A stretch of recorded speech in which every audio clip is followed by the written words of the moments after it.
Short, no good. Rebound down to Giddey. Fresh shot clock. Giddey to the dotted line. Kick out three, Holmgren. Get out. Got it!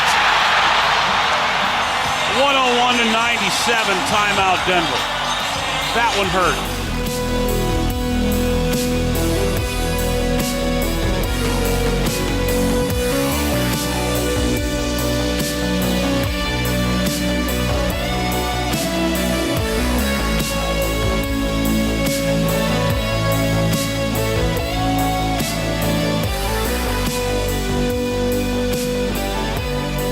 Yeah, that one did hurt. No Jokic, so you take it all with a grain of salt, but you were right there with a chance to win at the end.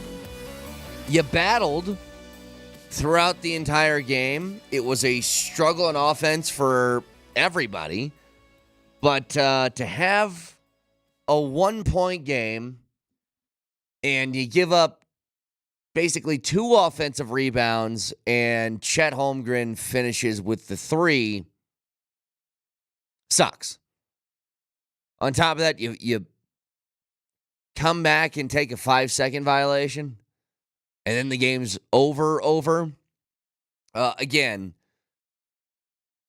didn't feel great, but I can't sit here and yell and scream and how dare they when Jokic is out of the lineup, and this is sometimes what it looks like when Jokic is out, because it's a struggle on offense. They couldn't figure out a way to sort of get into a rhythm. I mean, it's not going to be too many nights that you see the Denver Nuggets shoot less than 40% from the field. The 3-ball was back a little bit. They hit more than 4 threes. That's what's funny. They shot 40.5% from 3 on 37 attempts, but only 39.8% from the field. And I know the exact reason why. Because that beam pole out there was blocking anything they got inside the paint. That guy's a freak. I mean, seriously. He's good. Everybody was saying he's going to be good. I'm like, that dude? Just push him. But he's really good.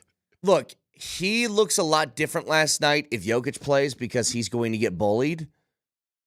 But I was curious. They didn't go with DJ. And they gave Zeke some minutes, which weren't great. And they just went really small. And I'm like, if you put DJ in, couldn't he just kind of muscle his way down low a little bit more? You know, DJ's really good at okay, you get the cut to the hoop, Marty, and then a guy like DeAndre Jordan seals his body so that Holmgren can't get close. I'm curious as to why that wasn't an option for him and why they felt like that was not the right move to make. Especially with DJ getting minutes. If it was like his first game in like 2 weeks, maybe, but like, yeah, he's been playing every day. I don't know. That one was confusing to me. But end of the day, you had an opportunity to win. You just couldn't execute in the big moments. And that's always the concern when Jokic is out. You have a go-to guy that at every single turn, you're waiting for him to do what's best, to make the right decision. And when he's not in that moment, like everybody, I think we've gotten used to it by now, but I know earlier in Jokic's career, people were wondering at end of game situations, why is Jokic inbounding the ball? Like, that's why. It's because first and foremost, you have to get the ball in, and then you got to make the right decision. Now, if there's 0.9 seconds left or a second and a half, then yeah, you probably don't have him inbound the ball because you don't have enough time to get the ball potentially back to him. But the 5-second violation, that was sort of a failure, not just on Reggie Jackson. I mean, Mike Malone's got to know you got a timeout in your pocket. Use it. You know you're going to have to foul anyway. So just a lot of late game execution stuff that really didn't happen. But I'll say this. I don't think I could love a player more than Aaron Gordon. That guy is just a warrior. The way that he played last night, Marty, like the numbers, the shooting percentage, he was 7 of 16. I don't care. That was one of the best games I've ever seen him play. Somebody had to step up with Jokic out. Jamal wasn't knocking down shots.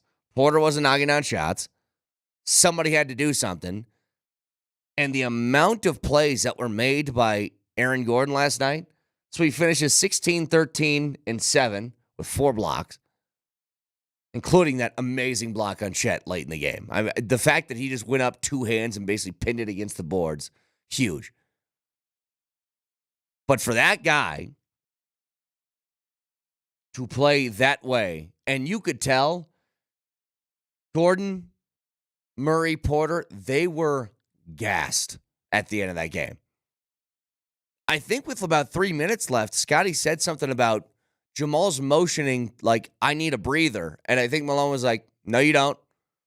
You really don't need a breather. Not now. Get it after the game. Yeah. But they all played 39 minutes last night. But AG is just a bleeping warrior. He did everything. Like, when he was, for most of the game, Marty, the biggest guy on the floor, he tried to bully a couple times, and yeah, he got swatted by Chet because Chet is a gangly, Gumby, who's just, his hands are always in the perfect spot. The thing that's most impressive about Holmgren, by the way, he can get all of these different blocks, and he doesn't really foul. Like, he always gets his hand on the ball. Wow, we had 0 fouls yesterday. That's really impressive. For the amount of blocks that he had, and I don't know what the official count was. And he's always sticking his hand up there. Like, those guys always get fouled. They say 5 blocks. It had to be like 9. I'm telling you, I'm like, there's no way he only has 5 blocks.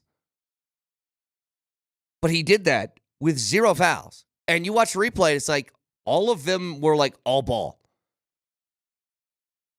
So he's just really slick at it. But AG was dealing with that because he was the biggest guy on the floor and he was dealing with him underneath the hoop. And it's like, to his credit, he found a way to be incredibly impactful. The thing that sucks about last night is if either guy between Porter and Murray, like Porter had a little bit of that flurry at the beginning of the fourth quarter that actually got him back into the game. I mean, the Nuggets were up, 70-63 before giving up a 20-2 run. And that's where you felt like the game was over. But beginning of the fourth quarter, Porter knocks down a few shots, and you feel like you're within striking distance. And they just kept chipping away, but never could totally get back over that hump. So you just had, again, this is what I think this looks like without Nikola Jokic as far as the offense. The offense always looks easy, and it's not easy when he's out. Everything that you get feels like it's going to be a struggle. What do you think the mentality in the locker room is? Like, oh man, Jokic, he's out today. I mean, I know these guys are world champs and, everything, but that's your dude. That's your best player. Their record without Jokic isn't as bad as you'd think, and I don't know what it is, but they won the game that Jokic missed earlier this year, right? The Clipper game, yeah. Everybody missed that game, though. Let me see if I can look this up on the fly. So without Jokic since the beginning of last year, or this was last year. Last year without him, they were 5-8. And they had wins over Dallas, the Clippers, Indiana, Golden State, and Sacramento. But it's never like they're usually never totally out of the game. They battle. And they battled last night. I guess a really good team. I mean, it's hard for me to be upset other than the way that just late fourth quarter execution went down. You're now 1-3 against the Thunder, which is shocking.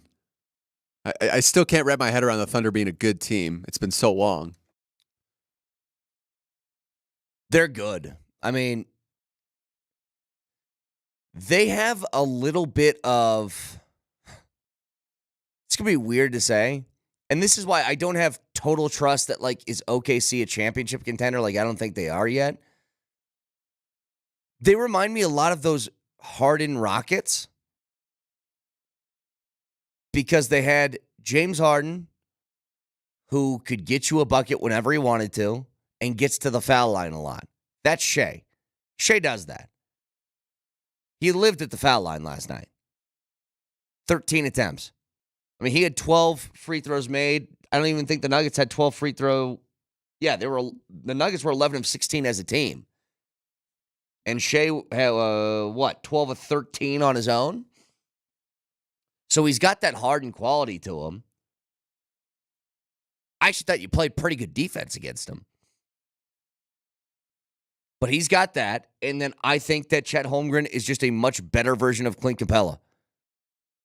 Like, remember, Marty, when they had that Harden Capella lineup in Houston, it worked pretty well. Now, Capella was just throw me a lob and then I block shots kind of guy. Yeah, he's not hitting that dagger three. He's not hitting threes, and that's why I said he's a better version of it, but it just reminds me a little bit of that team.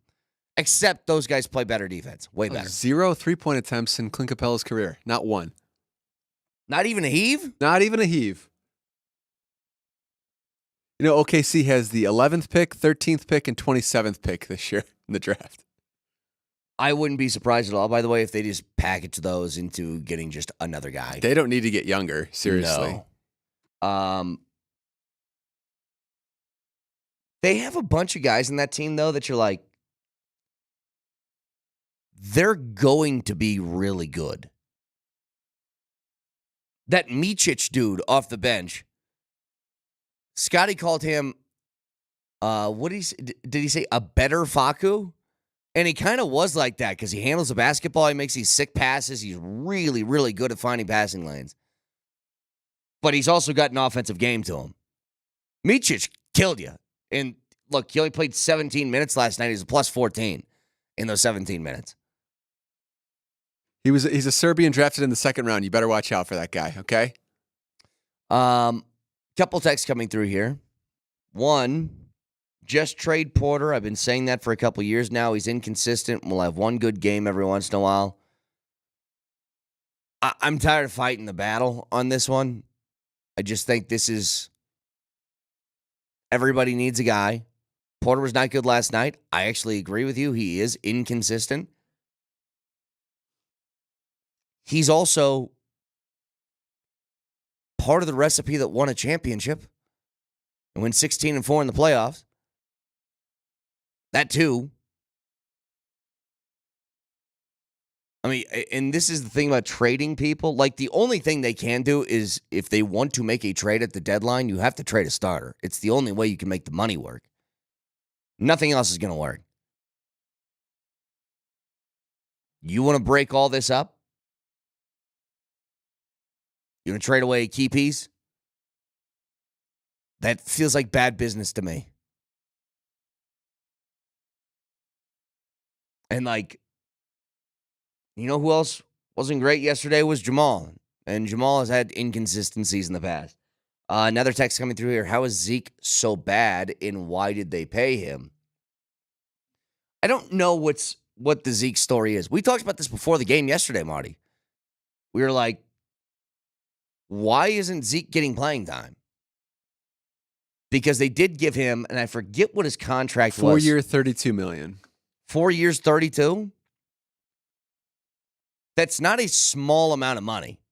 It's not huge, but it's not just something I think you can just shoo away and be like, that doesn't matter. For a team that doesn't have a whole lot of cash, $8 million a year over the next 4, I think they were hoping to see more of a jump. And I trusted this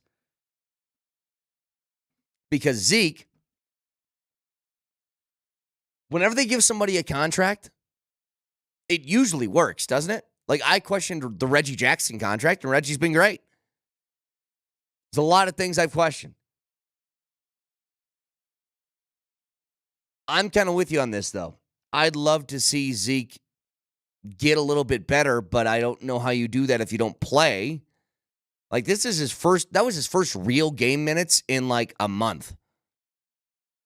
just kind of been on the bench. And I think a big problem with him is he's been hurt a lot. So he'll play a couple of games, he'll have to sit a couple of weeks, play a couple, sit a couple, you know what I mean? Like, it's never, the consistency part with him also is lacking. They must see something in practice because every time I see him on the court, it's never like, whoa, we got to extend that dude. I see some ability, though. Like, he's a pretty good offensive rebounder.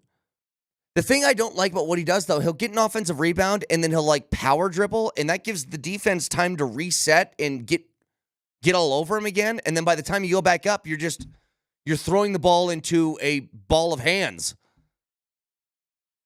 It's like 5 hands above you by the time you take the power dribble. Just get the rebound, go back up, and throw it down.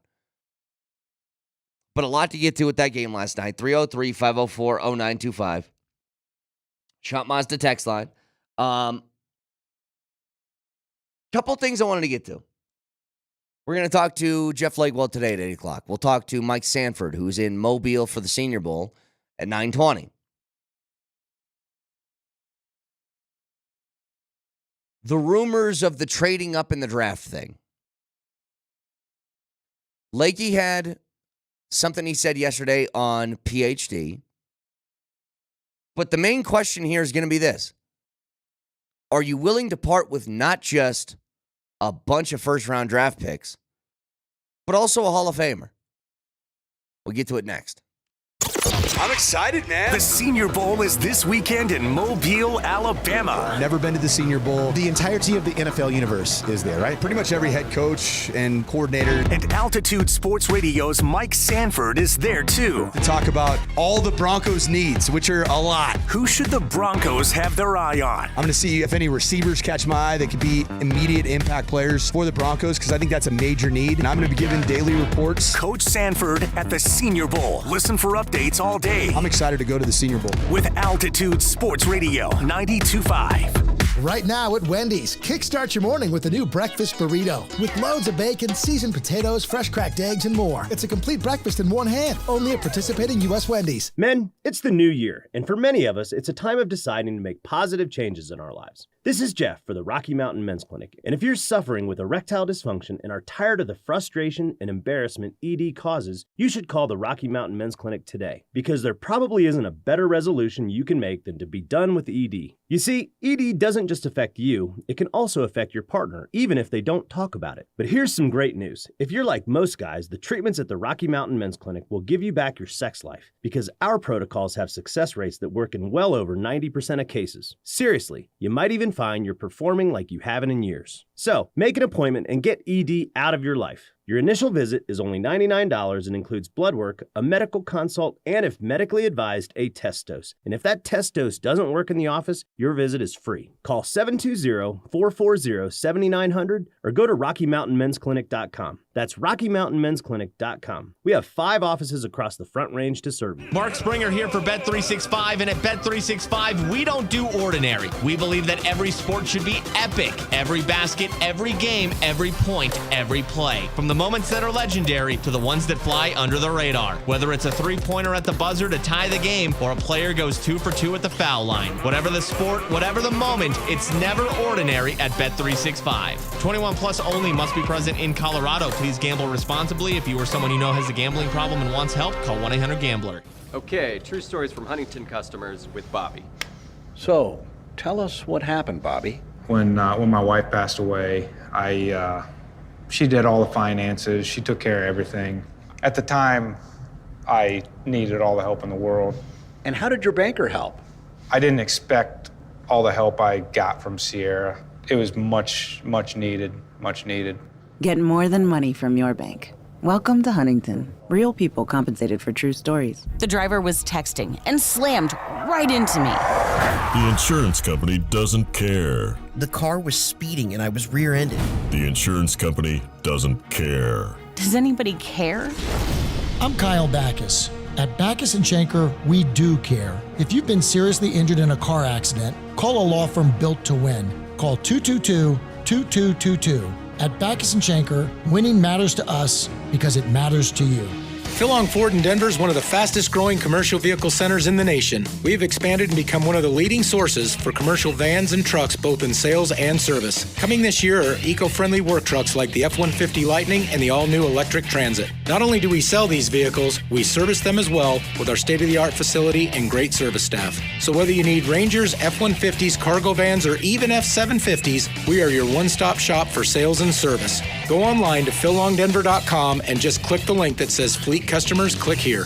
Hey, it's D-Mac for Premier Heating and Air. So proud to be with Premier for more than a dozen years. I trust Premier and you should too. Cold outside, and if your furnace isn't working, it could cost you money and affect your family's health. That is no good. It's Premier Heating and Air, the most efficient, cost-effective heating and air pros in town. $1,000 trade-in towards a new system, $49 furnace or AC tune-up. That's just getting started. Call them today, 720-547-8009. That's 720-547-8009. PremierAirColorado.com. Altitude will be right back. Get your butt on the range and fashion a swing.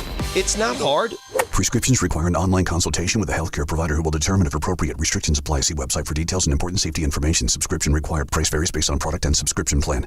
Hey guys, did you know there's a generic form of Viagra that works just the same, but is 95% cheaper? And you can get it online? Just go to hims.com/joy. Through Hims, you'll get a free medical consultation, discreet shipping if prescribed, a 100% online process, and trusted generic alternatives to the name brands at up to 95% off. That's right, get generic for Viagra, the same active ingredient as brand name Viagra, but for 95% less. It's the same medication, still prescribed by a licensed medical provider, but with zero copay, no expensive appointments, and no awkward face-to-face conversations. To start your free online visit, you need to go to this exclusive address, hims.com/joy. That's hims.com/joy for your free online visit. HIMS.com/JOY.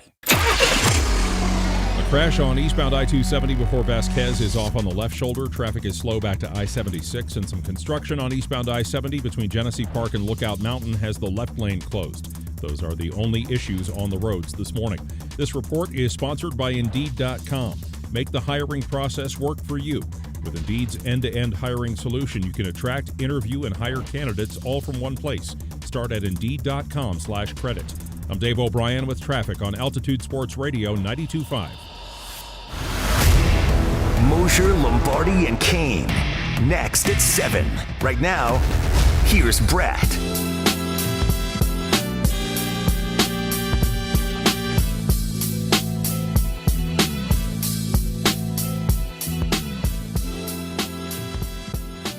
See, this is what weirds me out, Marty. We'll get to the football thing in just a second, but what weirds me out about games like last night, and this is a great text, because all I'm saying right now, Marty, is this guy stinks, got to trade this guy, Porter's not good enough, get rid of him, do this, do that. The Nuggets didn't have the best player in the world last night on their team, and they lost by 5 to Oklahoma City in Oklahoma City. Why are we freaking out? Just a basic question. Like, why does every time the Nuggets or the Avalanche lose a game, it feels like the sky is falling to some people?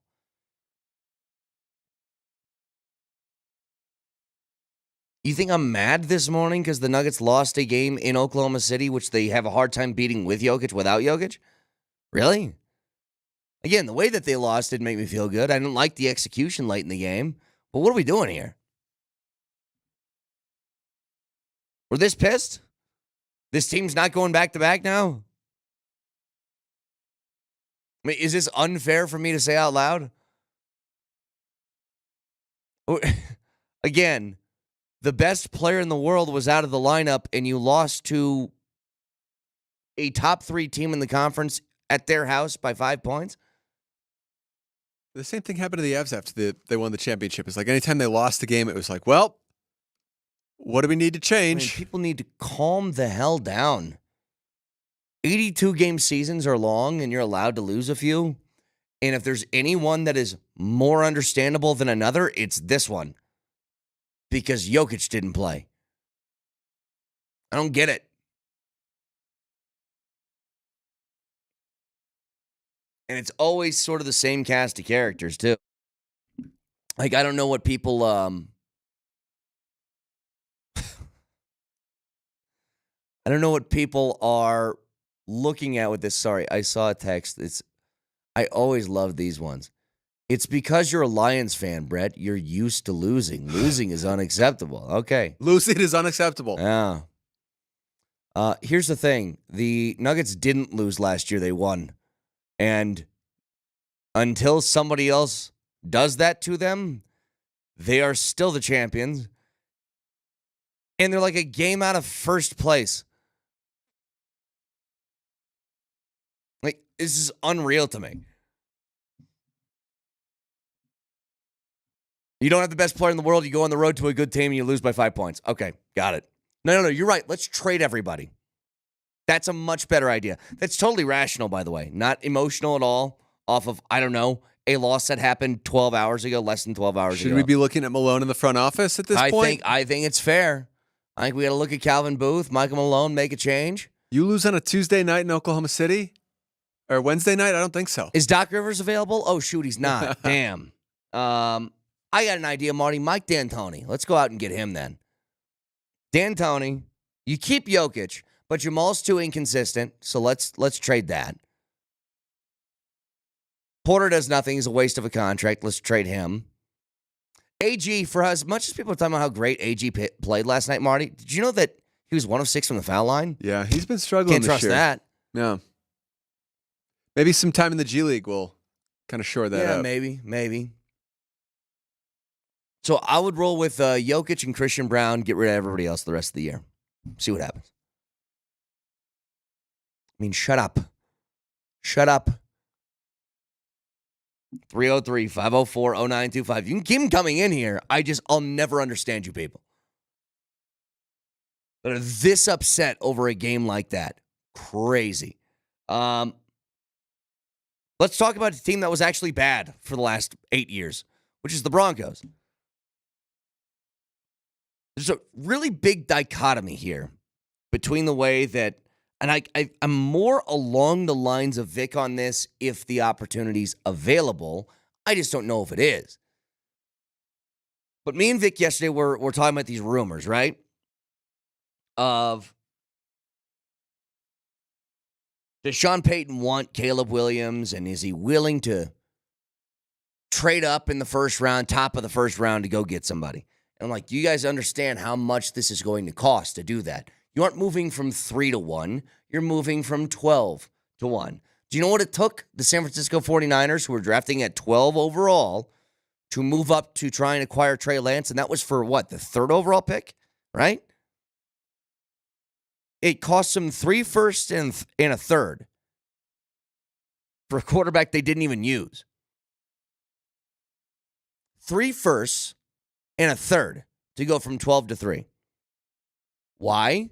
Because it was a very coveted quarterback draft class. You're going to have to get to about that level. So you want to move up in the draft to go take one of these guys.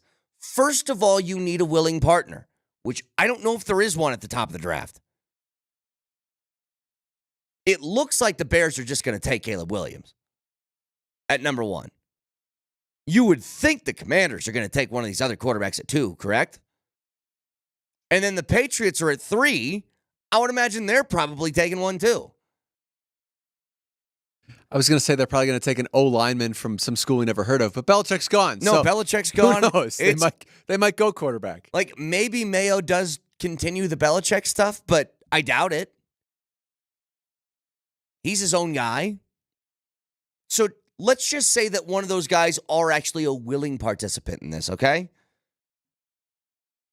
To go up and trade into the top 3, it's going to cost you, if you don't want to add players to this, at least 3 first-round picks. Just, if you're keeping track at home, you haven't had one for a while. Your last first-round pick was Patrick Surtain. And if you don't want to give up 3 first-rounders, if you'd like to keep one of those, then you'd probably have to give up 2 and that guy. But do you want to?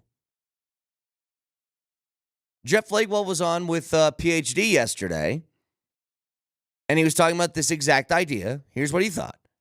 This quarterback class isn't going to provide a solution anytime soon. Jeff, are you saying that too about Williams, May, and Williams, May, and Daniels? They're not getting those guys, D-Mac. There are 4 teams in the top 5 of the draft that need quarterbacks. There's only 3 of those guys. And they do not have the firepower to go get them. To move up to get any of those guys, they would have to trade a player the caliber of Surtain and probably 2 ones. And or do you think that's a good future building move for the Broncos? I mean, I do not. This is what's funny about that statement. And this is what got me thinking yesterday. You know what's never happened? In the last 8 years that the Broncos have been bad, they've been bad for the exact same reasons over and over and over again. Offense has not been good enough. Quarterback play not good enough.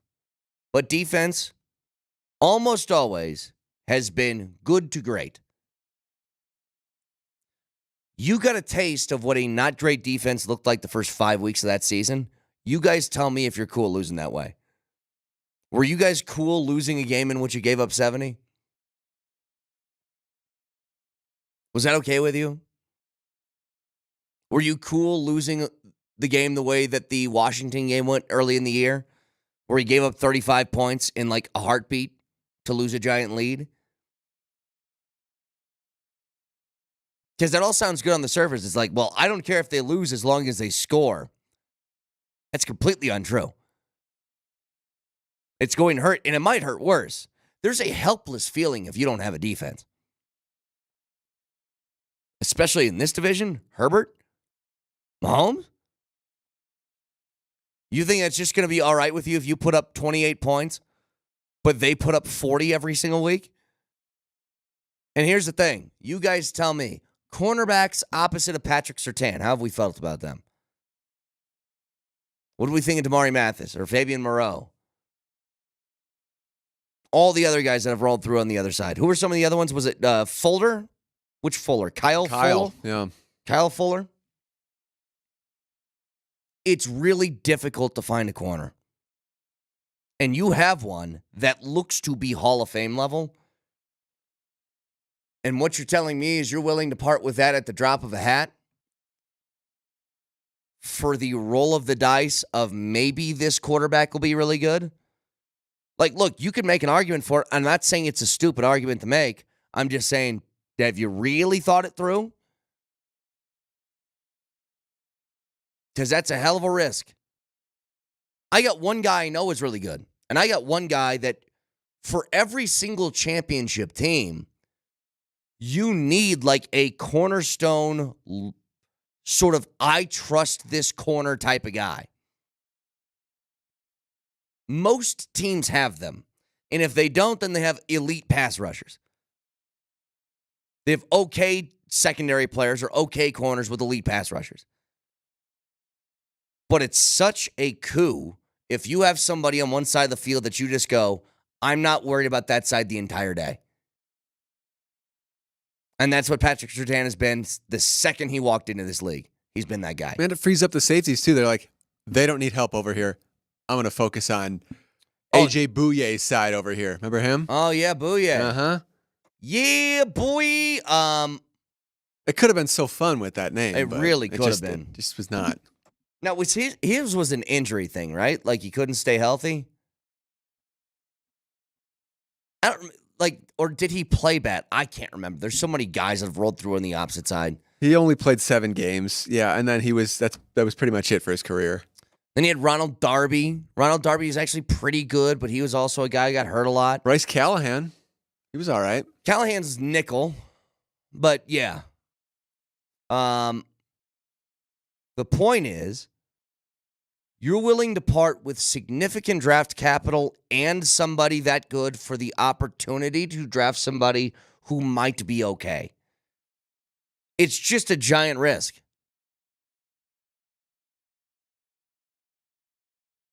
And yeah, if you get it right, then you're a genius. Then who cares about the consequences? But if you don't, You can't do what San Fran did. Again, it's one of the most remarkable things that I've ever seen is that they traded 3 firsts and a third for a quarterback who didn't even play for him. They just literally took them and threw them away. You ever had that feeling when you're gambling, either on like sports or you go to the casino? I've had that. I go to the casino, check out the ATM. Let's take out about 160. Going to make this work for the next couple hours. 20 minutes in, you're like, that's it. Do I go back to the ATM or no? I didn't plan on this being a 20-minute trip to the casino, so what do I do now? It's a very risky proposition. But it's twofold. It's not just, are you willing to make the move? Is there somebody else willing to do that move with you?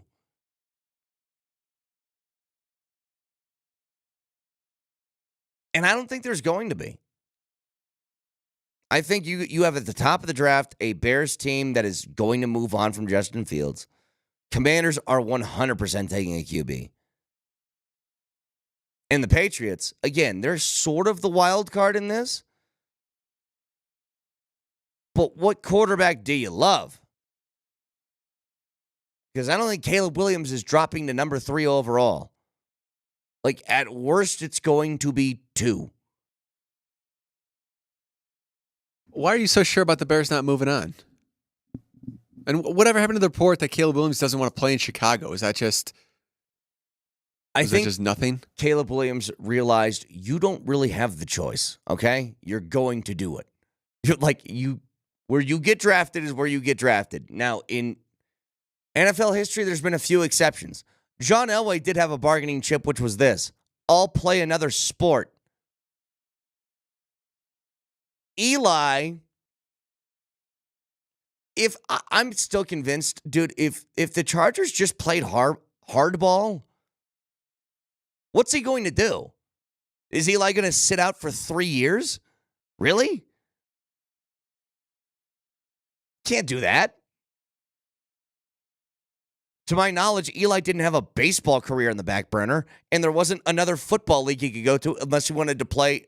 Did the XFL still exist when he was drafted? Was that like the first years of the XFL? I would have played hardball with him. I'm like, no. I drafted you. I wanted you. You stay here. It's really hard for anybody to pull that off. Now, I'll tell you this, Marty. If I were in charge of the Bears, to me, it's like a no-brainer to keep Justin Fields because I think he's good. You trade that first-round pick for like 3 more. You already have another pick in the top 10. Yeah, you already have the 9th. Like, I don't know how people wouldn't want to do that. But whatever. 303-504-0925. What are you guys saying?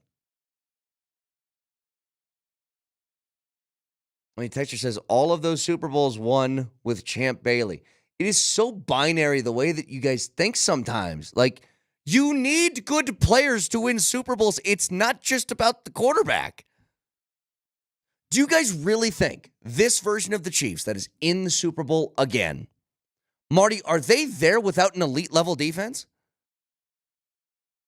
There's no way. They won that game 17-10. Their defense is incredibly good.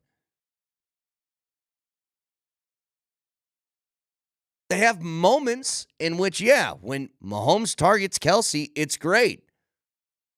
But they aren't winning that game against the Ravens unless that defense is not all world, and they are. The other stuff matters.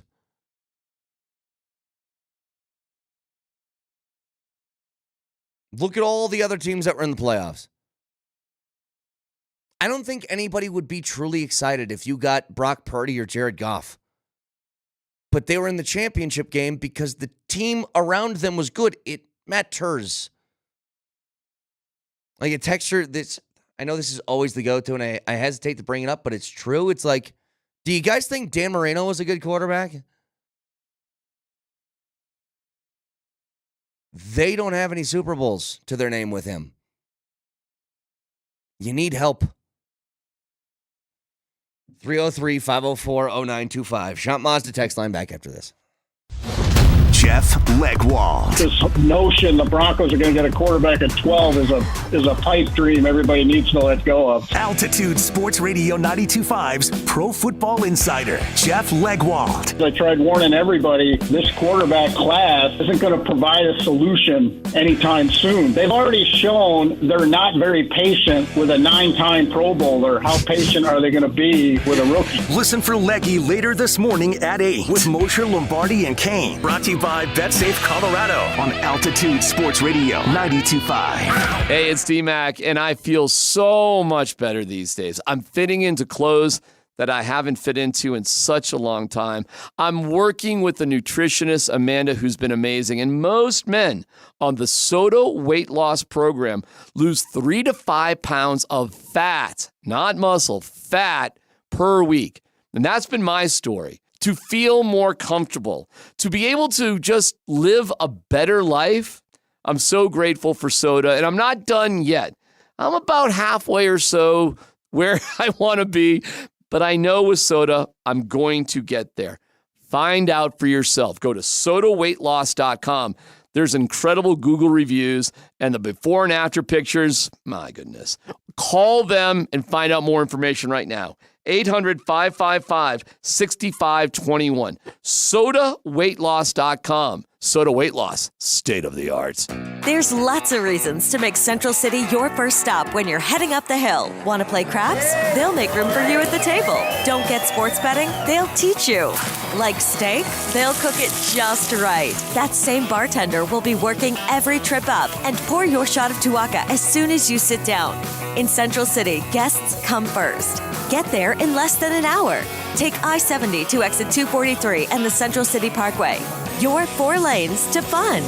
With all we've been going through this year, this Valentine's is going to be a little more important. So at Williams Jewelers, we've created our one-stop Valentine's package that makes telling your true love exactly how you feel. I'm Steve Williams. And I'm Bruce Williams. You see, we're one of Colorado's largest fine jewelers with the designer brands she knows and loves, like Lagos and Gabriel and Company. Thousands of quality, iconic, and yes, affordable pieces you won't find in any other store, starting at under $300. And now, through Valentine's Day, with every purchase of $250 or more, you get a Valentine's card, a fresh cut rose, and a bottle of wine as our gift. Guys, it's one-stop shopping. This year, more than ever, Williams Jewelers in Cherry Creek North. And Williams Jewelers in Inglewood at Bellevue and Broadway. We're Denver's first family of fine jewelers. And your one-stop Valentine's store. Williams Jewelers, we can make diamonds a part of your life. Where Colorado shines. Whether you need new appliances for your kitchen, laundry room, or outdoor cooking space, family-owned and operated Mountain High Appliance has you covered. I'm Brad Barnett, president of Mountain High Appliance. As Colorado's #1 choice for appliances for the past 30 years, we offer professional delivery and installation and state-of-the-art showrooms where you can try before you buy. Plus, you're guaranteed the best price with our price match guarantee. When you think appliances, think Mountain High Appliance. Mountain High Appliance, your favorite appliance store. Thank you. In 2024, you've got to get to Silterhart Motors in Broomfield. Do it now. It's Moj. Hey, get my bigger than ever special, $1,000 in extra trade assist, or free 3 years maintenance, or $1,000 in free accessories. It's awesome. Highway 36 in Wadsworth, or sthmotors.com.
Hold on, Marty. Say that again. Say that on the air, what you just told me. So there was a guy who rode his motorcycle from Colorado Springs to Denver in 20 minutes. And now he recorded the whole thing on his GoPro, and now he's a wanted man. So that, look, from here, I think we should look this up. To get to the Springs from here is like, from where I sit right here is 50 miles. Because I remember I looked this up when you said you ran 103 miles or 104, whatever that was. And I said, that's like if you ran to Colorado Springs and back from this chair. You're telling me this guy went anywhere from like 50 to 70 miles, you said? 70? They said 70 miles in this report. So he was going an average of 173. Darting between vehicles. The video is, I mean, it looks pretty scary, but... It would be horrifying. Yeah. I don't know why you would record yourself doing that and post it on the internet. Well, so he did it, he recorded on a GoPro? Yeah, you can like see the front of your motorcycle too. Like it's pretty easy to spot. Did he tweet it from his like personal Twitter or It's like it was on his YouTube channel. It was on a YouTube channel, not his. So he just recorded a crime that he committed. And a big one, like a felony. And posted it? Mm-hmm. So, like, is this what's the next evolution of crime now? Is that find me. Bank robbers throw on a GoPro and then post it to a random YouTube account? If you ever see those people, by the way, I've always kind of like wanted a motorcycle, but I'm too scared that I'm going to die if I jump on one. Now, I would never like, even if I got one of those Kawasaki's or what do they call them? Crotch rockets? Is that what they are? If I had one of those, I wouldn't be the guy who goes 100 on them because I'd be too scared. I just want the feeling of like the wind hitting me. That's why I've always wanted a Jeep Wrangler. I just kick off the doors and I could feel that. But the idea that you go that fast on those things, what happens if there's a pothole? Like, do you just go head over handlebars, flip style? Oh, yeah, I think it's over. Well, or at like that speed... if you have to swerve because some car didn't see you. Yeah. You swerve at 170. Well, you go 170 and then you're weaving in between traffic and somebody decides, like, I can't see the person coming 170 miles an hour behind me. I'm going to merge now. Like, you could kill people. I've noticed that a lot, by the way. There's a lot of, like, not just motorcycles, there's, like, drag racing and stuff that happens around here. I'm like, guys, that's where I'm turning old, Marty. I'm like, my baby's in the car. This is dangerous. Everybody just slow down and be quiet. You're all too loud. That's nuts. Somebody find that man and throw him in jail. If you're a listener to our show, just know this. I'm very disappointed in you. You make everybody else on the road uncomfortable. Did you see that the Orioles sold for $1.75 billion? So this owner,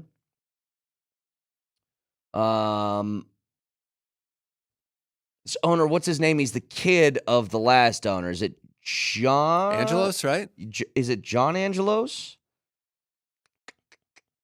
Forget what the name is of the guy who owned the team that just sold him. But do you remember all the stuff that went down with him taking over the team for just a few years? Remember that beef that he had with the play-by-play announcer who just put up the graphic that the Orioles haven't won at this place in like 15 games? And that's all he said was, here's a stat for the game. And he goes, oh, yeah, you're suspended now. How dare you? You can't have that thin a skin and be an owner of a professional sports franchise. Can't. But the fact that baseball teams are going for almost $2 billion, isn't that crazy?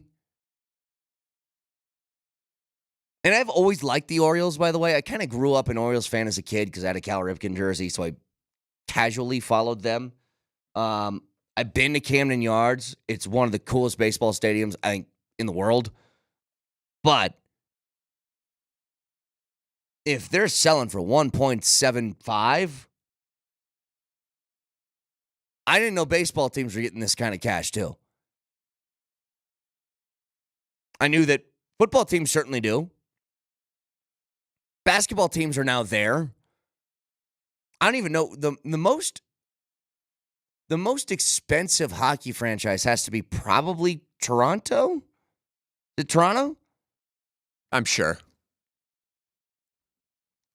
But you're talking about like what the Yankees are $5 billion? If the Orioles are $2 billion, you got to think it's at least $4 billion for the Yankees. And I know they have this list on Forbes every single year of the most valuable franchises in all of sports. Because the Cowboys Forbes are always says number one. Yankees are 7, Dodgers are 5, Red Sox 4.5. Wait, Yankees are $7 billion? Uh-huh. So Dodgers 5. Who after Red that? Sox 4.5, Cubs 4, Giants 3.7. That's crazy. Let's scroll down to the Rockies, 1.4. What did they have for the Orioles before this? Or is this after the sale? It says 1.7 billion. Oh, so they're kind of on the money with it. Marty, let's get all of our cash together, see if we can chip in $1.4 billion. Actually, you know what? Mr. Monfort, I don't want to buy the team. I just want a piece of the team. I'm going to do the old Dennis Reynolds. I want the illusion of power. I don't want the actual power. The actual power and responsibility is something I've never wanted. But the illusion of it, if I have a business card that says part owner of the Colorado Rockies, I'm set. Like, how much of the team do I have to own just to be able to go to the ballpark every day? And nobody can tell me I can't go there. Like, if I'm walking into any door in that facility, how much do I need to pay where nobody can tell me, sir, where's your credential? And I go, actually, here it is. Ownership. And you're very fired.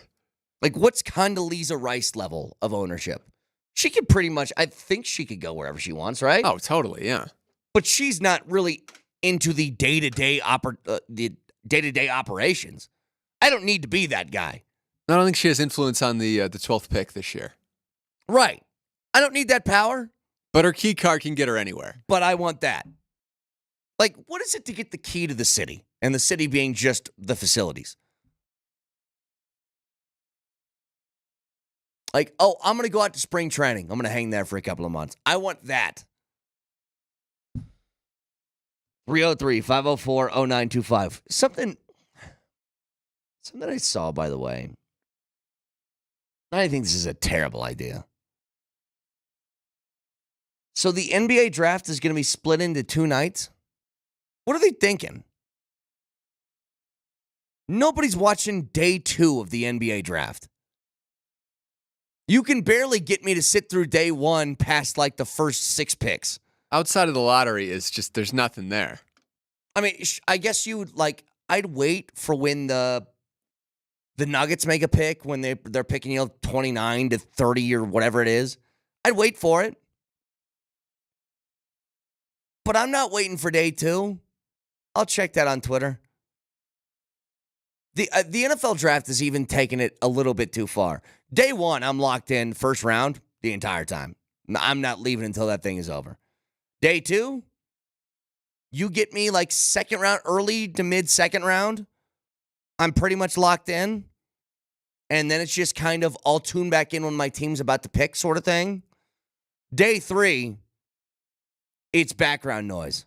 I might have it on, but I'm not watching. Because day 3, you're just waiting for what? It's like, oh, I remember that quarterback from college. He got drafted in the 5th round. That's what it becomes. I don't think this is going to work the way that they want it to. I don't know if they care about ratings. They might just want the ad revenue for 2 days. Which, if that's the case, then good for you. But that's not for the consumer, I can tell you that. Are players going to be there and go on stage for day 2? No way. No way. You can watch the show live on Twitch. Twitch.tv, search Altitude SR on the search bar of the Altitude TV simulcast. That's the Safeway Twitch feed. Moshe Lombardi and Kane next.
Loose ball comes down to Thunder. Giddey put back. Short, no good. Rebound down to Giddey.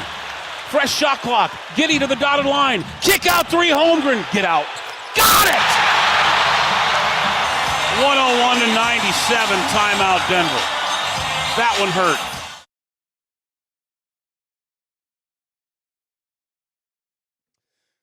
Did hurt. No Nikola Jokic last night. Team battled. Very up and down kind of game. Poor late game execution. And the Oklahoma City Thunder end up on top 105 to 100. The appetizer today, Vic, was an interesting experience because I think we're heading into that territory that the Avs have gotten to, which is any game, no matter what the situation is, if you lose, people are really, really mad. I'm not that way this morning. Do I wish you did a few things differently, especially late in the game? Yes. But I thought the team battled pretty hard against a very good Oklahoma City team on the road without Jokic. Yeah, from a macro perspective, my goodness, defensively, they were solid. They were awesome. And we can praise the Nuggets for what they did last night, specific players that I want to get into momentarily. There's no doubt about it. They deserve praise for as hard as they played.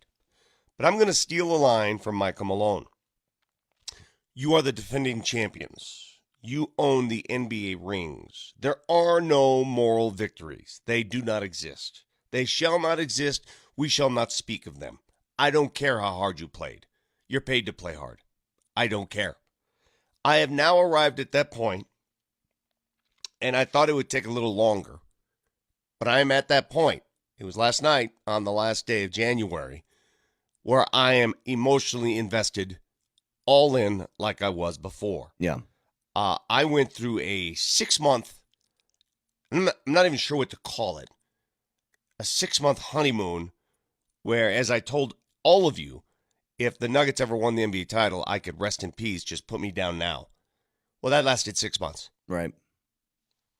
And now, excuse me, I'm back to where I was last season, where, oh my God, that play that you just heard from Kaz, that play there, when we were in studio, yelling was heard from blocks away. Screaming was heard. Anger was felt. Yep. What did you feel when you watched it? Oh, I hated it because, look, you battle your way back to making that a one-score game. You know, you had a 70 to 62 or 70 to 63, one of those two. I can't remember what it was. A lead, then you give up a 20-2 run. It feels like the game's about to get out of hand, but you fight, and you fight your way back. You make it a one-point game. You get the guys to take the shots that you want to take the shots, and they miss, and you can't get a rebound. And then Holmgren buries that one. And I'll tell you what was even worse, Vic. That sequence there hurt, but there was still a little bit of time left. You had a timeout. The 5-second violation was just like, ugh. Like, that's the one where I'm like, are you kidding me, dude? Unfathomable. Cannot happen. Veteran player taking out, first of all. Second of all, it's a little bit on Malone to me. You have a timeout in your pocket. You got to be also counting along with it. I mean, it's the same thing in the NFL when that play clock's winding down. Maybe the quarterback is just unaware at the moment. You got to be the one to go take it. I was more upset after the Chet Holmgren 3 because I honestly thought when they cut it to 1, I really did. The way they were defending down the stretch, the Nuggets' clutch defense, I honestly thought they were going to win the game. Yep. I said they're going to win this game. I said, unbelievable rally. How many times this team can rally? They were down by 10 with 3 minutes and 17 seconds to play. Down 10. And most teams, when down 10 at that point, you're done. Not the Nuggets. They're not done. And it doesn't matter who's on the court. They're not done. They are a resilient, unbelievably forward-minded, just we don't care what happened. We're going to care about what we'll do type of team. And they whittled it down to 1 with the chance to take the lead. And when that shot was taken, when whoever drove baseline, I believe it was Wallace, drove baseline, and Aaron Gordon, I'll get into him momentarily, goes straight up, no foul called, great no call by the ref, law of verticality, he didn't move, straight up, ball's on the floor, chaos ensues, the ball finds Josh Giddey, Giddey takes a weak set shot. You got to get that rebound. Yep. And you know exactly what I'm about to say. There were too many passengers when that shot was taken. People just looking at the ball. Yeah. There were 2 or 3 on the court at that time who were just standing there.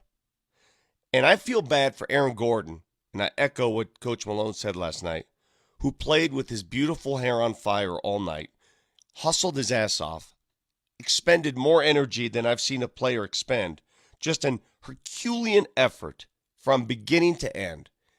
If all of them played with a fourth of what Aaron Gordon provided last night, they win that game.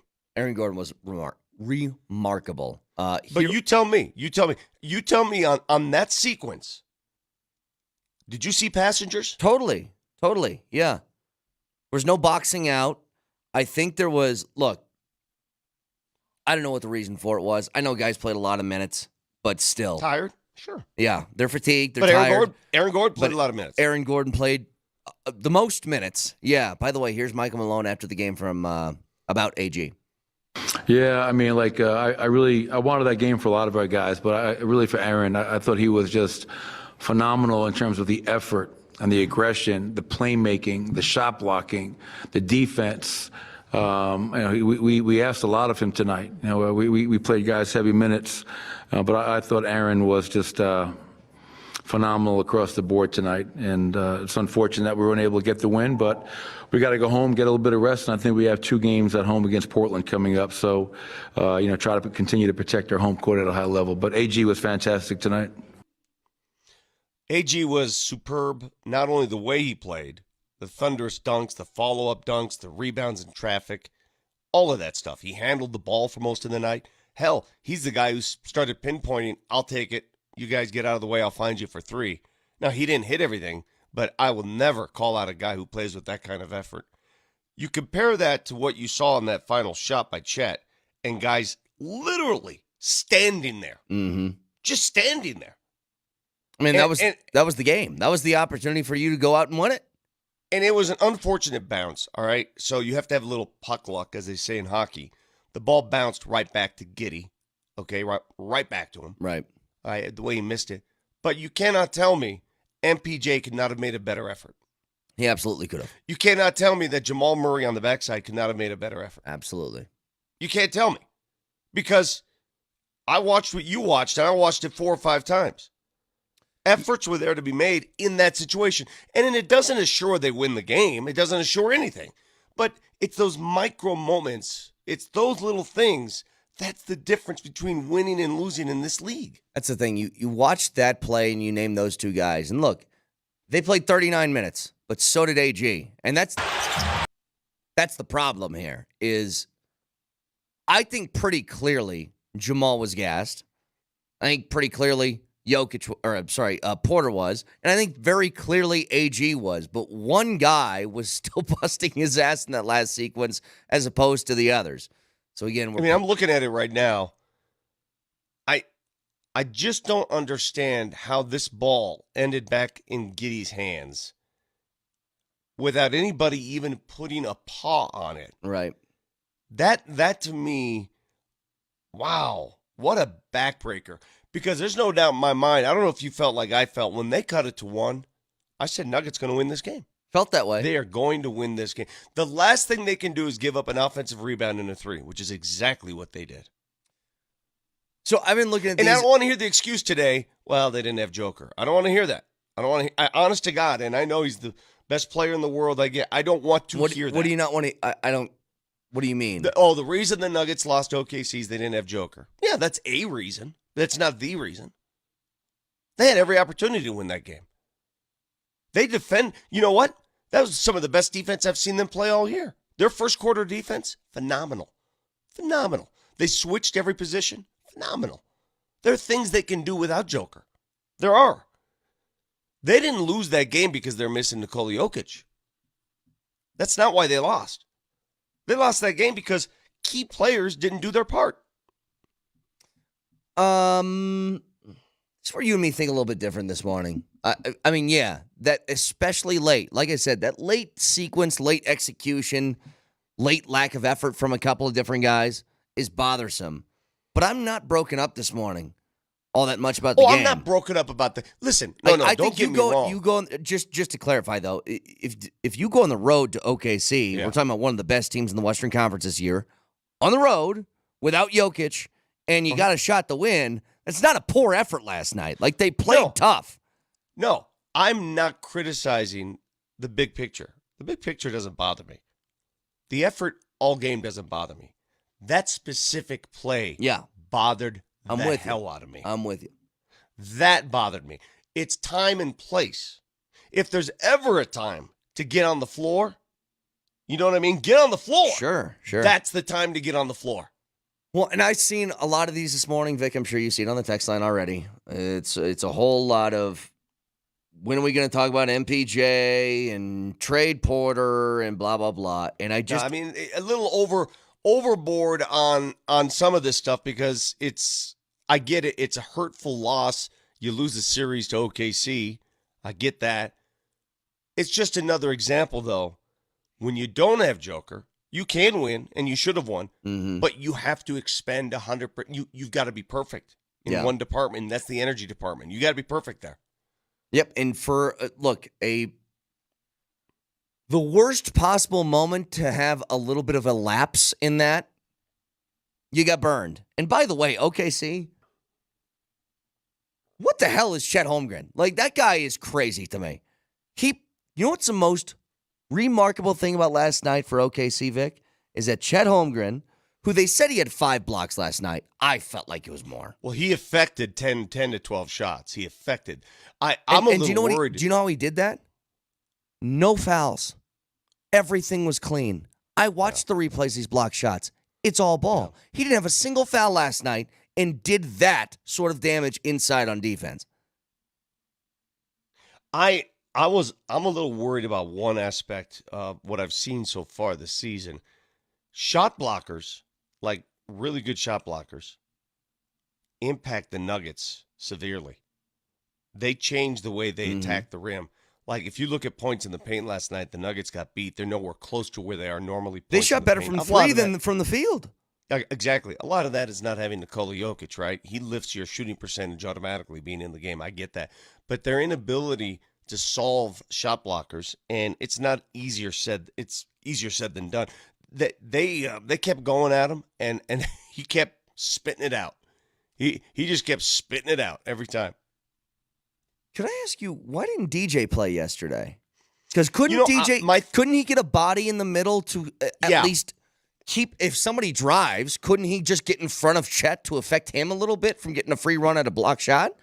I don't disagree with you, and it's a question I would have asked Coach Malone last night. I think the reason they decided not to go there is they had a defense, especially the starting 5 defense, that could switch 1 through 5. I mean, AG was their 5. You can switch them everywhere. Everybody switched. That's why Zeke played instead? Yeah, exactly. Everybody switched. You switch. If you're going to pick, switch. Everybody switch.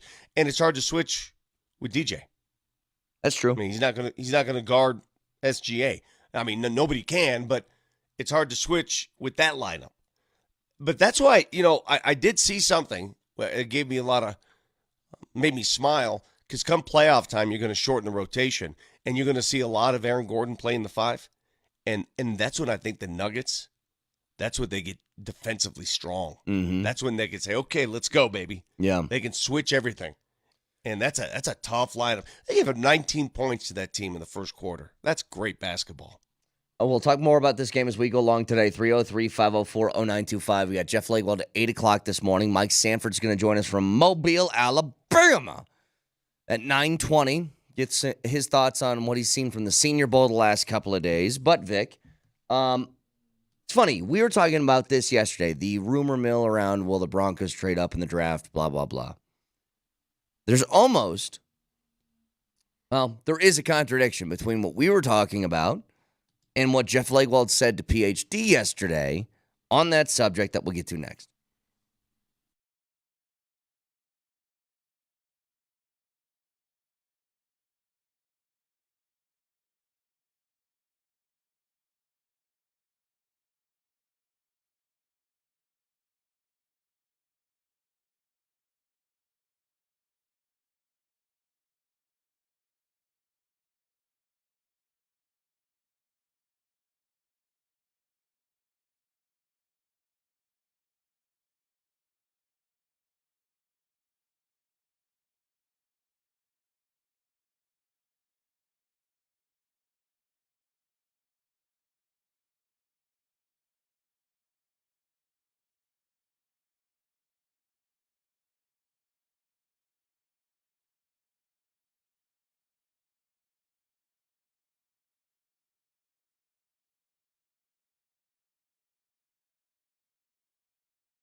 You like this one, Vic? I see the shoulder shake. Yesterday, we talked about the idea of moving up in the draft, taking a quarterback. Does Sean Payton love Caleb Williams? And, Marty, can we play these back-to-back? Can we hear what Vic said first yesterday as just a reminder of some of the discussion that we had surrounding this subject, which was, we played a clip of Sean Payton from a year and a half ago, and he goes, I think this guy's a generational talent, and he could change the way the draft process works because so many people are going to want him. Maybe they'll do a draft lottery. And then as we were talking about this, Vic, you said, if you're going to go after a quarterback, you better go after a home run quarterback, somebody you believe in. And I really do believe that the Denver Broncos are doing everything they can to go get Caleb Williams.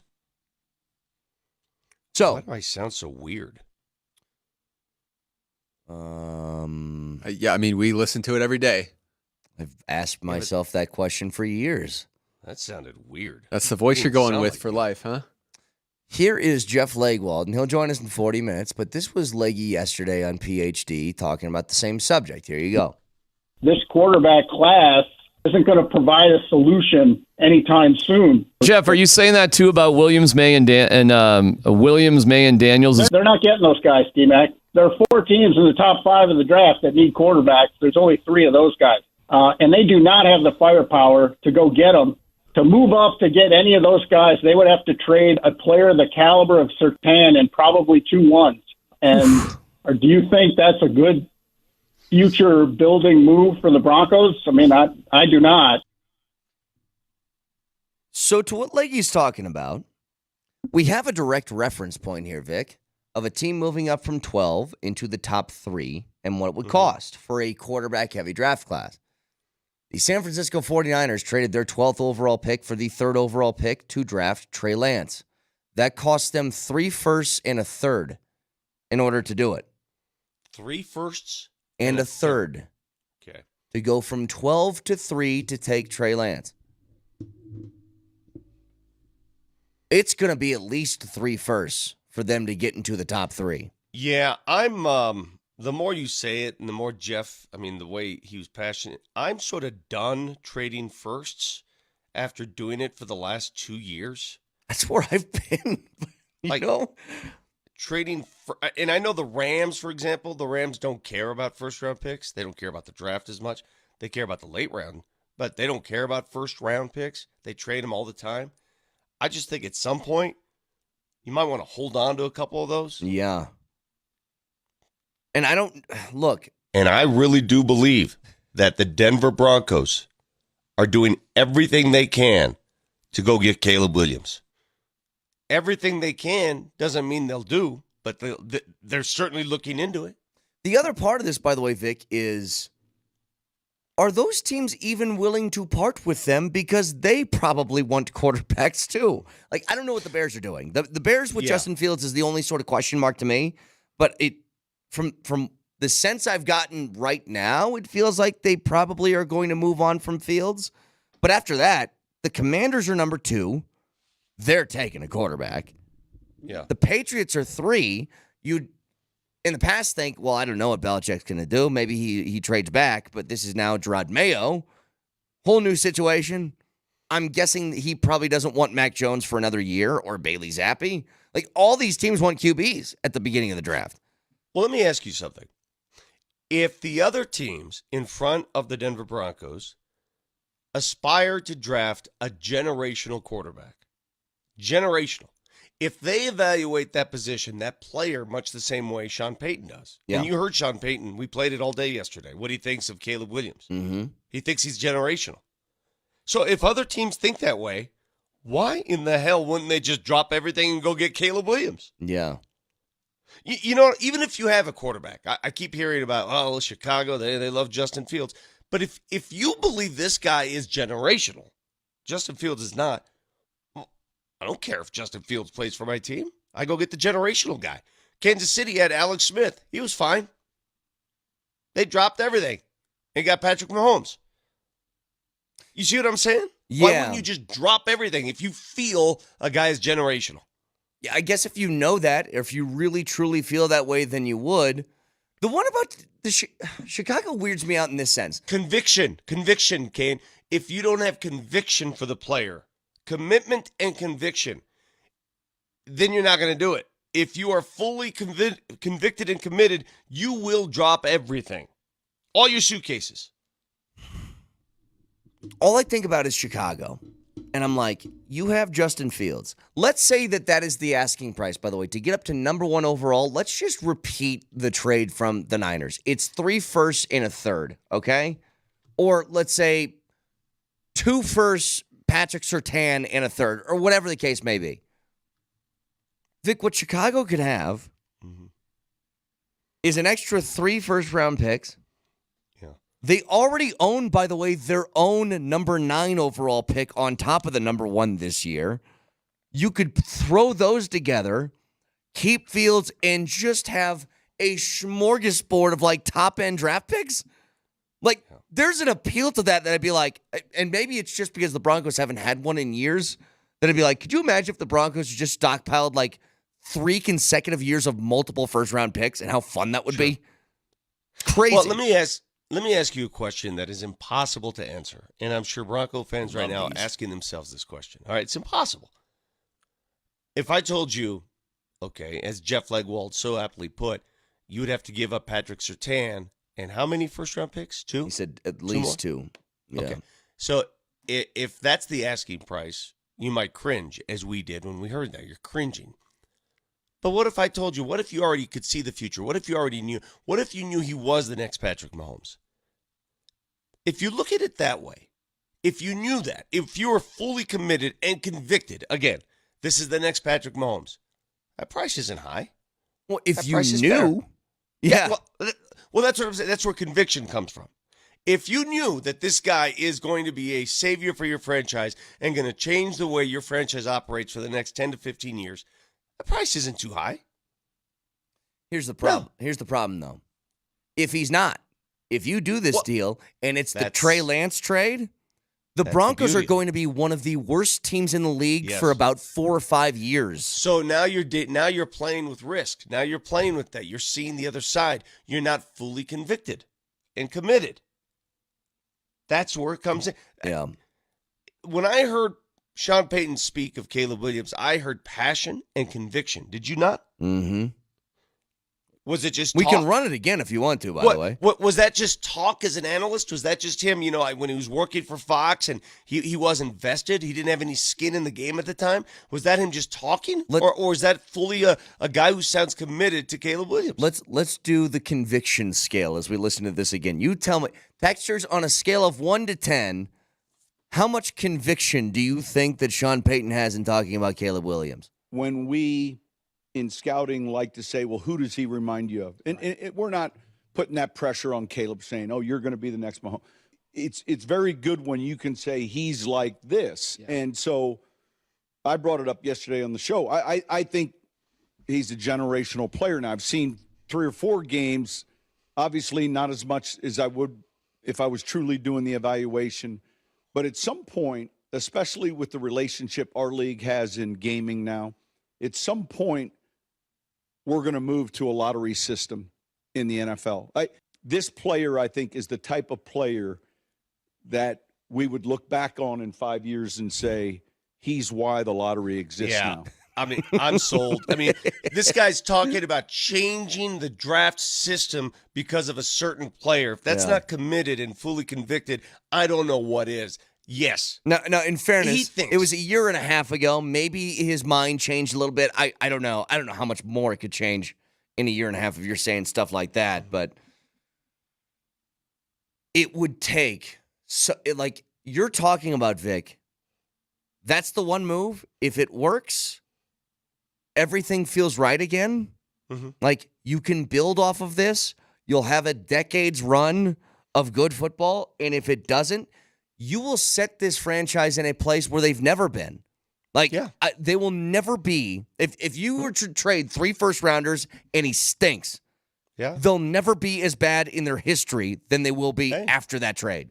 Depends how badly he wants to roll the dice and whether or not the organization is on board with that.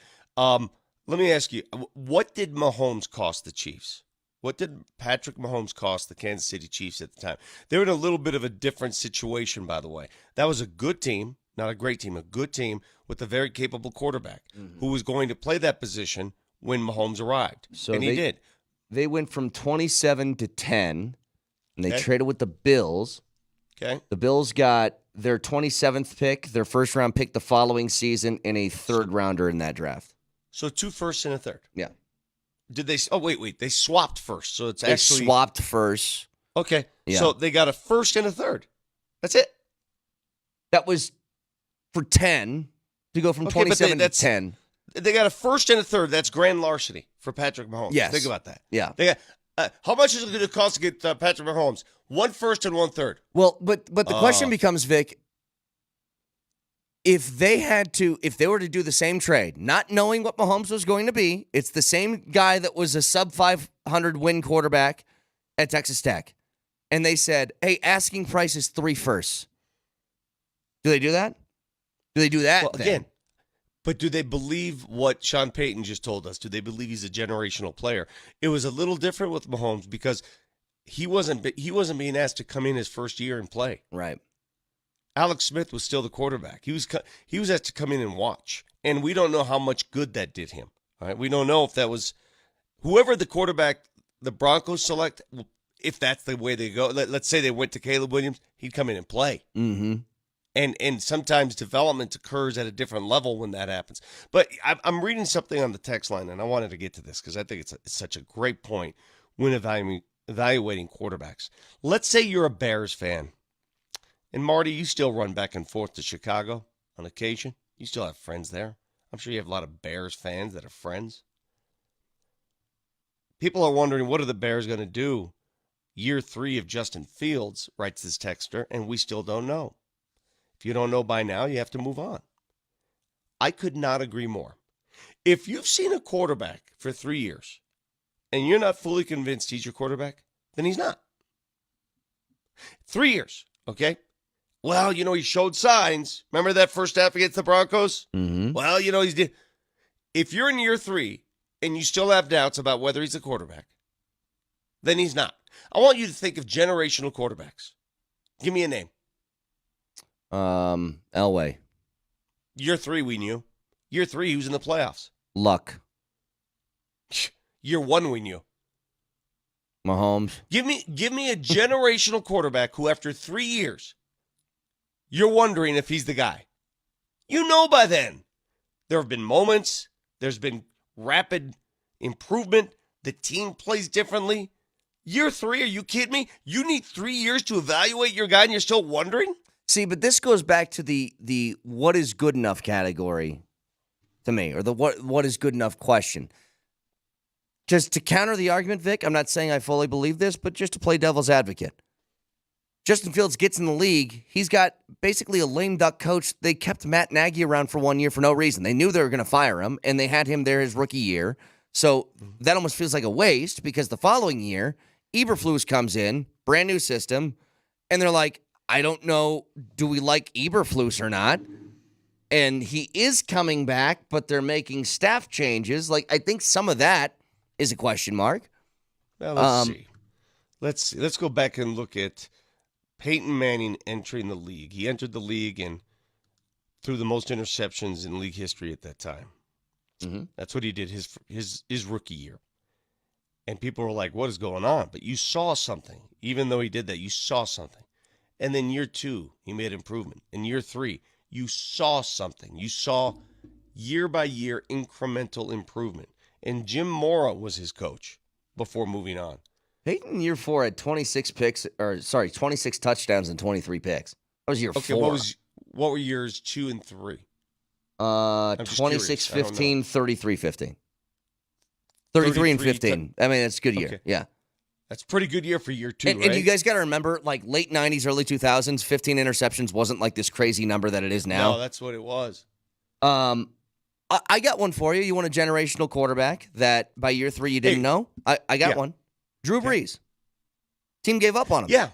Yeah. That's a great point. And what's more, and I'm not even sure if he's generational. I think he he's the kind of quarterback that He found had the right the all-time system. passing yard record. You know what, though, man? I look at Drew Brees differently than you guys do. I do. I mean, You you would want not see him at the top of the NFL passing yards. You want to look at of the all time? numbers. The numbers with Drew Brees are like all time. I don't know if he makes. I could name 5 quarterbacks I'd rather have over Drew Brees. Ever? And if you're going to go by numbers, you mean to tell me he's a top 5 quarterback all time in your world? Not mine. Oh, he might not be top 5, but what is generational? He may not even be top 10. If he's not generational, then that list is really small. Yeah. But I'm asking you, though. I'm asking you. You're right about Drew Brees. You're right on one respect that he's the outlier there that you didn't know, right? He's the outlier. Yeah. No, it's Most true. Of them most of them you already know. Yep. You know. You see things. You have a moment, you see it. You know it. I mean, like when Elway started, we knew this is the guy. Right. Can I go to something else, by the way, that's on the same subject, but it was just from earlier. And we can talk about this more later. How hesitant are you to give up on a guy like Patrick Surtain? Because I'll put it to you this way. And again, I know this guy's a generational quarterback thing is going to muddy the discussion on this. But we don't know. We don't know that. Maybe he's going to be great. Whoever, just take whatever quarterback you want, whether it's Williams, Daniels, May, Penix, whoever. Mm-hmm. Are you willing to part with a guy that we know is already the best cornerback in the NFL and is probably on his way to a Hall of Fame career, and a guy that you just, every single Sunday you go, that side of the field is shut down. I don't got to worry about it. Don't got to think about it. Nothing. Because almost no teams in the NFL have that guy. Well, 2 things. Do I want to part with a guy you just described as a generational corner? Hell no. Nobody wants to do that. I love the guy. Class act. Great player. Nobody wants to do that. But remember, they could miss the playoffs with him. They could miss the playoffs without him. And they also, at some point, have to pay him. But you need talent. You need it. Because here's the thing, where? Vic, everybody, we had this discussion over and over again. It's like, you know what? I don't even care if the Broncos lose as long as they score 30 points. And then you had 70 dropped on you. And that wasn't fun. That day wasn't fun. When you lost to Washington 35-33, it wasn't fun. And I think it's like we just have been so accustomed to great defense always being on the field every Sunday that you really don't know what it's like to give up 40 and lose a football game because that sucks. It's a helpless feeling when you just can't stop the other team. When you have somebody like that, and look. Was he on the field when they gave up 70? I'm curious. Was he on the field? Yes, he was. Huh. But Vic, think of all the corners opposite of Surtain since he's gotten here and that revolving door that it's been. You're not going to get me to say anything bad about Patrick Surtain. He's a stud. I love the guy. He's a stud. I'm just giving you the obvious answer. You could be a stud. You could be the greatest person. You could be the greatest corner of all time. You could be Deion Sanders and Champ Bailey rolled into one. That position doesn't matter as much as the quarterback position. No, that's not what I'm saying. It matters more. No. But that one's tough. Like, that's a tough one just to be like, I'm going to give this up on a risk is what I'm saying. Like, if you're trading Surtain, though, Vic, if you're trading him for Mahomes, of course.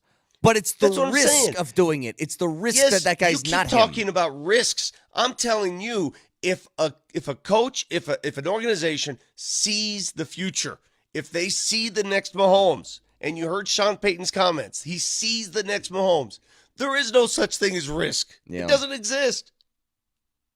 We'll get back to this. There's not a player alive. There's not a player in the world today. Name another player in the world today a team would not trade for Patrick Mahomes. There isn't one. For him. For the unknown, I think there's, I don't know if teams are willing to trade you pick the superstar non-quarterback player in the league for an unknown. That's why Brett, that's why you get paid the big bucks in this league as an evaluator. Yeah. You got to have the Colognes to be fully convinced, fully committed. And if you're not, if you're half-ass about it, that's how you get in trouble. We'll talk more about this with Jeff Legwald at 8 o'clock this morning. And Mike Sanford's going to join us from the Senior Bowl, give us an update of what he's seen the last couple of days in Mobile, Alabama. So we'll get to that a little bit later. When we come back, though, I think there's one thing, as I just witnessed this morning with the Nuggets loss, and there's a freak-out mode, because when you're a championship-level team, losses just kind of send people into a tizzy. Mm-hmm. When it comes to the Avs, post-All-Star break, I think I got the thing that's going to put everybody at ease if they can accomplish this. We'll get to it next.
All right, here's what I think needs to happen, because I'm noticing a trend here with both the Avs and the Nuggets, and maybe this is just the territory that comes with being a champion.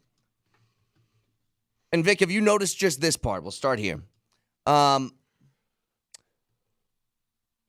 you noticed that whenever the Avs or the Nuggets lose, it's almost regardless of circumstance or situation that led them there, there is a much larger freak out than an elation after a win, right? If the Nuggets or the Avs win, it's just kind of like, well, yeah, they're supposed to. They're good.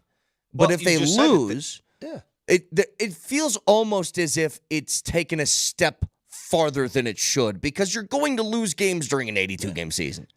Let me tell you something. If you want me to feel sympathetic to the teams for being extra hard on them, I ain't doing that. You ain't going to hear it from me. It's not sympathy, though. It's just an understanding that you're going to lose games during an 82-game season, and not everyone needs to mean, like, here's how about this? Nuggets lose last night, and the text line is full of trade Michael Porter Jr.'s. Yeah. Avalanche lose. We need to find a new goalie. Like, every time. Like, that feels like an over-the-top reaction to a loss night in, night out. This is every city and every fan base in America. Welcome to America. Welcome to sports. I mean, this is nothing new. If everybody has to have somebody to blame, it's just a different person every year. That's just how it works. If you didn't have somebody to blame or trigger or target, then what are we doing here? But there are certain losses that drive me crazier than others. Losing in New York City the way they did, getting blown out from beginning to end, believe it or not, that didn't bother me. I didn't think twice about that game. I was like, okay, they just wanted to go home. Got it. Who cares? Honest to God, I looked at that game and I said, hey, happens. Yeah. Long road trip, last game, good team, happens. I didn't care. The way last night ended bothered me. The game didn't, because they played hard. Yeah. They did for the majority of the game. The way it ended bothered me. One specific play bothered me. Actually, two specific plays. I'll get into the other one momentarily. But when you're the Avs and the Nuggets, and you're in a championship window, as they are, and we all know they are, they're among the best in their game. They're competing for championships. Therein lies the responsibility of being a great team. You're going to get extra pressure. You're going to get extra scrutiny. You're going to get another layer of the microscope. Consider that, as I tell all these people, I tell them all the time. I told a Nuggets assistant coach this very thing. I had a heart-to-heart with him. I said, be happy that the microscope is on you, because that means you're good, really good. Now, it could be worse. Hey, there's a team in town where there is no microscope. Right. There's not even a window. Nobody cares. Would you rather have that? Is it on Blake Street? Would you rather have that? Would you rather be the team that everybody just sort of checks in on every other month? Or would you rather have the microscope in your face every single day? I don't sympathize for that. The Broncos have been in that picture for years. Mm-hmm. Now, again, this isn't about sympathy. I would say it's more about perspective. And I think that perspective can change for the Avs, especially post-All-Star break, if this happens. You know what the real issue has been, and I think what's bothered people? Because you can nitpick at some things. Oh, I don't think a second-line center is good enough. I don't think that this D guy's playing good enough. The big problem is, if the Avs were winning or losing games 2-1 on more than just an occasional night, I think that would put people a lot more at ease. Because what's been the Avs' MO all the way pre-All-Star break? They've won a whole bunch of games, but what have the scores been? 5-4, 6-5, 7-4, 6-3. If they had a little bit better, I guess, defensive presence or goaltending in the post-All-Star break frame, no matter what the record kind of is, if they kept the same pace, but it just looked better on that side, I think those guys that get into the freak-out mode a little bit would be put more at ease. Yeah, but I think it's also how you spend your money and where your strength lies. You know, even when Kemper was here, the strength wasn't in goal. Georgie's here. The strength's not in goal. The strength's on the ice. Right. The strength of your team is on the ice. Your goal scorers, the guys who make things happen, that's where the strength is. It was different when Patrick Roy was in goal. He was an anchor. He was one of the best players on the team at that time, right? At that time. He was one of the best players on the team. Georgie's not one of the best players on this team. He's not.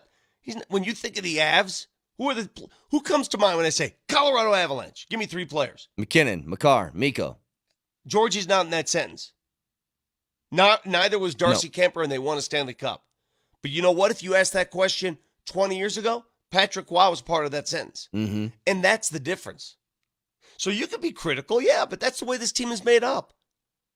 No, I think what I'm getting at with the Avs especially is the lack of belief that this team can go back and win a championship from some people, especially after losses. I think all stems from that. It's nothing about the offense. Like their presence especially in the top 6 or your top line, like you have all the confidence in the world in that.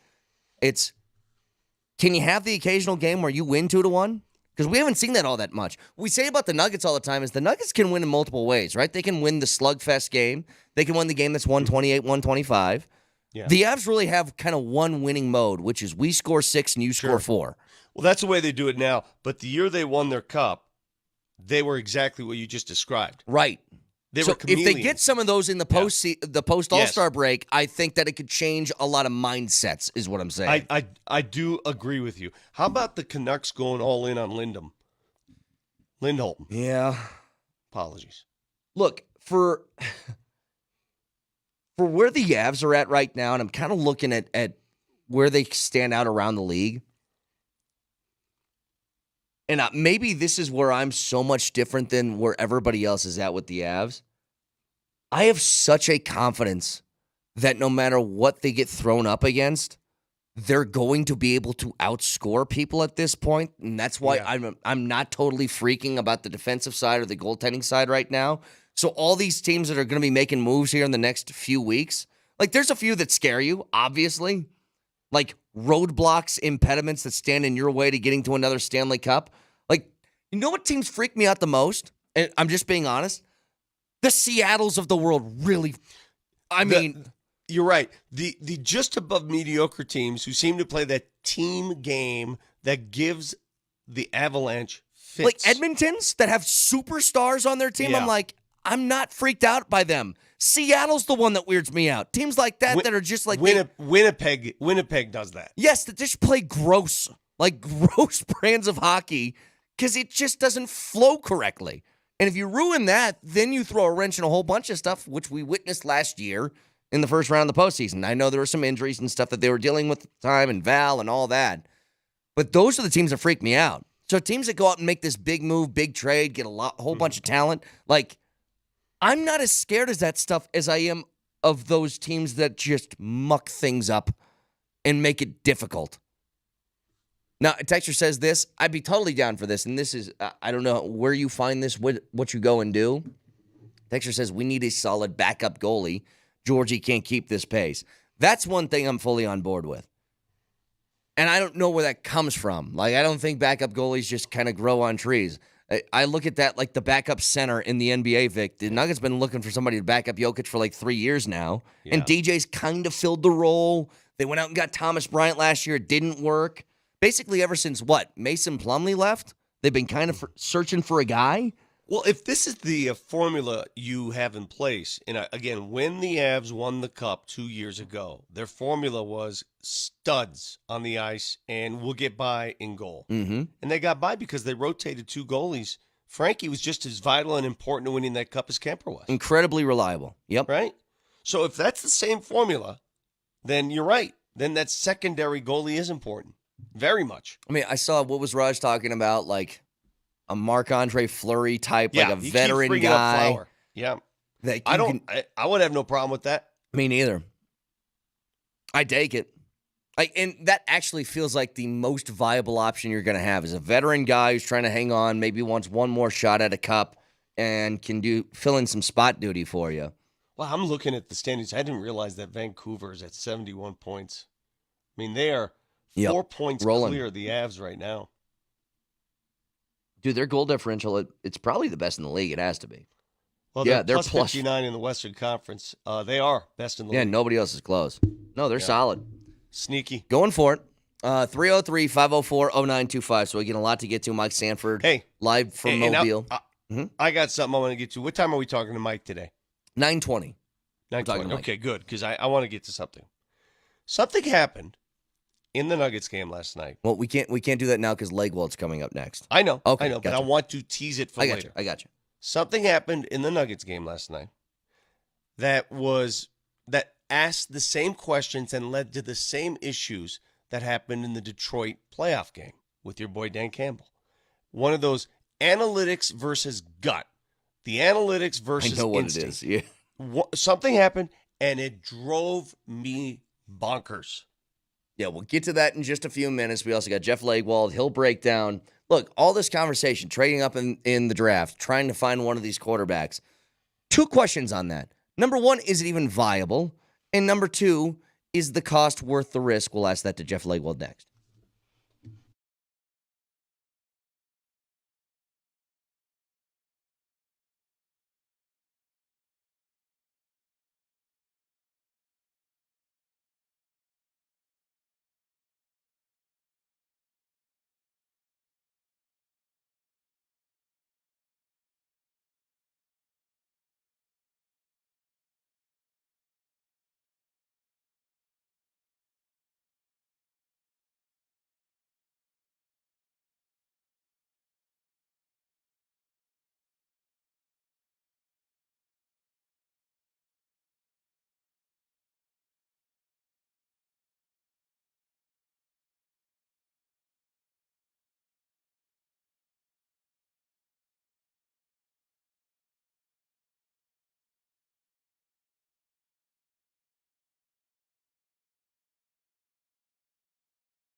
Let's go to the Ramos Law Hotline, and all conversations with Jeff Legwald of ESPN.com are brought to you by BetSafe Colorado, the exclusive club for passionate gamers and bettors across the state. And he joins us from Mobile, Alabama, to quote Forrest. Hi, Jeff. Morning, fellas. How are you? I have so many questions for you. First of all, I know you're at the Senior Bowl, so I'll get to that in just a little bit. But I heard you yesterday on PhD. And this idea of moving up in the draft and all that different stuff of going and finding one of these quarterbacks. Two-part question. Number one, is moving up even viable with all the teams at the top of the draft that want to take a quarterback? Number two, how much risk are you willing to give up for a team that hasn't had first-round draft picks in a long time to take an unknown commodity? Yeah, I mean, I have two issues with trading up.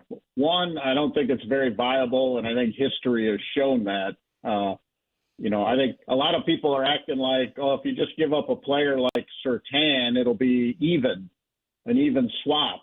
And that's not going to be the case. And, history has just shown it over and over. And if you can't get to the number one pick, I always say it's, unless you formally see the guy you are sold on unanimously in your building, you should not make the move. So I have a hard time believing, looking at this quarterback class, that QB2, QB3, QB4, however you rank them, would be a unanimous pick in the building. I don't have any of these players graded where I had C.J. Stroud graded at this point last year. So, not even Caleb Williams. I don't see. He's a phenomenal athlete, a phenomenal player, and you will talk to scouts who will say he is unquestionably the guy in this class. And I don't argue that point. I guess I'm just saying I personally. After a lot of years of doing this, I don't have any of these guys where I had Stroud last year, and I think the work at the Senior Bowl this week is proof of that, frankly, beyond the top three guys who aren't here. All right, I want you to look at this because I obviously value and respect your opinion of the draft, but I want you to look at this through Sean Payton's eyes, his glasses. He already gave a comment that we've played numerous times from a year ago when he worked for Fox, calling Caleb Williams a generational player, the kind of player that could impact the lottery or actually impose a lottery on the NFL draft, change the way they conduct the draft. That's the kind of player he thinks he is. If that's what he believes, well, then that's what he believes. Then there should be no price too high to go get him. Well, and, again, I would question, you can do that, yes. If we're just going to talk what's possible, certainly they could construct a deal to get all the way to give up enough to get all the way to one. My question or my comment, I guess, would be, then are you not the Carolina Panthers putting Bryce Young in an undermanned roster with no chance of development anytime soon? Or I would also say Sean Payton said to us many times he thought Russell Wilson would blossom in his offense, and we saw what happened there. So I guess, what folks say is not always how it plays out. But he obviously had a lot of love for Caleb Williams when he said that. I just said, me personally, I had that same kind of feeling for Stroud, and I put it on our website. He was QB1 for me last year when a lot of people were giving me some flack for that, but I think it played out that way. And I right now, things could change going through the combine, and I doubt Caleb Williams throws at the combine. I bet people don't see him throw again until his pro day. But I don't see him right now as ready to go as an NFL quarterback as Stroud was, but doesn't mean he won't be phenomenal and some team will get a spectacular player with all kinds of instinctive movement skills that are rare and ridiculous at times. So, but yeah, they can construct the deal, but what's left behind when they do, because this is an old roster, as I keep reminding everyone. This is not a team equipped to do the rebuild they're going to have to do. And I don't think we know what Sean Payton would be like with a rookie quarterback. He did not show any patience with a 9-time Pro Bowler, so I don't know what it would look like with a rookie quarterback. Yeah, and for people who are new to the show or new to Jeff, one of my favorite things he does every year is right before the draft, he puts out his top 100 prospects board. And this is why I have a lot of respect for this thing that you do. First of all, it's pretty damn accurate compared to other people, but also you don't put in overvalue on QBs just because they're QBs like people do when they actually draft these guys. And so for you, when you're evaluating a quarterback, Jeff, if I said the two most valuable traits to a quarterback that are entering the draft that you would look for, what are they? Processing and accuracy. Those are my two. Arm strength's pretty far down on my list. It is important. Certainly, that is part of the job, actually throwing the damn ball.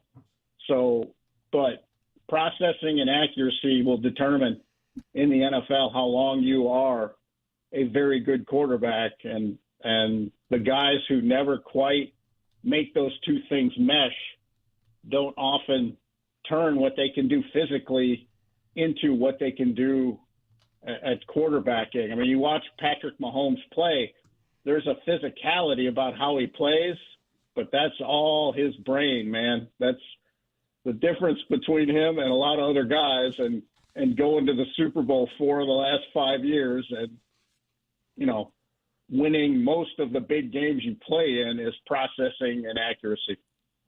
I do agree with you. I heard you say this on our airwaves.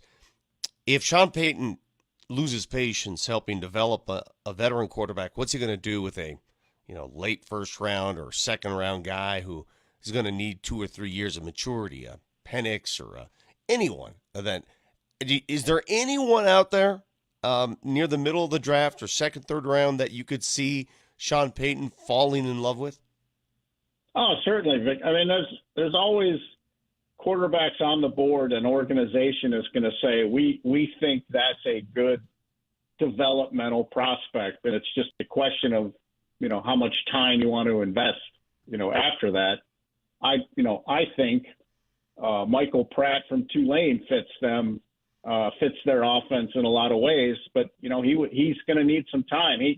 He's had moments here, the first 2 days of practices, and I'm going to head out in a few minutes here to the morning practice, but he's had moments here when he's looked very comfortable, but he is kind of the stand-up pocket guy of this group of quarterbacks in this draft, and I do like him. And we did an exercise at ESPN where some of us had to chart sort of the off-season,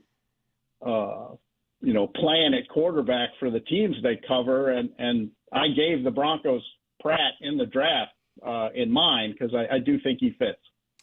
Jeff, I fell in love with Michael Penix this year. I can't shake it. I'm still there. I'm in the infatuation phase. You want to talk about accuracy? He puts the ball in the bucket every single time he throws it. Give me reasons why I'm right to love him, and give me a couple reasons why I have a blind spot with him. Well, again, this is just, the scouting 10,000-foot view. And, you try to take the emotion out of it. His accuracy wavers when the pocket gets dirty, but that's a lot of guys. Some of it is the difference between a clean pocket in college and the pros is significant. So you got to learn how to deal with people on your front porch, as it were. Mm-hmm. And he has struggled with that in the playoff, in the championship game. Michigan did a number on him with some of their coverage looks, and it forced him to hold the ball. And he has struggled with it here, frankly, on a few plays when they're in 11-on-11 here, and they're not even really playing any exotic defenses here. It's just the athletes are so much better than you're going to face across the board, especially at corner. Now you got good corners on both sides when you're going 11-on-11 at the Senior Bowl. So I think that would be something he's got to, that would take the grade a bit down. He also does not engage his lower body as much as he needs to when he throws, and that's why his accuracy goes sometimes. because he's gotten away with it. He's got a great arm, and it's really a live arm. The ball really pops out, but you're going to have to clean up that motion a little bit because, you can't afford to miss by 4 feet in the NFL. That's going to be a pick on a lot of plays, especially outside the numbers. So those are the two things. And the medical, Indy is big for him. The combine is enormous. He could see full rounds of elevation if his medicals come back good. And I talked to him myself, Tuesday, and he says he's going to clear medically, that he has seen a very noted surgeon. Neil Elatrage is kind of the doctor du jour in the league right now. And he has gone to see Elatrage, and he says Elatrage has given him a clean bill. Mm-hmm. And that could be significant because he could certainly elevate because the arm is live, and I think he processes pretty well. It's just mechanically he's going to have to do some work. Well, I've cleared many of players when they've come to see me because I clear a lot. But you are a doctor. Yes. I need to ask you this question because the Broncos currently have, 6 picks. They have a first, a third, a fourth, a fifth, 2 fifths, and a seventh. Day 3, because the word comes down from those who are operating the Senior Bowl and other scouts that because of the transfer portal, because of NIL, the depth of this draft just isn't there. You come up with your top 100. You know about draft depth. Are they right? I've been saying it all along, Vic, that we would see the impact of NIL at some point in the back end of the draft, and we are this year. And we still have some guys getting the extra years from COVID. They had an extra year with COVID, and then they've been injured, since, and they're getting an extra year again. So you do have some 4, 5, 6-year guys staying in school now that would have been in the back end of the draft. And day 3 is going to drop off pretty fast once they get in the 6th. So some of those late picks, you're going to have to be really good scouting in terms of picking guys who fit what you do specifically, have specific jobs for them in mind, and you will still find good players, but it's going to take more effort. And teams may be less inclined to get some of those throw-in 7s in draft and deals, along the way because they know it gets thin. The one advantage when it's like this is if you're a team, you start taking guys you would have waited to be undrafted free agents and sort of compete for them. So this prevents you from having to compete for them. And it actually will cost the player some money probably, but from a team perspective, some of those 7th rounders will be priority free agents in the past that they'll say, okay, we can just make sure we get him instead of having to bid for him. Can I go back to the championship weekend and ask you 2 questions about it? Number 1, your thoughts on the way that Dan Campbell coached that game and the way the Lions lost? Well, I love analytics, and I think it's been important for the NFL, and I get tired of people dragging their feet on it, frankly, because it's here and it's real and it works and the math is there. But I still believe there are moments in games when just consider the situation that even if the math says one thing, your gut can say another. I still believe that's part of football. And one of those, I would have kicked the field goal if it was me. If I'm deciding my mortgage. Now the math is very clear. There's no impact on momentum or whatever, mathematical impact on momentum. I just think there is an emotional component to football, whether it shows up in the math or not, that 3 points, would have been okay in one of those spots. But, then again, he was being authentic. It wasn't like he was doing stuff he didn't do all year. So I think if you're going to coach your team that way and be that guy, I don't have a beef with that, so much. If you win, people are going to be carrying you around on their shoulders that you're the aggressive, right, analytic, guy. I just think in one of those situations, I probably would have had him kick the field goal. Second thing here, and I think that this is maybe the most underrated part of the stories heading into the Super Bowl. So the Niners win that game. Again, they end up in the Super Bowl. And everybody's focused like, oh, they're doing it with Mr. Irrelevant. How about this? We were just talking about, do the Broncos, first of all, do they have the ammunition to even trade up in the draft to take a quarterback? But what happens if you do that and you miss? They did. They traded 3 firsts and a third for a quarterback who didn't play for them, and they still continued to win football games. It's one of the craziest things in the world to me. Like, they gave up on 3 first-round picks for a quarterback who never played, and they're still in the Super Bowl. It's nuts. Because they stayed under the cap. They didn't take on $80 million of dead money. They did it another way, and the quarterback they missed on, quote unquote, was on a rookie contract. So that makes the cap ramifications. I mean, they've been under the cap all year. Yep. Huge. And these are draft built teams. That's why I get weary of this whole, let's just trade a pile of draft picks to move up. We just watched 4 draft built teams play in the championship weekend. Why would you dismiss the draft? We just don't want to be patient. That's the problem. We don't want to watch the team build the way you should, because we want the fix now. Everybody wants the fix now. Well, guess what? You had 2 roads to take with the Russell Wilson trade. You could either not make the deal because it's too expensive and do what you're doing now, which is look around, or B, you could make the trade and commit totally to making it work for at least 3 or 4 years. The Broncos did neither, and now they're going to pay the price because they did neither. They needed to pick one of those.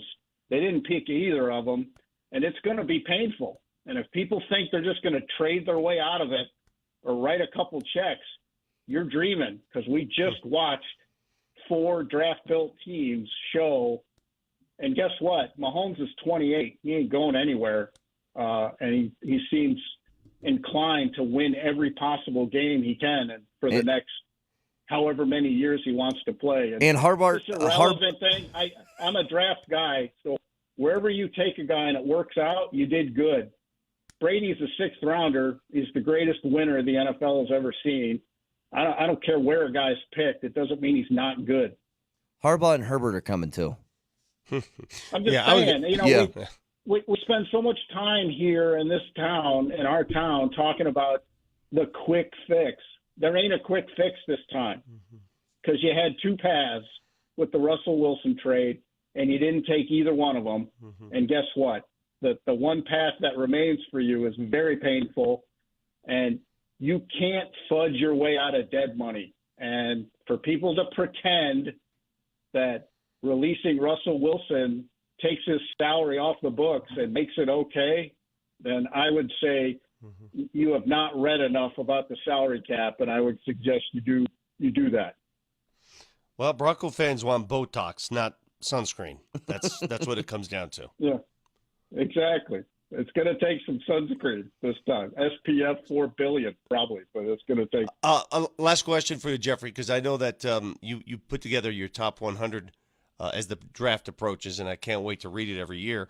But it's rooted in a lot of research. You're at the Senior Bowl now. You'll go to the Combine.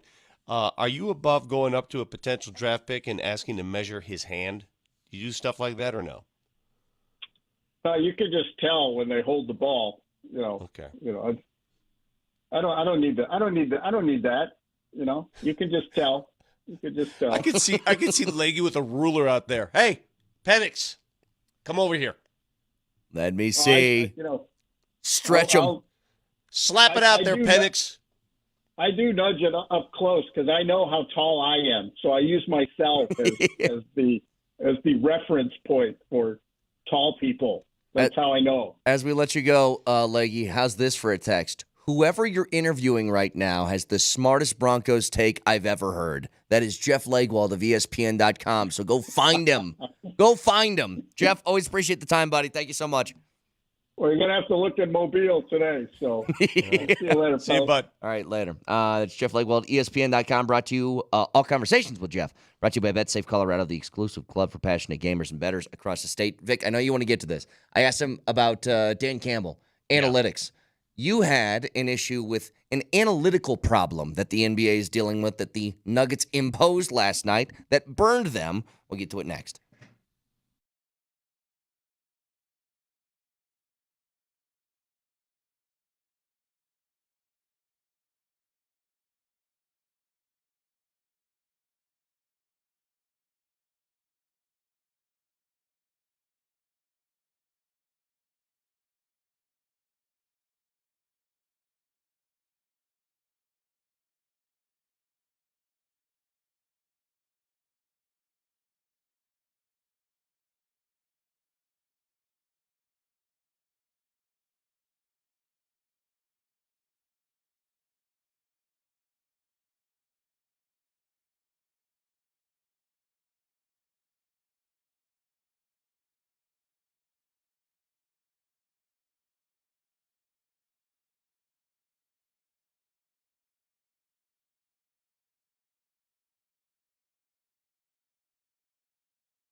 Michael Malone will be on Dempsey and Company at 10:20 this morning, so tune in for that. We'll talk to Mike Sanford at 9:20. Vic, analytics. Big discussion after that NFL weekend last week, and the NBA has its own version of what this is. And it was on display last night, and it was one of the two things that drove you nuts yesterday. I'm 99% sure I know what you're talking about, but please, tell me what it was. Well, ironically enough, it really didn't have much impact on the Nuggets' ability to win the game. So it's not necessarily, this rant I'm about to give you is not necessarily on the Nuggets. It's on the game as a whole. It's on the NBA mentality. It's on where our game is going and the mindset our game has. And I don't understand it for the life of me because I really believe there's a time and a place for everything. I do. And there's a time and a place for analytics. We saw it in the NFC Championship game. We've discussed it all week. And case in point, last night, Nuggets versus OKC, fourth quarter. Nuggets are down by 9. They get the ball on a fast break. It's a 3-on-1. KCP's got it in the middle. I believe it was MPJ on the left side, AG on the right side. Two guys who could dunk. They're flowing toward the rim. You're trying to get back in the game because you've been down the entire second half. You're trying to get back in the game. And KCP does what I think most NBA players have been taught to do or apt to do. He pulls up and shoots a three-pointer. Yep. Now, I understand the reasoning. 3 is worth more than 2. And ideally, you have 2 rebounders waiting underneath in case you miss. I get it. It occurred with 6:12 to play. It was 87-81 at the time. Nuggets were trailing. I totally understand why at some point in the game you would shoot that 3. If it's first quarter, I shoot that 3. I have no problem with it. It's fourth quarter. You're trying to come back. You have a certain dunk. AG's going to dunk the ball if you give it to him. Yeah. Now, I would love to have seen it from KCP's perspective. Because I don't know if he saw AG out of the corner of his eye. I don't know if he saw MPJ. Was there one defender was in the middle of that too, right? It was a 3-on-1. It was a 3-on-1 fast break. Yeah. Jalen Williams was trailing the play. That's right. So everything in my body, everything in my brain, as we're watching it all together last night, Hanslick would say, go get the 2 points. Well, attack the rim and just lob it up near it and let AG finish. Dunk the ball. It's 87-81. Cut it to 87-83, and we got some. Let's go. KCP did what a lot of NBA players are doing. Not just NBA players, college players. Hell, it's happening in high school. He pulled up, shot the 3, even with 2 rebounders down there. The rebound went to Jalen Williams. You get nothing out of the play. And I hear people say, well, you're dumb, Vic. The numbers always dictate to shoot that. It's a wide open 3. My retort is, I'll take 100% of a 2-pointer over 40 or 50% of a 3-pointer. Yeah. Throw those numbers together. Put that in your calculator. Go ahead. Engineer your Texas Instruments. Saddle it up. Is that something what does TI tell me about that? 100% of a 2-pointer versus 50% of a 3-pointer.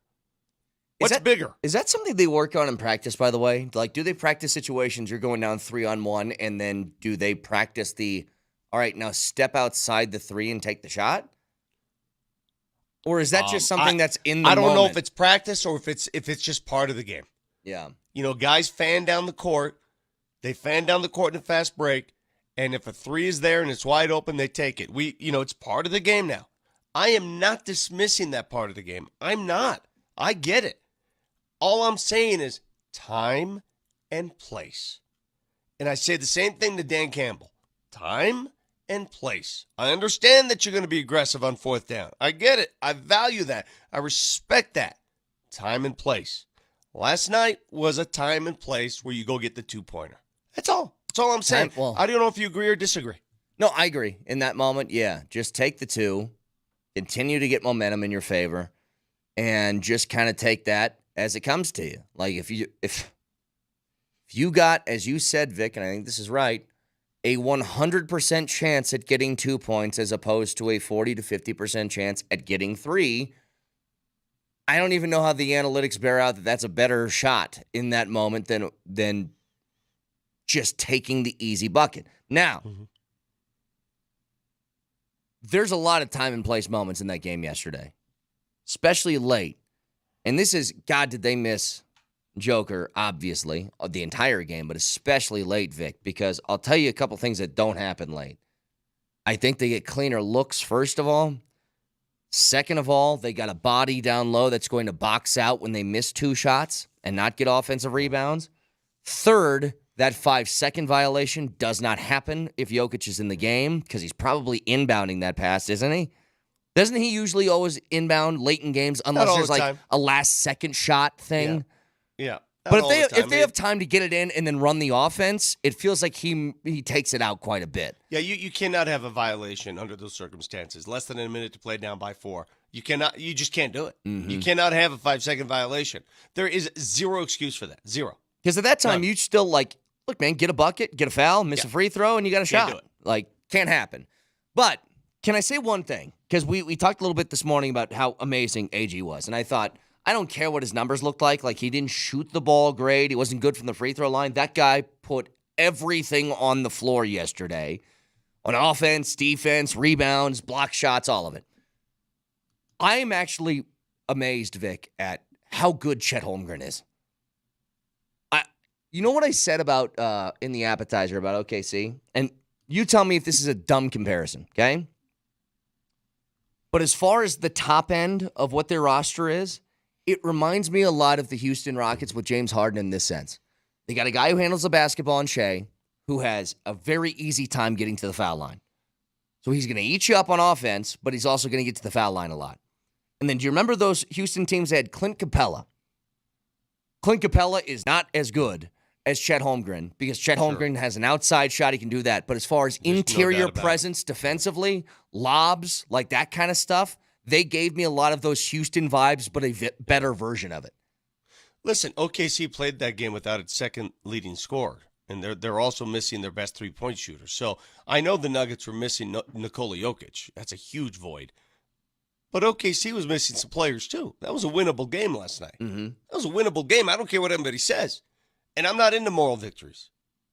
I don't care. I mean, they played hard for most of the game, but they should have won the game. And there's nothing wrong with saying that. And if you say that for some reason, oh, well, look at you. Oh, yeah, look at you. You're just not content as a fan. It has nothing to do with being content. Nothing. They should have won the game. End of story. Hey, I'm not too concerned with Oklahoma City. If you play them in a 7-game series, the Nuggets figure them out. I think they're smaller. I think they figure them out. I'm not that concerned. It did make me mad you lost last night. Texts are coming in on my commentary regarding the pull-up 3 on a fast break. I knew this would come. Mo writes in, hey, I already know Vic is going to attack KCP for the 3-ball, but if it went in, he's calling him a hero today. I'm not mad at the shot. Well, you didn't watch the game with me, Mo. You don't know what my mind was thinking. Just like you didn't watch the Detroit game with me when Campbell went for it multiple times. You don't know what I was thinking, what I was hoping. As soon as KCP pulled up, I said, no! As soon as the results don't matter at that point. Mm-hmm. The results don't matter. What matters is 2 guys fanning toward the rim for an easy 2. And I'm not picking on KCP because it's just a byproduct of the league today. I'm picking on the league, the game, the way it's taught, the way it's played. Don't tell me that I'm being Mr. Hindsight here. If the shot goes in, I'm still mad. I'll give you an example. I didn't like the shot. I'll give you an example. There is a very, very famous transition 3 that worked, but I think everybody said, God, that was dumb. But it worked. Ollie Farouk-Manesh against Kansas in March Madness. Remember that? Yeah. It's like could burn the clock, and he just takes heater. it and pulls up from 3, hits it, and buries Kansas. But you're like, why the hell would you even try it? Like, why? And it's the same sort of thing. Whether it works or not is not the issue. You either agree or disagree with the general sort of notion of doing Exactly. I want to know your opinion before the play happens. I want to know what you're thinking before it happens. And I'm going to let you know something. Before Dan Campbell went for it, I said, kick the field goal. And I didn't. Before KCP shot the ball, take the 2. See, and you could call that old-fashioned. You could call that boomer. You don't understand math. You can call whatever you want. There would also be moments where it worked in inverse, where, hey, take the 3 there. That's a good shot. Not that time, not in that place. That's all I'm saying. And it's all over the NBA. It's all over the college game. It's all over high school. It's everywhere now. It's become It's become a problem where people think this quick hero ball is going to get us a win. No, it's not. What's going to get you a win is more points. I think people, by the way, God, it would be a lot better if they were just honest about the way they felt about things and didn't play the result on stuff. Because you kept asking me, Vic, all week when you came in, why aren't you more mad about the Lions losing? And you want to know what it is? Because I agreed with the calls that Dan Campbell made. Like, you and me disagree on them, but I agreed, and I'm like, totally respect it. I can't be pissed on something when he did it. I was like, yeah, go. Sure. I agreed with it. 100%. I disagreed with KCP taking the shot, though. Now, again, time and place. Like, let's paint a different scenario. Let's say the Nuggets are down 2 and there's 4 seconds left and they're on that same fast break. Okay? I could see an argument where he pulls up and shoots the 3 to win the game. I could see that. I would almost be like, okay, I could see that. Just end it right here. But not with 6:17 to play. No, There's too much game left. Trying to battle back. There's too much game left.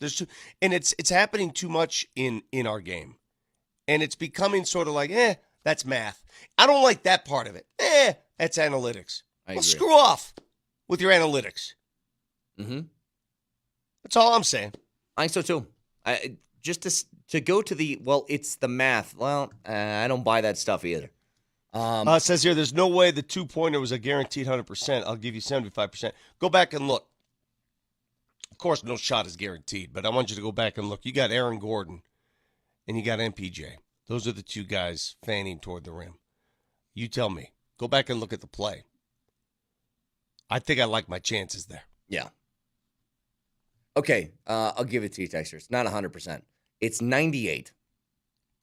98%. 303-504-0925. I got a question. This is something with the Harbaugh stuff that we haven't really tackled yet, and I wonder where people's heads are. They just announced the contract for Jim Harbaugh. He's getting paid less than Sean Payton is. Less money to take that job in L.A. And I have a make-believe hypothetical world question about, had Michigan won the championship if I just copy and pasted this championship season from Michigan to last year? Do you think Harbaugh's the head coach of the Denver Broncos? We'll get to it next.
All right, so Harbaugh, the contract was announced. He's going to make $16 million a year over 5 years. That is what he's getting from the Chargers.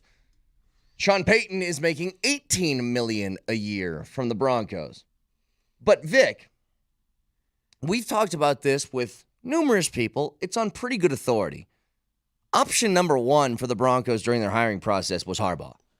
And they flirted with the idea of almost getting him. Like, he thought about it before returning to Michigan. Yeah. Here's my question. If everything that happened at Michigan this year happened last year, scandal along with championship, is he the Broncos head coach? That's a great question. Is it just a matter of circumstance that you were a year off from missing him? That's a great question. Was it Michigan winning a national title and providing a springboard to the NFL? Was that the reason he went to Los Angeles when he did?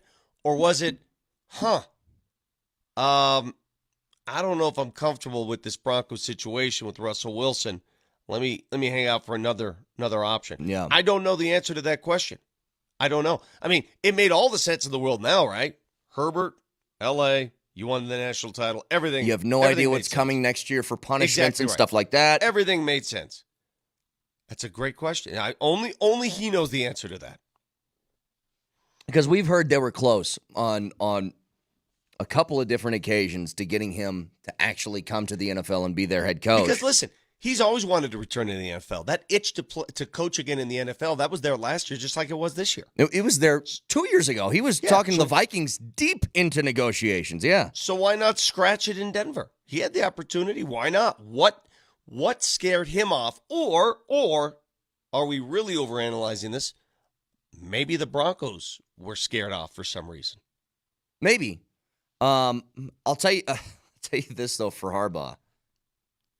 I think out of the now 3 years that he's been interviewing for jobs and flirting going back to the NFL, could things have worked out better for him? I mean, the fact that he turns down the Vikings job, doesn't take the Broncos job, goes back to Michigan, wins a national title, gets to have that on the resume, and then the job he does get in the NFL is with a quarterback that most see as like a budding superstar in Justin Herbert. Like, I can't think of a series of events that could have worked out better for him. Lucky. I believe that Jim Harbaugh got the job he always wanted. He wanted to return to Southern California, and he wanted to coach a quarterback that he felt would give him a chance to win. Mm-hmm. He got it. Follow-up question to that, because you have Sean Payton, and now it's like, what's next? Beyond the quarterback discussion that I know is going to be dominated here in the next few months and all the way leading up to the draft and blah, blah, blah. But outside of that, the amount of time we've talked about O-line play or skill position talent or all of that stuff that's rolled into this ball of underperforming. If the Broncos don't get better at those spots, if they don't get more talented guys to fill in, how much of that responsibility do you put on Sean Payton? Because George is still there. He is the GM. That job is typically tasked with finding the talent and acquiring the talent. But because we know that Sean Payton has his hands in a lot of different stuff, do you look at this as a purely Sean Payton's responsible thing for getting this team better? In my eyes, this is all Sean Payton. His stamp of approval is on every move now. It's all him. Yeah. Sorry. I'm the same way. Listen, dude, if you want all the authority, and he gets it, and deservedly so, it's in his contract, if you want all the authority, you get all the responsibility that comes with it. Correct? Yes. And there's no siphoning off that blame to somebody else. No. You write off everything. This is your stamp on everything. Because, look, there are some teams that do it this way, which is I'm the GM.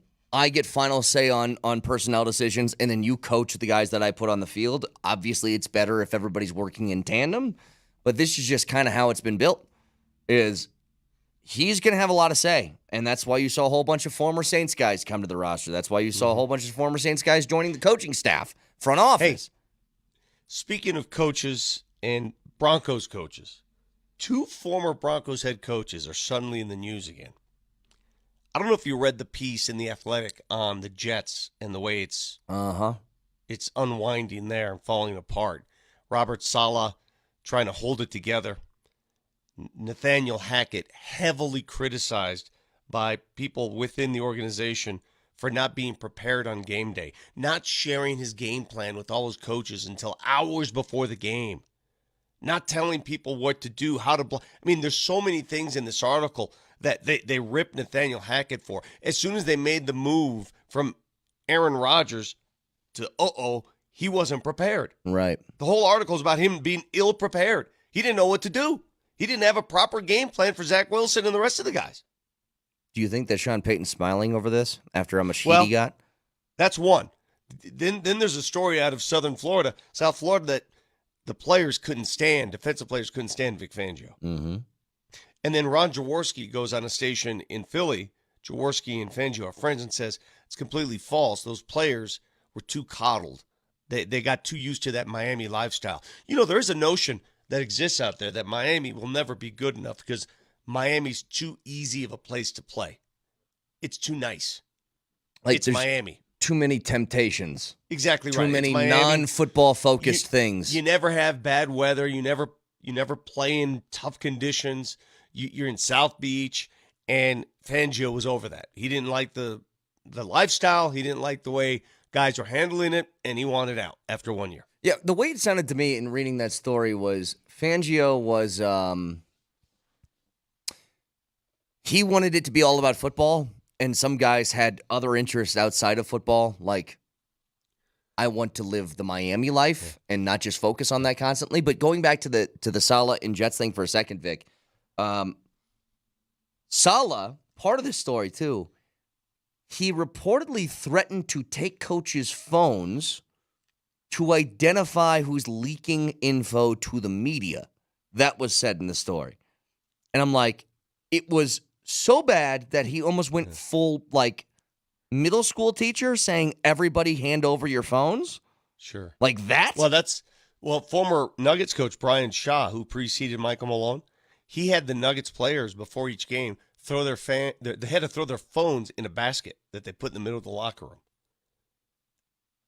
If you got to do that, I mean, then your team's in rough shape already. You know what I mean? In fact, I proposed that at our station for our show. I would propose that for one person. For me. Yeah. 100%. Yeah. No, that's the Vic rule. I think it would benefit all of us if you took my phone and put it in a basket. And if I turned off your computer. Yeah. No electronics. All my electronics. Take them. Make me focus on what you have to say. Hey, can I bring something up here? Because you might remember this story from last year. So remember how fun the Baltimore Orioles story was of this young ragtag team coming together, winning a whole bunch of games, and all of the stuff that they did in the dugout after homers and blah, blah, blah. What did they call it?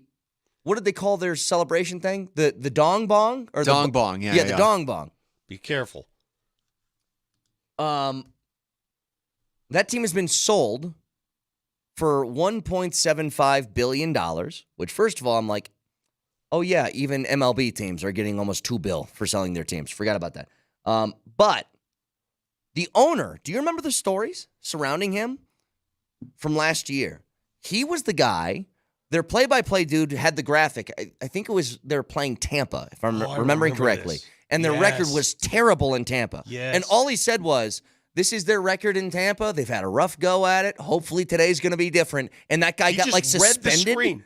Yeah, he read the screen. He read the graphic that the producer put on the screen, and the announcer was suspended for it. And he had multiple instances of being just a tyrant on stuff like that. And I think finally pressure got around enough that, dude, you can't do this. If this is the way that you're going to own a team, you're going to run this thing into the ground, you got to get out of here. So he sells that to a group that's actually part of that ownership group is Cal Ripken Jr. is involved in one way or another. He got sort of that, I don't know, that Derek Jeter, Magic Johnson sort of role within the ownership. But Marty looked it up. What do you think if the Rockies were to ever sell? What do you think that they're selling for? Because this last list that came out had the Orioles at $1.7 billion, their evaluation. Now, the Rockies, that doesn't come with the ballpark, though. Do the Orioles come with the ballpark? Is that theirs or is that the city run? because a lot of these deals come with the park. I think that is city run because I thought I just saw something that they signed another 40-year lease on Camden Yards. Okay. So the Rockies operate Coors Field, but I don't think that's part of the package. They don't own Coors Field. That was a stadium built by, funded mostly by taxpayers. Yeah. But what's your guess? Like, if the Rockies were to sell, what do you think the evaluation of that sale is right now? I would guess what would you say the Orioles were? 1.7. That was their evaluation. They sold for 1.75. Okay. With the attendance figures, I will say that the Rockies are worth around $1.6 billion. 1.5, 1.6 billion. That would be my official doctorate valuation. They were 1.4, right, Marty? 1.4? 20th overall. What do you think the Yankees are worth? $4 billion. 7. Yeah. $7 billion. What are the Dodgers worth? 5. And then who was next? The Red Sox are like 4.5. Red Sox, Cubs, and Giants. Yeah. What's the last one? The last one's got to be Tampa. It's got to be the A's. It's got to be the A's or the Rays. Yeah. It's Miami. Miami. It's actually barter. We will not sell, but if you want to barter use of your yacht, maybe your Airbnb. So what are they, like $1 billion? They're even? $1 billion. Yeah. Then it's Oakland, Cincinnati, Kansas City. Yeah, one of these 4 major sports teams, you're going to have a hard time not selling that thing for $1 billion, right? Maybe hockey. Hockey might have a couple. But if you want to own a professional sports franchise in the major sports here in this country, it's going to cost you $1 billion minimum. At the end of the day, the bottom line is the bottom line, which is why I say money matters in everything, every negotiation. Everyone has an asking price, no matter who you are. I'll give you case in point. Who was more invested in their franchise, in the operations of their franchise, in the everyday activity of their franchise, winning and losing? Hell, he used to play basketball with them. Who was more invested than Mark Cuban? Oh, yeah. Right? Yep. What did he do? He sold. But he kept operating. But he sold. But he sold. I said this when he did it. I'm like, that is the most ideal situation I could ever ask to be in. Not only do I get all this cash from selling the franchise, I still get control of the basketball team. Mm-hmm. Huh? How do you even negotiate that? You pay me money, I keep the role that I love still, and I get billions of dollars. Bro, well, it's like Thumbs there's up. a lot of people that sell their companies that remain on board as consultants, basically running the company. Yeah. Do you know are you familiar with the business world? Do I look like I'm familiar with the business world, Vic? Are you familiar with the notion of somebody forming a company, cultivating that company, nurturing that company, making it special, selling off to a bigger entity, and that bigger entity says to them, we want you to stay on board for a salary, but we're going to buy your company. Happens all the time in business. Yeah, but I wouldn't want to do that for a company. I want that for a sports team.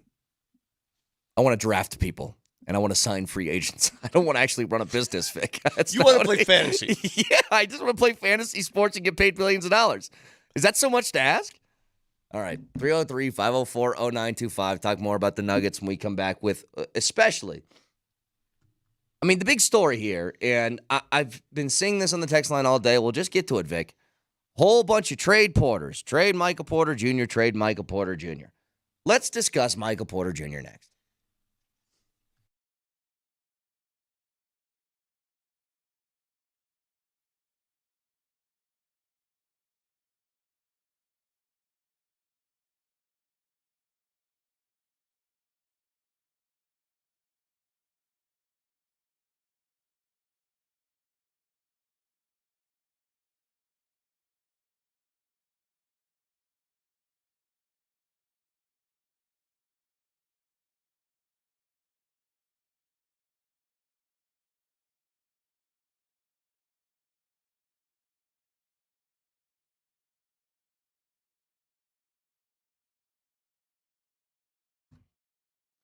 This is Brett Kane for Circa Sports, which is now available in Colorado. And the big game's coming up in about a week and a half.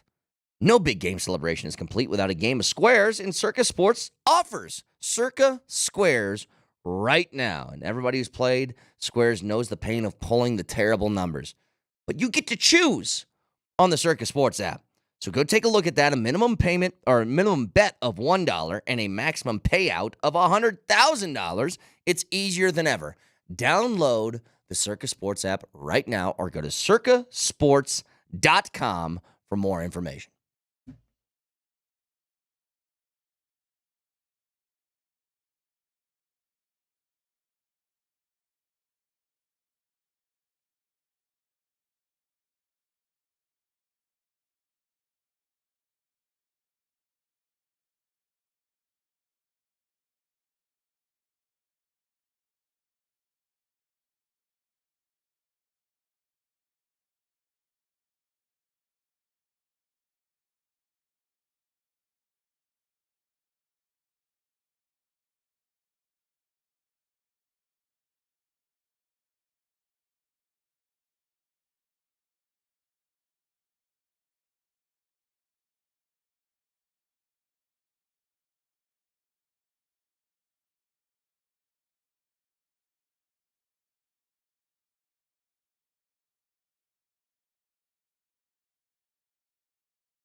You want to talk about Porter? Fine. Let's do it. Much like other people, Vic, I've been, especially recently, kind of disappointed. It feels like an underwhelming year from him so far. My question, though, for all these people is, what do you want to do? What do you want to do about this? Like, some people hate Michael Porter Jr. for a multitude of different reasons. His shot hasn't been as good this year, but still fine. You guys tell me. You got all these problems. You want to trade him? All right, let's go through the scenario. So trade deadline, Vic, that's something they can actually do is they can trade. Go ahead. Before you get to trade deadline, let's put a list together because, you could do this with every player, every player in every walk of life. Your likes and dislikes. What is it about them? Because we're the only station in the world that went to the lab and actually slapped down a track in honor of Michael Porter Jr. We did a video for crying out loud. So I think we made the case what we like about Michael Porter Jr. Before you even bring it up, because I know there are a lot of people talking about this subject, what do you like and dislike? Let's give the likes. Let's start there. He can get you shots that really nobody else can. 6'10", shoot over people. He had that 3 late last night when he was moving to his left over a defender. I don't know many people on the Nuggets roster, let alone the NBA, that can get that shot off. Right. He did. He can get those shots. He rebounds like a fiend, all right? So shooting, not all the time, but shooting, rebounding. And I think overall, he rebounds Vic, really well. You know what's funny? He's still shooting 40% from 3, which is kind of a line of demarcation of a good shooter. Yeah. Still, even though everybody expects every shot he takes to go in, and when it doesn't, it's the end of the world. I get it. It's what we do all the time. The last thing that I will give him credit for here that I think is the biggest factor, availability. He has spoken about that. That dude is playing with a bad back and a drop foot, and he plays every night. He has not missed a game. He has, again, I repeat, he has not missed a game this season. He is the only Nugget starter not to have missed a game. Doesn't miss games. And for a guy with the injury history he's had, that's pretty damn impressive. All right, so a durability, which was not a forte of his earlier in his career and has become one. Shooting, rebounding, durability. All right, let's go through that's the pros. What are the cons? Not very good on defense. Has a tough time staying in front of people. Okay. Defense. I would put as a con, and a lot of this is based on some of the health issues he faces, mobility. Yeah. Yep. Right? Being able to bend, get it. Like last night when that shot went up and Giddey came up with the rebound, get on the ground. How about this? Not a good ball handler. So I got mobility, ball handling.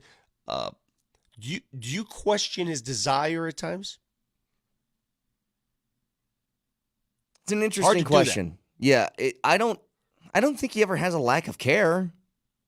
I think he just at times thinks somebody else is going to do it. Okay. Does that make sense? It's like last night when the rebound had to be made, it looked like he was like, somebody else will get that. He wasn't only the one on the court who was thinking that, by the way. No. Because I can make similar lists for every player. Can I give you another pro, by the way, that I think is an underrated part, and there's not a stat for it? He spaces the floor for guys like Jamal and Joker in a way that not a lot of people can. Let me write down, and now this is the final one. This is the biggest one. This is the biggest con, the biggest thing going against him that I think most fans cannot come to terms with. Salary. That's it. Salary. Because when you are a max player, no matter who you are in this league, the expectations that you bring forth, the responsibility you have as a max player, supersede everything. People expect max effort, max production, everything. You are a max player. You are one of the chosen. You're one of 3 on this team. You are the reason they're in the first apron and they can't really do anything at the trade deadline. Those kind of contracts. Max players. So you're going to be treated, you're going to be under the microscope more than others. That's fair, correct? Sure. Okay. That's just part of the deal. Because I don't like that I'll be stuff, the first though. to tell you. I know I'll lose this argument with people, Vic, but I hate it when people brought it up with Millsap. I know. I know. can't stand but when it's it's always part of about sports. I know. But this is it. They publicize player salaries, and when you make player salaries public, this is what you get. You don't treat players based on who they are. You treat them on what they make. Because I'll tell you right now, if MPJ, let's say he made KCP salary, which is probably more in line with his production. If he made KCP salary, would people be as angry? I still think I don't they think might. so. I think they might be. I don't think they'd be as angry because they would have opportunities to do some things if that were the case. So salary is always indicative of the level of feedback. It always is, no matter what. Russell Wilson, case in point.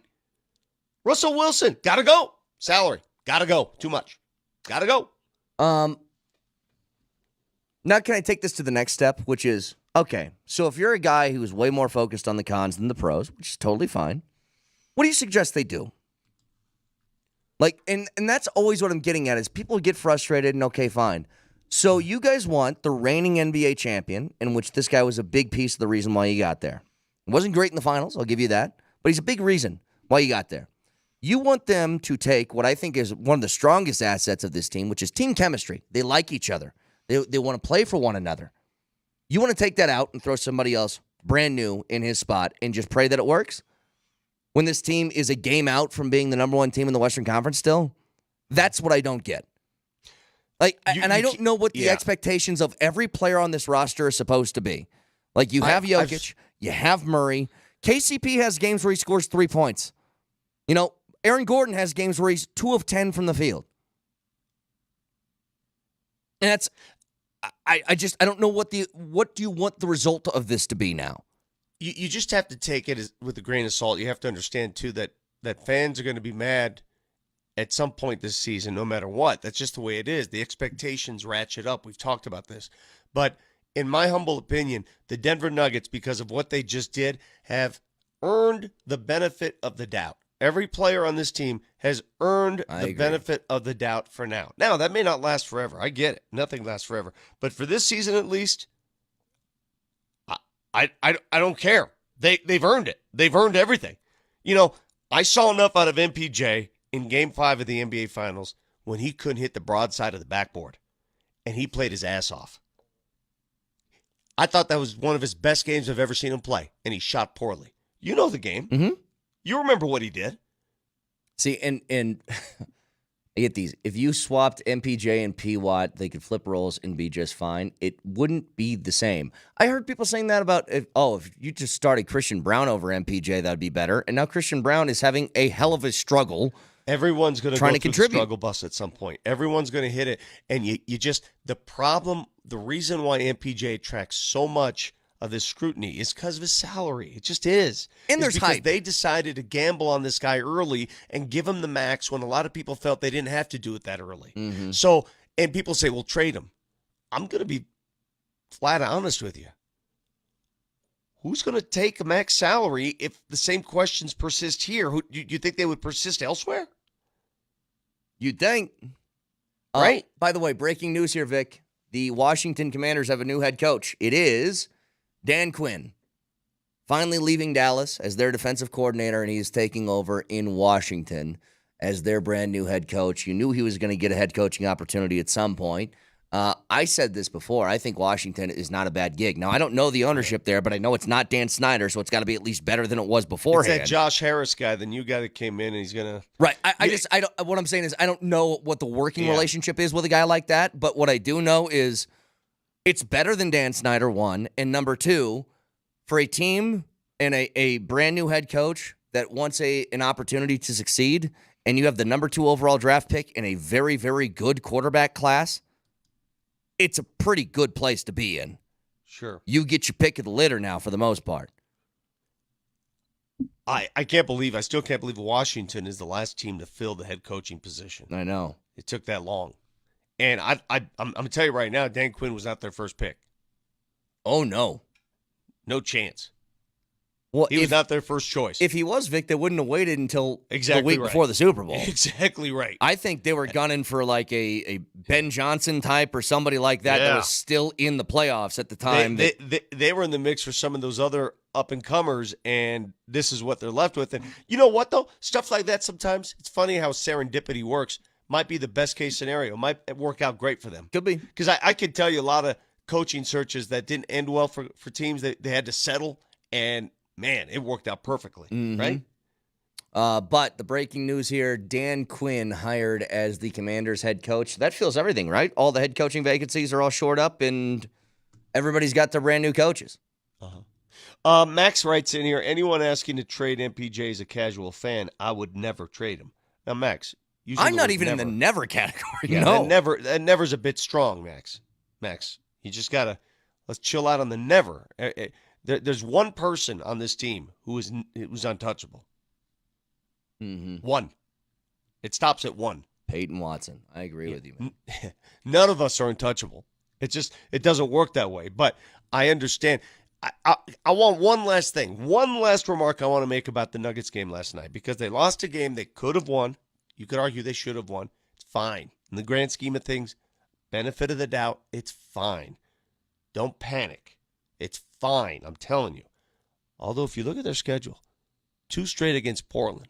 Portland is playing much better basketball.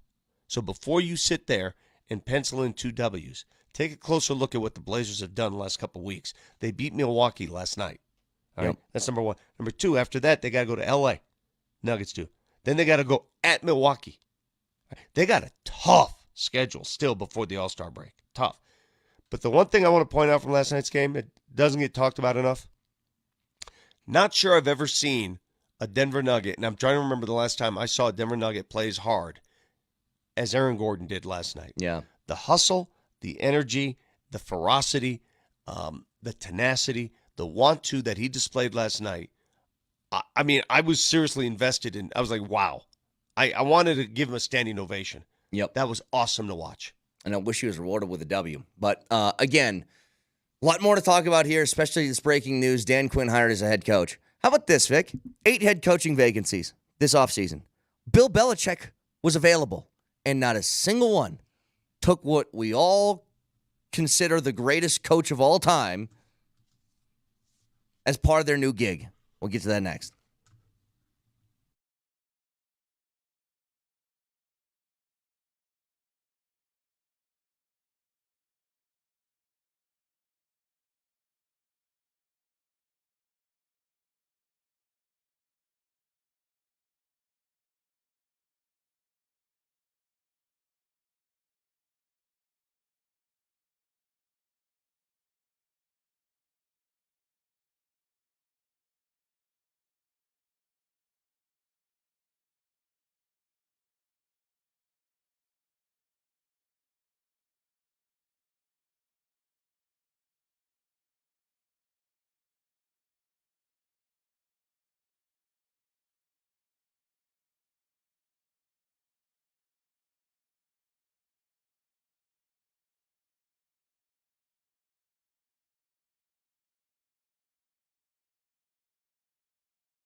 All right, I want to talk about this Dan Quinn stuff in a second. We can discuss this more with somebody who joins us from Mobile, Alabama on the Ramos Law Hotline.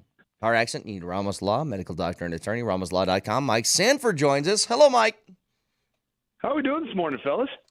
Good. I got a whole bunch of questions for you, but let's just start with the breaking news here that all of the head coaching vacancies now filled. Dan Quinn is the head coach of the Washington Commanders. And Bill Belichick, with 8 open jobs this offseason, didn't get one. Your thoughts? Not surprised one bit. I think the Patriot way and the Bill Belichick way is none of these jobs, I think, demanded that type of transformation. I think, like a situation like Nathaniel Hackett and what happened here in Denver, where it seemed like it was some, youthfulness as a head coach, that you bring in that kind of a personality. So I think you'll see maybe next year, after maybe one of these young new head coaches or first 2-year head coaches, it's a disaster. Then you could see a Bill Belichick saying, hey, the new sheriff's in town, just very similar to what happened in Denver with Sean Payton coming in. At the Senior Bowl, Mike Sanford, now you've been there a couple days. Is more work done during the day at practice or at night at the bar? I actually, you'd be proud of me last night, Vic. I waved the white flag of surrender. I was like, I'm done. I'm going home. I'm getting some rest. I'm going to the hotel. I think for me, I got way more work done, during the practices from 8:30 until 2:30. And so I was good, man. I was tapped out. I had a sunburn. So I need a little rest, man. I'm getting old. I'm a boomer. You know that. Well, you know what I mean by that, though. And I'm not saying drinking games and that. I'm talking about cultivating relationships and getting the skinny on rumors and all that stuff. That takes place all the time at events like that. No, the first night I got into town, it was really good. Just reconnecting with a lot of just scouts and general managers, personnel, people that I've met over the years, being in the college game.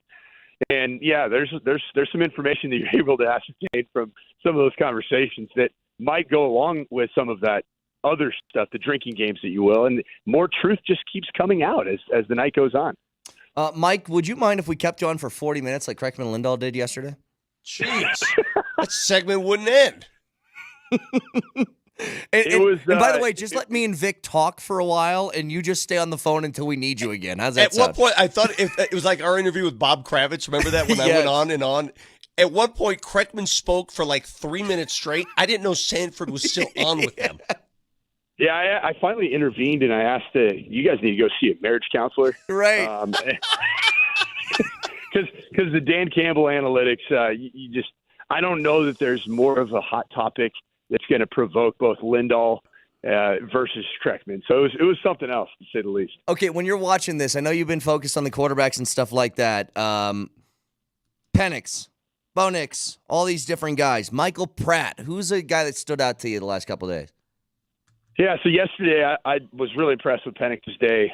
It was a third down day, open field, so most of the reps and the one-on-ones and everything was in the open field. And Penix looked much better than Nix. In the second practice, Michael Pratt, I think he's good. I think he's accurate. He's consistent. Not a lot of wow factor there for me. I don't see him as a first round, maybe even not a second round draft pick. Say this again. Who was the not first round draft pick? Who were you just talking about? Michael Pratt. Oh, gotcha. Yeah, just not seeing it. I think he's consistent. I think he's solid. I think he's a mid, third, fourth round type prospect. I'll tell you what, though, there was a guy that caught my eye, Gus Bradley's son, Carter Bradley, the South Alabama quarterback. I think there's a universe where he's a high value, low draft pick that could end up trending into being an NFL starter. Like to me, he was the best quarterback with the 11-on-11, like real football. He was the best quarterback of the day for either team. God, I don't think there's anything worse than referring to a player as mid, especially in today's culture. He's so mid. Just mid. Yeah, you got to stay away from mid. Yeah, mid. Stay away from mid. It's interesting, Kaner, back to your original question. So, like, you get here this morning, I'm on the Penix euphoria, right? Like, I'm feeling the Penix. Right. And Penix didn't look very good today. He was it's not? Red zone day. Oh, it was red zone one-on-ones was not good. And I do think that's an area of his game from studying him this past year. He has such the wow throw component, but man, the NFL, a lot of a lot of those touchdown numbers are going to come down to those very fine-tuned, tight throws in the red zone. Bo Nix was phenomenal this morning. So, that's the thing about this whole process is that there are ebbs and flows, no different than an actual season, right? And today I would say that the energy and accuracy of Bo Nix is superior in this morning's practice to Michael Penix. What does he do wrong in the red zone that caught your attention? Just ball placement, accuracy, timing, honestly, energy. I know it sounds weird, but like it just looks like, hey, it's day 3. I looked really good yesterday. He didn't look sharp, didn't look accurate. His completion percentage wasn't particularly good. And Bo Nix just had a way. You could tell Bo Nix had something to prove today.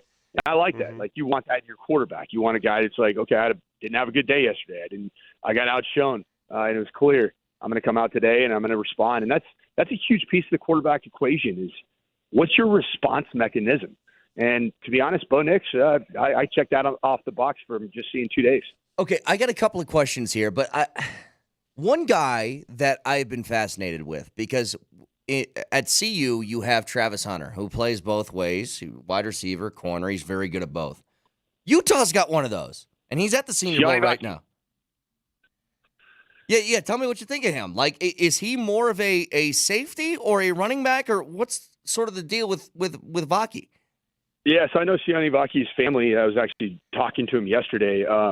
He's in the safety meeting room. That's kind of where his wheelhouse is. But then during practice, the NFL coaches that are running this are pulling him over and taking one-on-one reps at running back, at receiver, at slot. And he put on a show. Like just the versatility of him. He's a really intriguing prospect because of his versatility, and if you can see the game, if you're a starting safety and you can see the game as an offensive player, like your instincts and reaction times, I think are shortened. And I think we saw it with Travis Hunter. Sione Vaki is going to be a really valuable. He won't be a high draft guy, but he'll be a very valuable player for whoever ends up getting him in this draft.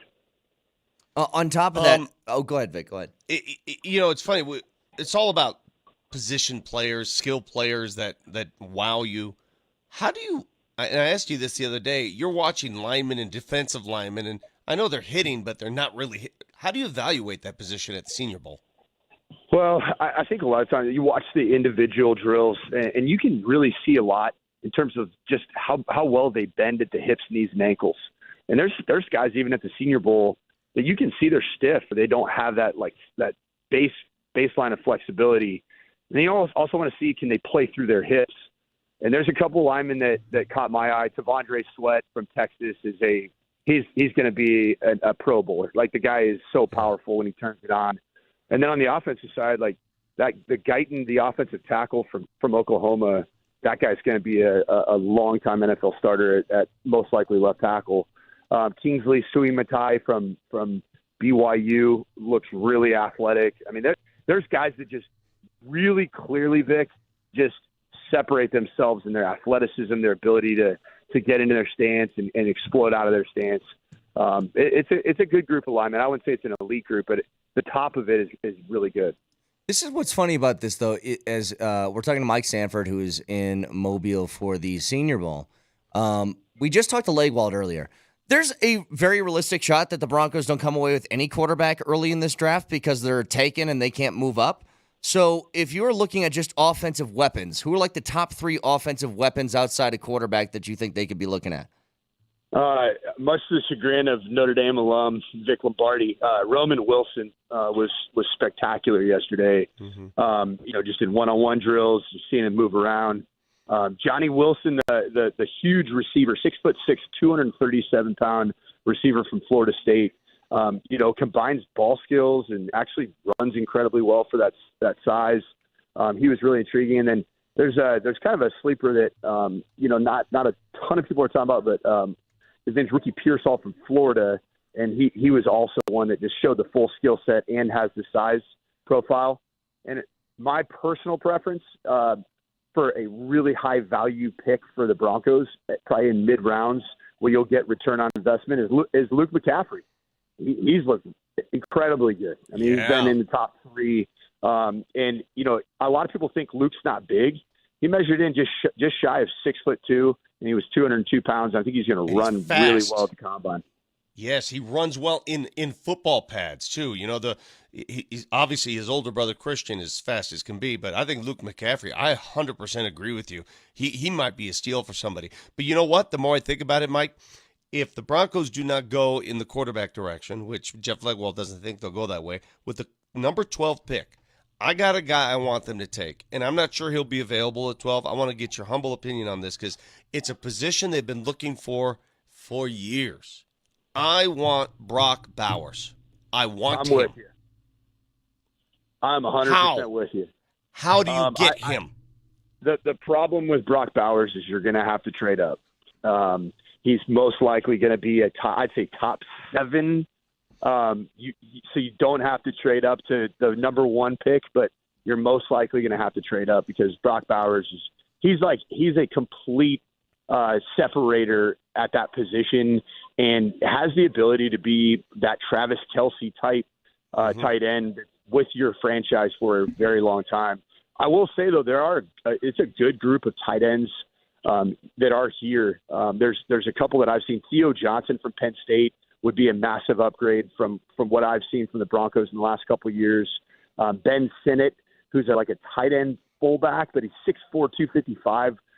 He put on a show in one-on-ones yesterday. So there's a good group of tight ends, and I think the Broncos need to commit to getting a difference maker in the pass game at that position. What about that CSU kid?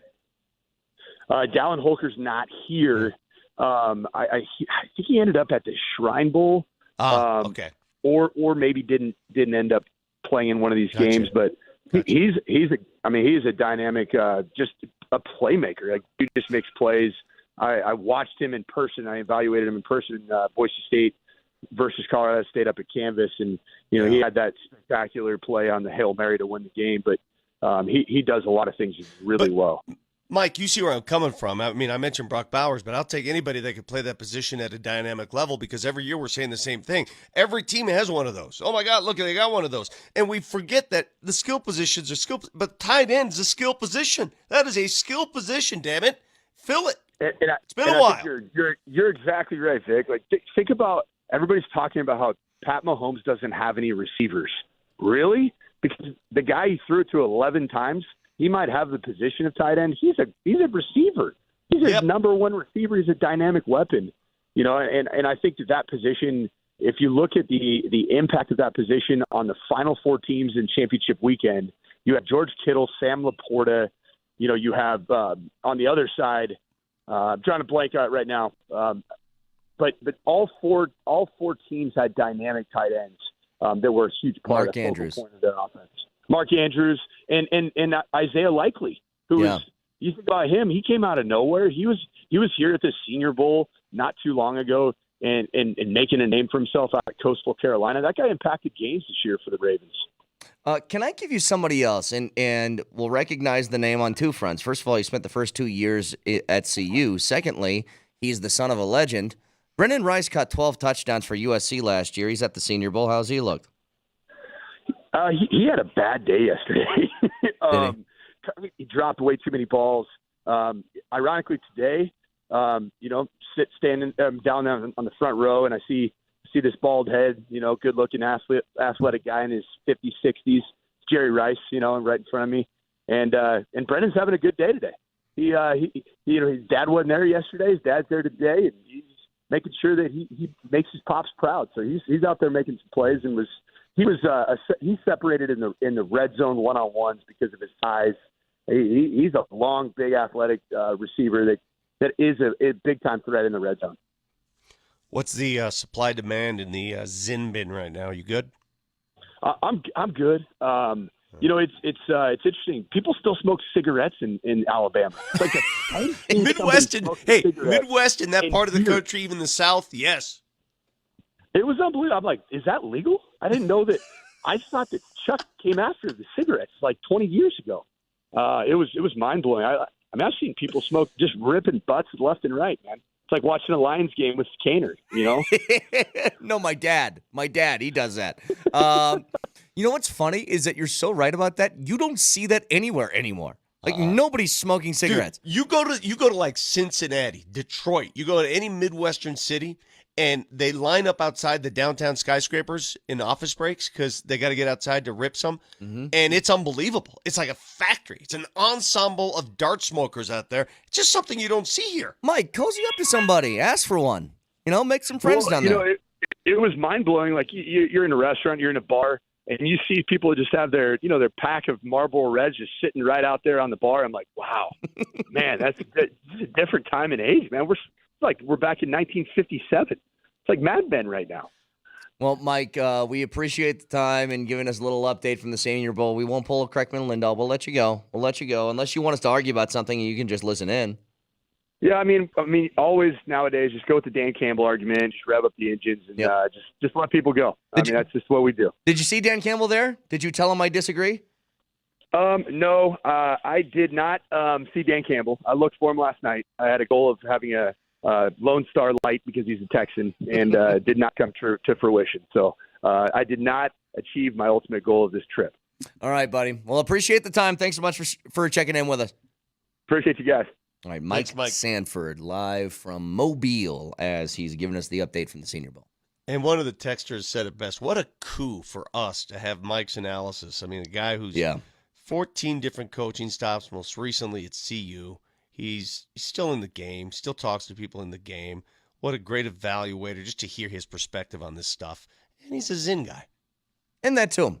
But you're right about something, Vic, something I want to talk about. You brought up tight ends. Tight ends matter, man. They really do. Look at all the teams that were left in the postseason past basically the second round. They all had somebody. I want to get to that along with Fact Checker next.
Michael Malone will be on at 10:20 this morning with Dempsey and Company, so stay tuned to that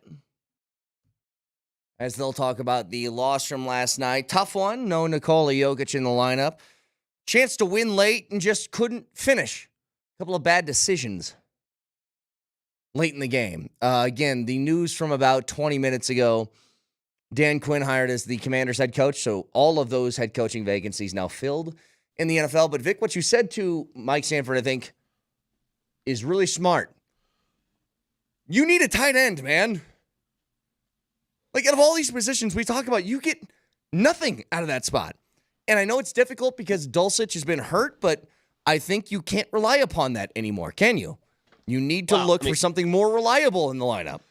Listen, dude, I mean, if the hope next year is, let's get Dulcich healthy and see what he can do. We've tried that. Gone down that road. I mean, it's like the Ben Simmons road at this point. Right. See Ben Simmons, he returns after 52 games missed to a knee injury, and he's out again. Wait, he's out again? Again. He played one game, though, and it was sick. What happened? He aggravated his knee. I don't know. It is what it is. So, for me, a tight end, after the quarterback position on this team, yeah, certainly, love to have a quarterback. Man, it's been a long road. It's been a desert of tight ends. Let's go. Yeah, I think Sanford's right, by the way. Brock Bowers is not going to be there at 12. You'd have to move up to get him. Are you willing to give that up for a tight end? That's a different discussion. But you need to find somebody. Give me Holker. I don't care. Just get me a tight end that you can rely upon. Somebody that it's 3rd and 4. We need to move the chains. There he is, 6 yards, first down. Like, I need some of that in my life because, as he pointed out, for all of the different sort of attributes that these teams had in the conference championship weekend, all of them had one thing, and that is a bona fide star tight end. Every single one. You might have had the top 4 tight ends in the league during conference championship weekend. You could throw a couple other names in there, but if you're talking Kelsey, Kittle, Laporta, and Mark Andrews, that sounds like a pretty good top 4. Is that a coincidence, right? Is that a coincidence that all these damn teams that are good end up having a good tight end? Well, think about it. Like, if you get a wide receiver that's like a Megatron or Julio Jones, like, obviously he's got a size mismatch along with a speed mismatch, but that's what tight ends are if they're good, no matter what defense you're going against. They're bigger than safeties, and they're faster than linebackers. You can find one of those. It's a nice little safety blanket to have within an offense. Last thoughts here on the Nuggets game from last night. Again, Michael Malone's going to be on talking about that with Dempsey and Company today at 10:20, so tune in for that. Vic, you were angry. You've crossed back into the championship from last year is not good enough anymore. I want more. I need more. I'm not saying it's not good enough. It'll be good eternally. Don't jack with my words. Of course it was good.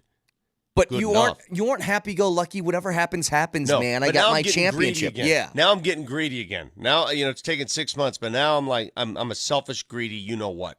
Now I want to win again. Another one. I want it. I want it because I know they're in that window and still in that window. And they proved 2 things last night. No moral victories. I don't buy that. Coach Malone will say the same thing. But they've proven 2 things.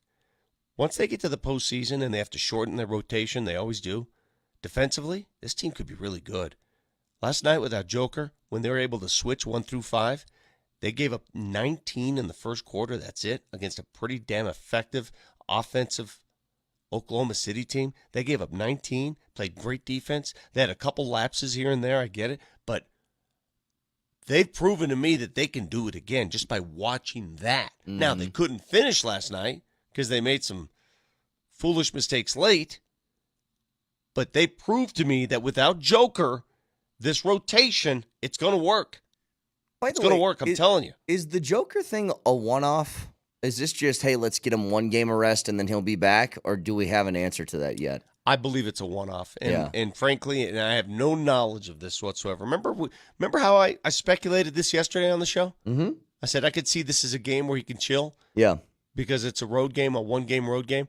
I wouldn't be surprised. And nobody's told me this. I have no No proof of this. I wouldn't be surprised if this is a scheduled chill. Oh, like they just had this on the bank for a while? Looked at the schedule and said, you know what? That might be a good one. Yeah. That might be a good time. I told you, and man. Some might argue, well, wait a minute. That's a big game. You lose a tiebreaker now. There's enough season left to make it up. There is there's a concern that keeps lingering with me that every time he leaves the floor, he looks like somebody who's 38 years old just trying to hang on one last year. Like every time he leaves, it's knees are wrapped, back is wrapped. Let's get something on his hand. Let's get you know what I mean? It's everywhere. Sure. Oh, let's dilate his pupil again because that's acting up. There's just a lot of stuff he's dealing with right now. So yeah, give him a little bit of a chill break every once in a while. And it's an opportunity. Again, you're playing an Oklahoma City team where you were able, the reason why they did what they did with AG at the 5 is so you could switch 1 through 5. You know what? It worked. It worked defensively. Defensively, the Nuggets were fine last night. Do you have any problem with their defense last night? None. I have none. I thought defensively they were superb. Offensively, they were terrible. By the way, what do you think the record of the Nuggets are since the beginning of the 2022 season? So Jamal Murray back in the lineup. What's their record without Nikola Jokic? He had to guess. God, how many games has he missed since the beginning of the 2022 season? I would guess he missed. He's eight missed games last year. Hang on. He's missed 4 15. this year. 15. Okay, so 15. I will say the Denver Nuggets without Nikola Jokic are 7-8. Close. 6-9. 6-9 without him. Okay. I actually thought it'd be worse than 6-9. But you look at these that's games. A championship roster. You know, as much as we love Joker and he deserves all the congratulations and praise as one of the best players on earth, you don't win a championship without having a refined roster. You got to have other players. And last night was a chance to prove, hey, we got to, the other guys, let's show who we are too. And you know what? Nobody did that better than Aaron Gordon. Again, I am so impressed with the want-to Aaron Gordon displayed last night in OKC. He went into that game with the mindset, I'm going to do everything I can to get this done. Yep. He treated, correct me if I'm wrong, if you watch, he treated that like a Game 7 of the NBA Finals. Dude, when they, yes, I remember specifically the sequence that you hated. 2 missed shots from Oklahoma City. You couldn't get a rebound. They kick it out to Chet Holmgren. He knocks down the 3. Nuggets call a timeout. They did a shot of the bench, and Gordon, he took 2 fists, and I don't know what he hit. He hit something beneath him, though. He was, so pissed off. And I think for him, he's like, help! Somebody help me, please! Somebody get the rebound when I can't. Yeah. Because I'm going to tell you right now, if everybody played with the fire he displayed last night, Nuggets win that game. Mm-hmm. That's just – and you can't call that up every time. There are games where Aaron Gordon plays lax. He doesn't do this all the time. Not anybody can. Nobody can do it all the time. It's impossible. But Aaron Gordon last night, it's the hardest I've ever seen a Denver Nugget play. I can't remember the last time I've seen a Nugget play that hard. I know. Laid it all on the line. One quick thing. We didn't talk about this much.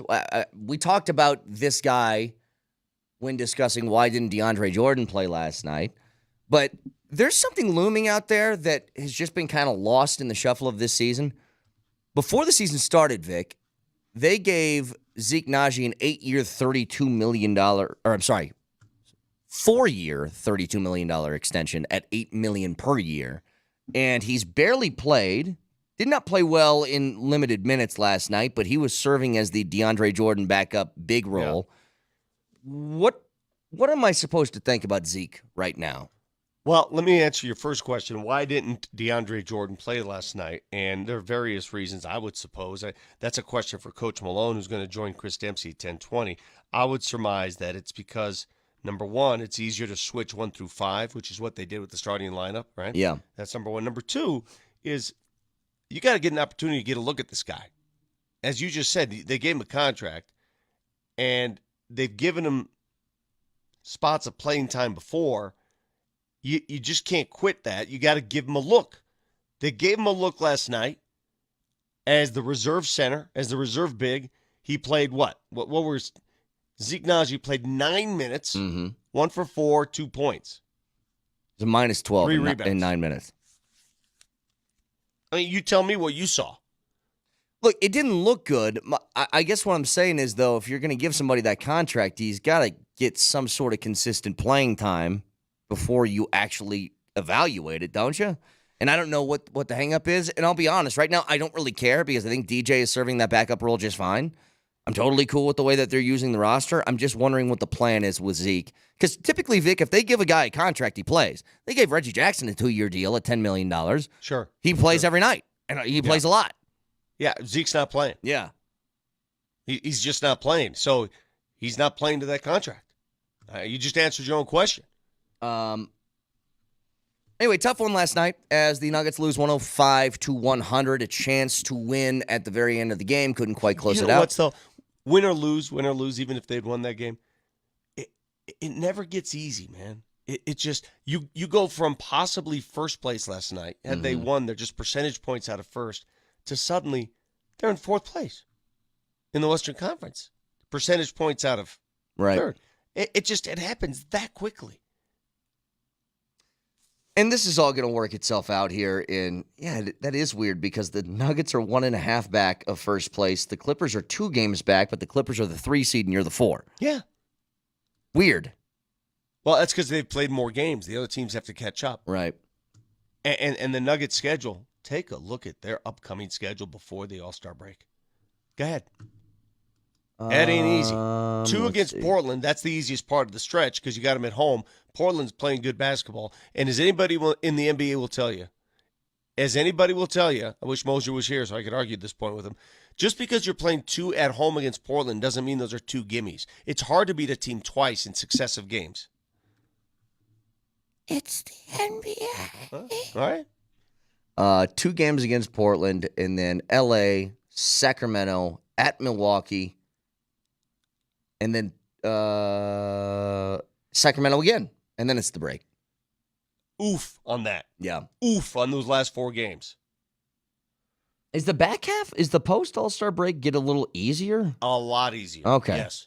In fact, I've seen some charts where the Nuggets have one of the cruisiest come-home schedules in the NBA. Yeah. So we still got a while before we get to that All-Star break. Again, the loss sucks. I'm not losing sleep over it. It's just you wish the last little sequence there. Grab a rebound. Do something. Don't get a 5-second violation.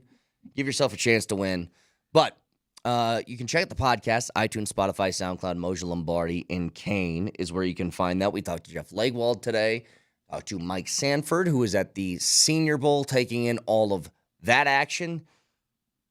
And again, if you guys missed it about a half an hour ago, last coaching vacancy in the NFL was filled. Dan Quinn leaves his spot as defensive coordinator of the Dallas Cowboys and takes over for the Washington Commanders. I asked Sanford, I was like, there's 8 jobs that were open this offseason, and Bill Belichick did not get any of them. I don't know if he's going to be a coach again.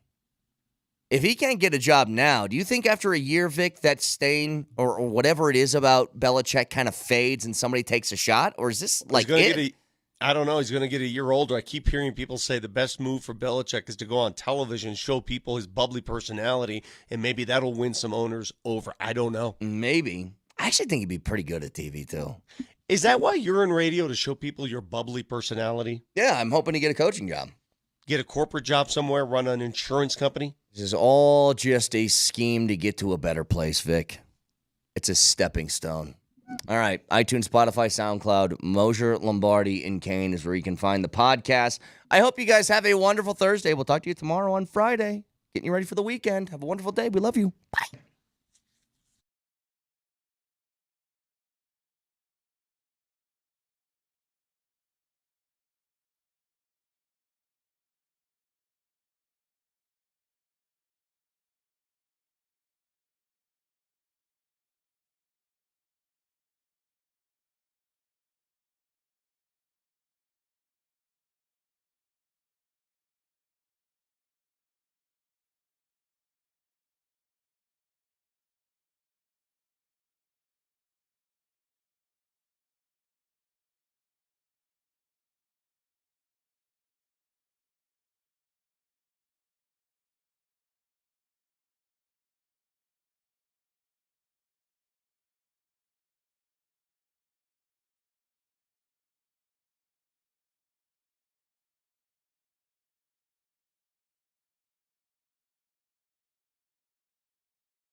Thursday morning in the Mile High City.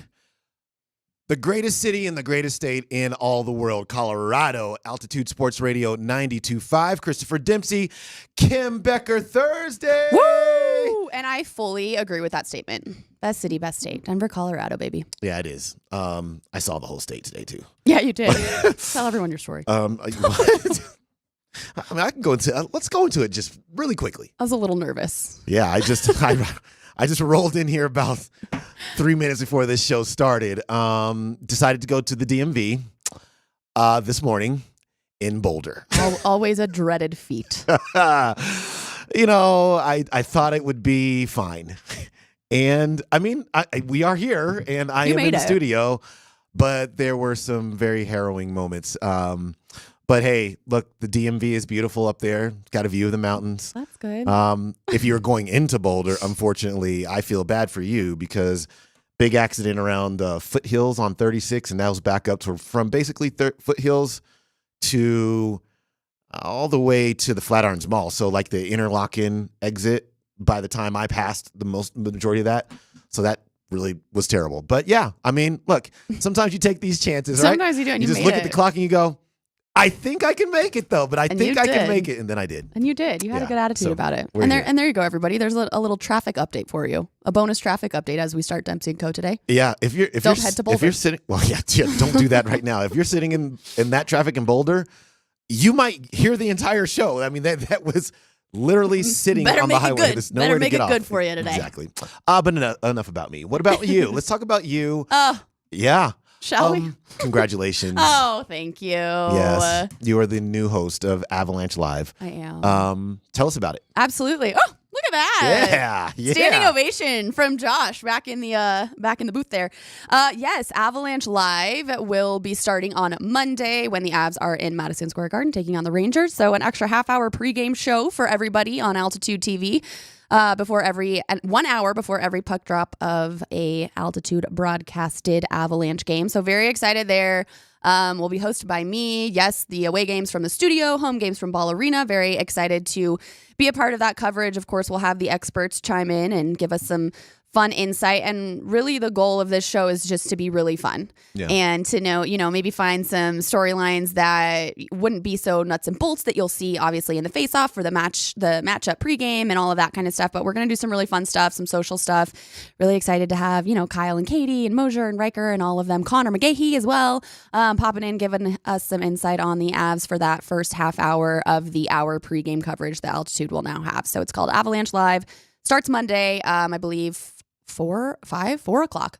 Yeah. It's an early game, because it's in Madison Square Garden. So 4 o'clock live on Altitude TV will be the first episode. And we all know about, the Avs crew is a crazy bunch of individuals. It should really be funny. It's going to be so fun. We had a meeting yesterday, and after everybody left, I was talking to the producers, and they were like, what are you excited about? And I was like, honestly, just being able to work with this group of people. I feel so lucky to come in and to be able to work with these guys, especially because their attitude, the camaraderie they have, the chemistry they have is such a different level than you see most broadcasting groups have. And I just feel very lucky to be able to join them and have so much fun with them. So I'm really looking forward to it. Yeah, super tight-knit group. Saw Kyle Keefe. He was in here yesterday as I was leaving after the show.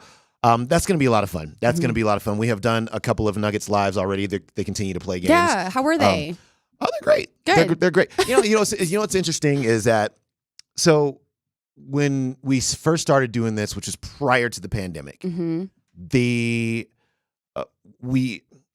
were more cameras on the road. So in other words, there were just more people on the road, period. So we would have kind of two people sitting on the court doing whatever, and then somebody roaming around whatever arena that it was in. Basketball arenas are like, when it's configured for basketball, you could just go anywhere. It's great. And so I think we'll get back to some of that. But yeah, it's been, it's kind of like riding a bike, you get back on it. And, they are very fun shows. Definitely be Super sure to tune in. Still very happy for you, Kim. Thank you, in Dempsey. that gig. Very excited. Thank you. The Nuggets, meanwhile, it was a little bit tough. Yeah. Yesterday. Look, you didn't have Nikola Jokic. Yeah. So let's just start there. 5 points, not bad. I mean, losing by 5. But yeah, no Nikola Jokic. What's going on there? Is this just a one-game rest him situation, or is this something we need to be worried about? Well, it's a good question, and we'll ask Nuggets coach Michael Malone that when he joins us here in about 10 minutes, a little bit less than that, a little bit more than that, actually. Yeah, it didn't sound serious. What the comments that he made to the media prior to the game basically said he didn't expect it to be a long-term thing, but it did warrant sitting him out. And these types of games are kind of the perfect ones to sit Nikola Jokic because you're coming right back home. They're going to play the Portland Trailblazers tomorrow. Yeah. And to get on an airplane, to just come right back after that, you can give your star player the rest that he needs. And, I don't know all the physics, the physiology behind flying with low back pain and all that kind of stuff either. So I would imagine it's not great. I mean, think about you or me. If I had lower back pain, you don't want to be sitting on a plane all uncomfortable. But he went on the trip, right? Or we don't know. I don't know. Oh, we actually don't know. Okay. Yeah, I would guess that he didn't go on the trip. Okay. That'd be my guess. Yeah, why would he? If this was already, I heard Vic say in the show before we got here today that he doesn't know that this might be true, but he wouldn't be surprised if this was maybe a scheduled game for Jokic to rest. Do you agree with that? Oh, he doesn't know anything. He just was saying that. Yeah. Yeah, maybe. Yeah. Yeah, I mean, maybe. like you said, it's just a one game. These 1 game road trips, man, oh man. I mean, traveling is just exhausting in general. I can't imagine that anybody was thrilled about this one, but it also was against the Oklahoma City Thunder, who were 1 win behind the Nuggets before they started the game last night. So kind of interesting. Yeah, the timing wasn't great just from the standpoint of Oklahoma City's really good. This was the last game of the series between the two teams this season, and if Oklahoma City won it, which they did, then they would have won the season series. And really, it matters. It matters a little bit. It matters just because these teams are all so close together in the standings at the top of the Western Conference. So the Oklahoma City Thunder are a half game ahead of the Nuggets right now. And half game? A half game. How does that work? Oh, the amount of games they've played. Yeah. Oh, I was like, it does not say 0.5 on that standings list. Does it? It's 1.5. Oh my gosh, weird. Okay. And this really just has to do with kind of the loss column. Yeah. The Nuggets are 33-16. Oklahoma's 33-15. Thus the half game. Gotcha. Behind, but if these two teams were to be tied in any way, obviously at the end of the season, then Oklahoma City gets the tiebreaker, having won the season series. I think if you're the Nuggets, there's so much runway left in the season overall.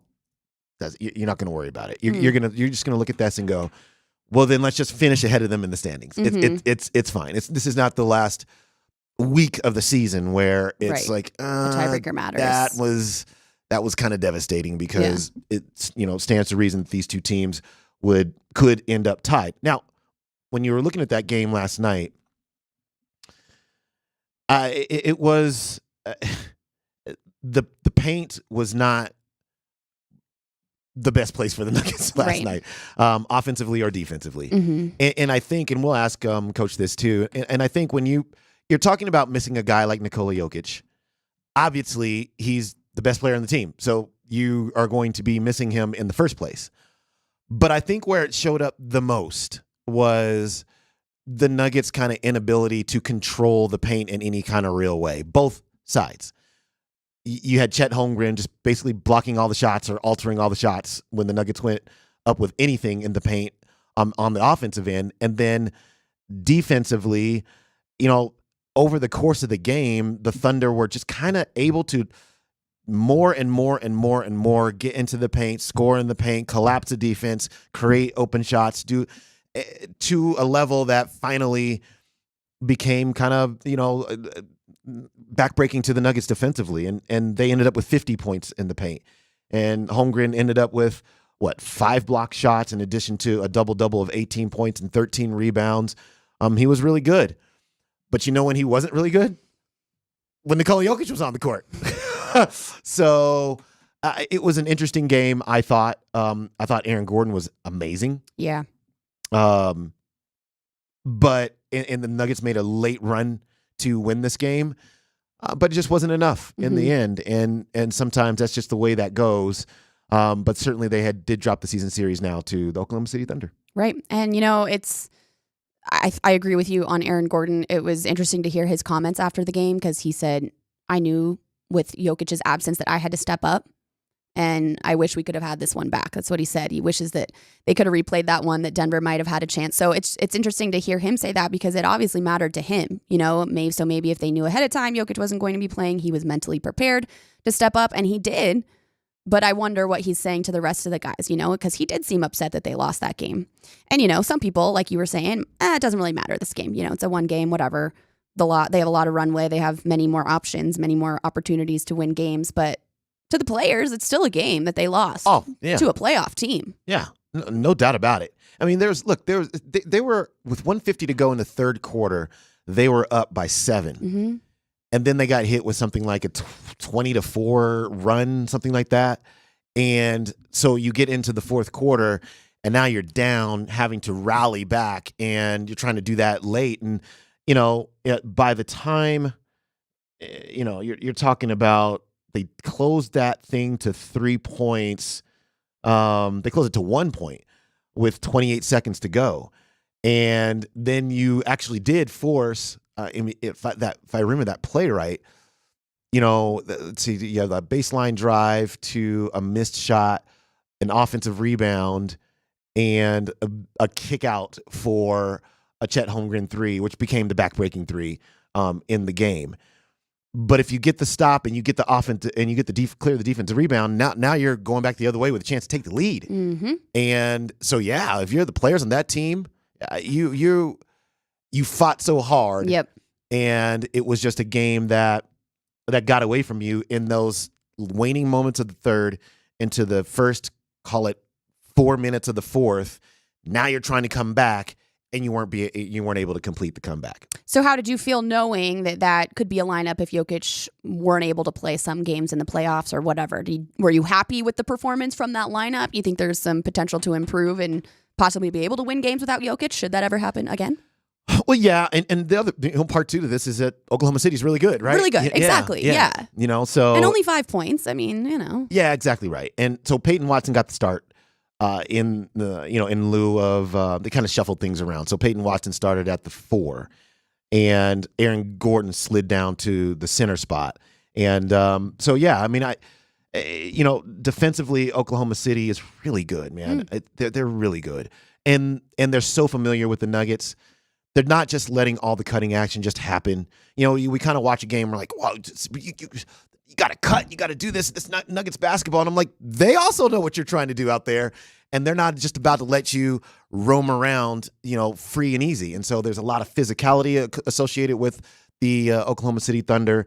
There's a lot of disruptive play. I mean, they're really good with deflections and steals and getting out and converting those things into points. And so I thought the Nuggets faced a lot of that. I thought Jamal Murray faced a lot of that. And, by the end of that game, he was a worn out puppy. You know what I'm saying? So it was an interesting game all around. We'll talk to Nuggets coach Michael Malone next. We'll get a Nikola Jokic update and his thoughts on last night's game.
Welcome back into the program. Chris and Kim with you. Josh Grisman behind the glass. Altitude Sports Radio 92.5. The Nuggets coming off a 105-100 loss to the Oklahoma City Thunder in a very hard-fought game last night in a very tough venue to play in. I've been there enough times to have seen how that goes down. We welcome in Coach Michael Malone for the Coach Malone Show. Michael Malone's weekly visits are brought to you by Central City. Take I-70 to exit 243 in the Central City Casino Parkway. Your 4 lanes to fun. Coach, welcome into the program. How are you this morning? Doing all right. Obviously, be a little bit better if we were able to get that win last night in OKC, but couldn't have been more proud of our group. No Nikola Jokic on the road against a very talented division rival. And our guys definitely left it all out there, just came up a little bit short. Yeah, you mentioned no Nikola Jokic. And I think prior to the game, you said that this you didn't expect that this was a long-term thing. Can you kind of just give us the quick update on Nikola as you guys look forward to the game tomorrow against Portland? Yeah, I mean, it was more of a situation where you look at Nikola's body of work this year, had only missed one game prior to last night. And his back had just been getting worse and worse. So the medical staff, they deemed it in his best interest and our best interest long term to use this as an opportunity to get him some rest, rehab, and recovery to try to get that back in a much better place. And so the anticipation is we're going to have a shoot around tomorrow morning. We'll see how he feels. If the back is improved, he'll be able to go. And if it's still giving him trouble, obviously we'll be really cautious with how we approach that and when he gets back. All right, Coach. Well, like you said, it was a tough game. These guys battled hard. What's the locker room like after a game like last night, knowing that Nikola Jokic isn't there? Some of your other top guys have to step up. They just couldn't get it done, but they fought hard. Yeah, I mean, for us, I think we're probably different from a lot of teams. I think when you're the reigning world champions, there really are no moral victories. There aren't like, hey, man, there wasn't an excited locker room. The locker room was dejected. They were pissed off. We felt we had a golden opportunity that we kind of let slip through our hands in that fourth quarter due to our lack of rebounding. We gave up 7 offensive rebounds in the fourth quarter for 10 points. And then we had 5 turnovers for 8 points. So that's 18 of their 32 fourth quarter points that we controlled. So guys were a little upset, and which they should be. Again, we're not playing for moral victories, man. We go into every game, every arena expecting to win, and when we don't, they're the guys that are disappointed. And then you have to turn the page and find a way to come home and beat a team like Portland on Friday night. And when you look at Portland on paper, it's easy to say, oh, that'll be an easy win. Well, they're 5-5 in their last 10. They've won 2 in a row. And they have guys that are veterans in the NBA mixed with some young talent. And tomorrow night will be a very tough game at home. Yeah, they just beat the Milwaukee Bucks in Damian Lillard's return yesterday. As a matter of fact, so Portland is playing really, really well. We'll get a thicker update on that here from you in a quick second. I do want to talk about Aaron Gordon's game last night because I thought he did just yeoman's work yesterday. And, especially against Oklahoma City, if you're missing a player like Nikola Jokic, he's the best player, so that's one thing. But I think where that showed up the most was just kind of the ability to control and be effective in the paint consistently through the entire game. That was tough without him. But Aaron Gordon's, his work on the inside, I thought was really well done. Well, I thought Aaron overall 16 points. 13 rebounds, 7 assists, only 1 turnover, and 4 block shots. I thought all of our guys played hard. I think all of our guys left it all out there. But I thought Aaron took his game to a different level and made plays not only for himself but for his teammates offensively, his playmaking. And I don't know what the numbers are. I know we made 15 threes last night, but we missed a ton of wide-open shots. If we would have just made, especially in that third quarter, we played through Aaron to start that quarter, and he had some just terrific drive and kick passes to wide open shooters that unfortunately just were not able to, we just weren't able to make those consistently enough. But yeah, I thought Aaron was terrific last night, and literally in the 39 minutes and 14 seconds he played his ass off, and proud of him. Yeah, it's one of these rare occasions where you go 15 of 37, 40% from the three-point line, and you look at that and you go, but we could have had so much more as well. I mean, that's a great percentage and a great number of three-pointers hit, but they certainly were more left on the court. Maybe knock them down here in a couple of days. Peyton Watson got the start. What did you think of what he was able to do out there and in that role? Yeah, well, I thought our whole starting unit to start that game, we win the first quarter 28-19, and I thought our defense early in that game was outstanding. And for the game, I thought it was outstanding. We held a team that is elite, both offensively and defensively. We held them to 105 points on 42% from the field. But I thought Peyton's length, his discipline, we had a couple of shot clock violations early in that first quarter, and I thought our guys were really locked into the game plan, as well as the personnel discipline. And unfortunately for Peyton, he got in foul trouble, which kind of limited his minutes, and we had to go into our bench. But, yeah, I thought Peyton getting the start alongside those guys, that allowed us a little bit more versatility defensively. We could switch everything, and I thought that really bothered them early in that game. Yeah, and defensively, as I'm going back through the numbers, I mean, you guys have been really, really good. I mean, 105, this is just the last, it looks like about 8 to 10 games. 105, 107, 105, there's a 122, then there's 109, 104, 100, 109. I mean, you guys are holding teams down, and I just wonder from a coaching standpoint, what's been going really well for you guys defensively by and large here in this stretch? Well, I think it's really important, Dems, to consider who we've played lately as well. After our Utah loss and before we played New Orleans at home, I looked at the schedule and I showed it to our players. I said, these are our next 10 games. And, we talked about, yes, we want to go 10-0. Everybody wants to go 10-0. But out of the 9 of the 10 teams that we were playing were all easily, top 5 or 6 in their respective conferences. And to go 7-3 in the last 10 games speaks a lot to our guys to be able to beat some of the teams that we've beaten. And to do that, obviously, yes, you have Nikola and Jamal playing at a high level. But as a team, I think the defense has been very, very stout. We've been holding teams to low points per game, as you mentioned. I think guys have really stepped up in terms of their discipline, communication. And when the games are close, when the games get into a clutch situation, last 5 minutes of any game where the game was within 5 points, our defense has really stood out. We have the number one clutch defense in the NBA. So our guys know when the game is close, and it's a 1 or 2 possession game, that we can get timely stops. And that was what kind of disappointed me last night, was that we got the stops, but we just were unable to finish it with a rebound. And you can go back to that fourth quarter last night. We're down by 10 with 4 minutes to go. We go on an 11-2 run to cut it to 1. They miss. We play great defense. They miss, and then they kick it out to Chet Holmgren, who hits a huge three with about 50 seconds to go. So the ability to close out possessions with a rebound would have really helped us last night. But overall, the defense has been great. Proud of our guys. And now as we turn the page into February, I believe we have 6 games before the All-Star break. 2 at home against Portland, 3-game road trip, and then one last home game against SAC.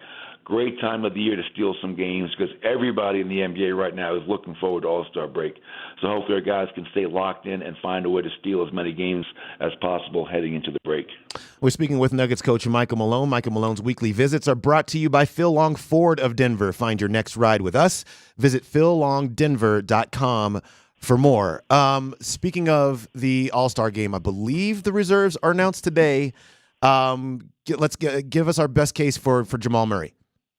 Yeah, I mean, the West is so damn talented and deep. They got players at every position and guys that are historically, that guy's an automatic all-star. And so I think that's what Jamal is battling more than anything, is that when the coaches make their picks for the all-star reserves, it's easy to pick guys that have been there time and time again.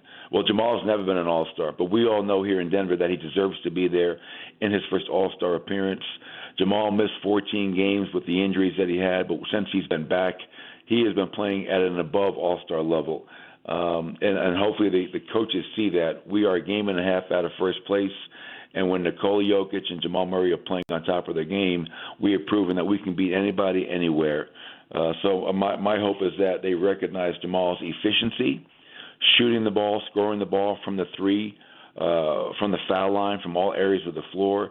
His ability to impact the game with his playmaking and making all of his teammates better, taking care of the ball at a high level, great assist-turnover ratio, and his ability to impact the game defensively and with his rebounding. So I hope the other 14 coaches in the Western Conference give him the respect and credit he deserves, because we would not be where we are without all that Jamal Murray does for us each and every night. Yeah, Jamal Murray with 16 points in the game last night. Very physical game for him, I thought, last night. They really honed in on him defensively. Meanwhile, Christian Braun, 10 points. And I was so happy for him because I think what I was seeing yesterday was a player that was, catching the ball and letting it fly, catching the ball and getting to the rim, and not just thinking about it.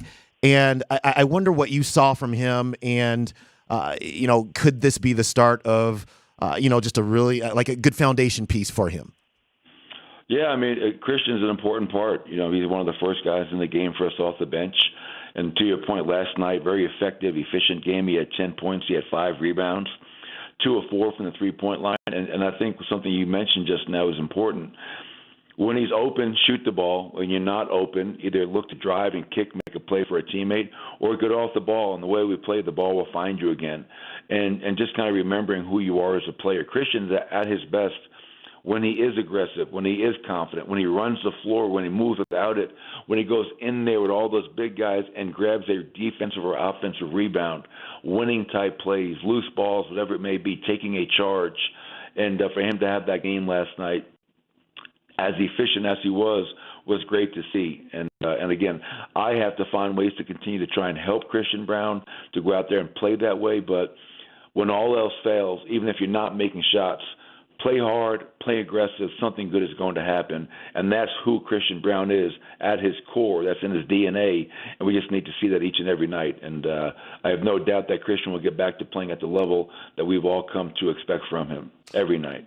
All right, we'll get you out of here on this one, Coach. Let's get back to the Portland Trail Blazers because they are playing really well. What's the when you look at that basketball team, what kind of concerns you most?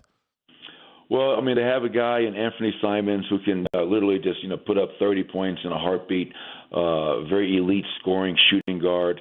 They have Malcolm Brogdon in the backcourt with Simons, who is a veteran-tested guard who's been a part of winning teams, played in the playoffs, physical, smart, savvy, very good defender, runs their team. Jeremy Grant, we all know him. He's obviously very, very talented. He can hurt you in a lot of ways, athletic. He'll guard Jamal Murray at times tomorrow night, like all teams do, try to put that really long length defender on Jamal. So we'll have to free up Jamal better than we did last night. DeAndre Ayton, the guy played in the NBA Finals, big, physical. If Nicole is able to play tomorrow night, that'll be a great matchup to watch. And then they have a kid, Scoot Henderson, off the bench, who the last couple of games is averaging around 20 points a game off the bench for Portland. High pick for them in last year's draft. So they're finding their way. They've had a lot of injuries this year, guys that have missed chunks of time, but now they've had a chance to kind of start getting into a rhythm. And that's why I mentioned, yes, on paper, I think, they're at the bottom of the Western Conference. But I know that lately they're 5-5. They've won 2 in a row, and these 2 games at home against Portland, we're going to have to play really, really well, and we're going to need the continued support of our tremendous home crowd to try to get the job done. Yep, the Portland Trail Blazers here for 2 games in a row. This tomorrow and then on Sunday as well. So a tough test coming up for the Nuggets, 7-3 in their last 10 games, just a game and a half out of first place. You know what? I lied. This will be the last one because you guys, there are 4 teams. I knew it. I couldn't do it. There are 4 teams that are basically separated themselves here in the Western Conference. You guys are a game and a half out of first. But the next closest team is 6 games out. When do you start watching standings and worrying about things like tiebreakers, all that kind of stuff? Oh, I do it all the time. I mean, from game 1 to, however many games we've played now, 49 games. I'm always looking at the standings. I'm always, looking at, okay, where are we at, home, road, division, conference, tiebreaker. That's why that game last night was a big one, because we had a chance to even up the head-to-head series. And obviously now we've lost that matchup to the Thunder down 3-1. But, yeah, I'm always looking at it. And once in a while I'll show the standings to our players. The weird thing about players in the NBA today, you would just assume that they're always looking at the standings, that they're always watching whoever we play next. And I wish I could tell you that was the case, but I think today's NBA players, man, you have to sometimes show them, hey, these are the standings. This is where we are. This is their upcoming schedule, because I don't know if they're actually looking at it. So I want to make sure that they are understanding that, hey, we're a game and a half out of first place right now. We have 6 games to go before the All-Star break. Our goal is to be the number 1 seed in the West. Now, does that mean that we're going to put all our chips in and try to win that battle at any cost? No. But we understand the importance of being number 1, because we had that last year. And in our run to the NBA championship, we only lost 1 home game in the entirety of the playoffs, which was Game 2 against Miami in the NBA Finals. So I look at the standings. I look to see who's playing well, which teams are struggling. So it's not just us. It's also about the entire NBA landscape, and especially in the Western Conference. Yeah, it's a tight one. This is the Western Conference is always tough, and this year is no different. Coach, thank you very much for joining us. Also, congratulations on win number 400 that you got the other day. It's amazing. I mean, it's been an amazing run for you here in Denver. Oh, there's no doubt about that. I mean, for me, for my family, my wife, and my 2 girls, to be in Denver for 9 years now is become home. We love it here, and as I mentioned after that game, Demps, could not have more gratitude for both Stan and Josh Kroenke, the Kroenke family, for believing in me 9 years ago, and more importantly, to continue to believe in me to lead this team, working with guys like Tim Conley and Calvin Booth, all the coaches that have come through that door that have helped me day in and day out, and then obviously, most importantly, the players that we've had. Been very, very lucky and fortunate to have great players, high character, that have bought in and committed to what we've tried to do here, and very, very lucky, very fortunate, and look forward to many, many more. Yeah, we do too. We're very fortunate to have you as the head coach. Coach, thank you for joining us. We'll talk to you next week. Good luck tomorrow. All right, appreciate it, guys. Great to be on with you, and talk to you soon. Thanks, Coach. All right, there he goes. Nuggets coach Michael Malone, the best coach in Nuggets history, is what he is. I said it here a couple of days ago. I'll just keep saying it. Yeah, because that's what it is. This is the golden era of Nuggets basketball. Yeah. They have won a championship. They are in line to do it again. This is just wins on wins on wins on wins with this basketball team. And to do that, obviously, do you need great players? Yes. But you also need the right direction. And you have that here with Coach Malone. I'm really glad that you asked that last question, Demps, because I always wonder that about the standings. Do the players pay attention?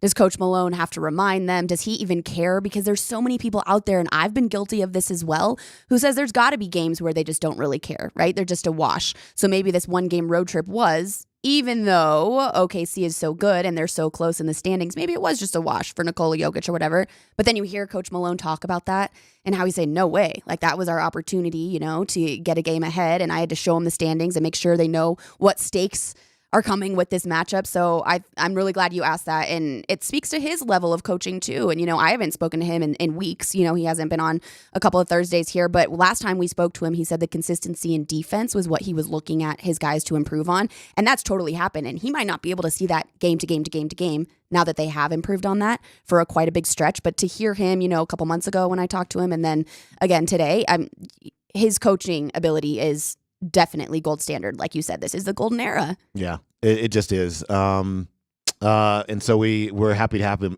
Again, Nikola Jokic did not play yesterday.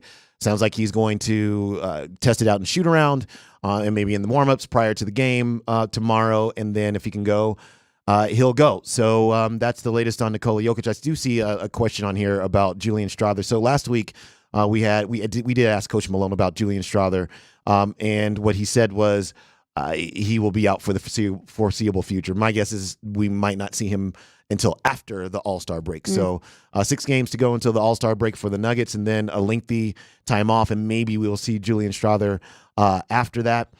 We shall see. All right. Super Bowl is set, and I want to know what Kim thinks about this. We haven't got your thoughts on this just quite yet. We'll get those when we come back.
Welcome back into the program. Chris and Kim, Josh Grismer with you. Altitude Sports Radio 92.5. Our thanks to Nuggets coach Michael Malone for his weekly visit. After the Nuggets dropped a 105-100 game to the Oklahoma City Thunder yesterday in OKC, they will get back to action tomorrow against the Portland Trailblazers, a kind of consecutive games against the Trailblazers. It's a scheduling they started scheduling like this in the during the pandemic to kind of cut down on travel, and figured out that, hey, this is kind of cool. Actually, we'll keep doing this in some instances. They did a whole lot more of it, obviously, back then.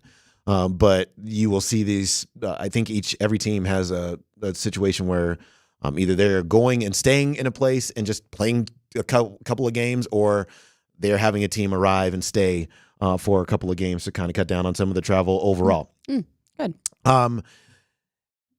The NFL, we are winding toward the Super Bowl here, and obviously in about 10 days, 9 days, 10 days, something like that.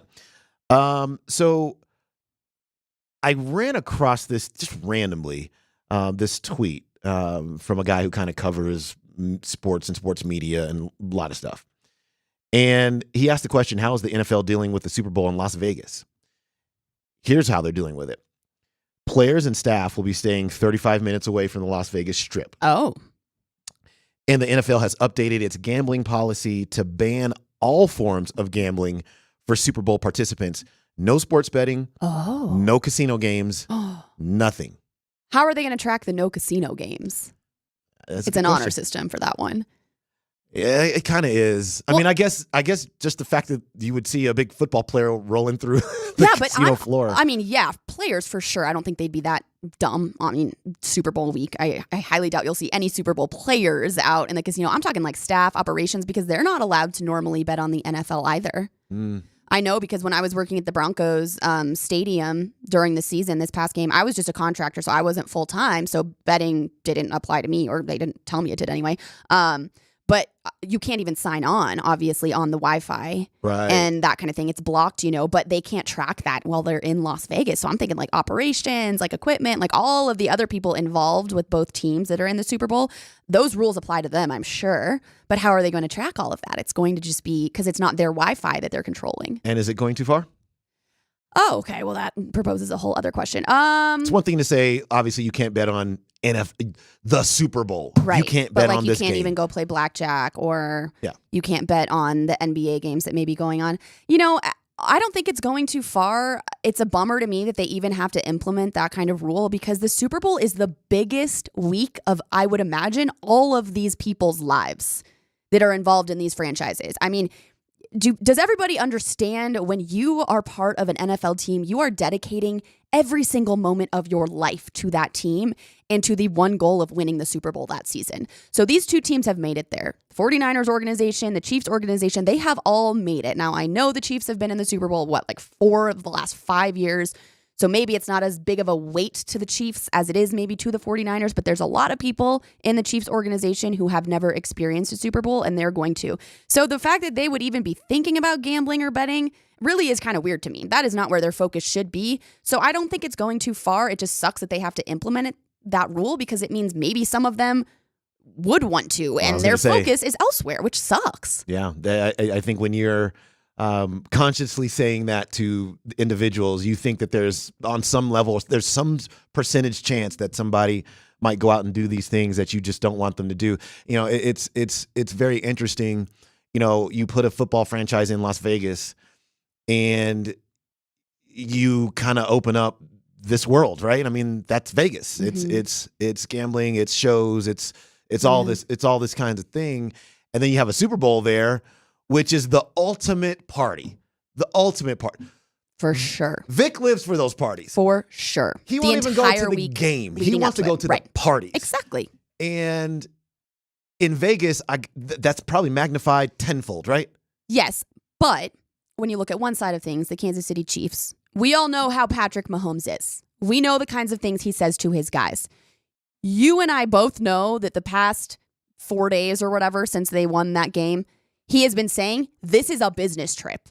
We do not care about Vegas. We do not care about shows. We do not care about gambling. We do not care about the strip. We do not care about the pretty girls that are out on the strip. This is a business trip, and this is the Super Bowl, the game. And I think Patrick Mahomes is enough of a leader in that locker room that all of his guys will buy into that. Now, Brock Purdy, a different situation. He's a younger guy. I mean, I still think it's awesome that he made it to the Super Bowl after being Mr. Irrelevant 2 years ago, but not necessarily the leadership stature in that locker room that Patrick Mahomes has in his. So it would be interesting to see what kind of guy is the leader stepping up. You've got Kittle. I mean, you've got Ayuk, probably some guys that are really like, no, we're doing this. Debo, this is also a business trip, but maybe a different situation. But I wouldn't worry about the Chiefs too much. I think when you've got Andy Reid and Patrick Mahomes at the helm, yes, it's a party for everybody else, for the fans, for the media, for everybody that goes to Radio Row. This is not a party for the Chiefs or the 49ers. So again, I'm just bummed that even has to be said about the gambling.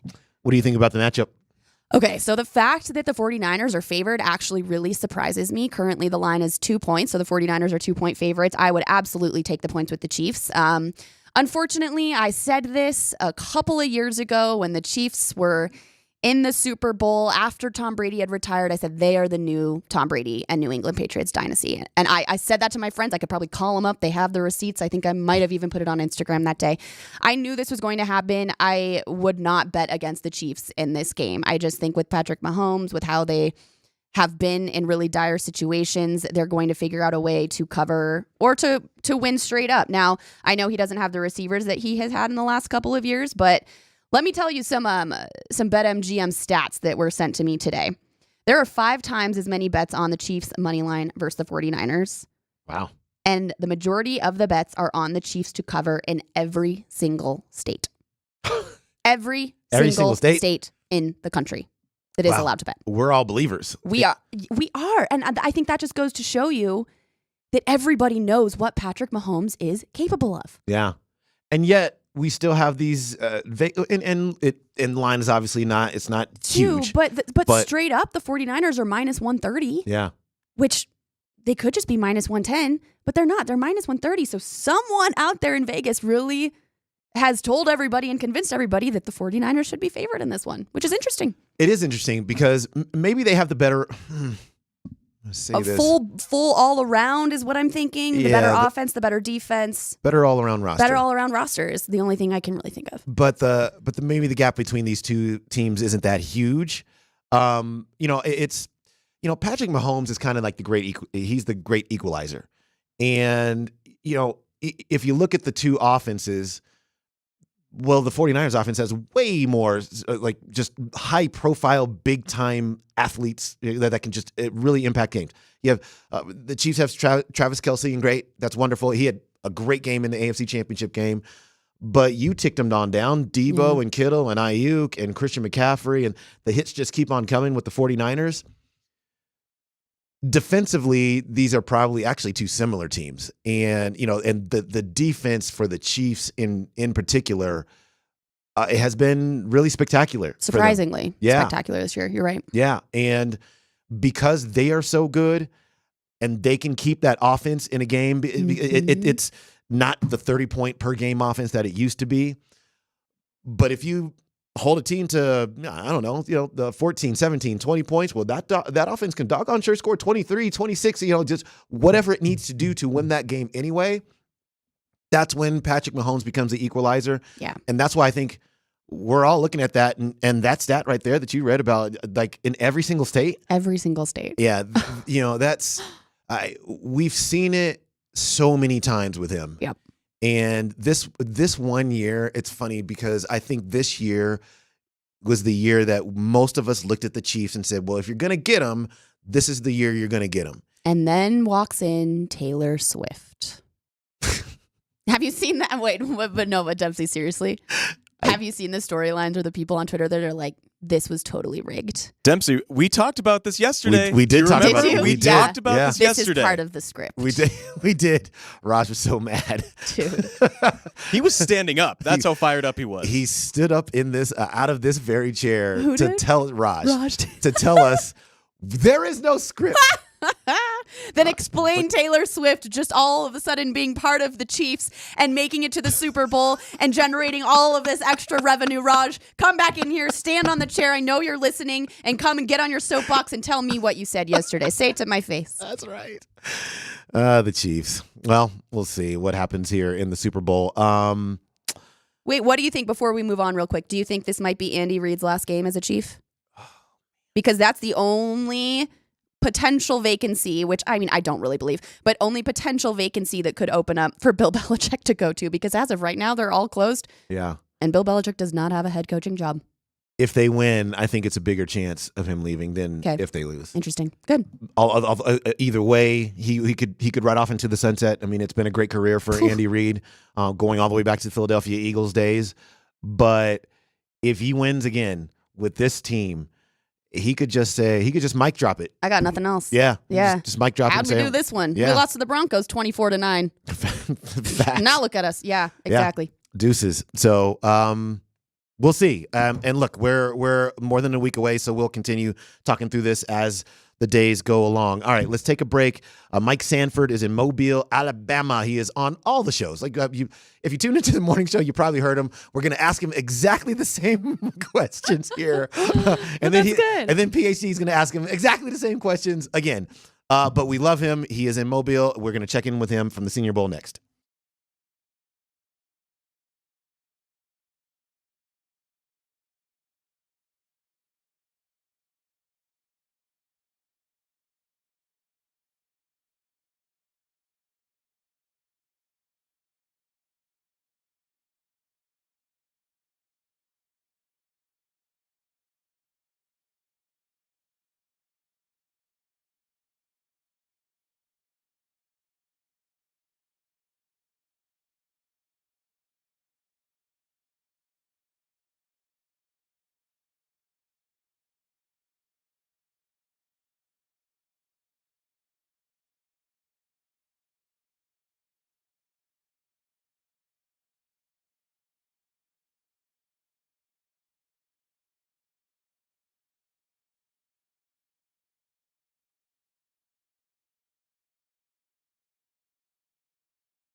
Hour number 2 of Dempsey and Company. Christopher Dempsey, Kim Becker, Josh Grismer, and you, Altitude Sports Radio 92.5. Before we go any further, just want to say one quick thing.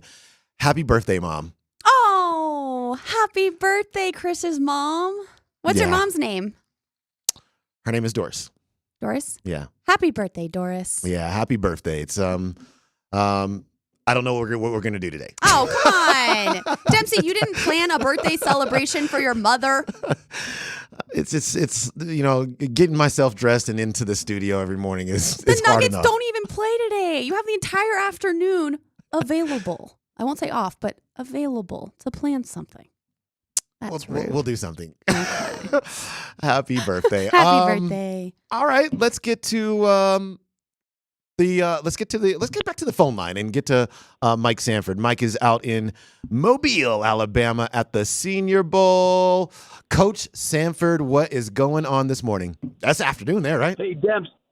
Hey, yeah, it's 12 o'clock, man. Demps, before I say anything, can I take a quick one in real quick? Yeah. Yes. Oh boy. Yep. I want to make sure that I wish a happy birthday from the Gulf Shore coast of Alabama to Doris Dempsey. Oh, Because I want to be on Mama Dempsey's good side, man. I want to be on her good side. You already are. She has said to me how much she likes it when you're on the show, and she enjoys you, and we all enjoy you. You're the man. You're the man. So we really appreciate that. Let's start here, which was in day number 1, you charted Bo Nix and Michael Penix.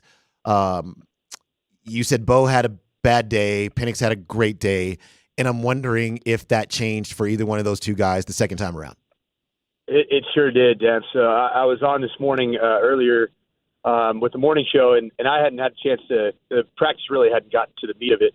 And so there wasn't much happening at that point. And, as the practice went on, Bo Nix showed a ton of what I think his worth and value is as a legitimate, possible first-round draft quarterback. And it was in the red zone. And that sounds like, big deal, like red zone. I mean, that's where the majority of the touchdowns in the National Football League come for quarterbacks. He was sharp. He was accurate. You could tell, like, that theme that I've always said about Bo Nix, like, it came to fruition today. He's programmable. He's a guy that sees it. He asks really good questions. I've talked to a couple people since I've been here in Mobile that have been really impressed with Bo Nix, just the level 500, questions that he asks of the coaches that he meets with, and he's a football savant, and he's really bright, and I think it shows up in those really, really tight windows because you have to make really good decisions quickly. You have to process information at a rapid pace, and you have to be a football nerd at times to be really successful in the red zone pass game. And I thought Bo Nix was really good in the red zone today. Let me ask you something, because programmable is a word that you've used in reference to him a lot, and I wonder, is that a term of endearment? And does programmable mean you're not dynamic? Kind of expand on that for me.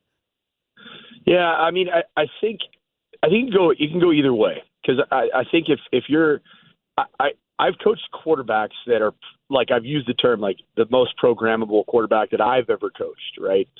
And that was a term of endearment for one of the quarterbacks that I coached, because he saw the exact game through my eyes, but then he also had the ability to do some things when things break down.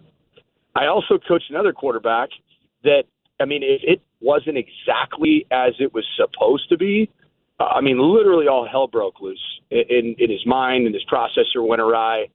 So I think if you are a programmable quarterback, you can play the game through the eyes of how the game plan has been, composed. But then, it's about that other aspect of your game. And I think Bo Nix has that. I think he has that second playability. I think he has that creativity. Whereas I think, Jaden Daniels is probably right now more of just a creative athlete, gets into athlete mode. I think that Caleb Williams is probably the opposite of programmable, because it's all about the creative and the flair and the dynamic. I'm starting to like Bo Nix. I like Michael Penix Jr. much better in the open field passing game, the downfield passing game, the straight arm talent and wild throws. Michael Penix Jr. is superior, and he's by far the best here at the Senior Bowl.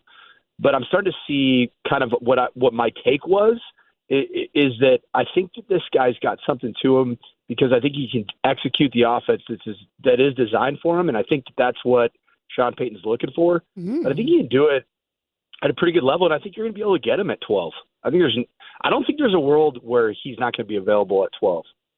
Well, Mike, this is Kim Becker. I'm going to refer to you as coach today because I think it's so great you're out there, and hearing from a coach perspective is not necessarily what everybody gets to hear a lot when it comes to the Senior Bowl and who's out there. You know, normally it's media members, but coming from a coaching perspective from you, Coach Sanford, outside of the position of quarterback, who has caught your eye in some other positions?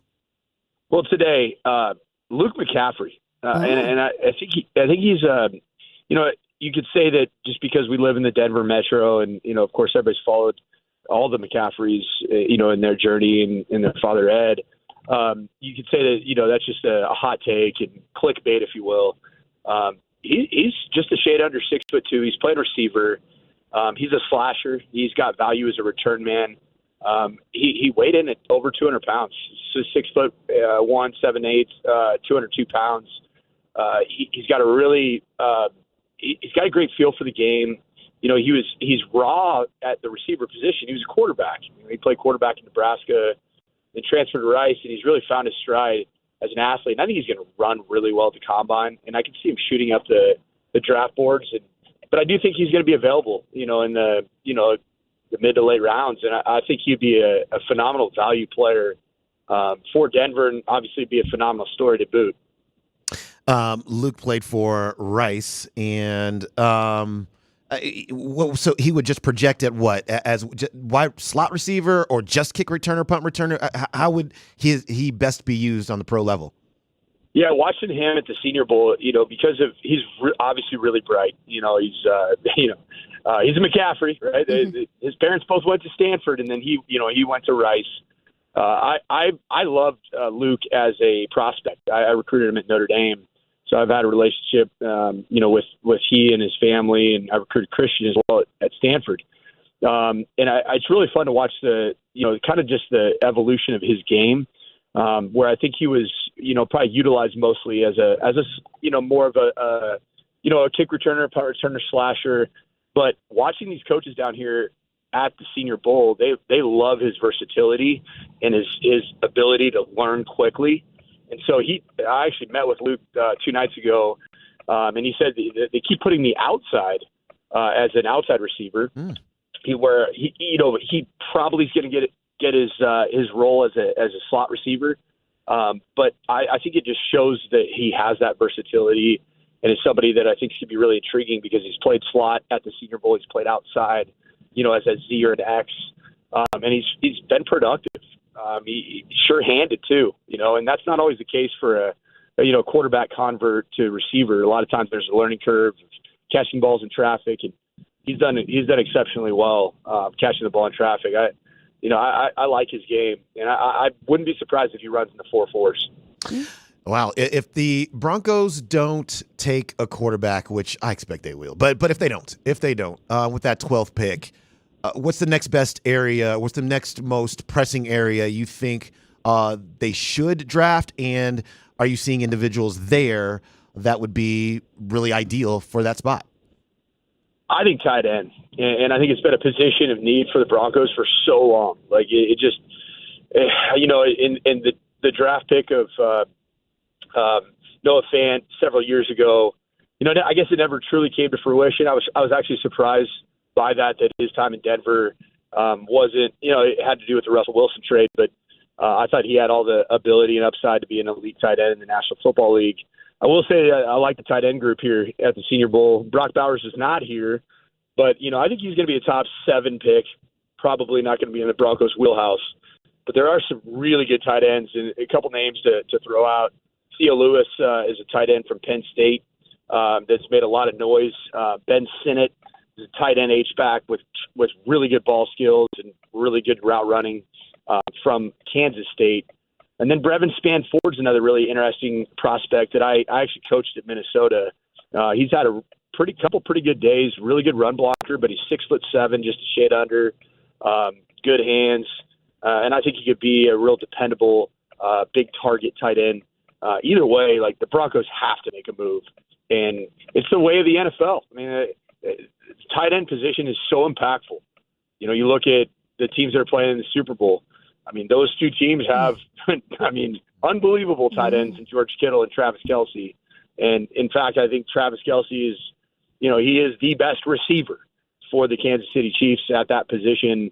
And I think the Broncos need to make some headway. And I think that it's a good batch of tight ends that really could play as rookies. Now that you've seen some of these quarterbacks playing, some of these position guys playing firsthand, and thinking about the last two games that the Broncos played, I know you said tight end.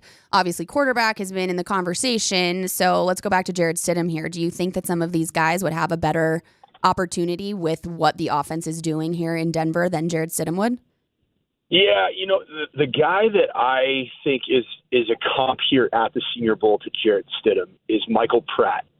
And I'll say this is maybe a hot take. If the Broncos draft Michael Pratt, it's going to be a Spider-Man meme between Michael Pratt and Jarrett Stidham because they're going to be pointing at each other. I look like you look like me. We're the same guy. Not a lot of like wow talent. Not a lot of just standout as traits. Just good players, accurate. They take what's given. They hit their layups.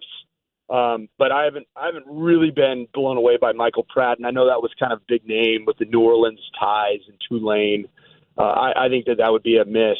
I do think I think that Jarrett Stidham showed what he is, which is a backup quarterback in the National Football League, and I think that's what Michael Pratt's going to be. I mean, I think there's a world where he gets into a perfect situation and he shines. I just don't see that happening. So another quarterback that I have, and I think I might have mentioned this yesterday on air, I'm going to watch him in second practice here in the next 10 minutes, that caught my eye. Just he has more than just standard abilities, is Gus Bradley, the defensive coordinator of the Indianapolis Colts. His son, Carter Bradley, played here at South Alabama down here in Mobile. And he had the best day of any quarterback yesterday. When all of the live bolts were flying in 11-on-11 team setting. So I'm going to take a look at him in the red zone today and see what he does. Let me ask you. We'll get you out of here on this so that you can get to the practice. But it's if a player like that shines like all week long, and then maybe even translates some of that to the game, how much does that impact the stock? In terms, do they start flying up the boards, or is it just like, okay, now he's on the radar screen, let's just keep our eye on him? What impact does this week of practices in that game have on players like that? Well, I think conventional, like old school NFL personnel evaluation was I think that everything was kind of set before these Senior Bowls, and everybody had their evaluations. But you know who changed all that in terms of the possibility of somebody shooting up and their value being more than it really was?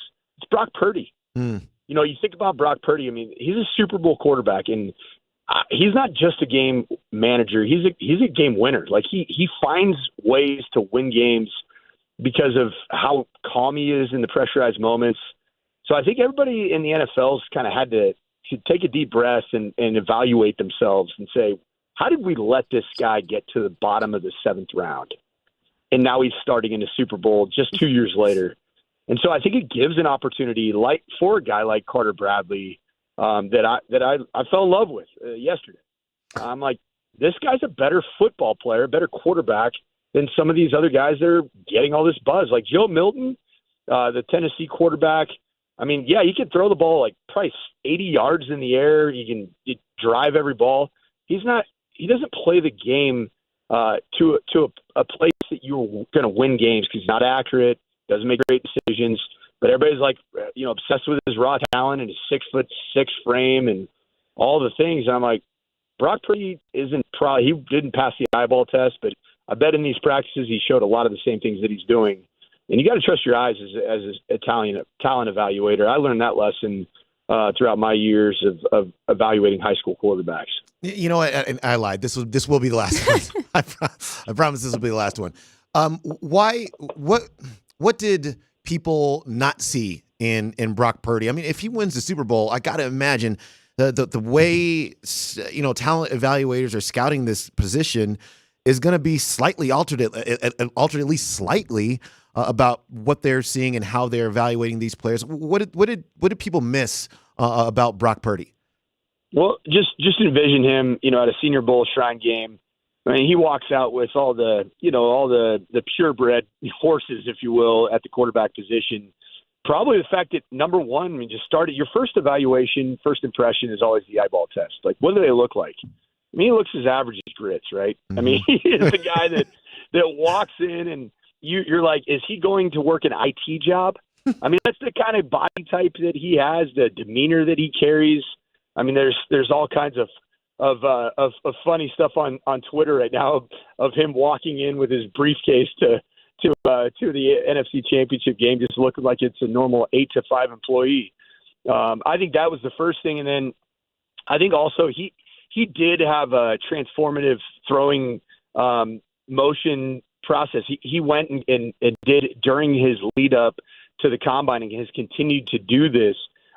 Worked with a kinesiologist scientist that transformed his throwing motion and did it from a scientific matter, not just some quarterback guru. It was an actual scientist that did change his throwing process, and it's unlocked his lower half, and he's been able to do a lot. Now, that didn't show up until more the combine, but I think everybody after the Senior Bowl he's just a guy, and clearly he's not just a guy. Yeah, he is not. He's a Super Bowl participant is what he is right now, looking for his first Super Bowl after being Mr. Irrelevant. I mean, it really is an amazing story. It just is. Mike, we're going to see you right here in this studio tomorrow. We really appreciate you, man. I know you're doing yeoman's work on every show on these airwaves, and we really appreciate it, my guy. Hey, man, I'll tell you this. I got to get back and hang out with you and get back on the healthy, Colorado train, because I've had any type of thing that swims in the sea has been thrown into a fried addy, and I've eaten it because this is a different cuisine and it is awesome. But I got to get back to Colorado and get back to my kale and the Crisette. Oh, come on, live a little. You got to right. enjoy it while you're there. The local delicacies. No question. I appreciate you guys. I'm going to need a lot of energy drinks tomorrow on the show, Damps. I got flight gets in tonight at midnight. Woo! So I'll see you at 10 a.m. tomorrow. All right. I'll have all the monsters ready for you ready to go. They're no sugar, so it's all good. All right, man. We'll see you tomorrow. Appreciate you guys. There he goes. Mike Sanford. We obviously appreciate his input, being a former coach and having it's crazy when he says, well, I know their family and I remember recruiting him, and I know he's like, oh, I recruited Christian McCaffrey. I'm like, whoa. Yeah. But I really do think it's awesome. Like he said, now that he's there and he's seeing some of these guys in person, you're like, oh, how come we aren't talking about him? This is what Brock Purdy went through. I think the Senior Bowl is such a great opportunity for some of these guys who aren't in the limelight. And because media, they throw out one or two names here and there, and then everybody just takes it and runs with it. And so many of these guys get kind of left in the dust. So I think it's really great that we are able to have his perspective with boots on the ground. Yeah, no doubt. All right, let's take a quick timeout. Come back with Josh's NFL notes.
All right, 11:28 here on the program. You know what that means?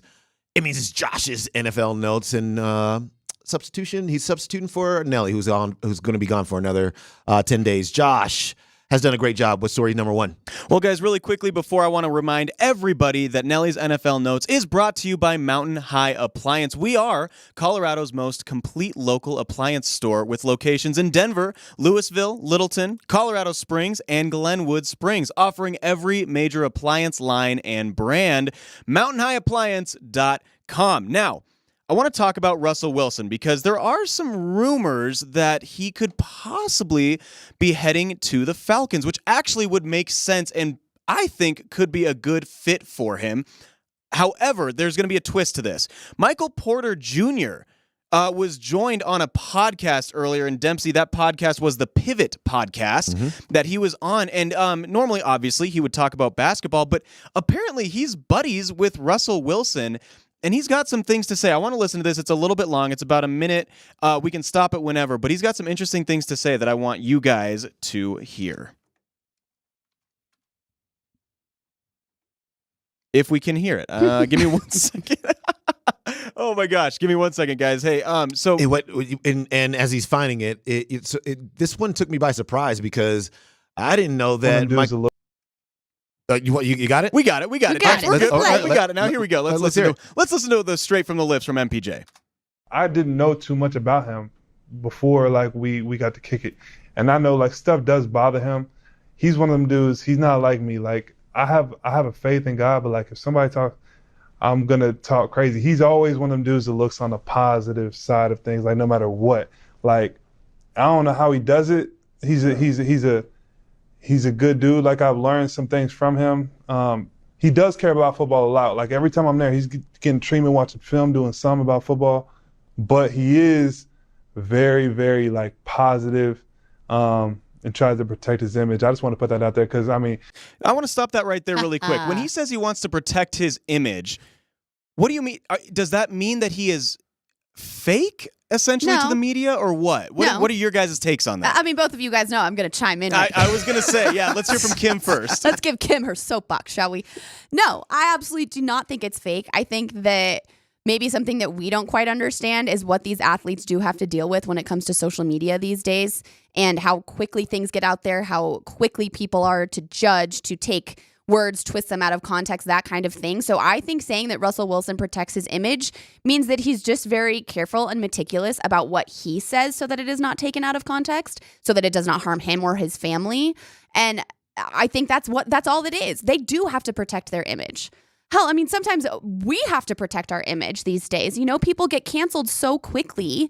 Cancel culture is so real that you do have to think about every single move that you make and every single word that you say when you are in a spotlight like Russell Wilson or MPJ are. So I think MPJ was saying that out of context of his own perception of things and his own experience, that you do have to protect your image as a professional athlete. What's interesting is I think everybody who runs across Russell Wilson goes, wait, you really are like that. Exactly. What? Literally. That's crazy. Because I thought that was all a joke, and I thought it was all an act. Well, and I think, sorry, Dems, go ahead. No, but it's not an act. No. And that's just who Russell Wilson is. He's Mr. Super Positive. That is, I think there was a lot of, is there Russ versus Russell Wilson thing happening? And he's a totally different dude around the people that he really knows versus what he is, forward facing to the public.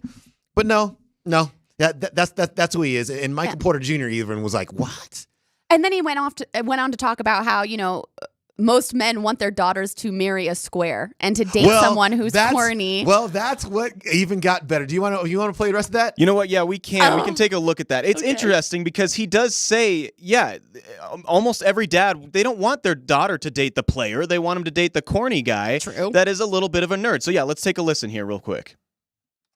I know there's a stigma out there that he might be corny or lame. I know. Bro, to the point, and it's something I said, RC. Right. This is the thing, because I got a lot of flack about that. Season ends Friday night. You want to go party. My thing was, I'm not calling Russ to go out and hit the streets. Nah, he's not the dude to call for that. At all. He's not, but he doesn't want and to he go out. doesn't knows- want to do but he that knows because that. he's not made like he's not like I always say he's not like us. And- like but the that's- thing about and being that's lame, okay. like, but I is know it's okay. okay. That's what I'm saying. It's not a Like, so, negative. like, watch this. Like, So he goes on to say, yeah, it's okay. That's what you want. You want your daughter to be with the corny guy that is the smart guy, Well, that's the what he was nerdy just guy, about all to that say. stuff. Yeah, he was just about to say it right there. But it was the use of the word square that was completely hilarious. I know, square, because that You- means everybody that's corny or has a little bit of like a positivity element to them means they're square. That was funny, but I appreciated that. Yeah, that one.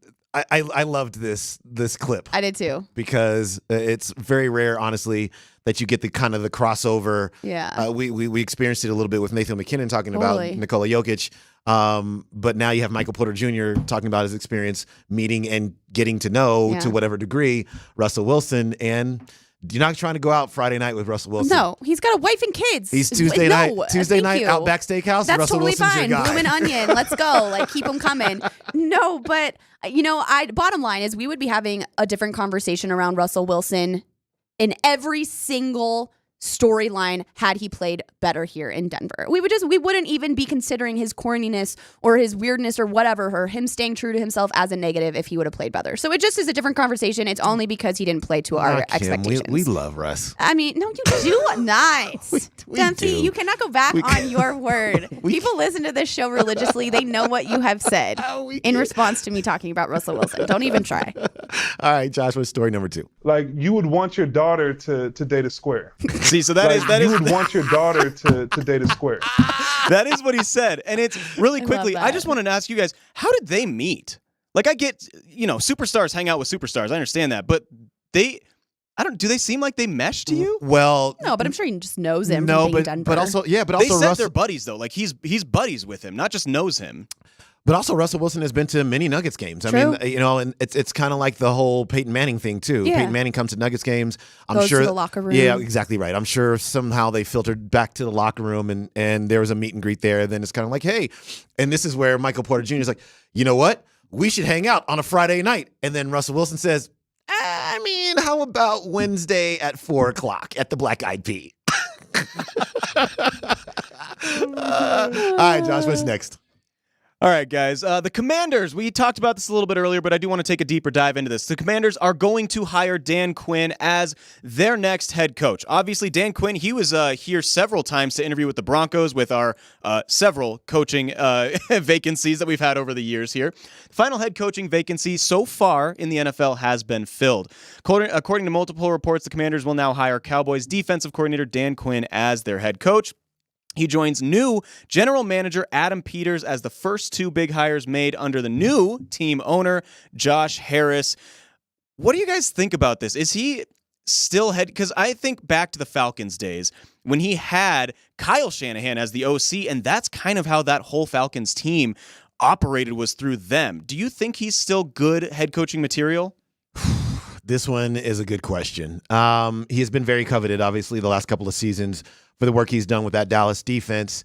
And I just think for the Commanders, it's probably like you think you have a good candidate, and certainly you believe in him, and he is now taking the job, and he's going to lead your franchise. But the guy they really wanted was Ben Johnson. That's the guy they really wanted, and he said no. And so Dan Quinn is the second choice, more obviously defensive oriented. Ben Johnson was the offensive coordinator there for the Detroit Lions, and I go back and forth on this a lot. I think Dan Quinn was a fine head coach. He was fine.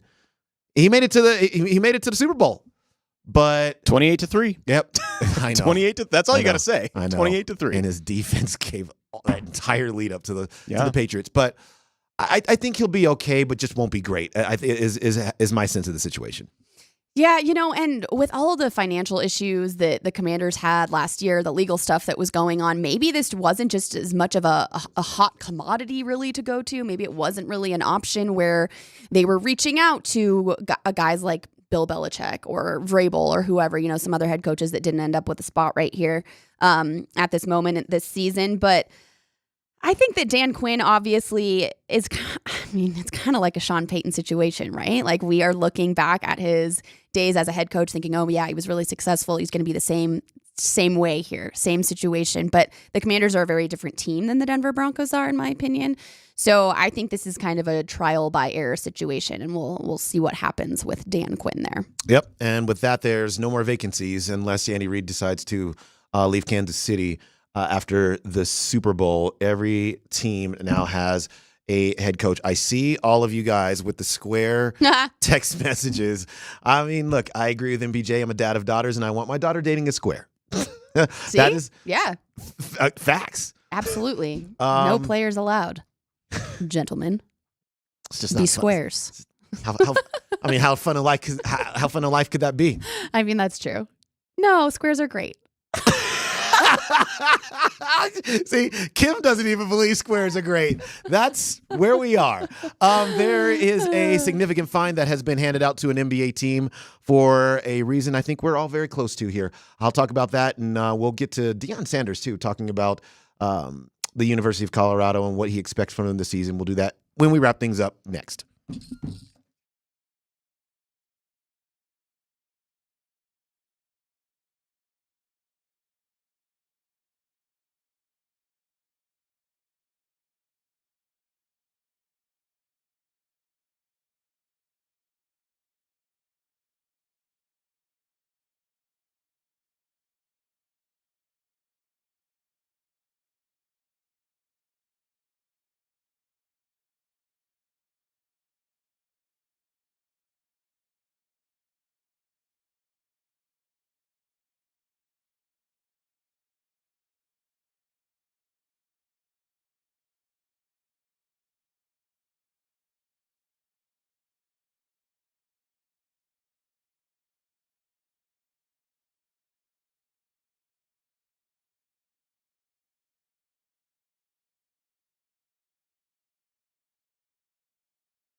Well, the NBA has spoken after an investigation. That was from the Saturday game last Saturday. The Nuggets and the 76ers, Joel Embiid, was not previously on the injury report, then popped up and didn't play. Well, the league just fined the 76ers $75,000 for that today, just literally 5 minutes ago. And the NBA statement, as a part of the NBA statement, they said that they have been fined $75,000 for failing to include Joel Embiid on the team's injury report in an accurate and timely manner for the team's game on Saturday against the Denver Nuggets. The fine takes into account Philadelphia's prior history of fines for violating injury reporting rules, which is something I didn't know until just right now. The league review concluded there was no violation of the player participation policy because Embiid's absence was due to a confirmed injury and not just rest. So that will close the books on that weird episode that happened. The Nuggets won that game, obviously, over the Philadelphia 76ers, but now the 76ers fined $75,000 for their part and just botching that entire situation with Joel Embiid. That's more than just being frowned upon, don't you think? Yeah, that's and Michael Malone, he wasn't wrong. I mean, no. They had been, the Nuggets had been on the flip side of that before. They hadn't been fined $75,000, but the league was kind of like, look, this player needs to be on the injury report if all of a sudden he is not going to play. And, I didn't think about this until I heard this somewhere else, which was, we were looking at it from, all the Jokic Embiid storylines, right?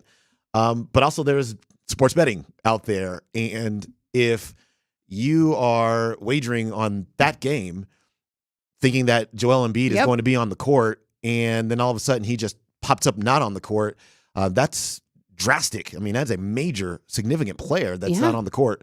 And the NBA obviously can't have that. Right. That's a good point. So very interesting there. The 76ers are fine. All right, let's get to the University of Colorado. Because also this week, the Big 12 schedule was released. And so we kind of walked through the schedule. This will be Colorado's first year in the Big 12, back in the Big 12 since they left to go to the Pac-12, which is now defunct, except for the basketball season. But Deion Sanders appeared on, I don't even know what the name of the show. It's got Skip Bayless. Undisputed. Undisputed. Yeah. And they asked him a couple, I think, interesting questions. Let's get to what he had to say to Keyshawn Johnson. If you look back, what would you do different now if you had that opportunity? Oh, shoot, that's a great question, Key. I don't think I would do anything different, but just the personnel. I mean, not only the personnel, the coaching and the way we went about things, and I'm the first one to take that responsibility. We stepped it up at every darn level. I mean, you're going to see Coach Sherman, what he's doing with the offense is going to be pro-minded, and he's really good at what he does, as well as our defensive guy. Our defensive staff is intact right now, and we I can't. So I almost slipped. I almost said something I couldn't say. but we're hiring the correct people defensively as well. And Key, honestly, last year was just we instilled hope, but this year, man, we got to go do it. We got to go do it. We have the quarterback, we have the receivers, we have the offensive line, we have the secondary, the defensive line. We got to go do it. So, Deion, I think I read the other day that you said you can be a playoff team next year. Obviously, it expands to 12 teams. Are you sticking by that at this point? Well, yeah, most definitely. Yeah. I believe, man. I don't just wear this on my shirt and on my chest. I truly believe that what we have in-house. Last year, Key watched all these games, man. We were 7 points away from a multitude of wins, probably 7 or 8 more wins. We just didn't know how to win. We got our butts kicked twice. We got our butts really kicked twice. There was no win. When we walked in, it was 30 on the scoreboard. But several of those games, we could have won those games. We could have really been definitely a bowl team, but we could have been someone who made a lot of noise. We made noise, but now we're going to make some sounds. Yeah. All right, now they're going to make some sounds. The schedule is as follows. North Dakota State is game number 1.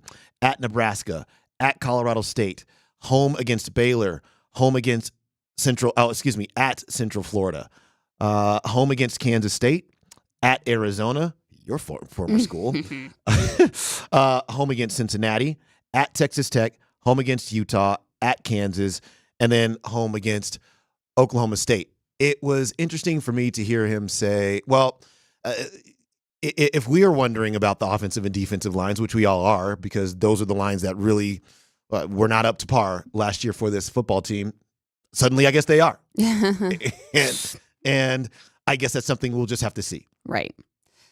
There was a comment that Coach Prime made about the offensive line midseason, though, didn't he? Yeah, he said, I'm going to go out there and get an all-new offensive line. And he pretty much did, actually. Yeah, he pretty much did. So we'll see if they can gel. Pat Shurmur is the offensive coordinator for CU. Is this team? Will this team go to a bowl game at the very least? I do believe that they will go to a bowl game. That's 6 wins. Just from my time at Arizona, my first year that I was there, they were 1-11. The next year, they were, I believe, 5 wins, so just under a bowl game. And then the following year, the third year, they went to the Alamo Bowl. They won.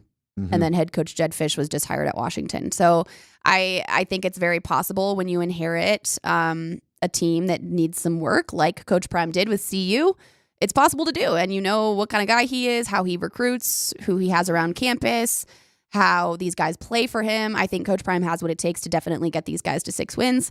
And I do believe that they will. So when that line comes out, probably be 5.5 wins, I would take the over. Yeah, and we'll see. I mean, that's a look. If your team is the team is as good as he thinks it is, then this schedule, you can get through this schedule. Yep. To get yourself to a bowl game, and I think we should expect that. Like I'm not even going to say anything other than he should get this team to a bowl game. That is the expectation. Yeah, and anything less than that will be a failed season for Deion Sanders. All right, as we wrap things up here, a couple of things. One, Sir Lewis Hamilton, part of the Broncos ownership group, right? Formula One driver. One of the biggest pieces of news today is coming out of Formula One, and he is moving from Mercedes to Ferrari. If you're familiar with this sport, this piece of news was a jolting, shocking piece of news that came out kind of overnight in the overnight hours into the wee morning hours this morning. He had been with Mercedes for 12 years. He had won 7 titles with Mercedes, and this kind of movement from a driver that significant really isn't a thing, especially as late in his career as he is. I mean, he's getting into the latter stage of he's 39 years old. So I guess good luck to him. but is there some background on this one as to why this happened? Well, he just wanted to move. Actually, I did read a quote from him from maybe about a year ago. So he signed a 2-year contract with Mercedes last year, and apparently, though, in that contract was basically what would be termed a player option. And after year number 1, he can just opt out of that and do whatever he wants to do. So there was a quote attributed to him from about a year or so ago that basically said, I always have wondered what it would like to drive for Ferrari and to wear the red and he's going to make it happen. All the things. So good luck to Lewis Hamilton. He's going to drive for Mercedes this year. And then Ferrari. Yeah, the Formula One season is starting up here shortly. Do you want to know a crazy thing that I'm just going to leave you with before you wrap this guy up? Yep. These Formula One drivers burn 2,000 to 3,000 calories per 2-hour race. Did you know that? It's hard. Driving Isn't that insane? That's how much sweat they lose because it's so hot in there, apparently. I know. 2,000 to 3,000 calories? Dang. Yeah. That sounds like it. Yeah, it sounds like my warm up. Okay, fine. Sure. Okay. All right, that's going to do it for us. Kim, all the time we appreciate you, and congratulations again on your new gig. Thank you. Very excited. Very excited about Avalanche Live on Altitude. Josh Grismer, we love and appreciate you. When we walked in, it was 30 on the scoreboard. You would pick that one. You would. The CSU guy would pick that one. Go Rammies, baby. Go Rammies. I'm on the board. I can play what I want. You sure can. All right, that's going to do it for us. PhD is next. We will see you tomorrow.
We will roll the dice at 12:30 for a trip to Vegas. Mike Sanford, who's becoming a media star.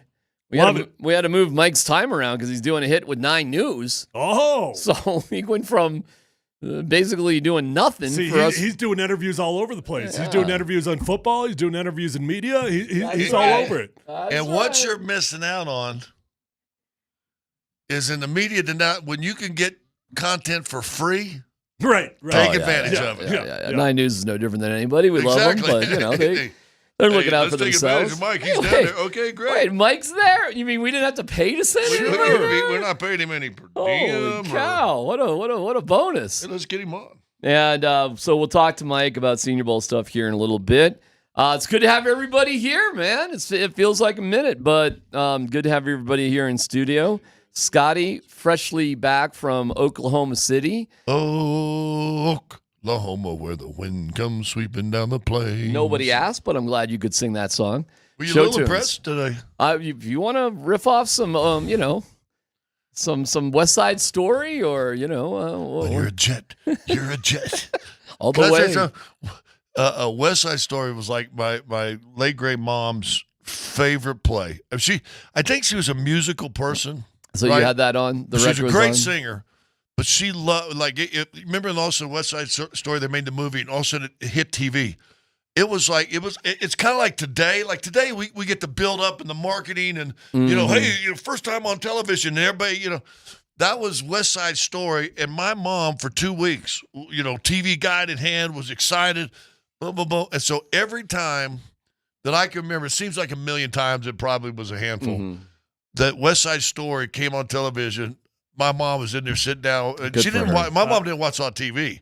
She was sitting down watching, and she had the lyrics. She could sing, when you're a jet, you're a jet. I'm not going to lie. Nothing makes me feel more uncultured than doing 3 hours of radio with you two every day. Sometimes I could. Have you never seen West Side Story? Sometimes it could happen. No. Have you ever seen Oklahoma? No. Oh, Oklahoma, where the wind comes sweeping down the plain. Wait a second. Hold on. What musicals have you seen, Tyler? I've seen Wicked. I understand that's saucy. 9 million, 47,000. Yeah, there you go. There you go. That's Rents, isn't it? I saw a couple out on Broadway. I can't remember the other ones I saw, but I saw a couple. I remember Wicked. I gotta tell you guys, a couple of that we're friends with took us to Book of Mormon. I don't know if I've laughed that hard at something as I laughed at the Book of Mormon. Nice. Those CU guys are so funny, man. But was it not funny when the first time, like, the voice of God, came out, when you're sitting in the theater and there's just a set, and then you kind of hear the voice and you go, that's that's Cartman. Like, wait a minute. It was something. That's Cartman. You're back from Oklahoma City, and I didn't go into the game. So Jokic didn't even go on the trip, I guess, right? I mean, he wasn't even there. I didn't see him on TV, so I assume he wasn't there. I couldn't say anything yesterday. I understand. Oh, you kept, hey, Denver Nuggets, your boy Scott Hastings keeps a good secret. Quiet. Your boy Hastings keeps a good secret. Cat's out of the bag. But we did speculate on this here show that he shouldn't even go on the trip. So now we know he didn't go on the trip. Anything, I'm just checking, just a heat check, anything to be concerned about, or is this just one of them goofy, one-off sort of road trips that, you just give the big fella a break? Yes and no. Okay, and I've told you before, when I've had to go, when I go in there and do interviews or anything like that, I mean, Tyler knows this from football. I mean, he's got his feet in the ice tub. He's got both knees ice. He's got his one hip ice. He's got his wrist type. He's got it shoulder ice. He's got his back under ice. And he's sitting there literally like a mummy after the game. And then he goes to get a massage or gets in the hot tub. And that was all, that ice now was all after he worked out for 25 minutes right after the game. Right. So I've seen him ice, and I'm like one game we were in, I don't even remember where we were, but he was so iced up. I'm going, how is he going to play the next game? Because I used to ice my knees or something, I see him just get in the cold tub. Well, do it all at the same time. But when you're on the road, I don't know if it's always available to you. Oh, really? So they bring buckets out. His feet are in, and another thing, his feet are in a giant ice tub, a giant ice tub, which reminds me, you know how to catch a polar bear, don't you? I don't. Do you have a rim shot ready, Dan? How How do you catch a polar bear, Scott? Well, you dig a hole on the ice on a lake, get a can of peas, circle the hole with a can of peas, and when the polar bear comes to take a pee, you kick him in the ice hole. Hey,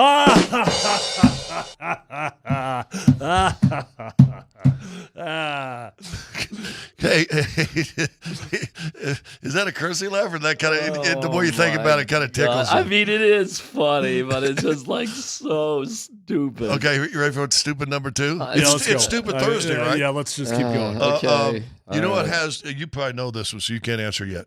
You know what has 5 toes and isn't your foot? What? My foot. Okay. That's definitely an elementary one. Got that one. Yeah. Do we still get paid at the end of this week? We sure do. Or Yep. Let Scotty just go. He could he could have a 15-minute monologue on dad jokes. I love it. So we were watching the game. We did speculate. We talked about, because we knew Jokic was at least out. I didn't think he was going to go on the trip, and then of course it's like, oh, he's not even there. Okay, fine. They started Peyton Watson, not Zeke. They're like, oh boy. But Zeke did go into the game relatively early, and then DJ didn't play. But it was just 9 minutes for Zeke. It wasn't, that felt like an experiment game to me. It changed up the second lineup a little bit. Just on Jokic really quick. Initially I didn't think anything of it. I'm a little bit like a little something. There might be something there because we just did the math adding it up. And, last time after a long stretch there, they got a one-off road game against the Clippers. Jokic goes out, stays home, right? So we did the math, added it up, that this made sense of a game. But listen to Malone. I don't know. He sold me a little bit that back might be a little something there, Well, so I know listen, tall guy, and young. I mean, he's still 28, 29. You're 38, 63. My back is fried. I mean, it's horrible, and it started when I played in the pros. So I can imagine that, and I wasn't playing 38, 36 minutes a night, right? I mean, so I can just imagine what he has to endure to get playing. So no, I wasn't bad. I will ask you guys this one question, and I don't even know if it's a dumb question, but I'll start off with this. Do you think Oklahoma City learned more about the Nuggets last night, or we learned more about Oklahoma City last night? I got an idea. Well, I thought it was an interesting game. So I guess I'm doing the math in my head as I'm talking through this here a little bit. But, Nuggets lose the game. Not good. You want to win every game. But it didn't feel like they had a whole lot to hold their head down about in that performance. You had one bad streak into the third, started the fourth. You got outscored 24-4 or something like that. A lot of guys were off. They shot 40%. I thought that AG didn't quite look like himself, but had one hell of a game, on the defensive end and on the offensive end. That he just willed himself into a position to play good basketball. What was to be learned about the Denver Nuggets in that game? I'm not sure. I think they learned more about themselves than anything. That could be the third option, yeah. Yeah, because what they learned is you can't just sit around and wait. Somebody's got to step up. And they just said, Jokic ain't here. So I guess, and they did start off well. They did.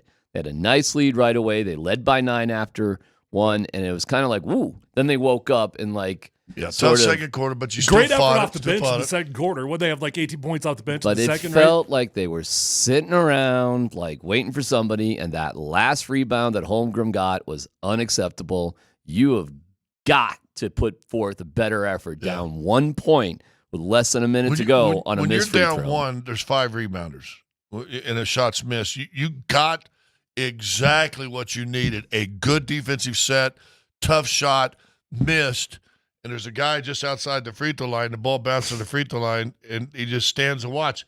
You can't wait at that moment for somebody else. Cannot do it. And they had neutralized Holmgren for the most part in the fourth quarter. They had done a pretty good job.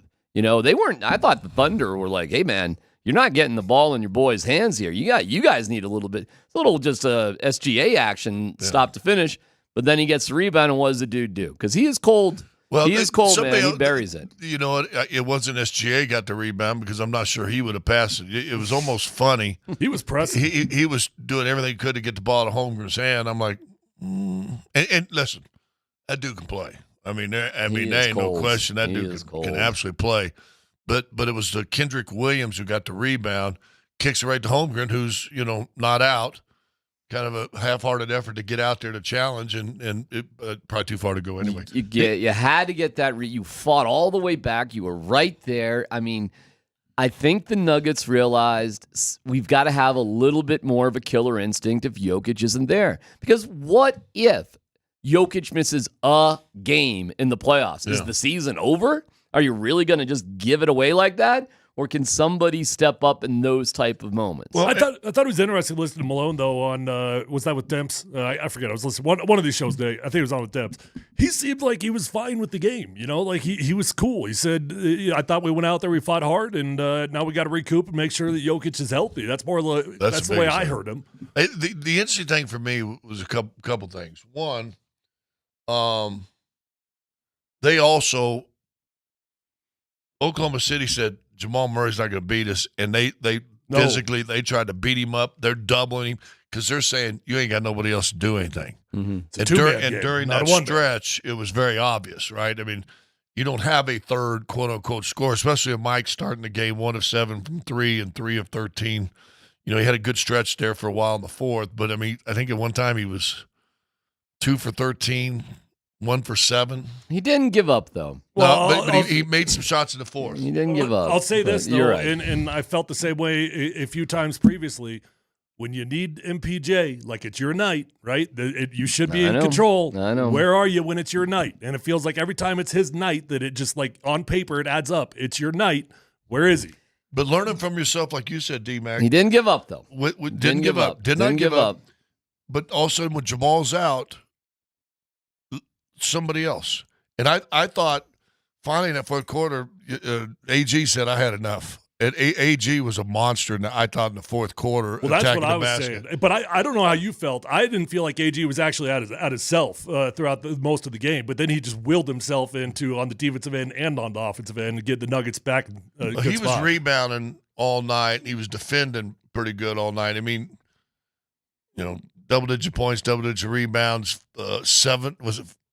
7 assists and 5 blocks. I thought he was awesome. by a mile he was the best player for the Nuggets. We'll dig into it because is this it? When Jokic is out, we go small and it's AG. Really? Is this it? Because it ain't Zeke. And is it like DJ didn't even get off the bench last night? So I knew he would. We played 9 guys in the first quarter, also though. So I also feel like that game was a little bit of an experiment for Coach Malone. All right. Well, listen, we'll break it down, but listen, superstar Mike Sanford, and he disagrees with you guys on something significant, and really disagrees with Jeff. Stop Legwald. Pointing that finger at me. Well, I'm just telling you. Wait till you hear superstar Sanford from the Senior Bowl coming up next.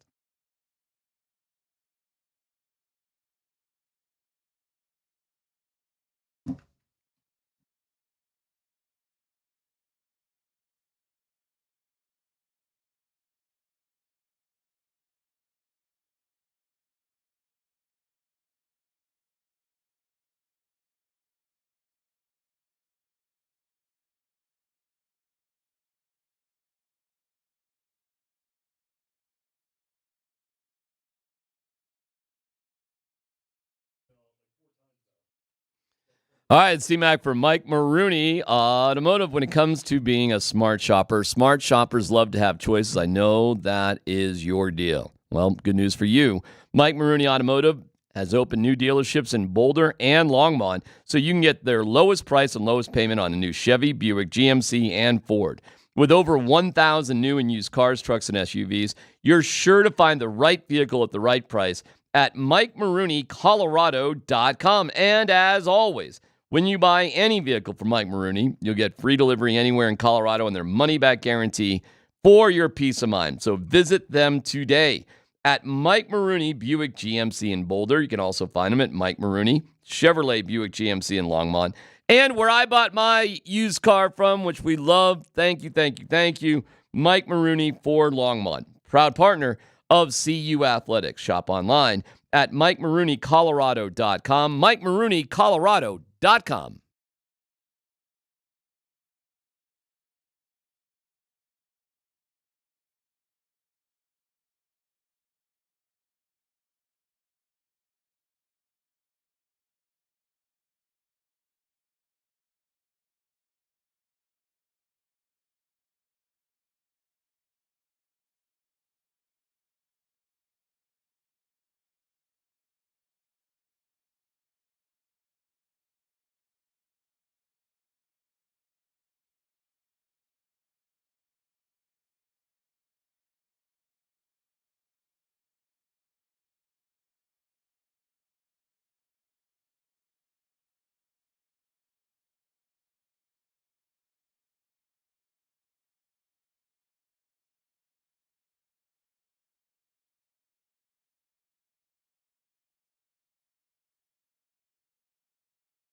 Yeah, man, I just want my presence and my command to be felt, in everything I do, the way I operate, the way I lead out here, just show that each and every day and just showing that I'm willing to compete at the highest level, I love doing this, man. Football is my love, man. So I just want to show them that this is what I truly love to do, and, I love to do it at the highest level, and, man, that's what you're going to get out of me. You're going to get a competitor that's going to come win football games. I'll bring that big Penix energy. Mike Sanford, media superstar himself at the Senior Bowl. Goodness gracious, Mike.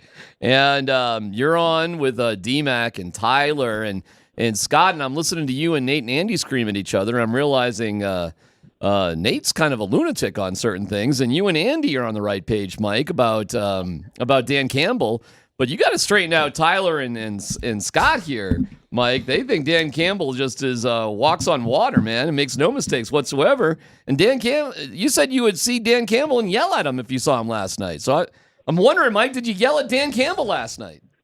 Oh man, I failed in that endeavor. It was a pursuit last night. I checked out about 16 different local watering holes here, and I couldn't find Dan. I see the game a little bit traditionally, if you will. I think there's an element, like we've talked about, of playing the analytics, but there's also an element of just doing like the really simple, like tie the football game in an NFC championship when you can. To me, that's how I see the world. I've gone back and thought about that also. I still contend what got them there was how he played. I think they completed, I brought the stat up, 70% of their 4th and 2s, 4th and 3s throughout the year. And if the receiver makes a catch, that first one they go for actually works. The play actually works.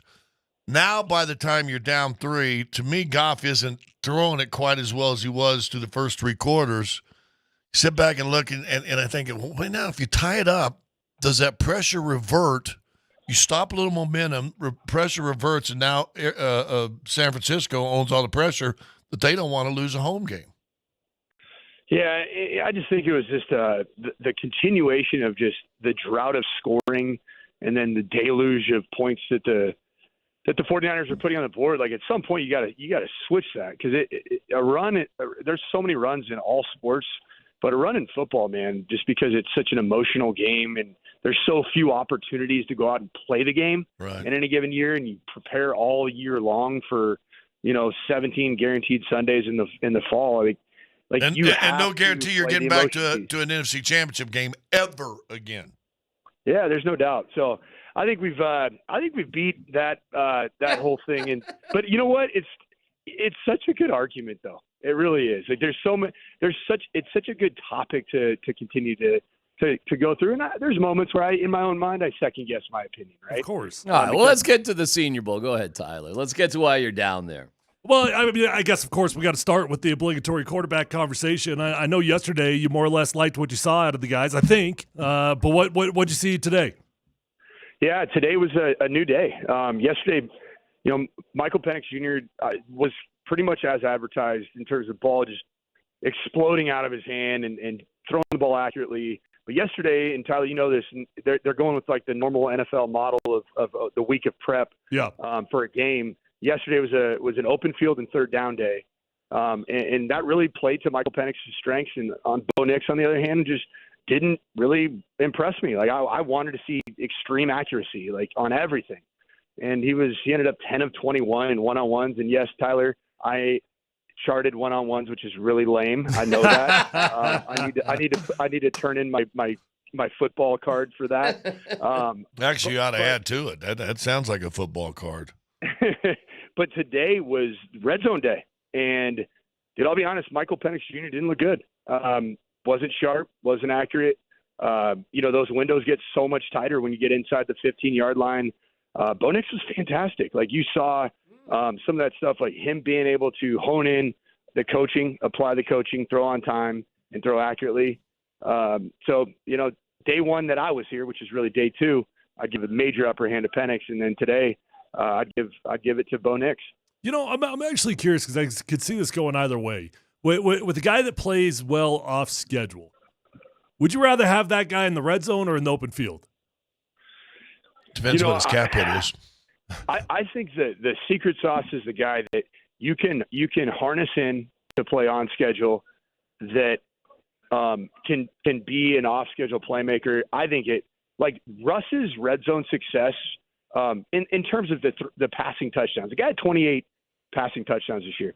Many of them were off schedule red zone touchdown throws. Right, that was, I guarantee you, that was probably double digit of his 28 total touchdowns. And I think there's a lot of benefit in that. Insofar as that you can hit the first play if it's available to you. Like the second play, don't play the second play if the first was there, right? And I think that's so important in the red zone in particular. The windows are so tight, and you have to be so laser focused, in your timing, your execution, your reads, and your delivery of the ball. I mean, but I do think that red zone, man, it's a big deal when the quarterback is a threat to run. Can do some things. I mean, Jalen Hurts obviously made it. I mean, the amount of rushing touchdowns he had last year that weren't on the Bush. I mean, he was a major threat to be able to do some stuff after the first play. What, we had Jeff Legwold on yesterday. He goes, there's no C.J. Strouds here. There's no C.J. Strouds at the Senior Bowl or in this draft. Is Leggy onto something, or is Leggy sort of missing the boat somewhere? Well, I'm going to have to agree with Leggy on that, okay? And you guys know that I have a man crush on Michael Penix Jr., okay? Yeah. But it pales in comparison to my man crush last year on C.J. Stroud. I saw this coming. I coached against him in a game, and it was his first ever game as a starter. And he was on the road at Minnesota, and I'm like, this dude has all of it.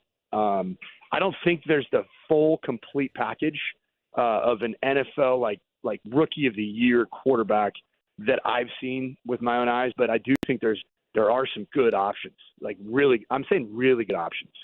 And I think that I'm seeing the value of Bo Nix more as I've seen the body of work over several days rather than just, kind of seeing him for what he is. Michael Penix Jr., I think he's got every bit of the wow, downfield throwing ability and open field throwing ability that Stroud does. I just think that Stroud's just cleaner overall, and he had a clean medical health history as well. That's big. Who was the guy you were talking about? I heard you this morning with those guys. Is it the South Alabama quarterback that has been the best you said in camp? And done interviews with the Broncos. He talked about that yesterday too. Yeah, I really like him. Michael Pratt is the kid here from Tulane that there's a lot of buzz about the Broncos maybe being interested in. I would say that's a mid round. If it to me is a mid round grade. I was thinking this Carter Bradley is the son of defense coordinator Gus Bradley from the Colts, and when it's real football and it's not 7-on-7 and 1-on-1, and Tyler knows that quarterbacks can look really good in those two drills, and then all of a sudden 11-on-11 comes around. Dude, that's where this Carter Bradley he shines. Instincts, leadership. He's got athleticism. He's making throws. I think he'll be a riser as this thing continues to go forward. My career was the opposite. I looked terrible in 1-on-1s, and I looked good in 11-on-11. That's what you get paid to do, push right? him into the guard. That's a good thing. That's the problem. I was really good in 7-on-7 and 1-on-1, and I stunk at 11-on-11. That's probably why I didn't play 9 years in the league like you did there, Tyler. Hey, let me ask you this though. Outside of quarterbacks, for me, I know the most simplistic draft approach is BPA, best player available, and I do think that's more or less the right way to go about things. But for me, I think the first pick is generally BPA with the combination of position of need. So if not a quarterback for the Broncos, give us a name or two out there at other positions that you would think would make sense for the Broncos at number 12. A guy that caught my eye, and I didn't even know his name before I came to the Senior Bowl, was Xavier Legette. Xavier Legette is 6'1". He's pretty well strapped together, about 217, receiver from South Carolina, and absolutely had a field day yesterday in 1-on-1s and team. He just kept popping up, making plays, creating explosive plays, really strong. And I just love this guy's skill set. Well, I looked up his stats. It's 71 catches for 1,300 yards in his final season in South Carolina. So he has the film, he has the production, and he's passed the eyeball test. He's a guy that can really do some stuff. Roman Wilson, another receiver that I feel like has really put a strong case together. Didn't practice today, but yesterday was phenomenal. and then Ricky Pearsall from Florida. Three receivers that have jumped out for me. Hey, speaking of bloodlines, I guess, how's Luke McCaffrey doing as a receiver out there? I thought he was the third best receiver on the field, which is pretty good on the national team roster. The highlight of this morning was actually the final play of the practice. It was like a the winner takes all for push-up situation with down in the 5-yard line, and Michael Penix Jr. played the second play, reverse field. Luke McCaffrey, engaged in the scramble drill where he created separation. Penix laid a ball up, back corner of the end zone, and McCaffrey stretched out and made an unbelievable play. I mean, it was the one play that everybody in attendance was like, whoa. And he's done some things too. He measured in, I think he's bigger than everybody thought he was going to be. He looks smallish. He's not. He's just a shade under 6'2", and 202 pounds. And he's going to run incredibly well at the combine. So I think that's another player from bloodlines in the National Football League, in addition to Gus Bradley's son, Carter, that I think is going to end up shooting up as the scene continues to go closer to the draft. I actually coached Luke in high school, and I remember talking to him one day because he had offers to go all over the place, but only a couple offers to play quarterback, and he really wanted to play QB. And I told him that I think he's going to be better served being a wide receiver at the next level. But he went to Nebraska and had a nice little chance there, transferred to Louisville. He was there for like a month, and then transferred to Rice, I believe, was his routine. Yep. He's been on a journey, but uber athletic, uber talented. My only question is, at the next level, how does that fit in a big picture wide receiver room? Because he's not necessarily the tallest, he's not the most physical. Well, he's profiling like Julian Edelman right now. I mean, quarterback to receiver. That's another white guy. Typical. Typical. I'm thinking more of the position, but okay. Mike? Yeah, let's go through our list of every white wide receiver. Yeah. It's amazing. I love listening into all the media around me at the Senior Bowl. It's like, he could be a Hunter Renfrow. No, I think he's more of a Brandon Stokely. No, but I just think this. I think he has versatility because of his return ability. He's a punt returner, kick returner. He isn't short like a lot of those slot guys that you talked about. Those guys are in the 5'9" to 5'11" range. Like we're talking about shade under 6'2". He's got range, catch radius, and what I was most impressed with is when you are a quarterback and you recently become a receiver, like, can you catch the contested balls, like especially in traffic? And he did that and did it really well in the 2 days that I've watched him. Good. All right, Mike, you're going to be on 9 News later? I am. Yeah, a little 9 News. You were doing nothing on Friday. Nothing. And then we guilted you into going to the Senior Bowl. And look what happened in your life in the past 5 days. Job searching, media superstar. I mean, seriously. You're welcome. Well, I think much to the chagrin of you, D-Mac, I think you're going to be stuck with me for a while because the job search, I don't think it went too well. I get to hang out with you guys a little bit more. That was going to be my thing. How many interviews did you do that didn't involve media? That was my question. Right. Yeah, it didn't. Not good. You could count it on your you can't count it. Let's just say that. All right. If Dion would stop trashing you, it would be better. Wow. You got after me? No, I'm kidding.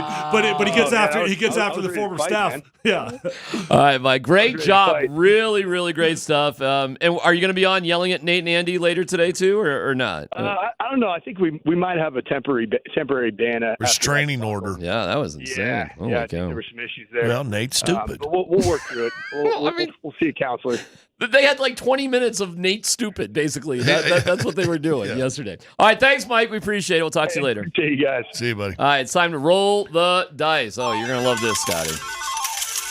There we go. For a trip to Las Vegas. Dinner for two, $500. Get you there. Then you do whatever with the money left over. Immerse yourself in timeless elegance at Fontainebleau Las Vegas, a luxury resort, gaming, and meeting destination. The legacy of Fontainebleau Las Vegas, built upon more than 70 years of sublime beauty, unparalleled service, and timeless design. Book now at FontainebleauLasVegas.com. Scott, you requested it. Welcome to Alabama cornerbacks.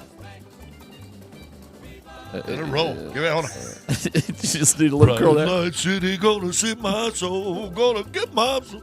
A little high. You need to look at your phone. I thought it was decent. I needed the lyrics. You said it in like 5 words. If you look at the. When you talk like the king, you mumble a couple of them more. All right, Dan, Alabama cornerbacks. And yeah, here we go. All right, we're going to start with Alabama corner Terrion Arnold. That is your keyword, Arnold. ARNOLD. Arnold. Text that to 303-504-0925. And timeout.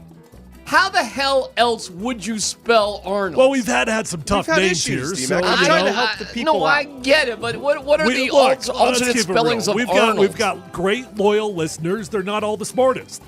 All right, I'm just dying to see how somebody could butcher Arnold. But go ahead. Tell us about Terrion Arnold, Dan. All right, 6 foot, 196-pound cornerback. He's a redshirt sophomore.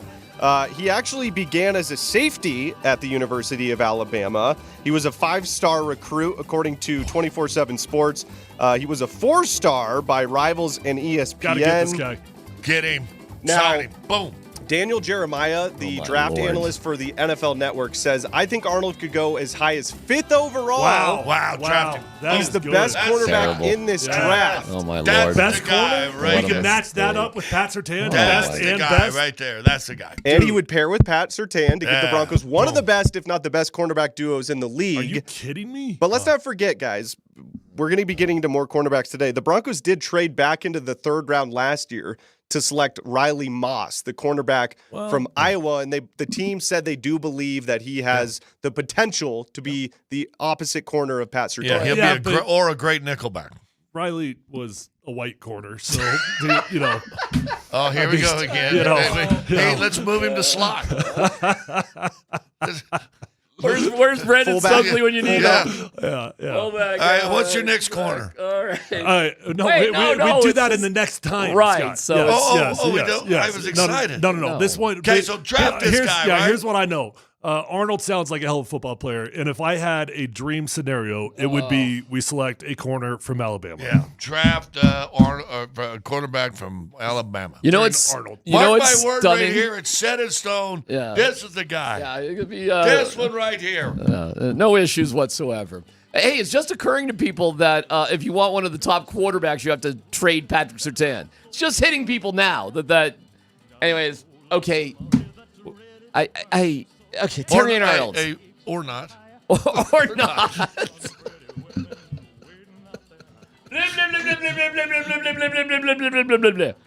Or not. Yeah, or not. All right, Arnold, 15 minutes, 303-504-0925. Best of luck. We have breaking news. Hey, do we want Dan to spell that again real fast for you? Do you want to spell Arnold? I don't think I can. Okay. I already forgot. We have breaking news about the Sixers. Michael Malone was right.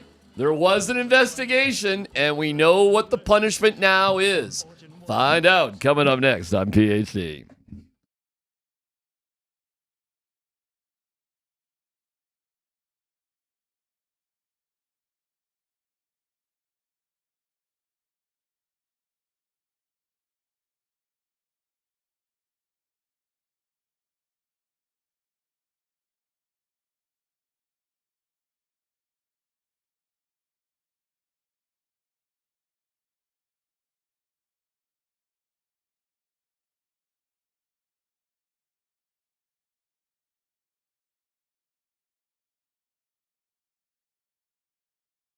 Hey, this is Tyler here for my friends over at Phil Long Ford. Guys, every single car that I bought since my rookie year has been from Phil Long Ford of Denver.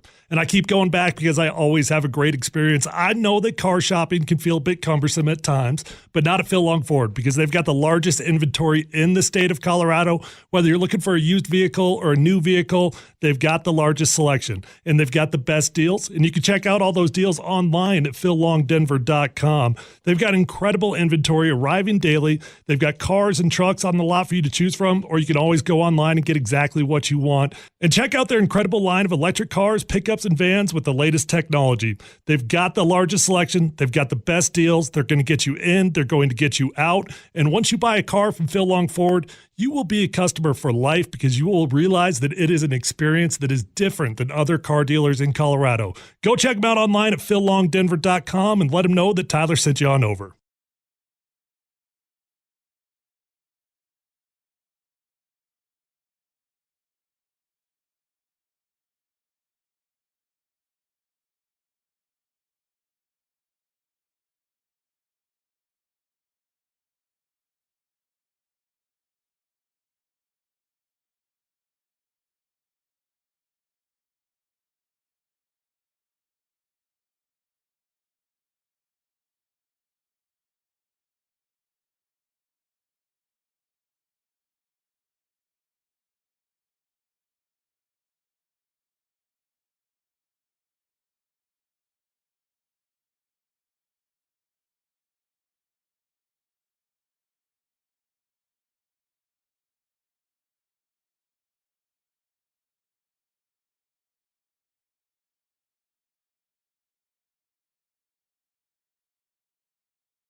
He finds Murray off of a curl, guarded by Batum. Inside the arc to Nikola Jokic.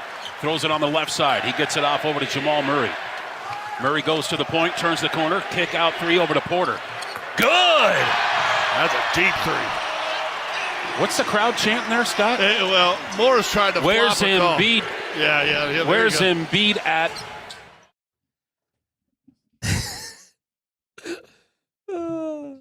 All right, we know what it is. After school.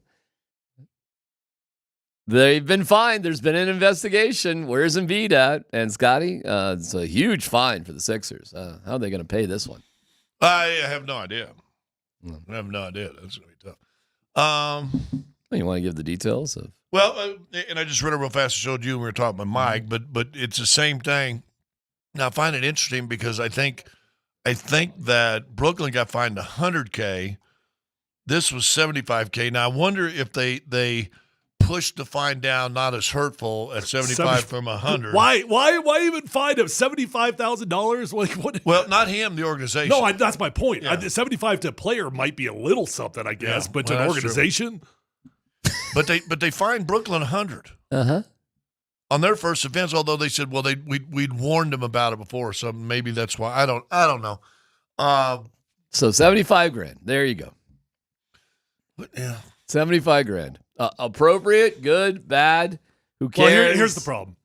They can't hammer him too hard because it's the same thing we've always talked about, man. I mean, if you really go after a club, they'll find a way to prove he's hurt. They'll find a way. You know, they'll I got a calf, I got an ankle. Hey, I had an MRI last month. That thing was still bothering me, right? We made fun of Bill Belichick.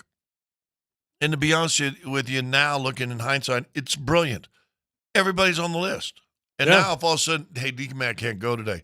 Well, we had him on the list this morning. He had a sore elbow. Well, he did it out of spite, right? But then it became actually a brilliant move because now we're covered for absolutely everything. Everything. Yeah. So I'm surprised that every NBA team doesn't look at that, and especially when and you know what? If it was Scott Hastings who didn't play in that game and decided right at game time, and I wasn't on the list. Do you think the team gets fined $75,000? Well, but they didn't make the rules for you. Well, exactly right. Nobody would care. But it should go across the board. Yeah. Wait a minute. You didn't suit up Zeke Nnaji, and he wasn't on the list or whatever. But it's about stars, and especially here's why I think 75 is a little low. It was an ABC game. Those are still special.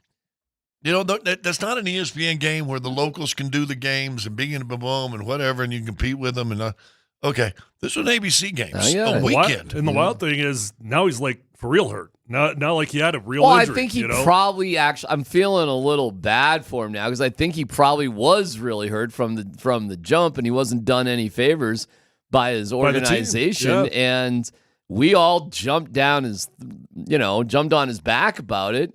Because we saw him warm up and he wasn't on the injury report. So we're calling him a quitter and a coward and all these things. And now it really looks like he's really hurt.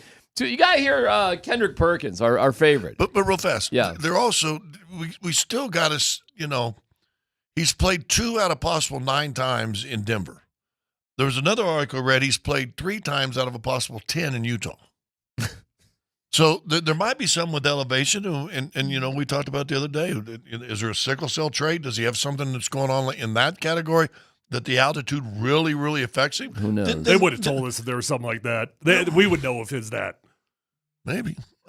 His odds, did you see just today, his odds, he dropped through the floor with his odds to win the MVP. He's off the chart. You can't even bet for it anymore, I don't think. Jokic was now number 1. Then SGA. What was it, Dan? I think it was then Giannis, then Luka, and no, I think he's still on the board. But I mean, it's like I got an app that like 3 days ago he was like 4-1. Is that right? And now you can't even bet him. Dan, you saw something though, right? I don't know. Who knows? But hold on, he's got 5 games. You want to finish that cheese? Yeah, that cheese is really it's a little Parmesan. He's got like 5 games. Yeah. I just did an Irv Brown. You just did? I just did a total Irv Brown right there, didn't I? It's got like 5. He's got like 5 games he can miss, and there's no way after what happened in Golden State, he's playing the next game. Oh, it's all over. I mean, there will be no awards for him at this point. He's got a legitimate injury. He could only miss 6 more after the Nuggets game. It's And done. then he missed Portland, so now 5. That's why he's taken off the board because he won't be able to win. Well, here's what Kendrick Perkins said If about I'm the him. 76ers, I'll shut Joel Embiid down for this season. Seriously. But hear me out. You mean rest of the regular season? Yeah, the rest of the year. Really? Because for the simple fact, this is gonna continue to get worse. Like, he's not gonna come back and be like pain free. Right, we saw last year what happened in the postseason. For example, James Harden had to have that explosive, I believe what it was, a game 1 in Boston, no Joel Embiid. Like, you want him to have an opportunity to heal up. And then you go into next season, you re-sign Tyrese Maxey, you search the market because you got so much cap space, and now you get a healthier Joel Embiid for the long haul. Because for Ramona to say it hurt, he couldn't even jump before this injury that happened last night, like, that is a major concern. I think he's actually got kind of a good point. I think he's got kind of a good point. Well, if he's really that bad, shut him down. Well, the 2 things on that. One, and we talked on this yesterday, windows aren't as big as management likes to think windows are, championship windows. Yeah. And they're in one because he's an MVP candidate. I mean, they are legitimately in one. But them windows, managers, this window, we got a 5 or 6 year window. You probably got a year and a half, maybe 2. You know what I'm saying? So that's one. Close the window down this year. He out this year. Joker out this year. What we watched last night. This team right here going to win a championship this year? Nope. No. No And way. Joel goes away from Philadelphia going to win one? Nope. No, not this year. No. And they got good other players. Denver does too. But the big guys matter. That's one. 2. There's a term, and I've not heard it thrown towards Embiid, but Tyler, you can talk about this when the word chronic goes to an injury. Knee, back, shoulder, foot. That ain't saying, I'll shut it down this year and I'll be good next year. And when you put the word chronic on top of an injury, you can rest. It's going to feel better, but guess what? Always going to be there. You know, I heard Stephen A. going off, I think it was this morning, about he was calling Joel Embiid the best center in the game. And he was getting crushed. I forget the crazy East Coast guy that's Mad Dog Russo. Yeah, Mad Dog. Thank you. Yep. Yeah, I mean he was going off on Stephen A. Scott, but you've always said about Embiid that he might be the best shooting center of all time. I've ever right? seen. Yeah, might be the best shooting center of all time. He really is one of those dudes that he may never see his true potential. May never see it just because of all these injuries. All right. Well, I guess I'm feeling a little, my feelings about him personally are changing a little bit because it really does look like he's dealing. Maybe it is some sort of chronic thing. And the Denver Utah thing, his team put him in a bad situation. Obviously. So much more fun to make fun of him, though. It is, but can we just be mean? Well, everybody was mean on Joker last year when they were comparing him to things. So maybe it's just our time. Well, but we can take the high road. Really mean on Jokic, and that had an impact on Joker. It did, and we know that now. And you're not going to hear that this year because he's an odds-on favorite to win the MVP. The next closest guy may be SGA. Seriously, that's the way it may be, and I think that separation will.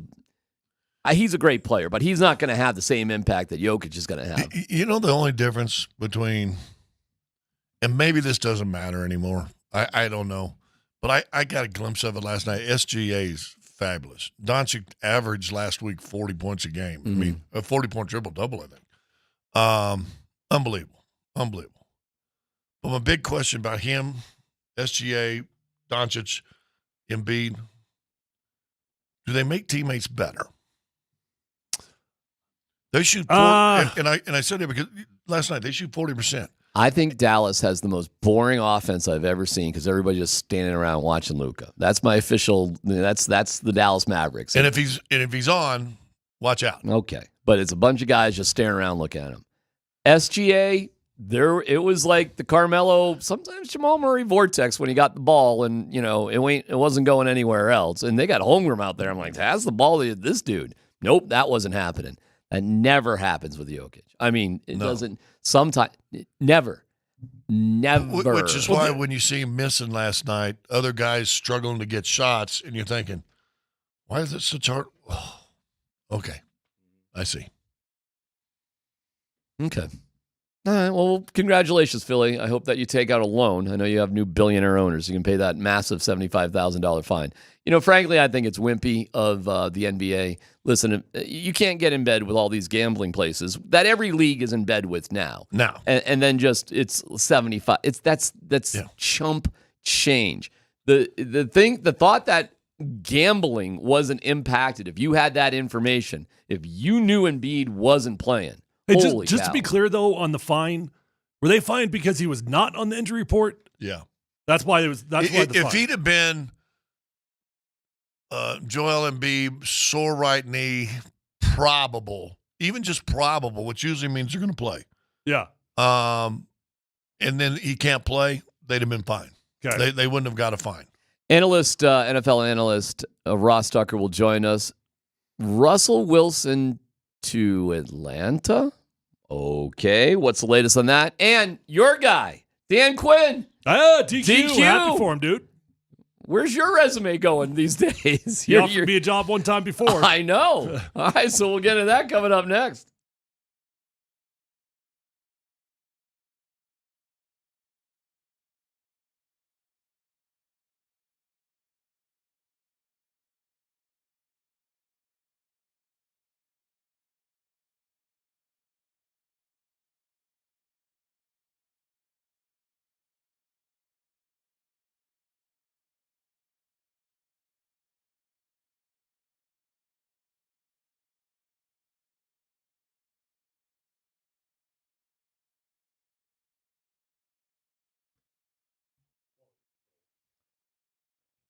Hey, it's D-Mac for Premier Heating and Air. Premier, the name says it all. They're Denver's premier heating and air professionals on the Front Range.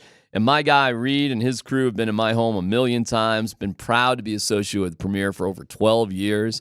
They've made my home more efficient, more comfortable, warm in the winter, cool in the summer. Their $49 furnace or AC tune-up, that's it. $1,000 trade-in towards new systems, 0% interest financing, and so much more. They provide a great value with their Premier service. All of their equipment comes with a 10-year bumper-to-bumper warranty and a 100% satisfaction guarantee. So if your furnace isn't working the right way, listen, get it fixed for the health and the finance of your family. Call Premier Heating and Air at 720-743-3779. Call and book your appointment today. Mention me, DMAC. Get exclusive offers for being an Altitude listener. Again, 720-743-3779, PremierAirColorado.com.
I think Sean commented on that. We really have. This meeting's a deep dive in the entire roster. The door remains open with Russ. I've had good conversations with Russ. Sean's had good conversations.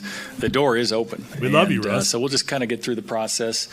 We'll visit as you know, with the coaching staff, scouting staff. We'll visit with Russ and his people, and we'll go from there. All right, we bring on to the show Ross Tucker, not Russell Wilson. Ross Tucker, former NFL offensive lineman and analyst extraordinaire for CBS and Westwood One. Ross, thanks for joining us. How are you today?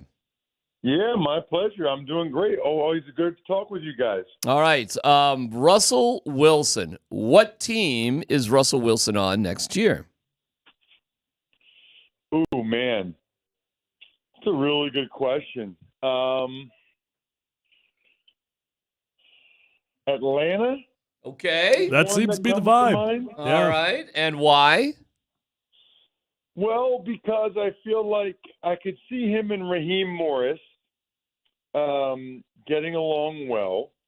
They have a team that has been around 500 the last few years, and they've got some talent, but they've had bottom 10, maybe bottom 5 quarterback play during that time, which, by the way, I always kind of feel bad for a coach like Arthur Smith that gets fired. I mean, really? Desmond Ridder? Like that? You get one chance to be a head coach in the NFL, and your guy is Desmond Ridder? I would have, been begging the owner, let me try anybody else. And Desmond Ridder's okay, but it's just, you're not going to win in the NFL if you have a bottom 10, maybe bottom 5 quarterback. Russell's played better than that. And I guess I would be sort of curious to see him in Zach Robinson's scheme, like a McVay, Shanahan-type scheme with, some of the play action, some of the bootlegs. I don't think he's the athlete he used to be, but I still think he's pretty decent. So, yeah, I think I'll go with Atlanta was one of the first ones that came in my head. I mean, what are we looking for, right? We're looking for a team that needs a quarterback but isn't drafting in the top 3. I think that's kind of what we're looking at when we talk about Russell Wilson. Ross, Broncos obviously need a quarterback, and I'm not so sure they're going to be able to get one in the draft personally, sitting there at number 12. If they do, more than likely the 4th quarterback off the board. But all that being said, I feel like they're probably going down the road of a veteran bridge quarterback, right? So I'm curious your thoughts on the guys that are out there and anybody that you think might fit into the Sean Payton system. Well, so I'm really curious to see what happens with some of these guys, contract-wise, right? Whether it's Kirk Cousins, Ryan Tannehill, Baker Mayfield. There's some guys that are going to be available. Did Joe Flacco already played out there, didn't he? Yeah, it went swimmingly. That's how well you remember it. How funny is that, by the way? Like when you get to the stage with a guy, you're like, I think he played out there, but I don't really remember. We remember, Roz. We remember. We don't forget that. That is so funny. So I mean, there's guys that I think are going to be available, and I'm not even including like the Minshew's or Jacoby Brissett's of the world. So I would say there's a decent amount of solid veterans out there. It depends on what you're looking for. Are you looking for a guy that you think is the starter, like hopefully for several years, and maybe you go hard after Cousins, who I don't think is going to leave Minnesota, or like a Baker Mayfield, who I don't think is going to leave Tampa? Or are you just looking for a guy to get you through half a year maybe as you have a young quarterback who hopefully is improving? Because I don't think Peyton would be afraid to take the 4th quarterback if it's a guy that he likes. Think about some of the guys that have been the best quarterbacks in the league in recent years. I mean, Mahomes, when was he taken? He was taken like with the 11th pick, and obviously Sean Payton loved him coming out. There's all kinds of talk about that. Deshaun Watson, I think, didn't he go like the 11th or 12th pick or something like that? So I find that part to be curious. and whether or not Sean Payton likes one of these guys enough that even if he's not Drake May, Caleb Williams, does he like, Jaden Daniels enough? And does he get to him? Does he like J.J. McCarthy enough? And does he get to him? Maybe it's Bo Nix. I mean, there's a bunch of guys this year that you can at least make an argument for, or that could be in the discussion. Let me ask just a quick question. Can a quarterback make an offensive line? Keep that in mind. But can an offensive line also make a quarterback? Well, listen, if you have all, studs like Tyler Columbus, then you don't really need that. Appreciate you, brother. Super Bowl champion Tyler Columbus. Yeah, say it right. Tyler, how insulting is that I come on the show and they ask me, you're there with them every day, and they ask me, an offensive line, what you guys forget that Tyler played forever? I always love Ross because he's one of the few national guys that actually know who I am. That's great. That's awesome. You're right about that. He's one of the few. Yeah. Broncos, Washington, versatility, left, right tackle. My man. I'll hire you tomorrow. I'll tell you what. Yeah. That's it. He's got it down. But no, oh my gosh, dude. Tyler and I could have a conversation for the whole rest of the hour on how much of an impact quarterback can have on an offensive line. I mean, when I was playing, right, I saw these guys getting paid in New England and Indianapolis, and I was like, you got to be kidding me. I mean, Brady and Peyton were getting rid of the ball in 2 seconds. Now, I gave up a decent amount of pressures and stuff, but it was never in the first 2 seconds. Right. I would always at least battle the guy for a little bit. That's all you had to do. I mean, I was watching Peyton Manning. Are you kidding me with how fast Peyton and Brady would get rid of the ball? I thought that was crazy. So, yes, quarterbacks have a huge impact. It's why I honestly say I think sacks are more a quarterback stat than anything else. Never gave up one that was my fault. Well, I did. In fact, I tried to cut Bruce Smith like an idiot, and I missed. But that's one of my claims to fame. Nice. Bruce Smith has the NFL record 200 sacks. Oh, was it on you? It would be 199 without me. Hey, Ross, what's the deal with myfrontpagestory.com? Looks pretty cool. Yeah, well, the deal is there's a lot of dudes like you who don't have any idea now that it's February what you're going to get your significant other. You ain't lying about that. Day. That's true. And you're probably going to, take her out to dinner maybe, or figure out how to buy her flowers. No. Every 5 years or so, you got to change it up. You got to do something cool, something different. My buddy started this company. It's called myfrontpagestory.com. You literally talk to one of their writers for 10 minutes, tell them how great your significant other is, or you can just fill out an email.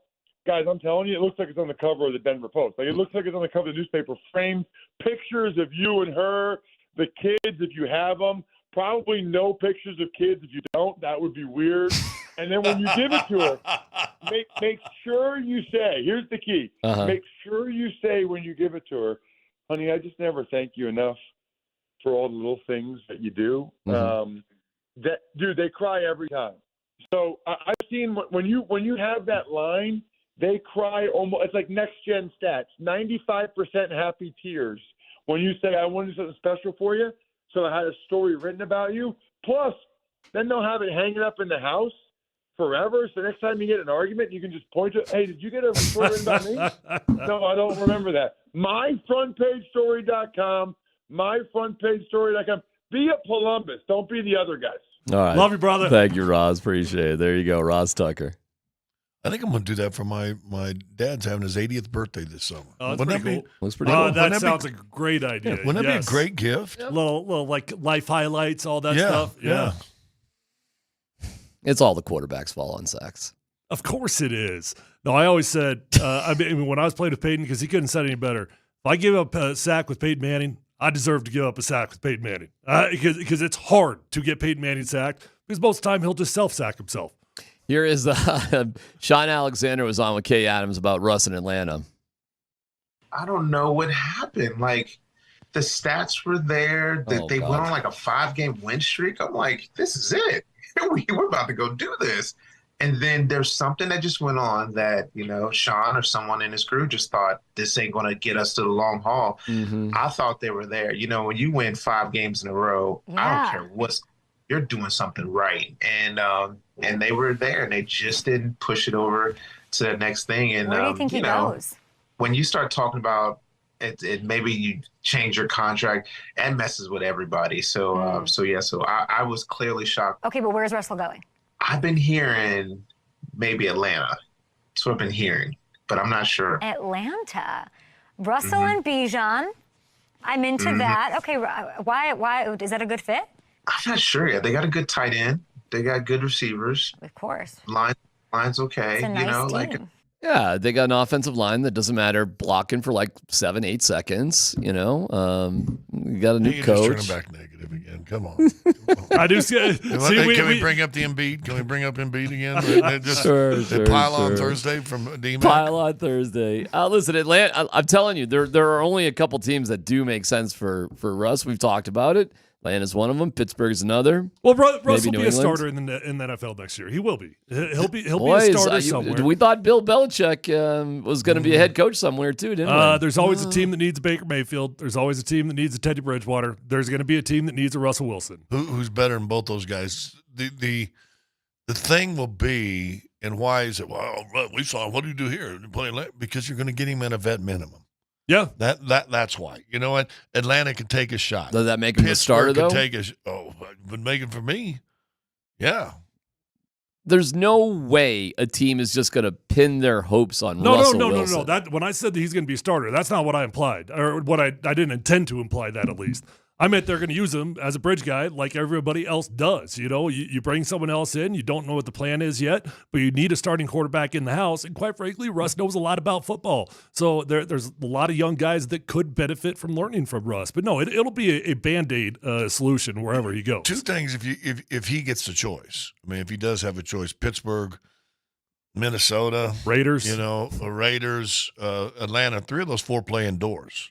Is that a benefit? Atlanta used to be, when I lived there, started turning out a kind of on the South's music industry town. Do you think a family in Sierra would that be a good fix for her down there? Sure, why not? I mean, Atlanta's a hell of a city, man. Great city, horrible traffic. I hated Atlanta. I love it. Where did you live? I lived out in Suwannee, way out in the suburbs. Which is way out by the facility. Yeah. Oh, the facilities, it's not downtown? The facilities is solid 45 minutes from downtown. I didn't know. And with that traffic, could be an hour and a half. Yeah, easily. Yeah. Oh, I'm just thinking. Why am I drawing a blank on the Flowery Branch? Yeah, that's where it was. Okay. Well, I didn't know it was so far away. I love downtown Atlanta. Atlanta's one of my favorite cities. But yeah, you get outside, you get. I don't want to live anywhere that I go into the shower to cool down, and then I get out of the shower and I'm still sweating. I don't want to live there. South, man. That's the way that goes down there, no doubt. So you ain't gonna play for Miami, Jacksonville, Atlanta, Carolina, New Orleans, but Houston. I mean, at least some of those places have like a beach and like cool things. Like what does Atlanta have? Wow, you just don't like Atlanta. I don't. Some of it's the greatest overcrowded. golf courses in the world, and you're 2 hours from Savannah. One great benefit about Atlanta. Yeah. Housing market incredibly cheap. Oh yeah, incredible. Dude! I was living in the nicest house I ever had as a rental property, paying half for my rental out there than I was for my mortgage back home. I actually have something nice to say about Russ, and it involves social media. I have something nice to say about him. This might be a first. But do you want to do it today on Pile on Thursday? On Pile on Thursday? It wouldn't really fit, would it? Yeah, we got. I'll tell you what it is coming up next.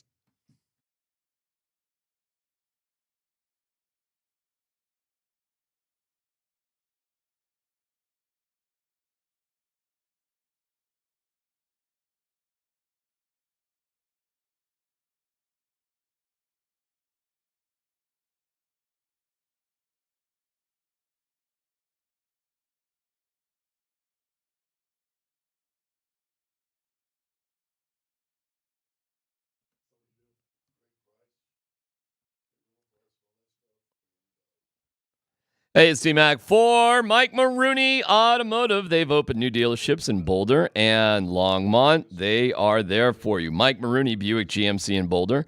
Mike Maroney, Chevrolet Buick GMC in Longmont. And as always, my great friends At Mike Maroney Ford Longmont, we needed a used car, and the process was simple and easy at Mike Maroney. Simple and easy, and you can find them online at MikeMaroneyColorado.com.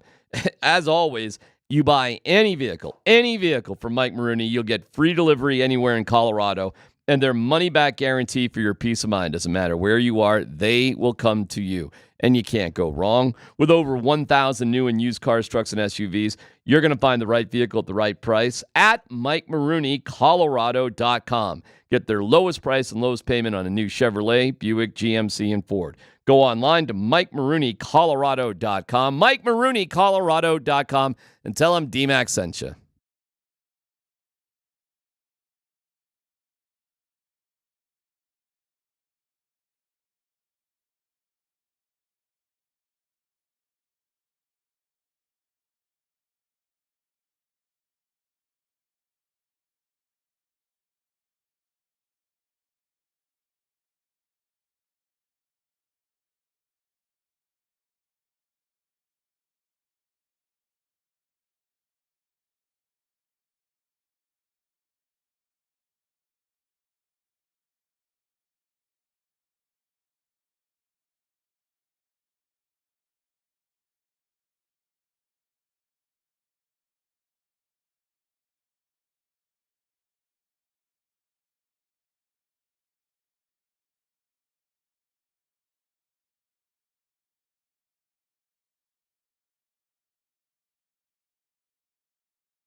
Oh, we had that kind of relationship, huh?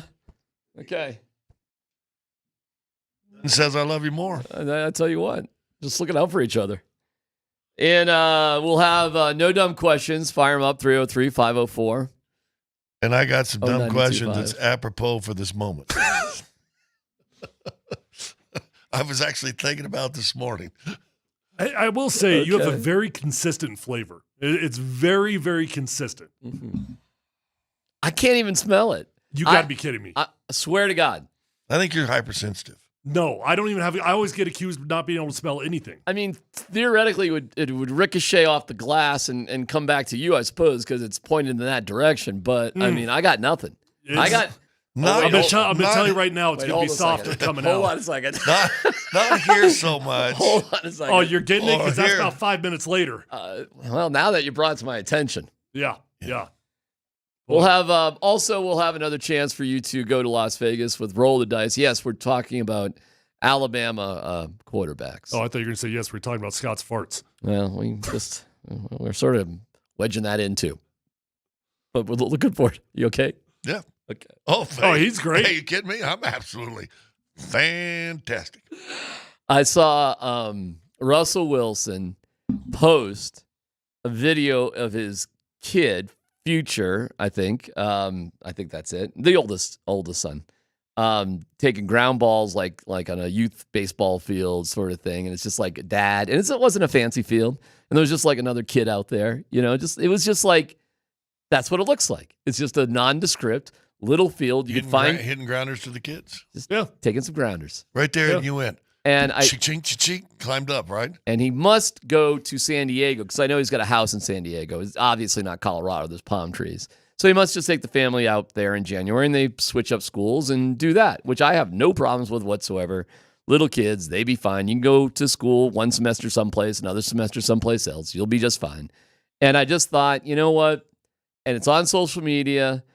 And I'm like, that's just a dad video right there. Well, it's who he is. And I thought that was kind of cool. That's the best version of Russell Wilson is the caretaker Russell Wilson. I mean, that's who he is, right? I think that's to a flaw on a football field at times. Like, I think he was a caretaker of Jerry Jeudy. Like, he cared too much about Jerry Jeudy that he wanted to continue to get him involved. But, I mean, he does a great job with Future, who's not his biological son. But he's in all his videos, whenever he's doing workouts, he's teaching them all the 5 steps, 7-step drops. Well, and you forget he was a good baseball player, too.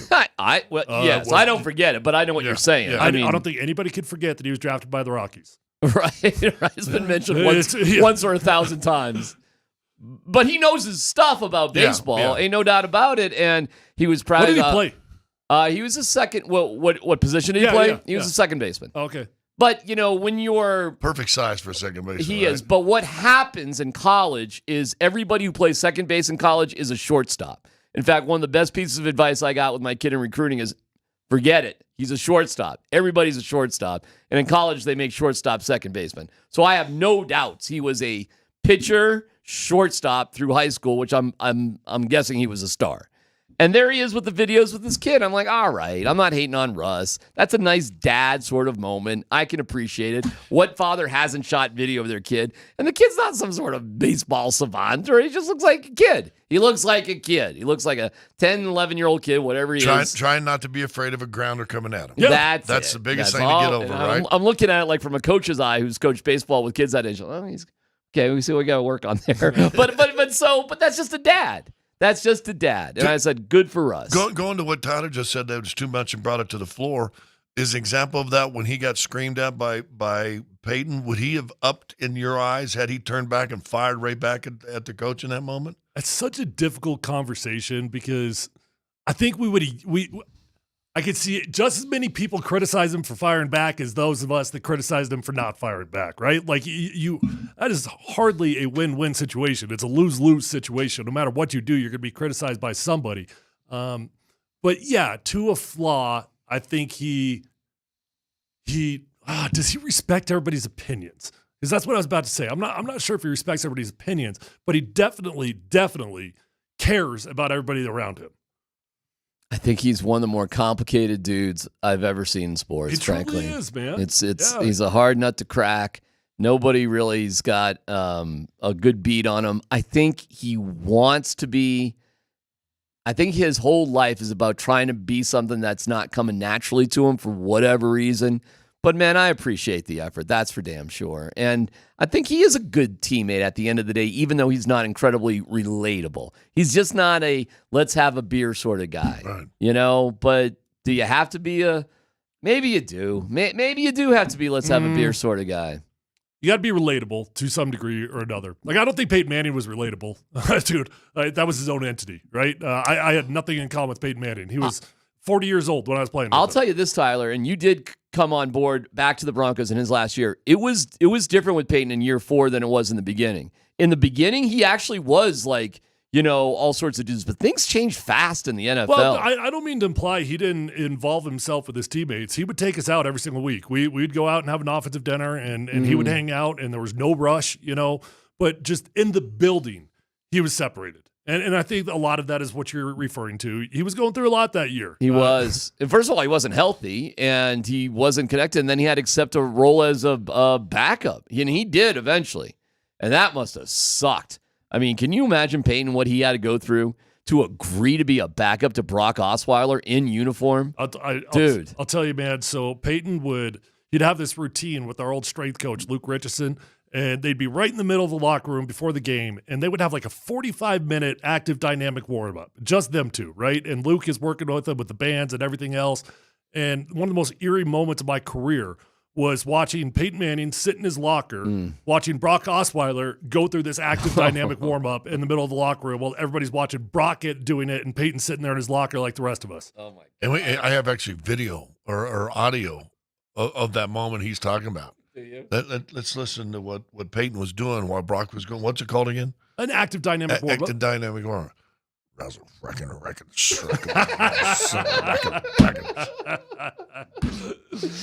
Well, and then then the rest is history because they decided to put Tyler in. They said, "Hey, if we're going to put Tyler in, but hold on now. Throw in Peyton." But we have the same scenario, same shoe, different foot within that same year because Peyton had to kind of sit and take it. I mean, he was hurt for a while, right? And he was going off in the facility by himself and throwing passes with receiver Sunshine. Remember him? And they were doing all that.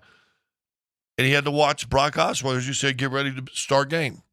All of a sudden Peyton came back, and now it's Peyton's team. Oh, it just like that. But hold on. How did Brock handle that? Because to be honest with you, we might not be in that situation if the situation you're in right now had Brock stayed. He fit what the coach there was doing at the time, right? Oh, yeah. He fit this system, not Houston's system. D-Mac and I disagree a lot on quarterback stuff, but one thing we've always agreed on is if Brock Osweiler stayed here, I think it looks radically different for the Denver Broncos and for Brock Osweiler. For a decade. Yeah. For a decade. And whether he'd have been the guy the whole time, I don't think you'd have gone and had the rocky road that we had. I firmly believe, and I think Trevor did actually great the next year. I do. I think the Broncos would have got to the playoffs the next year with Brock. But have Trevor back up Brock for a couple of years. Fine. But the whole thing is Brock didn't handle his demotion. He was a backup quarterback getting to start and then back demoted. I don't think he handled that as well. What was he supposed to do? I think he's a human being, right? And any human being that goes in there and feels like he saved the day, you got a lot of pride in the work, right? I did my job. I kept this team rolling. Absolutely do. Here's your ring. And guess what? Now we're going forward with you. And he said, no, my feelings are hurt. I'm butt hurt. Got paid. But guess what? Brock no one heard of him after that. Brock did want to stay, though. He got offered about $20 million more to leave. Hindsight is so weird on this one because who could possibly turn down that money? But there's no doubt because he went to a team where the coach didn't want him, it hurried the demise of his career to the degree he did. Talk about something people forget. Y'all remember he came back and played for the Broncos, right? Yeah. And he was put in a ridiculous situation. And played. He started three games and got killed because the team was lousy, and I'm not even putting that on Brock. But I really do think, first of all, hindsight being really 2020, I wish the Broncos begged Peyton Manning to play one more year, the 5th year of his contract, just like whatever. Yeah. You're talking about like, hey, Joel Embiid, maybe sit out a chunk of games so we have you later. I would have begged Peyton Manning. Well, part of that, and that's part of the confusing part of it, because I agree, and I do think Peyton Manning was pushed out the door. I don't think that he was quite ready to be done. I think he wanted to have one kind of final comeback, prove I'm still the guy type of thing, but he got pushed out the door. But you would think if you were more or less pushing Peyton effing Manning out the door, you would think you're doing that because you got a rock solid plan. And they had no plan. And they had no plan. And, Yeah. that's Right. what the demise started. That's right. Even if you lose Brock, That's right. you bring Patton Payton back for a year. That's right. Maybe Simeon's even better having some experience. And going back to what your thought is, maybe give him a few games off. The year Elway's last year, they had the injury, but he missed 4 or 5 starts. Bobby Brister came in there, and boy, wasn't John Elway a lot more fresher towards the end of the year. But here's the deal in the NFL, every game's a Super Bowl. Every game's a stupid Super Bowl, whereas in other sports, they look at it much differently, like what can we get ready for the postseason? Not in the NFL. Week 1 must win. Here we go. Javonte Williams playing. There's no way Javonte Williams should have come back as early. Just look at what Jamal Murray did. And look at the decline towards the end. I don't think for Javonte ever Williams. got healthy the entire year. Right, but there's all this pressure to bum, and this is why there's just when you see teams built the right way like the Avs and the Nuggets, it's sustainable for a long period of time. It is why we asked that question, would you rather be a Bills fan or a Broncos fan? And everybody said, well, I'd rather have a championship and all that. Okay, but the Bills are built where they're competitive year after year after year after year. All right, let's get to roll the dice. Let's go, Dan. Viva Las Vegas. Viva Las Vegas. 2-9 stay at the Fontainebleau Las Vegas. Enter for $2, $500 Amex gift card. Get you there, fly you there, and then whatever you want to do with it, hey, that's up to you. It's the Fontainebleau Las Vegas luxury resort, gaming, and meeting destination. Legacy of the Fontainebleau Las Vegas. Built upon more than 70 years of sublime beauty, unparalleled service, and timeless design. Book now at FontainebleauLasVegas.com. It's cornerbacks, Dan Bud Tanner. Oh, hold on. We had the Alabama cornerback, Terry Arnold, Arnold. right in the first one, and Tyler and I are all in. All in. That's the guy Yeah. that take that. So I mean, this next guy's got a cooler game. Yeah, but go ahead and do what you want. Well, we to got do. we got another Alabama corner coming up at 2:30. 2:30. Who's this guy? This guy is Clemson cornerback Nate Wiggins. That's your keyword. Wiggins, 303-504-0925. Wiggins. I believe that's the small farming town in northern Colorado that Dalton Reisner's from. Oh, Wiggins. nice little tie back. There you go. That was a solid tie back. Thank you. Yeah. All right, so I'm just going to give you some of the scouting jargon I found on Nate Wiggins. You guys should love this. All right, number 1. Long and lean cornerback with excellent efficiency of motion and disruptive range. Number 2, throttles up with searing closing speed and explosiveness on click and close reps. I don't know what that means. Oh, he throttles up and with quick closing Throttles speed. up with searing closing speed. Yeah. Just remember the searing part. Number 3, has the long strider speed to run with vertical threats and minimize separation. And lastly, fellas, elastic short area athlete with great foot speed, twitch, and corrective mobility. There is Nate Wiggins, your Clemson cornerback. I just wasted 45 seconds of my life. And at my age, you can't waste 45 seconds here and there. I'm convinced that people that do draft profiles, they just open up a dictionary and they take their finger down. They're like, what cool word can I fit into this one? Well, how about Wiggins? Plus, I had a running joke going, and it just you. And what I said yesterday, you get me. For Sorry, 15 minutes, you can text in Wiggins, and maybe you can win that trip to Las Vegas. Time for No Dumb Questions.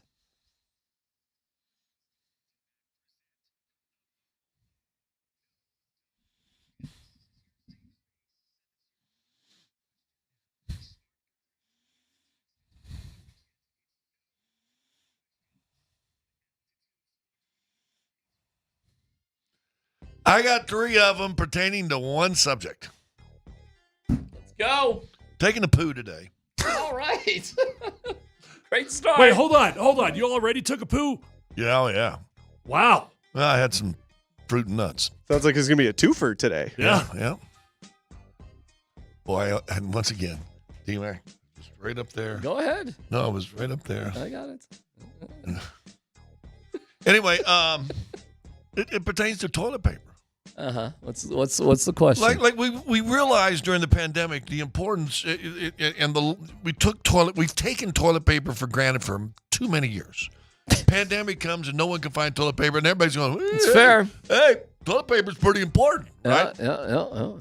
First question. Okay. How do they get them little prints on the toilet paper? Not just on like the first outside That is roll. actually a brilliant question. All the way. I mean, is there a machine that just, as you roll in the wet stuff, stamp, and then it rolls it down? How do they do it? Especially without tearing it. It's amazing. How did they get all those? Is that on 2-ply or single-ply, have you noticed? Those are usually single. Single-ply stamps? Oh, I was thinking they got to be double, right? They have to be at least double. Yeah, the single are just plain. The sandpaper, yeah. The And I haven't effort looked, to is put it inside, outside? the effort to put stamps on. I agree with you. First of all, I get stampless toilet paper, but I do know what you're Well, talking the brand about. I'm using right now has stamps. Well, and that's what made me think today. And I'm looking at the thing and I'm unrolling them. I'm like, Do you pay a little bit more for that? But I feel like the stamps take away from the softness. you're jumping into my second question. Not quite, but how do they stay? Has anybody seen how they make toilet paper and how they get the stamps on an entire roll? Well, it's somebody's job. I have no idea. Can't say I've done that. Brilliant question. I have no answer to that because the vast majority of toilet paper is stampless. And you take it for granted. You take toilet paper for granted. Second question. Yeah. We've all done this toilet paper. You get a brand new roll, Mm-hmm. and you're trying to unstick it from itself. You got to be careful there. And sometimes it rips, and then especially if it's 2-ply, you might get 2 streamers going. Sure. What's it sticking with? Is somebody just lick? Is it a stamp? That's a fantastic question. Is it a stamp? And somebody just licked it and stuck it together? I know what's Is there a sticky- little glue? And so, not to waste toilet paper, Yeah. as valuable it is. Yeah.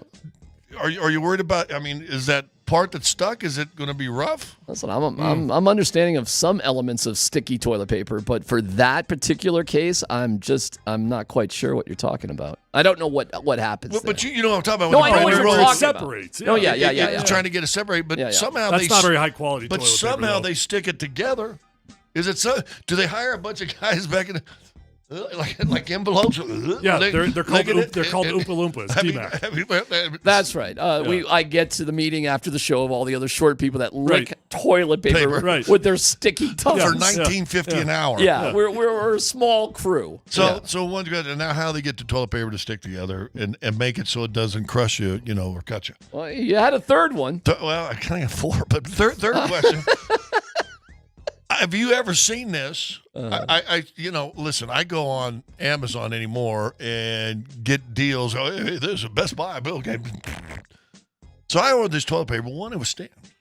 Mm-hmm. So I'm pretty impressed with that. Yeah. But instead of having straight edge toilet paper, how you just ripping it straight across, boom. This had waves. Never saw that. Never this saw that. had waves. That's next level. Was that Next a wipe? level. Was it a wipey? Was it wet? No, Was if you it- think about it, though, that would be great for kids because then you teach the kids you rip at the wave, right? You don't need more than 2 waves. You rip at the second wave, and that's it. Well, maybe, but instead of the straight across seams. I've never seen the wave. It's crazy. I had never either. I've never seen it. I didn't even know I bought wavy I'm like, toilet John, paper. does most toilet paper have a seam? Yeah, because it rips off. It's somehow perforated a little bit. And again, is it stamp, perf, stamp, perf, stamp, perf? I mean, I got to see a toilet paper factory. Tyler's before I implying that die. he just buys the massive rolls of toilet bricks paper. of sandpaper. I do go to Costco, yeah. You get the Costco huge wheel. Well, okay, and that can lead to another question. Is there certain places, let's be honest, you should never venture into to buy toilet paper? Would Costco be one of them? No. Oh, no, I don't think so. Great toilet paper No, deals no, at no. Costco. Oh, yeah. Yeah, Costco Costco sells high-quality They stuff. also sell 200 reams of newspaper you could, or No, printed paper you could use. no. But where else would I get toilet paper for the bunker for the next pandemic if I don't go to That's a Costco? good question. Amazon. Yeah. Oh, well. Amazon. I can't, I bought you a got me Costco there. membership, not because I wanted a Costco membership, but because my daughter wanted to go take the samples. That's why I have a Nothing wrong with Costco that. membership. Nothing wrong with that. Hey, can I add on to your no dumb questions here? Favorite upgrade at our new facility?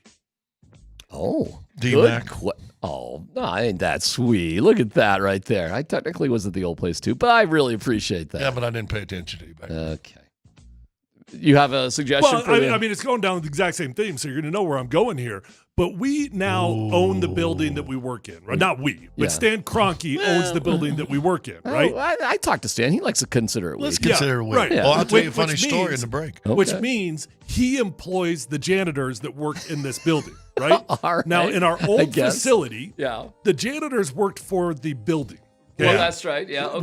Which meant we get generic everything. We get Uh-huh. generic toilet paper, the sandpaper toilet paper. I don't know if you guys have noticed. Significant upgrade in the toilet paper at this facility. Is that right? Because it's not from the generic janitors. Well, I can honestly say I have. Never mind. Well, you might. Well, might go try it now. I could. Did you guys know that Dan is a regular in that department here at the facility? He's Wow. quite proud of it. Yeah. I have not actually ventured in that since we've been in this building. But Dan, what is you're pretty regular in this building? Is that right?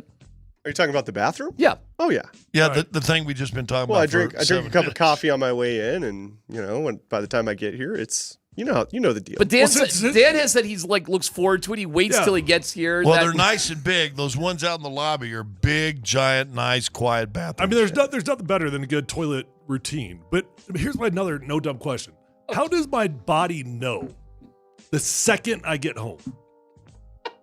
How does it just know? Like when I get home, my God. it's time to go. Mine's like I'm fine, like all day long, like nothing's going on, and then I get home and it's like, oh, you better get to that bathroom. See, mine's just the opposite of his.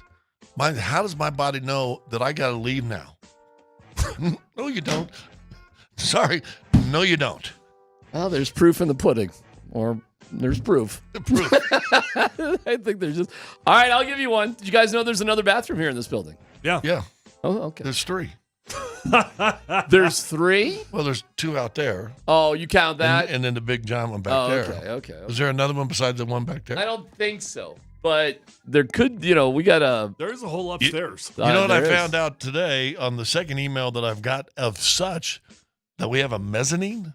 Yep. My bike is there right now. Did you know I got yelled at for taking my bike in the front door?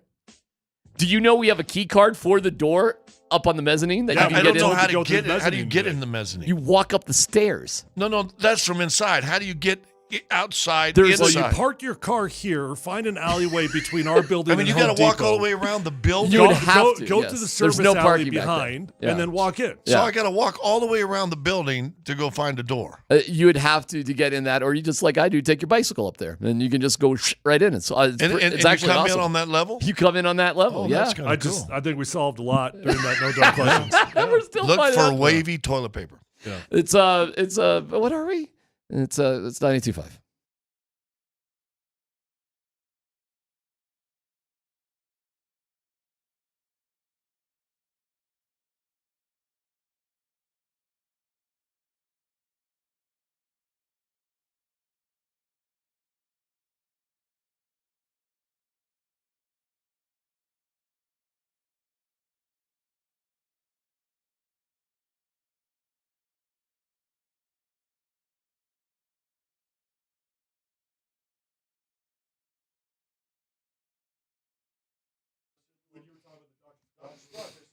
It's funny. Yeah, I am taking my bike here in February. Had a great ride. Actually went a little bit longer than necessary, and it felt great. And it feels great because I've lost 25 pounds of fat. I mean, just dropped it with soda weight loss. And people are asking me about it all the time. And what I would tell you, first of all, just give them a holler at 800-555-6521. The website for the before and afters and all the great stories, sotaweightloss.com. I work with the nutritionist, Amanda, for a game plan that is easy. And in less than 2 months to drop 25 pounds for me, my bike rides are better. I'm feeling better. Clothes fit better. And you're not dropping off muscle. You're dropping off fat. And it's easy. So find out for yourself. And I continue. I'm not done yet. Got more to go, but I'm confident I'll get there with Sota Weight Loss, state of the art.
We got to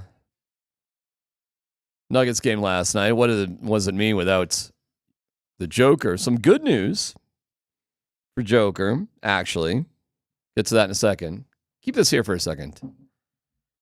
Can you believe it is the 20-year anniversary of Justin Timberlake ripping off Janet Jackson's clothes? The nip slip. Yep. The wardrobe malfunction.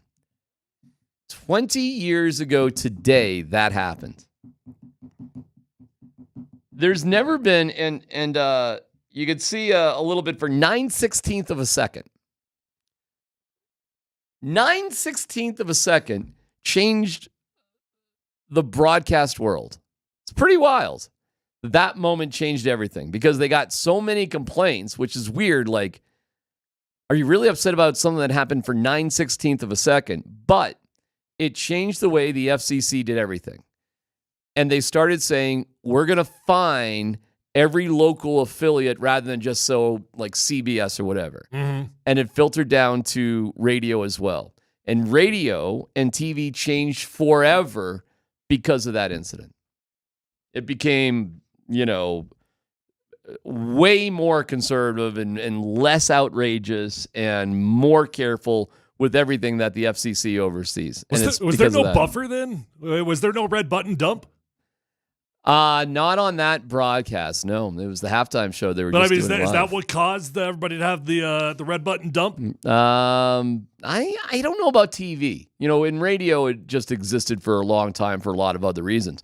But things up. Actually, I'm not gonna lie. I don't even understand how that works in TV because, like in radio, if we do it smooth enough, you don't even really understand that we hit dump, right? Because we just keep talking. Now, it might seem like there was a little bit of unusual conversation for a quick second, but TV, how do they do that? Where you like hit pause and it deletes? I have no idea, but it's crazy that 20 years ago today, the wardrobe malfunction impacted everything. I'm telling you, and Scotty was on the radio, as I was before that happened. Radio was insane. Insane. Right? Oh, insane. It was crazy. But everything changed after that. Yeah. Well, I remember the meetings we had, and I was not on the right show at that time for everything to change. I was on that BPI show, man. And the fear of God was put into everybody on radio at that time. All of a sudden, literally everything we did to be a successful show, we couldn't do anymore. No. And you know what? You know what happened in the shadow of that? Sports talk radio. I am not lying, because all that sort of crazy radio sort of stuff went out the door, but sports talk came in because rock stations started putting NFL games on FM radio.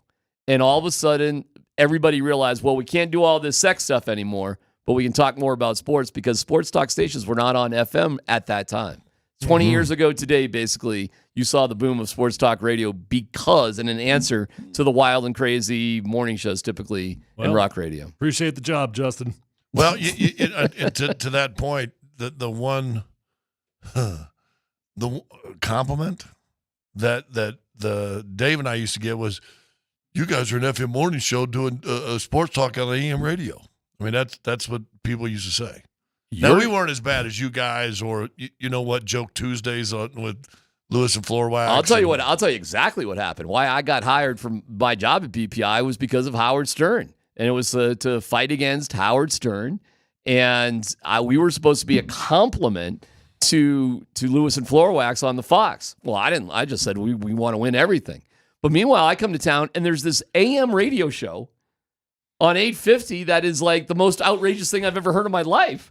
So I was like, well, forget about those guys. What about what these guys are doing? Did Howard Stern ever work in Denver, or was he just syndicated? Oh, no. Was it Al? Or where he was did syndicated in Denver. He was syndicated in Denver, but it was working. No. Yeah, I knew that. Well, until Columbine. Yeah. Yep. And then he made a big joke about it. It was terrible. And then terrible. Boom, done, out. Yep. I mean, within a week. And nobody wanted to advertise with him anymore. Yeah. And it was.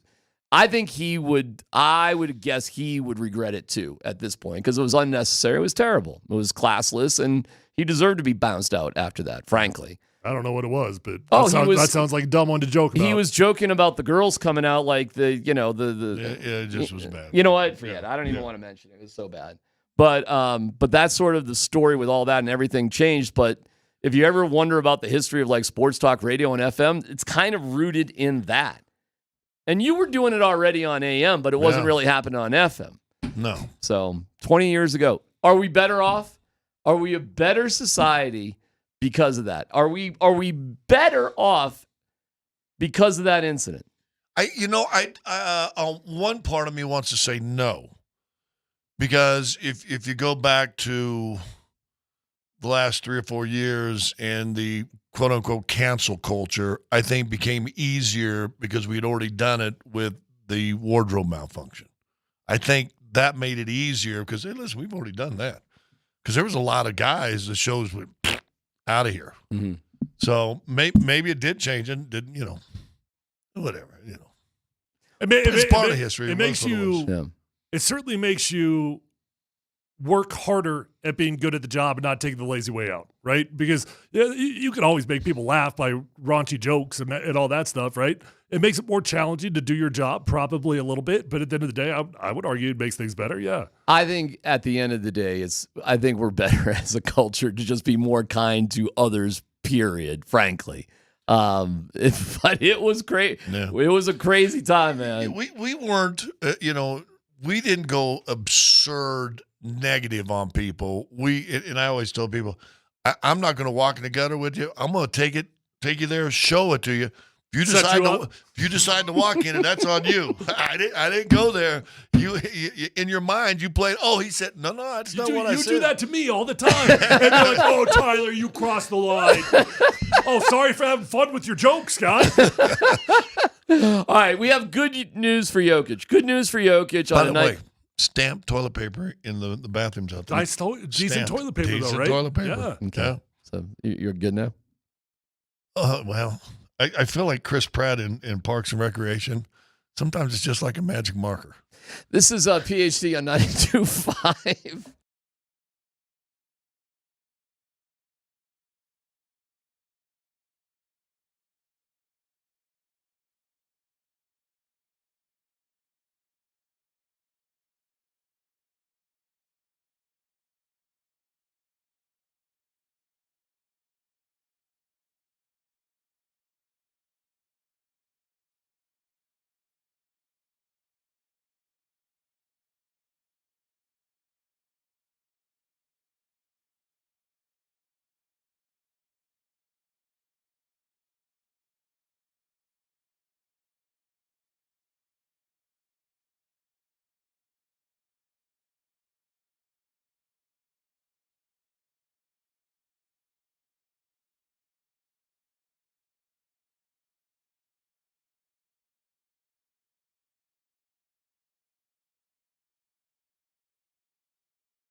It's Team Mac for Rocky Mountain Men's Clinic. RockyMountainMen'sClinic.com. I want you to take the low T quiz and see how you're doing, okay? Because guys in their mid-30s start losing 2 to 3% of their testosterone production every year. It happens gradually. Maybe you put on some weight. Maybe the sex drive ain't the same. I don't know. Maybe your sleep habits are off. You can get it resolved with the Rocky Mountain Men's Clinic. They'll draw your blood, have your results within 30 minutes. A Colorado licensed medical provider. They're going to review the results with you, discuss your options, and then you make the decision. The cost of the appointment is only $99, which includes a medical consult, T and PSA test. If you sign up for testosterone treatment the day of your appointment, the visit is free. I've been there. It's helped me. It could help you too. Check it out. 720-440-7900. RockyMountainMen'sClinic.com.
All right, C-Mac for Mike Maroney, Automotive. When it comes to being a smart shopper, smart shoppers love to have choices. I know that is your deal. Well, good news for you.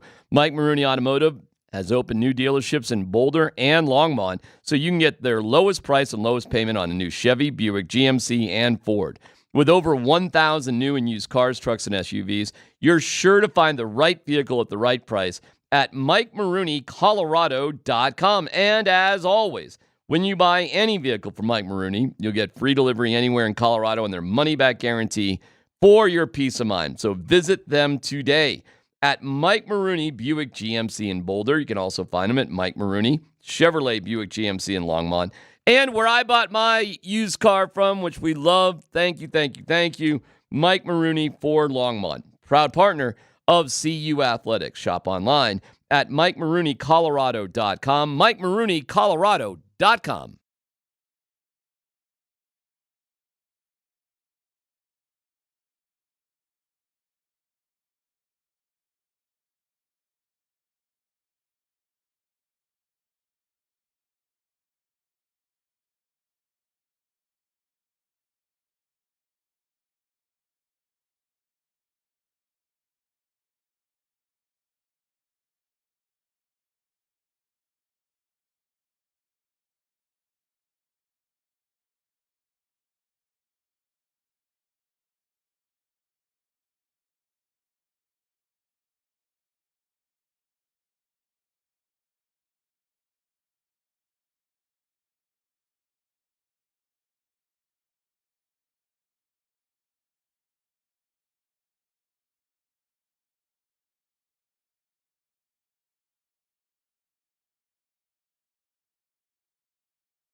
All right, let's go, baby.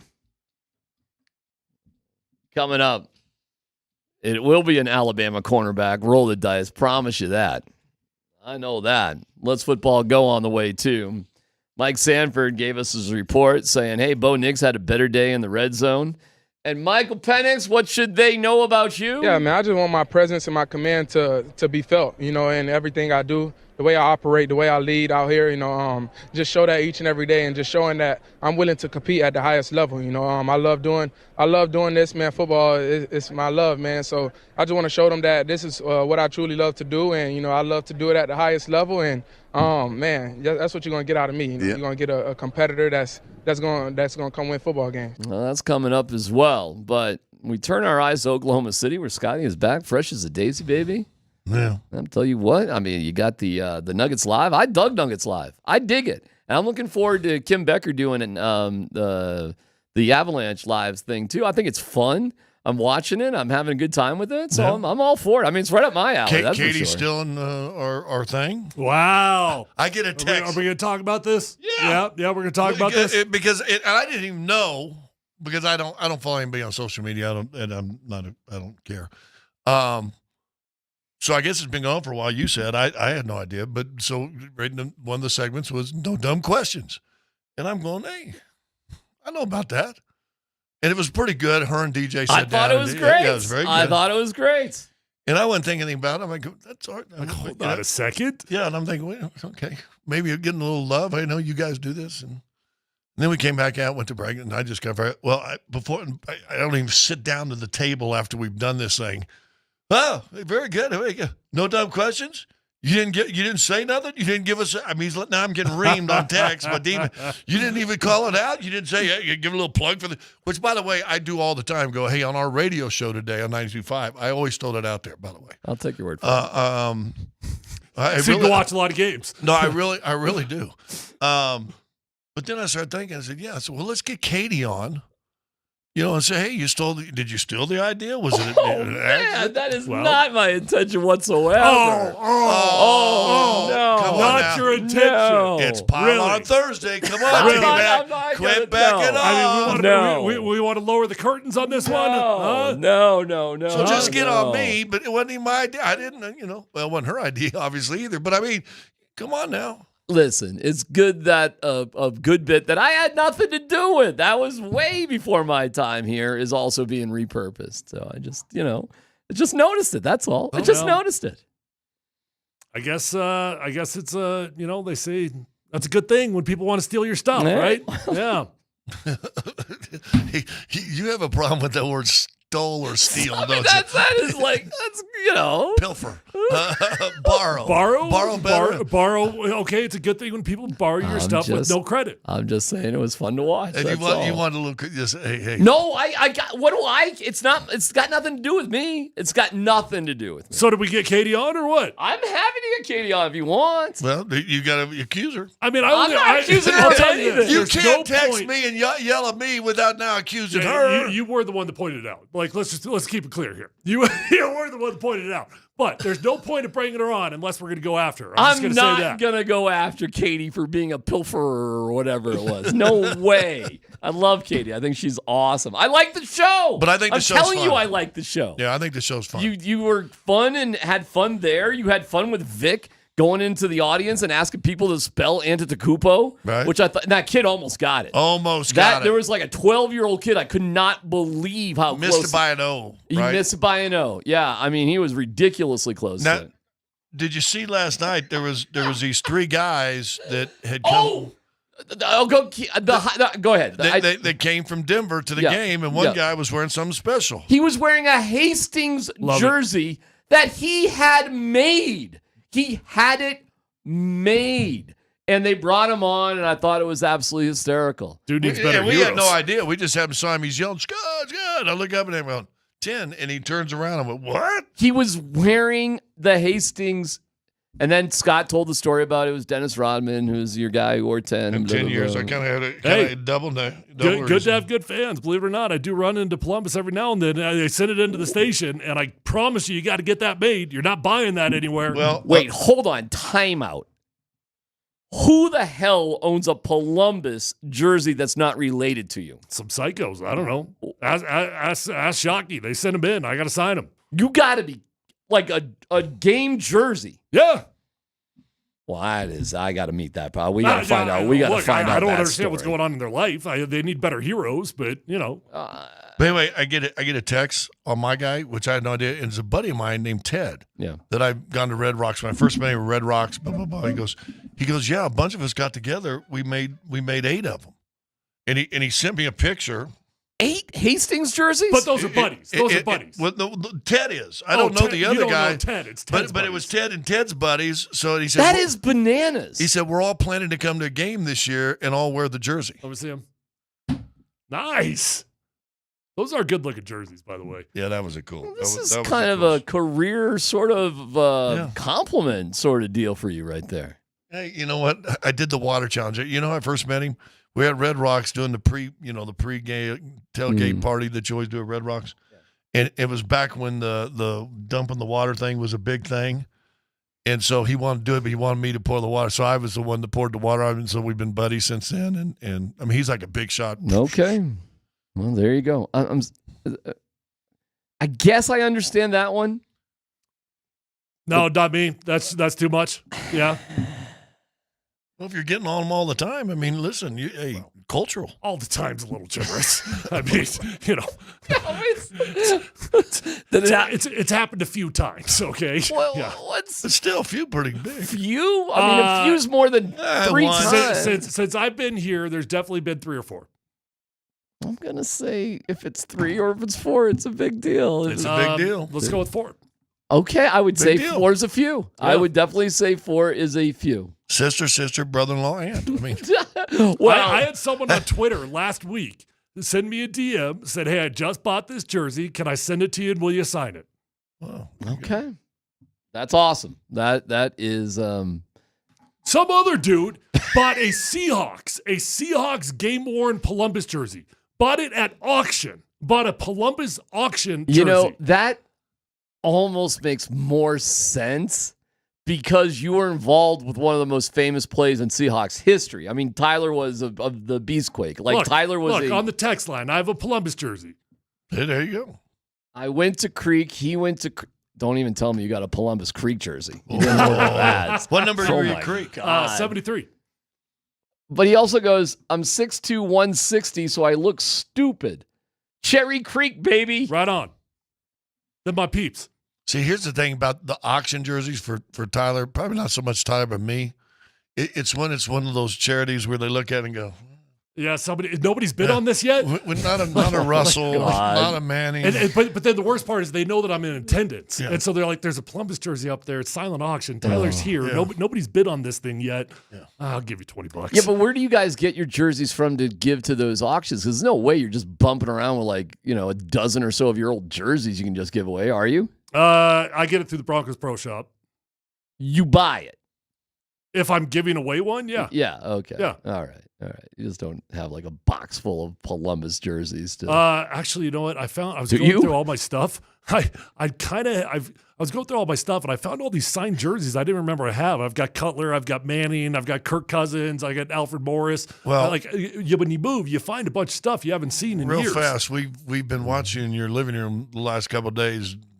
You have plenty of space. Well, Scotty, there is I think you know what's going on here, and let's just say, Scotty, he just has half those jerseys. Yeah. There is currently not a thing on the wall in my house.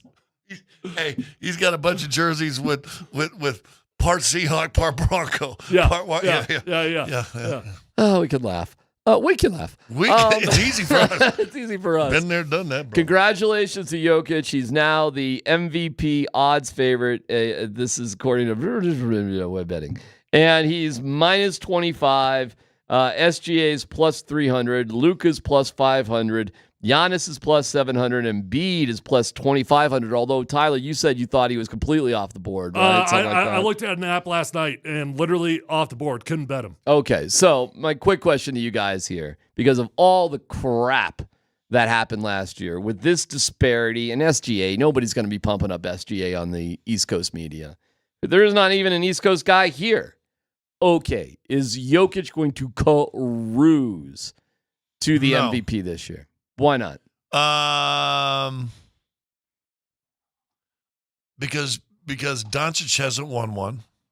You think the East Coast media is going to be pumping up Luka? No, I think they're lost right now. I think that who's because they don't have the Lakers. Who's the closest guy to New York? Oh, it's right. Milwaukee. Well, okay, right. So then it might be Giannis, but Giannis and them right now are going through turmoil. More. You think they're going to pump up Jason Tatum? So he may be the next. I mean, the odds as it sits today, what I'm looking at this moment, Jokic is minus 125, SGA plus 300, Luka plus 500, Giannis plus 700, and then it drops off a cliff. Right. That's my point. Like last year, there was a legitimate East Coast guy that could have the debate. It got weird, especially with Kendrick Perkins. And that's what I'm asking. Is that all done? There really isn't that conversation anymore. I mean, what is Stephen A. and the rest going to talk about if they can't sort of put one guy against the other? I mean, I always felt like once Jokic got that championship, how do you even play you can't play naive anymore. You can't play dumb to it anymore. And if Giannis is not out there, or excuse me, if Joel Embiid's not out there playing and even available, he probably won't even be eligible. He's going to miss too many games to be eligible to win it. How could you find anybody in true contention with Jokic right now? SGA is one hell of a basketball player, man. I mean, he's fun to watch. Yeah, but I'm telling you, playing in Oklahoma City doesn't do him any favors. Oh, are you kidding me? That hurts him a little bit. Yeah, just like it hurt Joker with Denver. Absolutely. First year. Luka just bothers me. So I guess I don't know why I don't give him the credit that maybe he deserves, but you want to talk about a dude that just stalls an offense. Like that is a me. I'm getting my points. And by the way, remember when we had that string of all the guys that were getting 60, 70 points? Like the night after, all of a sudden Luka got his because he's going to be in that conversation. I don't see a world where Jokic slows down what he's doing. The MVPs, this is just for me, my opinion. The MVPs for Joker, those first two, those back-to-back years were fabulous and maybe even fair to say needed for this city. Would needed, and maybe a Hart Trophy this year for McKinnon might be needed for this city. But I said it last year because I didn't care. Everybody was stressed out on this MVP. I said, he's not going to win it. They're not going to let him win 3 in a row. Not somebody from Denver. He's going to take the MVP he wants is the finals. He got it. So to me right now, if Joker wins it, great, whatever. But you know what I want? I want to see another finals MVP. Well, that's what Joker wants too. I mean, because if you do that, that means what? Guess what? We're going to have another parade. And listen, I had a conversation the other day, and we haven't talked about this, and I don't know jinx or whatever. I mean, right now, are we back talking about 2 parades in June? Well, that'd be a fun conversation to get into. Nathan McKinnon was the first star of the month for the month of January in the NHL. Jokic is the leading contender for the MVP, man. Ball Arena on Just wait fire. till I see what Stidham does. That's right. Who? Let's football Who? go. You want to say it right? Who? Stinkum. Thank you. 92.5.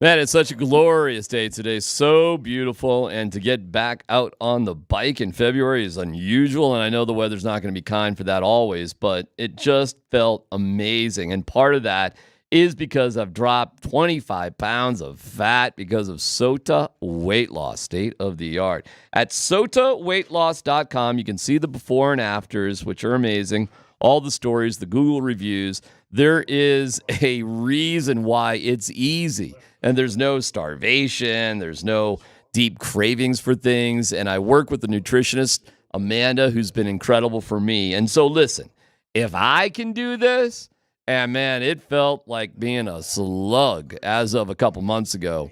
And I'm out. I'm as active as I've been in a long, long time. This is something you can do too. They make it easy. You're going to love the results. SotaWeightLoss.com, 800-555-6521. Sota Weight Loss, state of the art.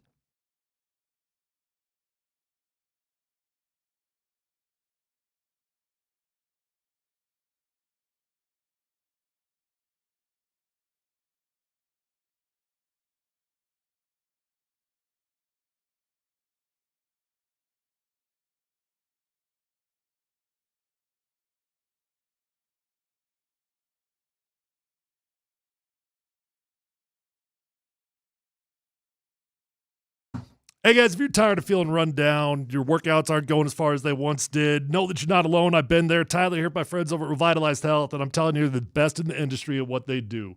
They can help you out with testosterone, peptide therapy, hormone replacement, and medical weight loss options. I've been going over there for 7 years, and I wouldn't do that unless they made a huge difference in my life. Guys, the medical weight loss options are changing lives, so don't feel bad if you've gained a few pounds. Call Revitalized Health. Let them take care of you. They got 3 locations. They're close to you no matter where you live. Find them online at revitalize-health.com.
Mike Sanford has been fantastic, huh? He's been great. Yeah, mountainhighappliance.com, Colorado's most complete local appliance store. Denver, Louisville, Littleton, Colorado Springs, and Glenwood Springs offering every major appliance line and brand, mountainhighappliance.com. Dan Bud Tanner, what is first up?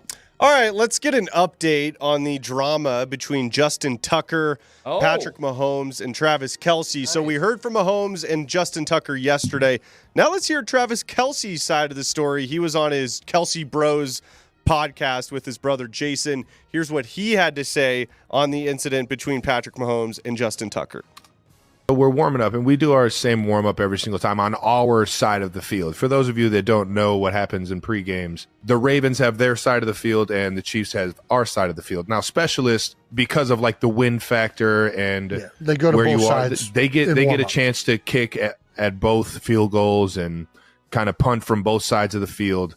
But it's always if you're trying to go onto the other team's designated area, you kind of stay out of their way. You know, you don't interfere with what they have going on. That is the unwritten rule. That's the unwritten rule. If you want to be about it, you keep your helmet and your football and your kicking tee right where the quarterbacks are warming up and they're dropping.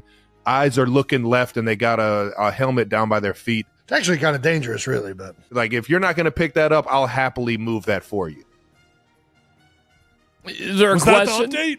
Yeah, is there a question? I think it's funny. Listen, I'll tell you this. I hate to say this. You like him? I do. I can't help it. Yeah. I like him. I like Taylor Swift. I like Travis Kelce. I like Jason Kelce. I freaking like him. I like Patrick Mahomes.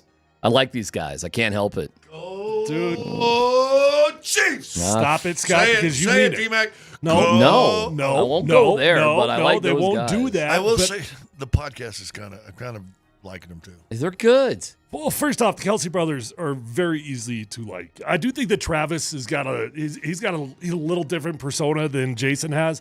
Actually, the Taylor's made him more likable, believe it or not. I really do. And I know everybody's going to yell at me for that. I think it's made him more likable. Well, this podcast and those comments was Travis Kelce. Yeah. Because he's talking like that. I mean, ooh, think Taylor Listen, approved of that? let's face it. We would all love a player on our team that has, first of all, the talent and ability, plus the personality of Travis Kelce. We used to. Don't tell me Shannon Sharp wasn't there back in the day. I mean, we used to have loads of guys like that. Yeah. That is one other weird thing about the Broncos. Who's the personality there? Like, who's like just an interesting, fun guy to talk to? Anybody?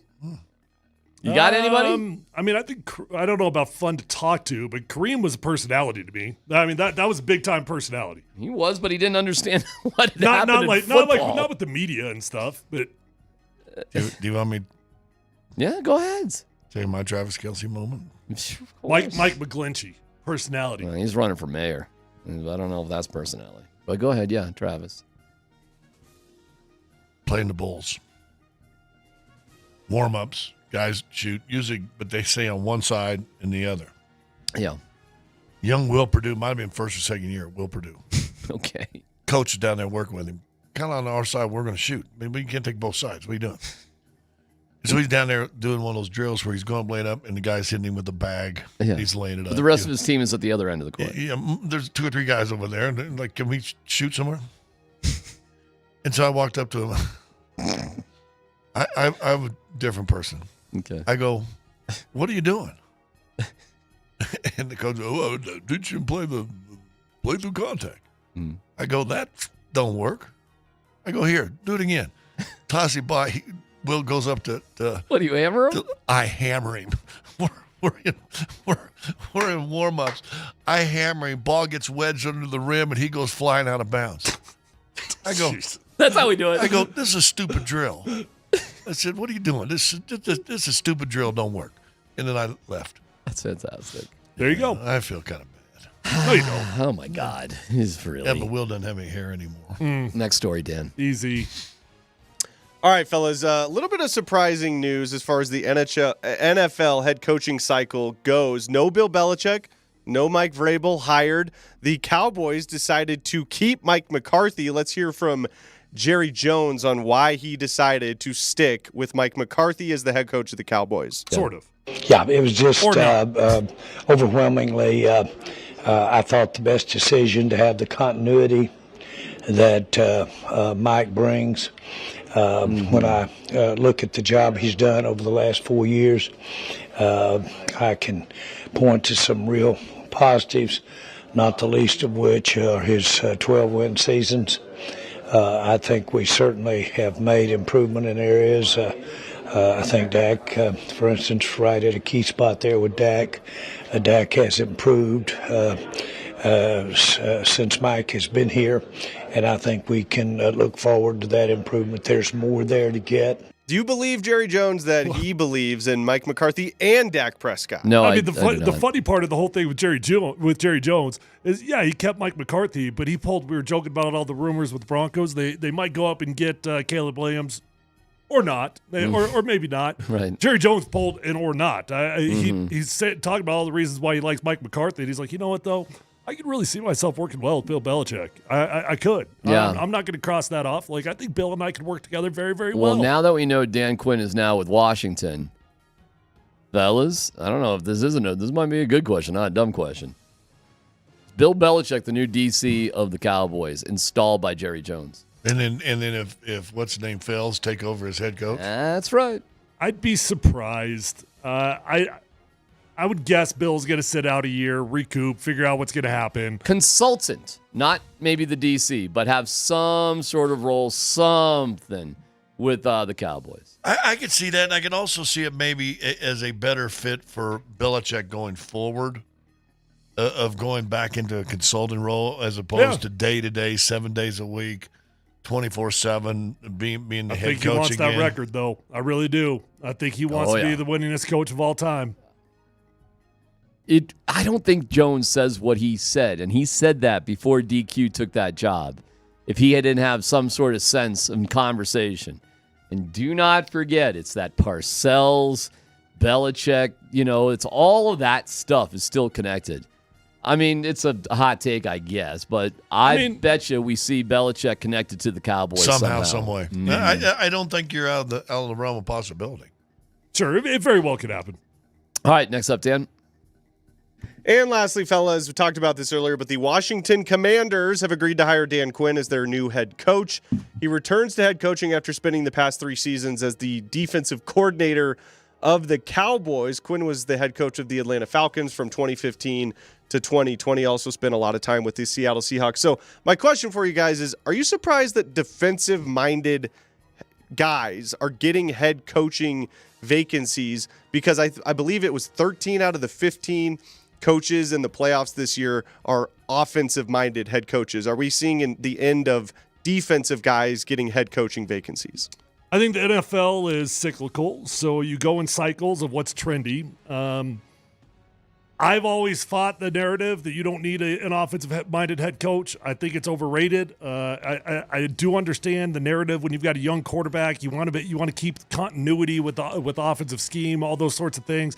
We go down the list, and I'm going to give you a long, long list of fantastic defensive-minded coaches. So I don't know, man. I mean, when you hire a defensive guy, it always feels a little bit uninspiring. But defensive guys, to me, represent culture, and offensive guys often represent scheme.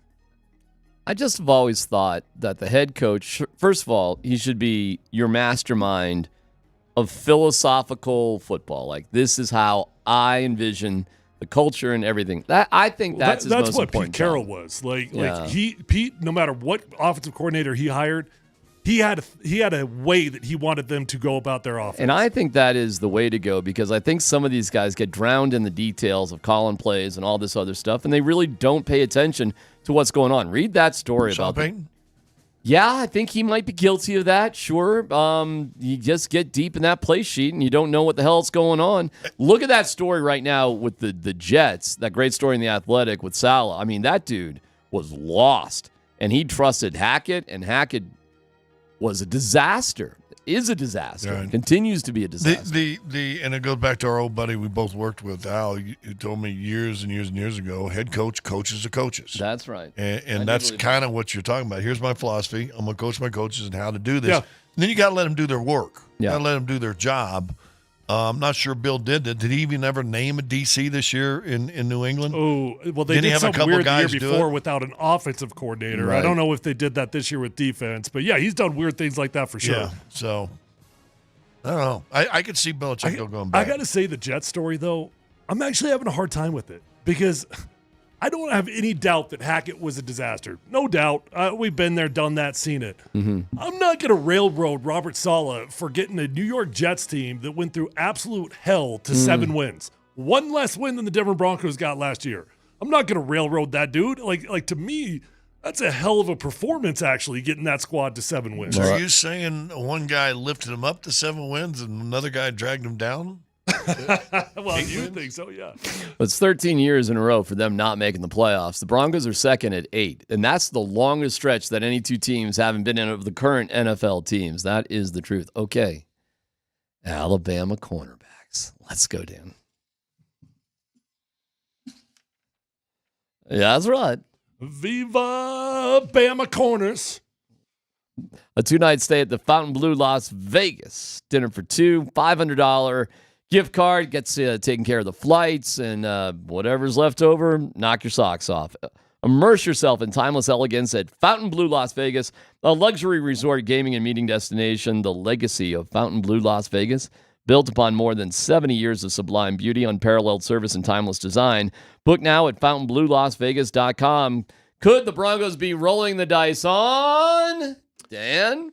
Alabama cornerback Quincy Kool-Aid McKinstry. So if you were wondering out there, his birth name is not Kool-Aid. It's Quincy Kool-Aid McKinstry. He's one of the Buzzkill? That's not his real name? It's not his real name. Talk about a buzzkill. Does that change your mind on wanting the Broncos to draft him, Tyler? A little bit. Yeah, well, no, I do like a corner. He's the guy. I do That's like a the corner guy from Bama, right there. though. Automatic, boom, get it done. Number 12. Corner right from there. Bama. Right there. That's That's the guy. It was a hell of a pick last time. So your keyword is McKinstry. Wait a second. It's not Kool-Aid? Shouldn't it be Kool-Aid? The hyphen, I didn't want to mess people up You're with the hyphen. you're using Kool-Aid McKinstry and it's McKinstry, not Kool-Aid? The hyphen can mess people up. How about just Kool-Aid? Is there a hyphen in Kool-Aid? Yeah. Hey. So it's McKinstry is what you're saying. Okay. McKinstry. Well, nobody will be able to spell that one. I mean, I'll tell you that Well, right now. They got Google on their Who's the smartphones. moron that came up with that idea? D-Mac. What? Wait, me? All right, tell us about Kool-Aid. All right. He is one of the most prized defensive back prospects of the 2024 NFL Draft. He boasts the stature and physicality that so many teams covet in the secondary in today's game, making him an early selection candidate. The scouting report says, sprinkle in some seasoning, courtesy of all-time great coach Nick Saban and the Crimson Tide. Defensive coaching staff and McKinstry's readiness to handle complex NFL schemes will have had all the support you'd ever hope for in a defensive back prospect. And by the way, fellas, his favorite color or flavor of Red. Kool-Aid Red. is it fruit punch? It is red. Is it fruit punch, cherry, whatever it is red. Yep. Yeah. I was joking. McKinstry. You do have to text in McKinstry That's for a little the next tricky also, though. 15 People minutes. are already messing it up. I know. So I want to make it very clear. It's McKinstry to qualify for the prize. This is, again, if they go in this direction, I'll be stepping in front of a light rail. Maybe at County Line Station. I was scouting that out yesterday. It looks perfect. I'll just get out there and I'll just say, when's the train going north? And I'll say, the Alabama corner, and I'll just step in front, and that'll be that. And then be done with it forever. One thing I know from being around this game a long, long time, I feel like I know a thing or two, is you can never have enough corners. Oh, really? I've never heard that cliche before. Yeah, I just said it. Just can't have too many. You can never have too many corners. And if that's you haven't been around the game if you haven't heard that. But if that's a true statement, you can never have too many Alabama corners. Well, that's what I'm talking about. Yeah. I mean, Is two anybody- young corners. Okay, go ahead. On the same team, cost controlled for at least another year with Pat. Then you can make a decision if you have to move on because he's too expensive. Now you just pass the baton. Does this occur to anybody that great corners come out of college every year? Is it dawning on anybody that there's incredibly talented young men who can play cornerback coming out of school every single year? Not Yeah, like so the- go not- get the not best. like these guys. Go Not get the like these best, guys. D-Mac. No. Boom, bam, bam, bam. There's quarterbacks coming out every year too, D-Mac. I know every there single are. year. I know. I mean, know. There's no rush. There's no rush. There will be a quarterback next year to be drafted. Well, then let's do tight ends tomorrow. Well, they may actually need a tight end. You may actually need that guy, but not in the first round. Number 12. I'd take Brock Bowers. Let's go. Yeah, is he that special? Or is he I really mean, that big of a deal? Look, if we're going to stop joking around here for a second, historically speaking, drafting a tight end in the first round is a disaster. If you draft a tight end in the first round, he better be a bona fide Hall of Famer. Didn't work out with Noah Fant, and generally speaking, it's a bad idea. I agree. But this guy is different, yeah. But they also said that about Kyle, yeah. Kyle Kyle Pitts, Pitts, Florida, who's just a wide receiver, as it turns out. Kittle, what round was Kittle? Don't know. 4th, wasn't it? I don't know. Kelsey, Gronkowski. I mean, do we keep going? I mean, who is the greatest first-round tight end of all time? No, I do not Who think is it? drafting a tight end in the first round is a good idea. Cornerback too, man. There are great cornerbacks that come out. There, Whatever. look. I'm not going to even be facetious here, and I'm not going to be fired up about a corner either. But, dude, you make that sound way too easy. There are lots of guys that you could draft to be role players at corner every single year. You do not find foundational corners that easy. Greg Olsen. Greg Olson's really interesting these days. You see what's going on with Greg Olson? No. Oh, wow. Well, he's getting pushed out for Tom Brady, but they knew that. They always knew that. Yeah, So I think he he's- did a good job this year. I thought he was pretty good. He's going on a little bit of a publicity story. He was on with Dan Patrick. He's pushing himself to be the top guy somewhere else. He wants the top games. I've never actually seen that before with a guy promoting himself not just to have a job, but to be part of the top teams on the broadcast. But I don't know where he would go unless you guys are. Would you shove Chris Collinsworth out the door for Olsen? No, I don't. You would not. I'm not the world's biggest Chris Tony Collinsworth Romo? fan. Tony Romo's Has the that time- lifespan does feel like it's running. Has short. the time come for Tony Romo to hit the skids? I just think Olsen brings just kind of refreshing. He's not over the top. I think he's- Well, I think Tony way better. Romo might mentally be exhausted. First off, there's been tons of rumors about Tony not putting the work in. Hey, Just right. like not putting the work especially late, because it used to be he did. in. Yeah. And showing up, not understanding who's hurt, this and that, right? I think it's actually turned into a bit of a grind on him mentally. Who was it? Gosh, who was the other tight end that came out? Was a disaster. Came out out of the game. Played for the Raiders, right? And then he came out and he was absolute disaster, and he got booted out of the booth after 1 year. Oh, yeah. Oh my Who was God, that? he went back and played football. Yes, Cowboys more than anything. Yeah, the Cowboys tight end. Jason Witten. Jason Witten. Yeah. He was a disaster. Disaster. He went back and played football. Yeah, he wouldn't play one more year. Yeah, and then not. I didn't back. think he was a disaster, but, Oh, but he was a disaster. He was pal. terrible. Yeah, he was a terrible. disaster. Yeah, I thought Well, by the way, that's one broad. Never mind. Well, there you go. That we forgot about. I'm still on the tight end, because when you guys dig a wormhole, I try to be a worm. One of your teammates, Super Bowl champion, 6th pick in a draft.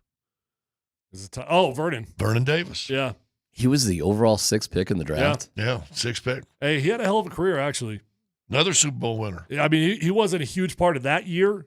He had his moments, but his career, he played a long time. Well, he had to play. Do you know 15 why? years. Wait, do you know why he had to play a long time?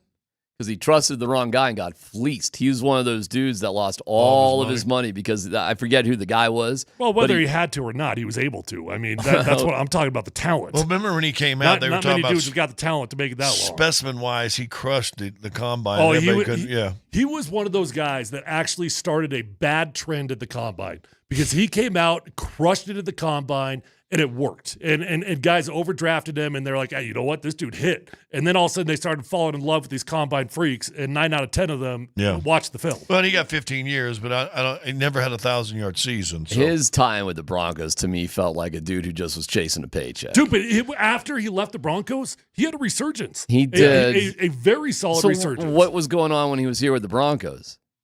I mean, I don't know. They had a guy from Houston, and he had like alligator arms, bro. He wasn't like he was not the guy. He was not that guy. I mean, I could tell you for sure what drove Perriani nuts about him was his blocking. Right. He it just drove him nuts. So I think he just gave up on him based off his blocking. But guess what? He never. That's not what he was. He was a wide receiver. And what was the guy though that started? So we had Virgil and we had Owen Daniels. Owen Daniels. Oh yeah. And combined, those two guys are probably better than Vernon. He played 3 more years for Washington after he left Denver. He How about going. this one? 24th pick, Dallas Clark. He was great. Hall of Famer? Dallas Clark, a Hall of Famer? I don't know. That's he had an one of the interesting one. greatest tight ends in NFL history in 09, 100 catches, 1,100 yards, 10 touchdowns. Peyton made a lot of guys good, though, didn't he? That's true. Yeah. Number 4 on this list, see where he was picked. 30th, Heath Miller. Heath Miller. Oh, man. Pittsburgh. How many? Do you have how many first rounders ever? I'm going the top 10. There's not many. These are all top 10. Jeremy Shockey. Shockey was really good. Was 14th. Yeah, he was really good. Was 14th. Won 2, didn't he? Todd Heap was 31st. I love how you're dismissing Vernon's 15-year career because he had to play for money. Because I have bad memories of him playing here. And I know he did go on and play. He had like one good game here. It was that might have been that San Diego game. I don't remember it, but he did have a game where he caught like 2 or 3 deep balls. Yeah. No, I'm biased because of that. Here you go, number 7, another 6th overall, Kellen Winslow Jr. We have a interesting trade that's been proposed by a Philadelphia radio station wants to do a deal with the Broncos. I'll tell you what the specifics are next.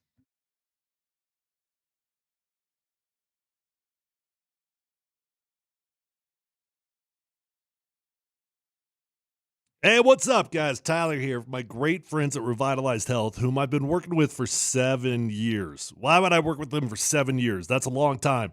Because they made my body feel better. I'm looking better. I'm feeling better. I'm sleeping better than I have in a long, long time. And they're going to do that for you as well. They can help you out with testosterone, peptide therapy, hormone replacement, and medical weight loss options. Those medical weight loss options are changing lives, so call Revitalized Health if you've gained a few pounds. They've got 3 locations. They're close to you no matter where you live. Find them online at revitalized-health.com.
All right, the warden is checking in with a, I think that's a no dumb question for sure, but we'll get to that in a second, Scotty. We'll get to that. I gave the wrong answer on the phone. All right, well, we'll get to it. But there's a radio station in Philadelphia that is proposing A.J. Brown for Patrick Surtain. Now, let me give you their reasoning behind it. No. They hired a defensive back coach, Carl Scott, who coached him for 3 years at Alabama. Vic Fangio drafted him. Well, Vic just sat there and, whatever. But, Vic liked him for sure. And now he's the DC there. Would you guys do a deal for A.J. Brown for Patrick Surtain? Straight up, that's it? Just That's player it, for player? baby, I guess. They're both in similar sort of contract situations. Brown's older, 26 compared to 23, but they're both highly regarded in their positions. They both would fill positions of needs for their teams. Would you do that deal? Nah, I wouldn't. Again, I'm not opposed to trading Patrick Surtain if it comes with getting a quarterback. My problem with it is that it's not that simple for me. I'm not willing to just trade Pat in hopes that you're going to get a quarterback out of the picks that you get for it beforehand. So for me, like, Pat has to be a part of the specific trade for the specific quarterback that you will get. And that's where it gets complicated. And Great that's where it trade gets very for challenging. Great trade for Philadelphia. You know, it's funny. In Philadelphia, their fans, they put out a poll like we've done, and their fans overwhelmingly say they wouldn't do it because they value A.J. Brown more than Surtain. I get it, dude. I mean, he had 1,400 yards, almost 1,500 yards the last 2 years. That's a hell of a dude. That's a hell of a player. Who won the champ? 7 touchdowns this year, 11 touchdowns the year before. Who won the Champ Bailey trade? Champ for, oh my gosh, I'm forgetting. Long term, it was one for Clinton Portis. Long term, the Denver Broncos absolutely won the trade. Short term, it was one of the most successful trades of all time for both teams. Yeah. Clinton Portis, as a running back, has got a shelf life. And he had a good shelf life. I mean, it was a good run when he had a shelf life. They had 3 or 4 good years there in Washington. Sure did. But they're also, not only was it a good run for him there, but he actually turned into a headache. And he turned into a problem. And he had all his media antics, and he'd come out wearing all these costumes all the time. And he turned out to be a bit of a problem for the organization. Now, they reconciled, and he's like a huge part of their team media and everything that they do now. He works for the team. But in the long term, the Denver Broncos won that trade. So isn't it interesting how protective we get of our own stars, right? Like, they don't want to give up A.J. Brown. We theoretically wouldn't want to give up Patrick Surtain. Everybody gets a little, like, closed fist, but that's the way it goes when what does that do to make the Broncos better? What does that do? My philosophy on that, I'd love to have A.J. Brown here, but you still don't have a quarterback to throw in the ball. So, I mean, what good is to have a top 1 or 2 wide receiver if you have a bottom 1 or 2 quarterback? Yeah. The warden has a very serious, no stupid question. She sent this in on the text line, and then she called to see, did you see the text line? I saw it. I was going to bring it up. A little attention. Yeah. No stupid. This is an incredibly stupid question. Congratulations, warden. Which is the next appropriate holiday to decorate for? Her question is... Oh, here we go again. You know what, though? Because she's like the year-round holiday tree, right? We did that during the pandemic. Yeah, I actually found myself a little bit sad taking down my trees this year. Yeah, I was kind of like, you know what? We still got one up. Year-round tree, kind of like I might be okay with it. Hold on, time out. It's an artificial tree, right? You still got up, right? Yeah. Okay. You're just gonna leave that bad boy up.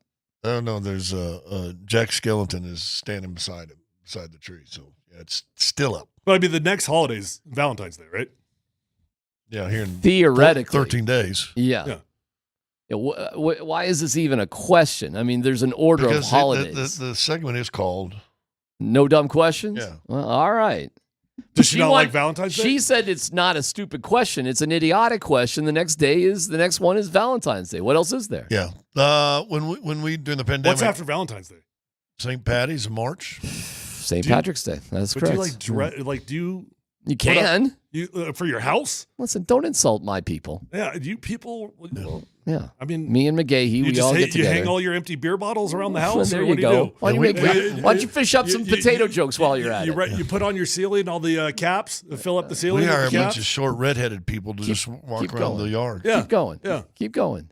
I'll get Nathan McKinnon on you too. See how we're feeling. We'll get all the Max. Actually, he's probably more Scottish than Irish, but whatever. Yeah. Conor McGregor. Me and Conor McGregor and Nathan McKinnon. Yeah. And, What'd you do for President's Day? These Kool-Aid are all good questions on the McKinstry. text line. What'd you do? Did you put up all the presidents? No, but let me see the ones we've done. We've done St. Patty's Day. We did Valentine's Day. We did Cinco de Mayo. Well, sure. We did 4th of July. We did Memorial Day. We did Labor Day. I don't know if we did Labor Day. We put a bar and sickle up for Russia, I think. The Warden's ridiculous question is brought to you by our friends at Revitalized Health. Visit them at revitalized-health.com. No, in all seriousness, it's a wonderful note to end on, and welcome back. You're back here for a little bit here. Yeah, till Tuesday. Well, take it while you can. And Dan, Grizz, Tyler, Scott, I mean, what are we here to say but have a good day? I think we got to get some going on, or what the going on?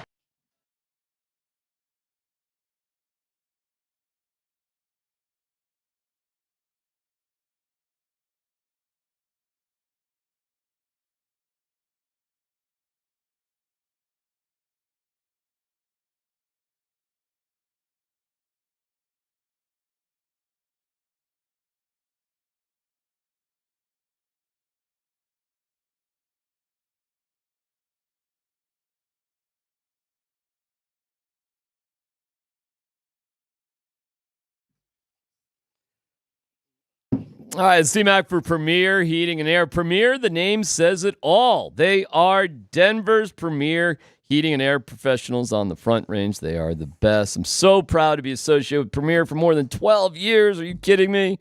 And my guy Reed and everybody they got there, they know what's best for you with their $49 furnace or AC tune-up, $1,000 trade-in towards a new system, 0% interest financing, and much more. They provide a great value with their Premier service. All their equipment comes with a 10-year bumper-to-bumper warranty and a 100% satisfaction guaranteed. If your furnace is not working correctly, it's costing you money, and it's malfunctioning, that can affect your family's health. Or if it's not working at all, are you kidding me? That's not a way to, come on now. Premier Heating and Air, call them today. Call and book your appointment. Mention my name, DMAC, and exclusive offers. For being an Altitude listeners, the door and the heavens open up. Contact them, 720-743-3779. You got that? 720-743-3779. PremierAirColorado.com.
Denver, Colorado. Altitude Sports Radio 92.5. It's Kreckman and Lindahl. We're rolling with you until 6. Actually, until 5:30. They kick us off at 5:30. What's the deal? Central Time Zone. Zone. Just have our show. Oklahoma City. If Ross and Rachel were getting cut off 15 minutes early, she doesn't get off the plane, and you never know. Oh my God! Did she get off the plane? Did she get off the plane? Couldn't have lived with that. We're going with you until 5:30, though. We got Nuggets and Thunder tonight. No Jokic. No Nikola Jokic. It's a bummer. Line jumped from Spring. I haven't looked at it in the last couple hours. I mean, that line jumped from, it was like 1.5 to 6.5, like that, as soon as Katie Wingy put out the tweet that Jokic wasn't going tonight. Where are we at right now, Spring? I'm seeing 6. 6, okay. So it's held steady. Yeah, probably settled in a little bit. I got it at 6.5, by the way, so I was very excited about that. Inbound goes to Reggie Jackson. Jackson has it across the timeline. 9 seconds left to go in the basketball game. He's on the high right side now. 5 seconds. He goes baseline. Reverse side layup is up and in. 2 seconds left to go in the game. And there's the horn in Oklahoma City. The Thunder win the season series with the Nikola Jokic-less Denver Nuggets. The final tonight from Oklahoma City is 105-100. And you know what? There are some folks who are celebrating and others who are saying, you've got to be kidding me. Here's Nate and Andy, driven by Colorado Off-Road. Yeah, Reggie Jackson, player of the game last night, came through when we needed it most. In your time of need. Come on. Reggie Jackson. Who was the hero? It was Reggie Jackson. He could have finished with 14 last night. He finished with 16, and the Nuggets did indeed cover. Yeah, I know they lost, but still, you better believe I was paying attention to that possession right there, Andy, of like, they're just going to dribble this thing out. Nope, Reggie took the reverse layup when it presented itself, and the Nuggets lose by 5. Good teams win, Andy, but great teams cover. And that's what your Denver Nuggets did last night in a 105-100 defeat on the road at Oklahoma City. I don't mean to split hairs and all. Split them. I just thought it was weird. The last question I asked you, because I was worried about running an old guy into the ground, how much is DeAndre Jordan going to play? I thought he was going to play. Thought he was going to play a bunch. He didn't play at all. He didn't play. What happened? I don't know. Okay. He didn't play.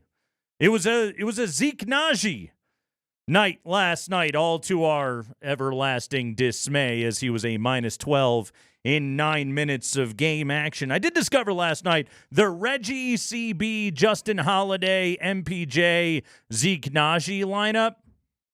That's not the one. No. And, injury-shortened nights are the nights you find out things like that. And to be honest, their run in the first half wasn't all that bad. It was their second half minutes that were absolute death, as the Nuggets were outscored 20-2 in a stretch that spanned the end of the third quarter and the beginning of the fourth. And that was essentially the ball game last night. A valiant effort from the Nuggets, Andy. A really good defensive night for the Nuggets. A very putrid offensive night for the Nuggets. How did this one scratch you? You don't see this very often, especially from Denver. They actually shot the 3 ball pretty well last night. 40%. They made 15 of them. You'll take that pretty much every single time, right? 22 of 56 from 2-point range. 39% from 2. I believe the Nuggets are the best 2-point shooting team in the NBA. Now, it helps to have Nikola Jokic out there. That's a big honey stat. And it sure helps to not have Chet Holmgren defending Aaron Gordon, because then Aaron dunks a whole lot more. But the Nuggets just, they couldn't do the thing at the rim that they needed to last night, and they lose. And that was a game, Andy, where you look up at the end of the night and they lost because they didn't have Nikola Jokic. They just did. No, you're right. All the things that Nikola Jokic does, like everybody else was okay. You know, the Thunder threw a lot of defensive pressure at Jamal Murray, and he felt that heat. But, you know, when you take away the domino, when Jamal becomes the focal point, you know, when MPJ can't be the off-ball dude, he can't do enough. You know, Aaron Gordon without Jokic to be able to create many of those paths to the basket and those easy passes, interior passes in the paint assists that Aaron Gordon cleans up on so much. You take away Nikola Jokic last night, and even though, you know, again, I thought the Nuggets defended really well last night, you can't win the game. You just can't win the game that way. No, you can, but I mean, it was right there, and I thought Aaron Gordon was really good in the fourth quarter. He sure in particular. was. Yeah, I just kind of curious, why not a little bit of size? Again, you know, look, the game, you had the game in range most of the night, right? You had a lead at the end of the first half. I would have thought it would have been a good night to play DJ. Yeah, just 10, 15, I just find it odd. Not quite sure what's going to go on. And Corey writes in, and this is the other guy who's going to ask, what, man, the Zeke Naji thing. And it's like, dude, if you could play well enough that we could maybe gather some offers, that'd be cool. Why are you making that face? Do you have some news? No, he's just... Oh, okay. So it's well, you were looking at your computer. I'm like, do we have breaking news? No, you just brought up Zeke, and I know it's like sour. You got the sour milk face where you're like, ooh.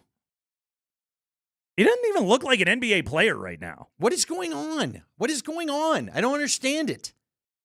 I don't know. His game is plateaued hard. Yeah, but this feels like a bottoming out in a way, right? His confidence is shot.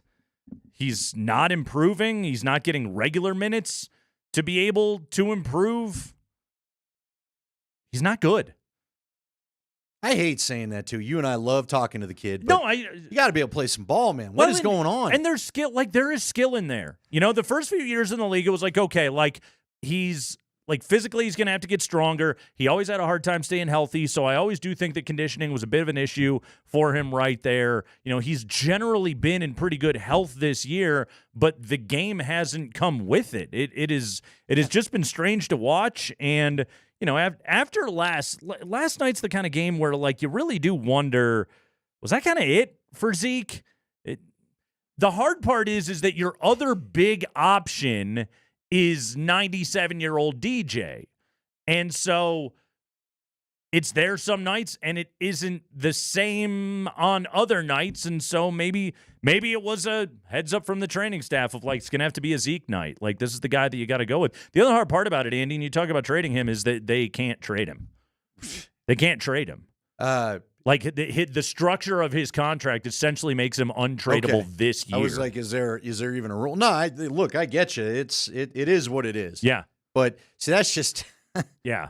That's part of the problem here. It's really surprising. I really thought looking at his skill early on in his career, he's going to be a better NBA player than this. Yeah, he just isn't.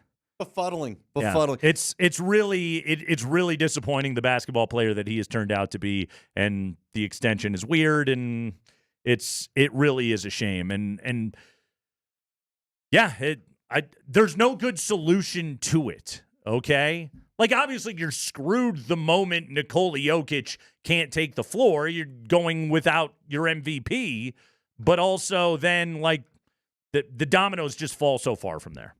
Yeah, but I mean, you had a good first half. You know, you kind of. I was like, hey, look, they're playing with these guys. You know, going small is not going to hurt them too bad. All that kind of stuff. But yeah, I don't know. Unfortunately, Oklahoma City was able to reel them in the way the Nuggets do to other teams when they're on their home floor. Look, I also I do think this. It's these two teams are very familiar with each other. Very familiar with each other. Yeah. So it's. You know, they know your personnel. No, I'm with you. I'm with you. You would have liked to have gotten that game. Well, you lose the season series. I mean, that's you're 3-1 to those guys this year. You wanted to go 2-2. I mean, you look at the schedule going forward now. I believe they still have 3 more against Minnesota. Those games are absolutely critical. Like you got to win you got 2 Portland games coming up back to back at home, which is such a stupid scheduling quirk, but okay, NBA. They'll play the back-to-back games at home against Portland. You got to beat those guys. You got to beat the Jazz. You got to beat the Timberwolves. Like you You got to do whatever you can to be able to win this division right now. Seeding is important, I believe, since the year 2000, to quote the old Conan O'Brien bit. Year 2000. No team below a 3 seed has won an NBA championship, Andy. So you have to be there. You've got to be there. Yeah, I'm with you, but I think this team, I think this All-Star break came at a good time for the Avs. Although I say that, and they were kind of on a little bit of a hot streak there. The Nuggets, I think they need some rest. They need a break. Just look like a tired team to me. I wouldn't be angry if, Nikola was, I don't want to say in and out, but if you let it be known the back is sort of an issue and he needs to tap out of the All-Star game, I would not be upset about that. The next week is good. Portland on Friday, Portland on Sunday. The Blazers stink.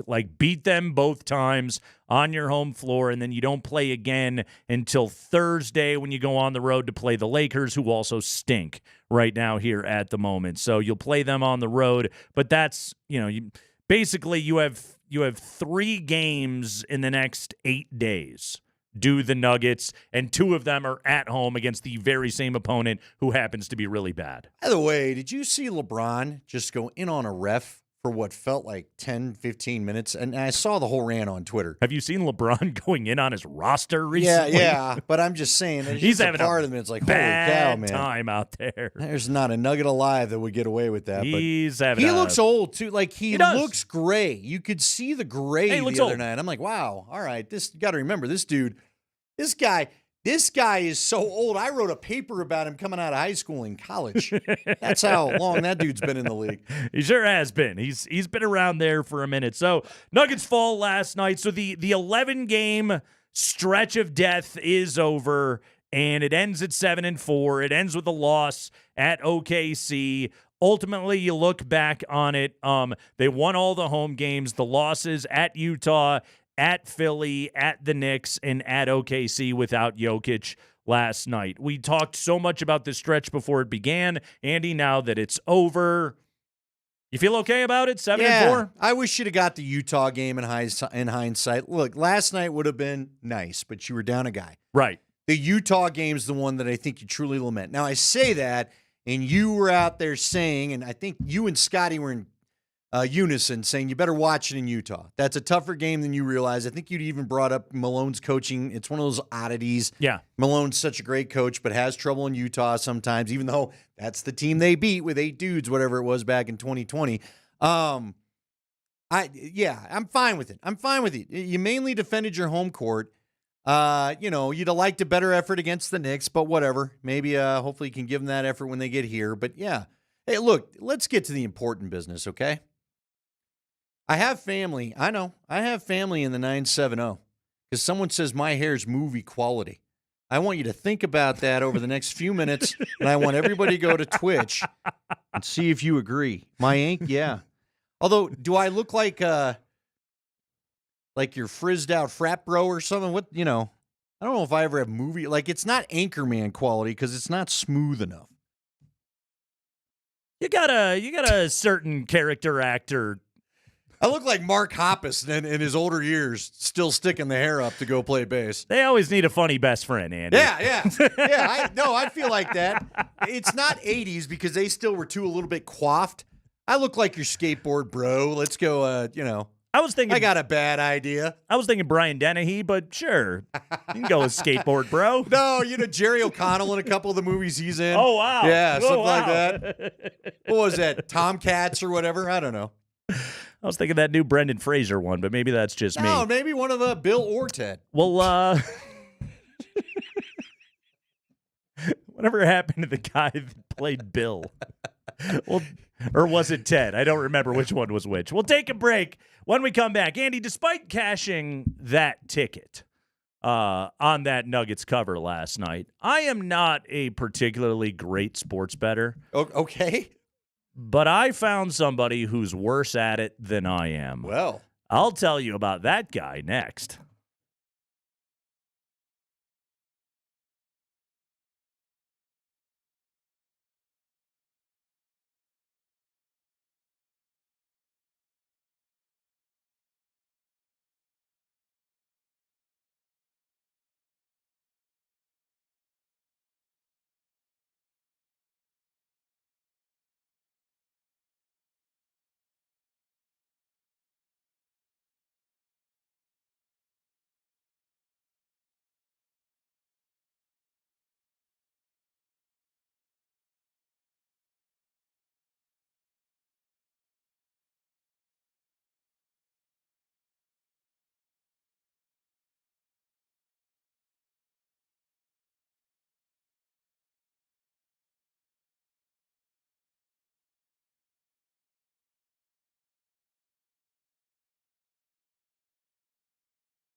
We will go to Mobile, Alabama, check in with our buddy Mike Sanford coming up at 20 minutes after 5 o'clock today. Get the latest on the Senior Bowl goings-ons that are happening from Mike Sanford.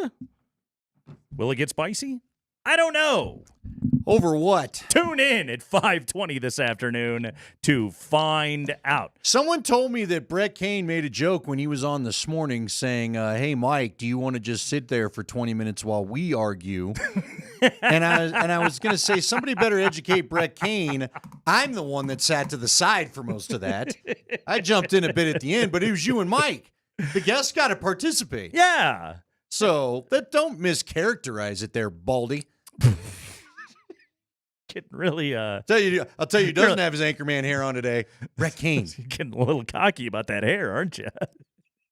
You know what? When you're 50 and it's still all yours, and I've never just fermented it, you're having the damn day? right. You're damn right. You're having the day. You're feeling I don't have yourself. a lot of good things going on in these jeans, but this right here, in the got that. In the jeans or the jeans. Yeah. Neither of them. Yeah. The jorts, but this.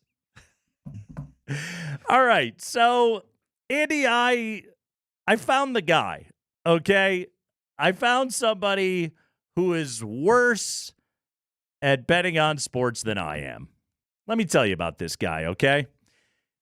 Do you remember, and let me refresh your memory a little bit, do you remember the story of the Alabama baseball coach, Brad Bohannon, who was fired last year? Yeah. When it was revealed that he had been leaking lineup information to an associate who was then making bets at Great American Ballpark in Cincinnati. Yeah, and I remember him because I wondered if there was any relation to Brian Bohannon. Yes. So after a couple of days of some quick investigation on this, Alabama promptly fired their baseball coach, Brad Bohannon. And the story was that he had texted a friend information on a change in who his starting pitcher was going to be.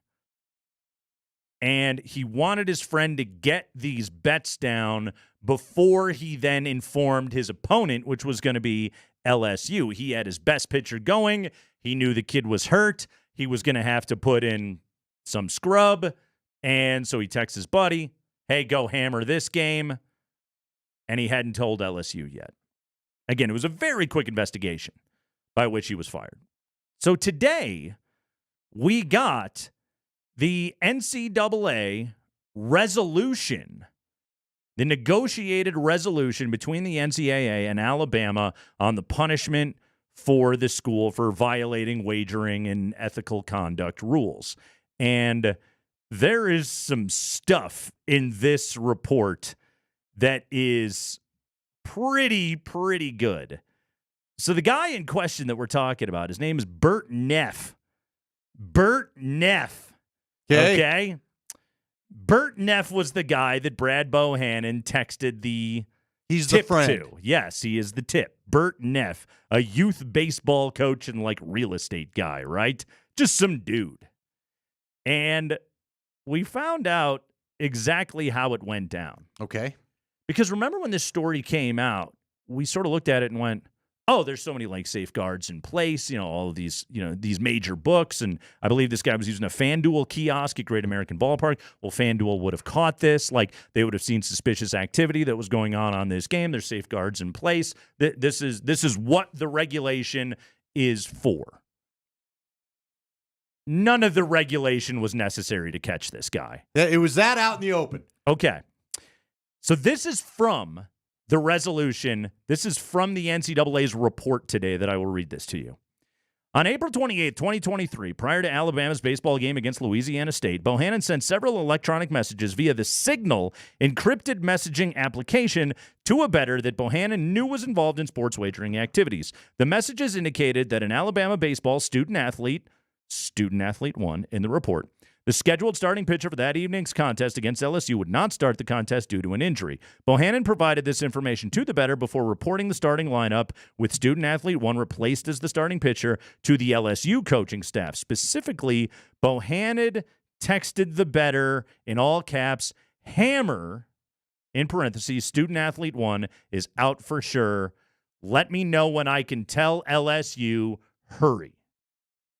So right there, you're not even using code. That's pretty bad. That's from the baseball coach himself. This is where it gets even worse. This is where these dopes really show off just what they were capable of. Shortly after receiving the electronic messages from Bohannon, the bettor, Bert Neff, attempted to place a $100,000 wager on the LSU baseball team at the BetMGM Sportsbook at the Great American Ballpark in Cincinnati, but the sportsbook staff limited the bettor to a $15,000 wager. Just a quick thought really quick. If somebody runs in to bet six figures on a college baseball game, I would say red flag up. Be cool. Yeah. Got to be cool. But okay, He's all sweaty. He can't bet his $100K. Right. He's limited to $15,000. The bettor then attempted to place additional wagers involving the April 28th Alabama versus LSU baseball game, but the sportsbook staff declined the wagers due to suspicious activity. This suspicious activity included the bettor's insistent demeanor to get the bet placed and statements to sportsbook staff that the bet was, quote, for sure going to win, close quote, and, quote, if only you guys knew what I know, close quote.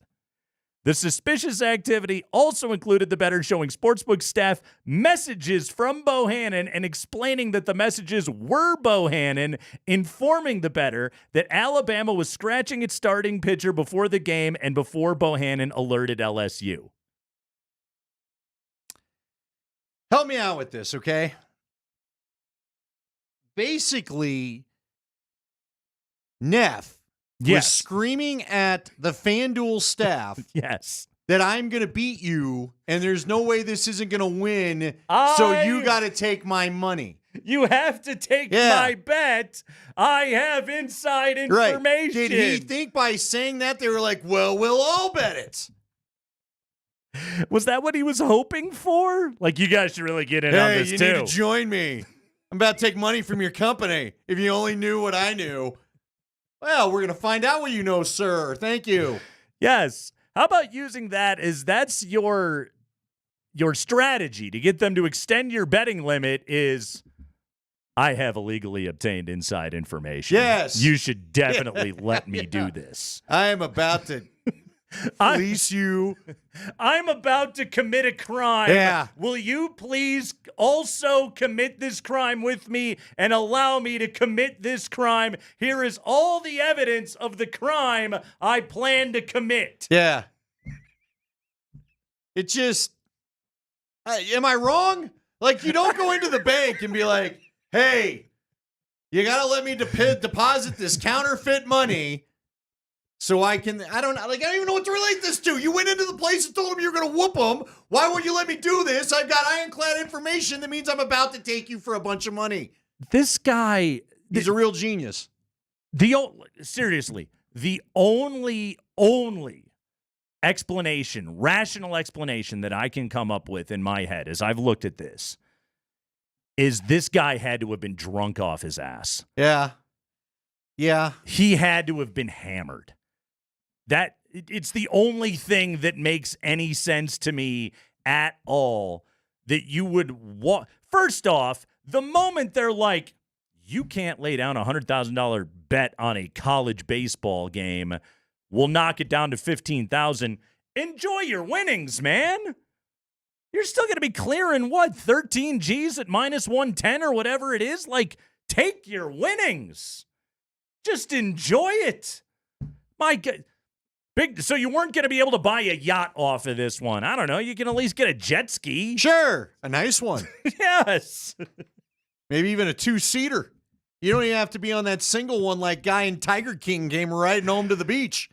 Please let me commit this crime. I would love to. Also, how about the text message from the coach? Just hammer it so I can go and actually, follow NCAA rules and tell my opponent we're changing the starting pitcher. Bet the dang game so I can go and do what I legally am obligated to do. This is crazy. He apparently also, Bert Neff, according to reporting from The Athletic on this story, Andy, he had also texted numerous other individuals with screenshots of his betting tip telling them to go and lay down bets on this game. All right, so what comes out of this for me are some great fantasy names. You need to name one team this year, Bert Neff's something, Bert Neff's bet or something like that. And I also want to do something with Student Athlete 1. Student Athlete 1 is something, you know what I mean?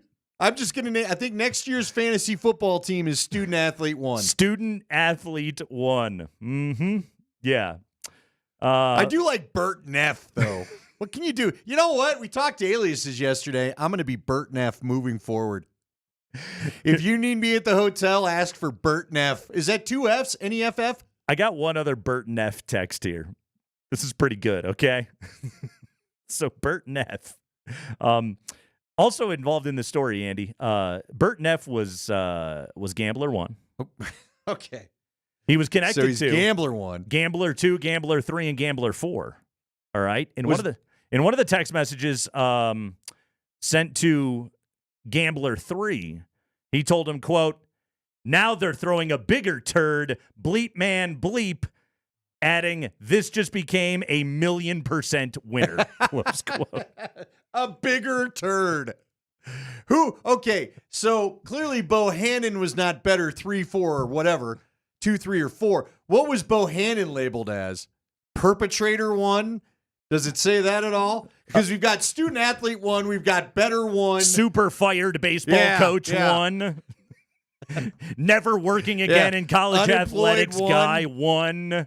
Yes. Heading to prison guy 1. See, you've just sent me down a rabbit hole, though, because now Bert Neff's text chain. Is that what it's going to be? Bert Neff and his gambling buddies, Gambler 1, 2, Bert 3, Neff's and 4. hot tip. This is absolutely incredible. Here's what's so funny about this, though, is like one of the texters says these bleeps will be in a FanDuel training video one day. We get those videos. Again, if it's an NFL game, like a key NBA playoff game, a college football conference championship, there's a lot of action on those games, okay? It's more will go unnoticed, right? Yeah, I would say college baseball and moments before first pitch, like 6 figures of money flooding in on the game, like that in itself is probably going to be a problem for you, besides the part where, again, you are telling the employees at the sports book, no, you don't understand, I have inside information. That is pretty funny. Some rando game out of nowhere. 100,000. What? What? Like, just imagine being that employee, just like, wait on Alabama, LSU baseball? Again? You do the old ear thing. Did I hear you right? It wasn't even the College World Series. Yeah. Like, it wasn't even the college baseball that anybody watches. No. Just some rando night. Were we in Tuscaloosa or were we in, where were we? It's just my thing, okay? I believe they were on the road at LSU for this one. Yeah. By the way, the Tide did lose 8-6 that night because staff ace Luke Holman was scratched due to back tightness. So Luke Holman was Student Athlete 1 for you right there, Andy. Mm-hmm. It's more fun when you call him Student Athlete 1, though. I'm telling you, we're getting some great fantasy names. Neff or Nothing. Neff or Nothing. Bert Neff and the Gamblers 3. Now, see, that's a band. It feels like a cover band. Bert Neff. They do ska covers of country. Bert Neff and the Gamblers 3. And the Gamblers 3. Only there's 5, so none of it makes sense. So yeah, I would say everybody don't do this. I don't know. Yeah. If you have you got $100,000 just burning a hole in your pocket to bet, pick a higher profile event. Army vet Mitch, $100K is ENF. Yeah, there you go. Very good. Yeah, I would just say if you get a hot tip on this, just be a little savvier. Should it be Burton F's bigger turd, or what was the other one? Now they're throwing a bigger turd. Out of context, it sounds like somebody standing in front of the monkey cage at the zoo or something like that. Oh yeah. Mm-hmm. I'm glad we finally got the real story of everything that happened right there. That's good. I loved that story. Bert never gonna bet again. Yeah. It is Kreckman and Lindahl. We're rolling with you here on a lovely Thursday afternoon. It is lovely, by the way. It is gorgeous. lovely. Andy, you've expressed to me a number of times here. Yes. You've expressed to me your disappointment in the split of the fan base here in Broncos country. Yeah, I have. Broncos land, Broncos. You got something united? Broncos Nation area. Broncos cul-de-sac. I've got it, man. Broncos rec center. Andy, I'm gonna solve your concerns when we come back. I've got the guy. A Bronco potluck in a way. I've got the chosen one. Uh-oh. That is going to unite. That is going to bring together Broncos country. We have got the guy that this fan base is going to rally around, and he could be a Bronco next year. I'll tell you who he is next.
Glad you have chosen the Kreckman and Lindahl show here this afternoon. I am Nate Kreckman. That is Andy Lindahl. He's got terrific hair today. We're rolling with you until 6 p.m. here on the show.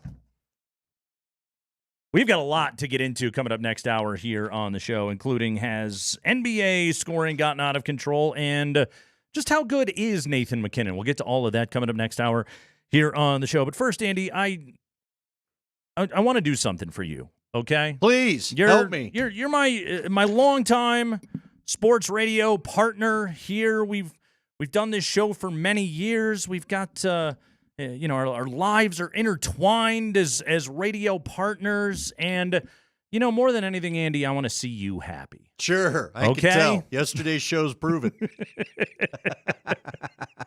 I want to.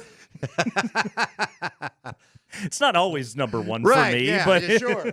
It slips in every now and again. Other days it's a lower priority, but some days I care, okay? And you know what? Today's one of those days. Good. All right. I need it. I'm here for you. Please, somebody needs to be. So a point that you have made numerous times, and I really do, I feel your pain here, okay, is you have said to me, boy, I'd like it if Broncos fans could just be united.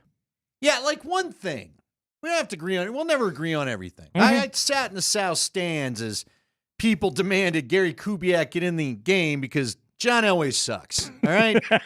So, I know we go through our feelings and all that at times, but you'll say as an independent outside observer, this is pretty toxic time in Bronco history. Yes, it really has become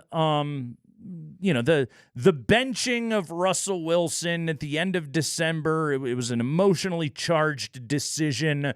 There were those that said, oh, the Broncos are doing Russ wrong. There are others that said Peyton's trying to win and Russ is no good and he needs to move on. And in some ways, Andy, it became a Sean Payton versus Russell Wilson binary in this town. What I talk with Russell about is none of your business. Yeah. Sean yelling at Russ. Russ saying, they're trying to take my money. He said, going back and forth.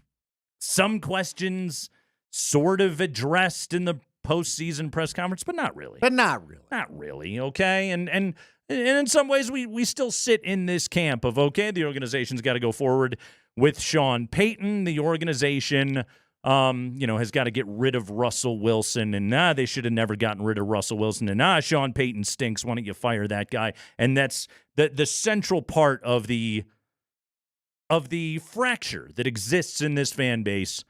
Sean Payton versus Russell Wilson. And it's pretty much been just a new chapter of constant fractures. Yes. Either the coach or the quarterback, and sometimes both suck. Yes. For 8 years. It's been quite a bit of that going on.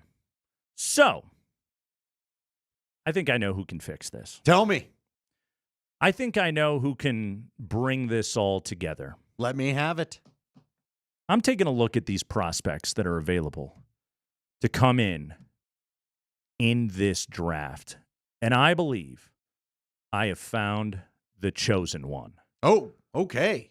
The chosen one to unite a faction backing Sean Payton and a faction opposing them backing Russell Wilson.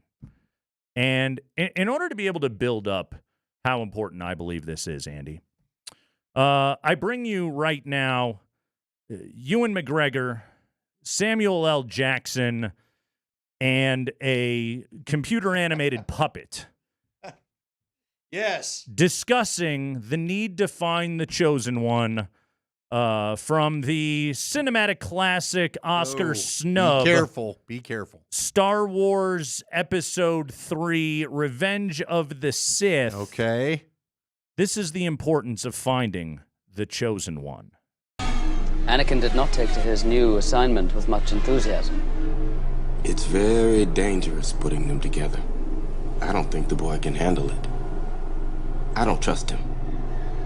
With all due respect, Master, is he not the chosen one? Is he not to destroy the Sith and bring balance to the Force? So the prophecy says. A prophecy that misread could have been. He will not let me down. He never has. I hope right you are. I hope right I am as well. We're not going to work in where he is screaming at a half barbecued Anakin. You're supposed to be the chosen one. Andy, don't get ahead of the bit, okay? Okay. Hold your water. Well, you don't tell me about these things, so you're going to get a little free balling going on. We need the chosen one. Yes. Hey, we'll all take it. We need the one to bring together these two sides of the Force. We're begging for it. Here in Denver. Who you got? Sean Payton, Russell Wilson. Sean Payton, Russell Wilson. Payton, Wilson. Payton Wilson. Could the Broncos, Andy, in order to unite the fan base, not at the quarterback position, they're going to build this thing on defense. Could the Broncos draft out of North Carolina State inside linebacker Payton Wilson? Let's go! Payton Wilson. Let's go! Payton side over here, Wilson side over here.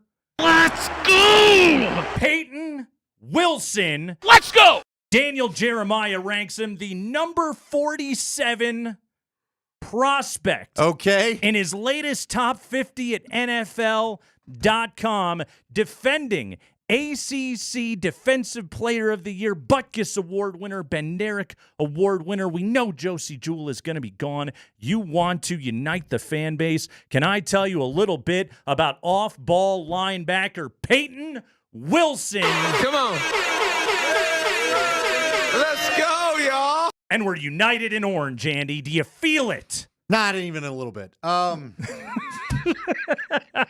thought you were bringing out a steak. I heard the sizzling fajitas come out. I'm like, ooh, that smells good. And walked by my table.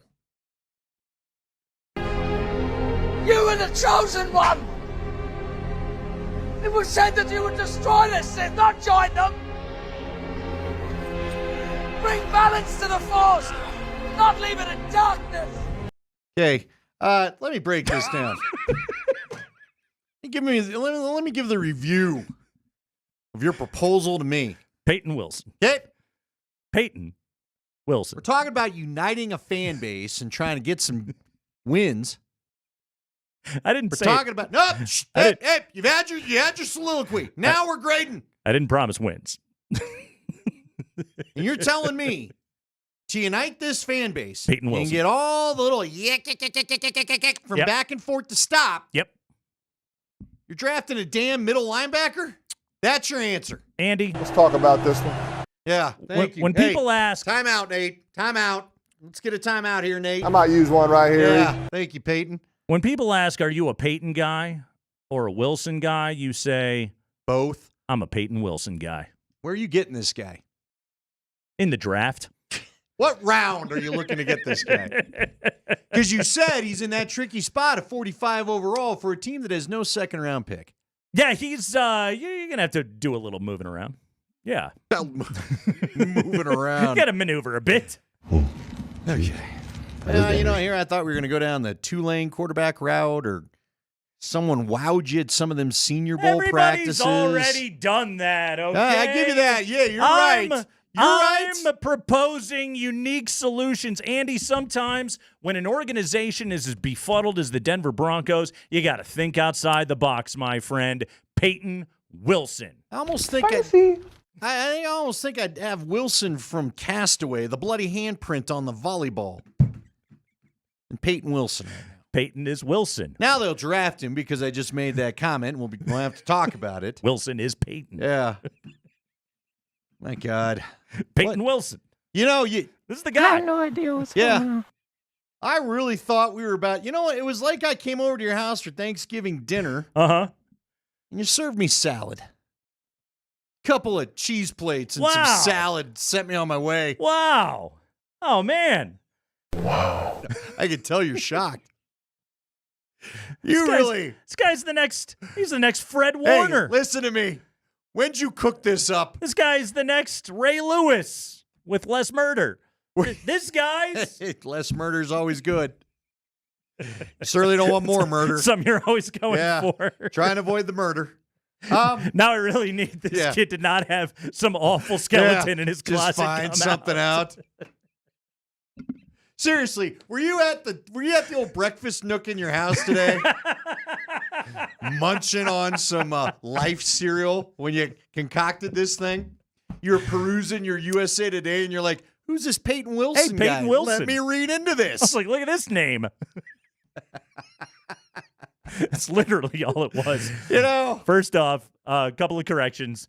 It was cornflakes. Okay. It was the Denver Post. All right. And yeah, that's kind of what got me to that place. Mm-hmm.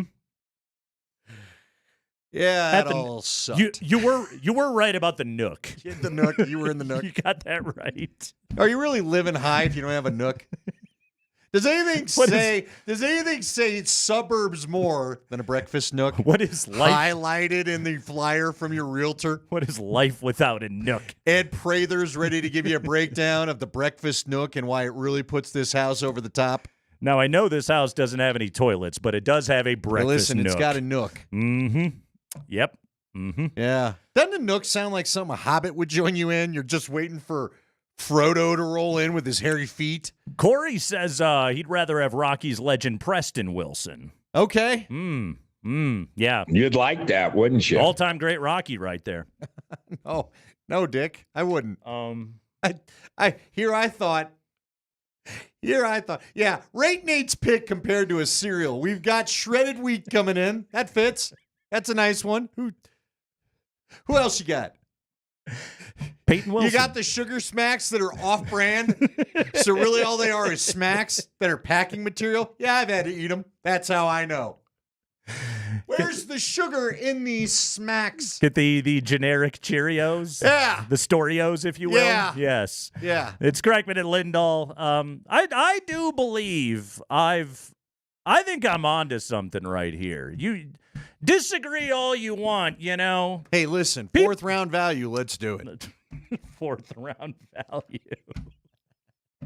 Peyton, that's going to be all I'm going to be watching for on day 2 of the draft. Peyton Wilson is sliding. Give it to me. Kicks. Russ just called it kicks. Can't wait for the run on inside linebackers. Peyton Wilson. He will unite the fan base. The chosen one. Altitude Sports Radio.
Nuggets fall last night, so the 11-game stretch of death is over, and it ends at 7-4. It ends with a loss at OKC.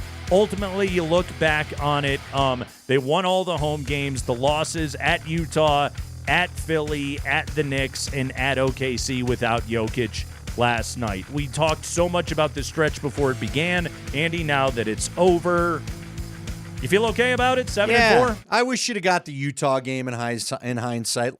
What's going on in Utah? Here's Nate and Andy, driven by Colorado Off-Road. Was I channeling a little windy there? Peyton Wilson. Peyton. Yeah, now I think about it, you did. You were pointing to each Wilson. side as if there was some little word popping up. Ding, ding, ding, like you're on Sesame Street. Coming up at 20 minutes after 5 o'clock, I will have 11 consecutive Peyton Wilson questions for Mike Sanford today here on the show, as he will tell us all about the inside linebacker out of North Carolina State.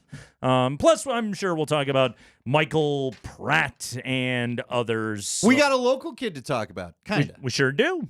Yeah, kid out of Valor. Big right tackle. Yeah, Played at Washington. No, another kid out of Valor. We got We'll another. talk. Okay. We'll chat. Okay. By the way, our Twitch numbers went through the roof, and I looked over my shoulder and realized why. So that's been corrected.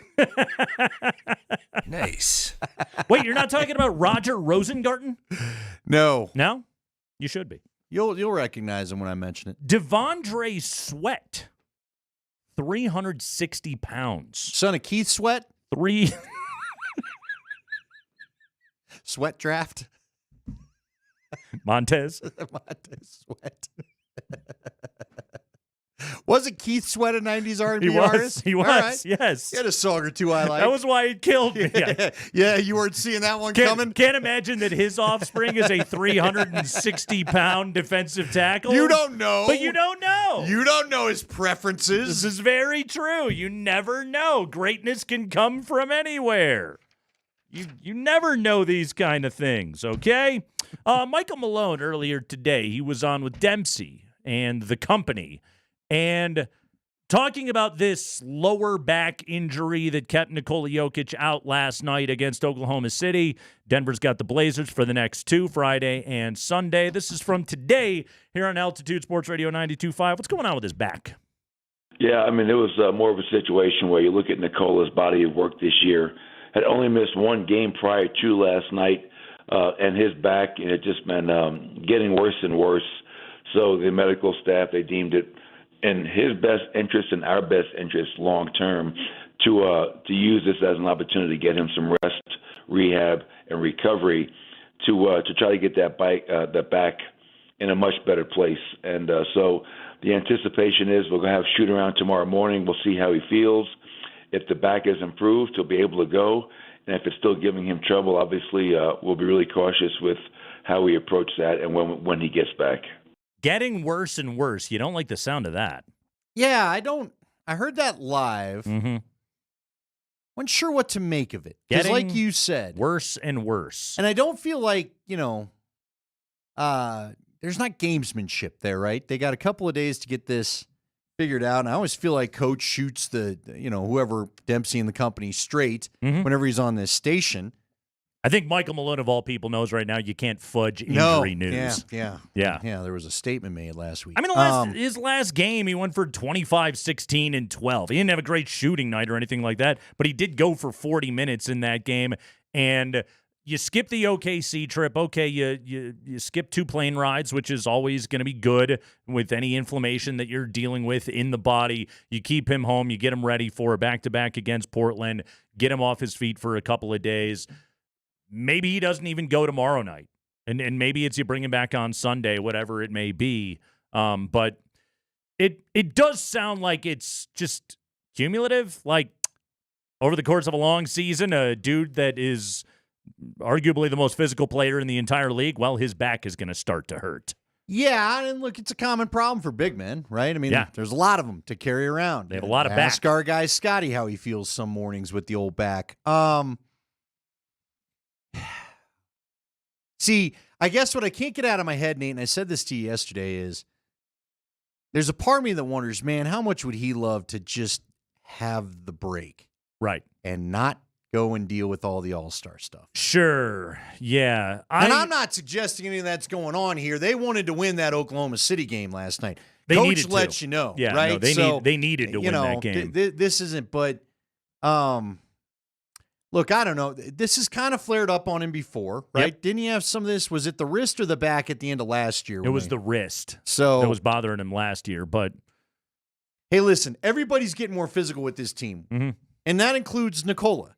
So not shocked to hear that this is happening. I hope it's not something chronic. I hope this isn't the start of something bigger, but let's hope the rest gets it done. Don't you feel like every time we hear about this, Nate, he bounces back pretty quickly? I don't feel like the back's has it ever knocked him out of consecutive games? I don't remember that. He also he's just in such good physical condition, and he's tough. Right, and he's tough as hell. That's the other part of it right there is the guy didn't want to miss games or anything else like that. This is probably an order from the medical staff. It's a big we'll see, but yeah, this team they have been going through it here of late. They went through a very difficult stretch of opponents. They had to be on the road as long as they had to be on the road. We already talked about how crammed in their schedule was at the beginning of the year, the back-to-backs and everything else that they had to deal with. So this team was really this team was up to some stuff. By the way, we're going to get our All-Star reserves announced tonight on TNT. We'll find out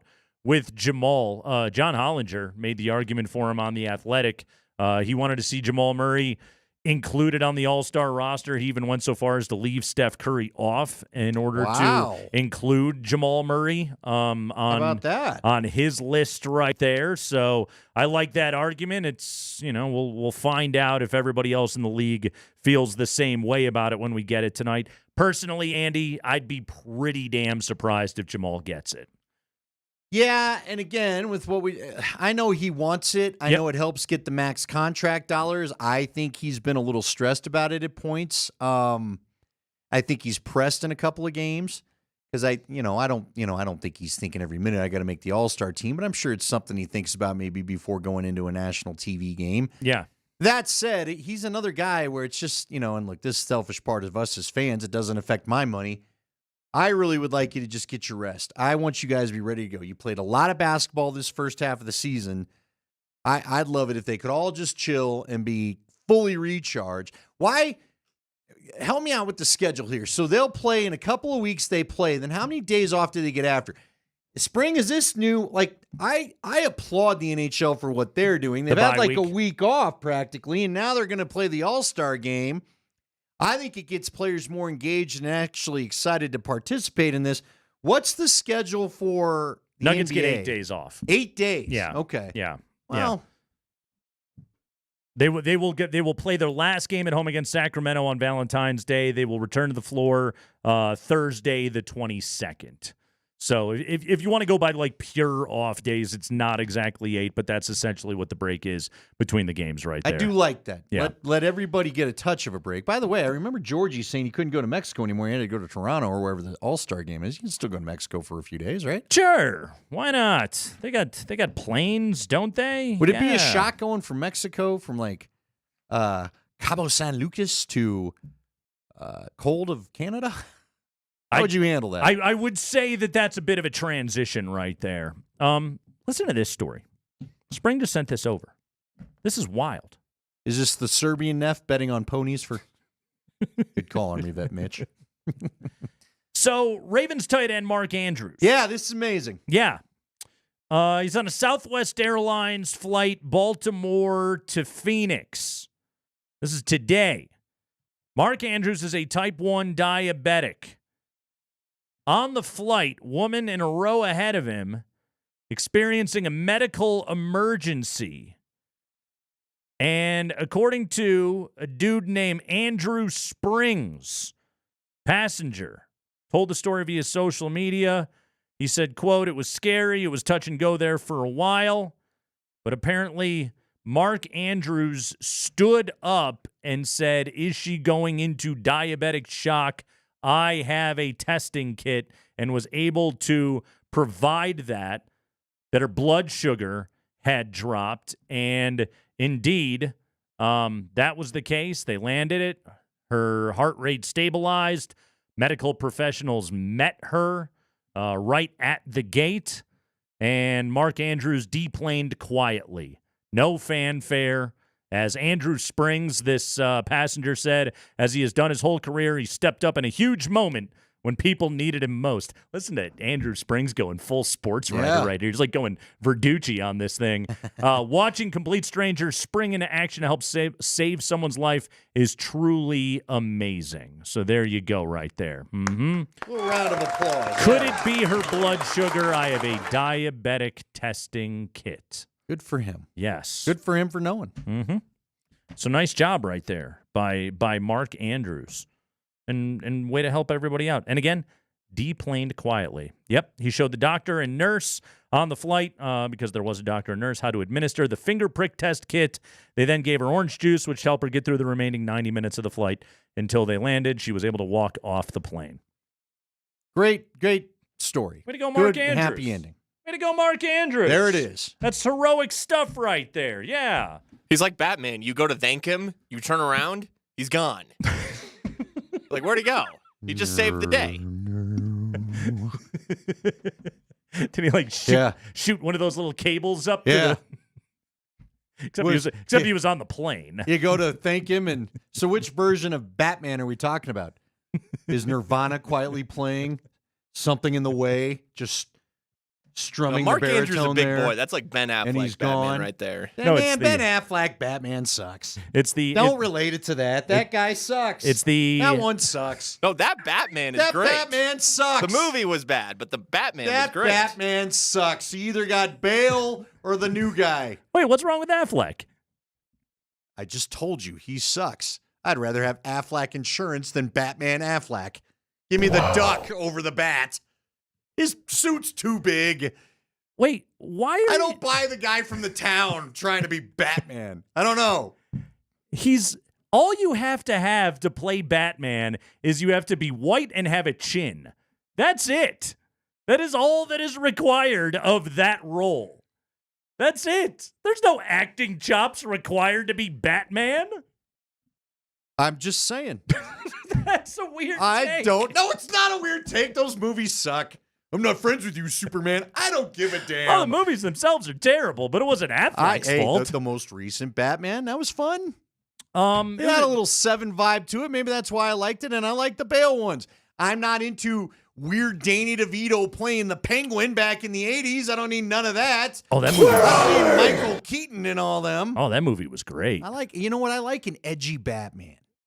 Michelle Pfeiffer, Catwoman, didn't do it for you? Nobody's crying about See, that. see, Listen. yeah. Yeah, but you got Halle Berry later on, all right? You got you some Halle Berry. What about Zoe Kravitz? She was lovely in the most recent Batman. I think that's Let's get some ice. Yeah, none of that. I don't need Val Kilmer showing up with his bat nipples. I don't want any of that. That was Clooney, by the way. Whatever. Don't care. Don't care.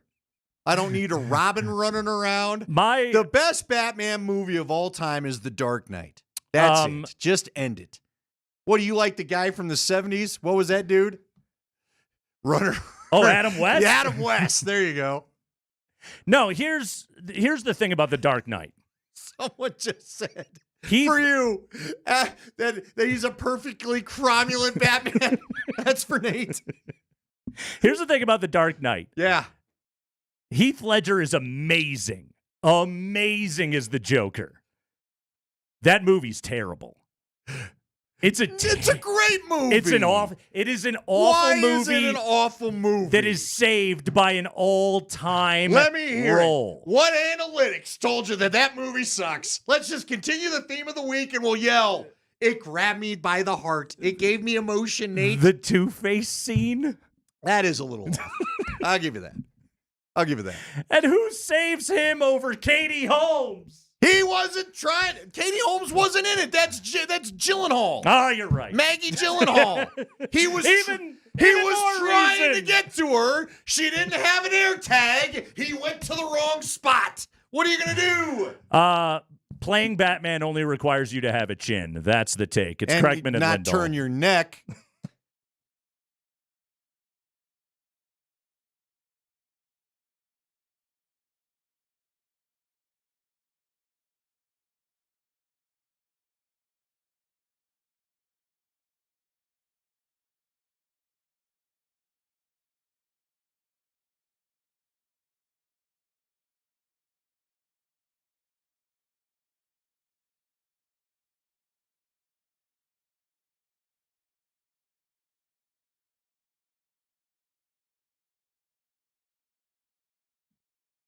Hey, it's Andy Lindahl from my friends over at Colorado Off-Road. Was just out at the shop today. Recording some new spots with Jerry. Always like heading out there, seeing what he's got in stock. I want you to come on by the shop. If you're looking for anything for a truck or 4x4, again, maybe you got a new one and you didn't get all the accessories that you wanted. Maybe you have one and you just don't know who to go to in order to get it tricked out the way that you like. Colorado Off-Road's your place. Jerry was telling me the story. I had a customer come in last week.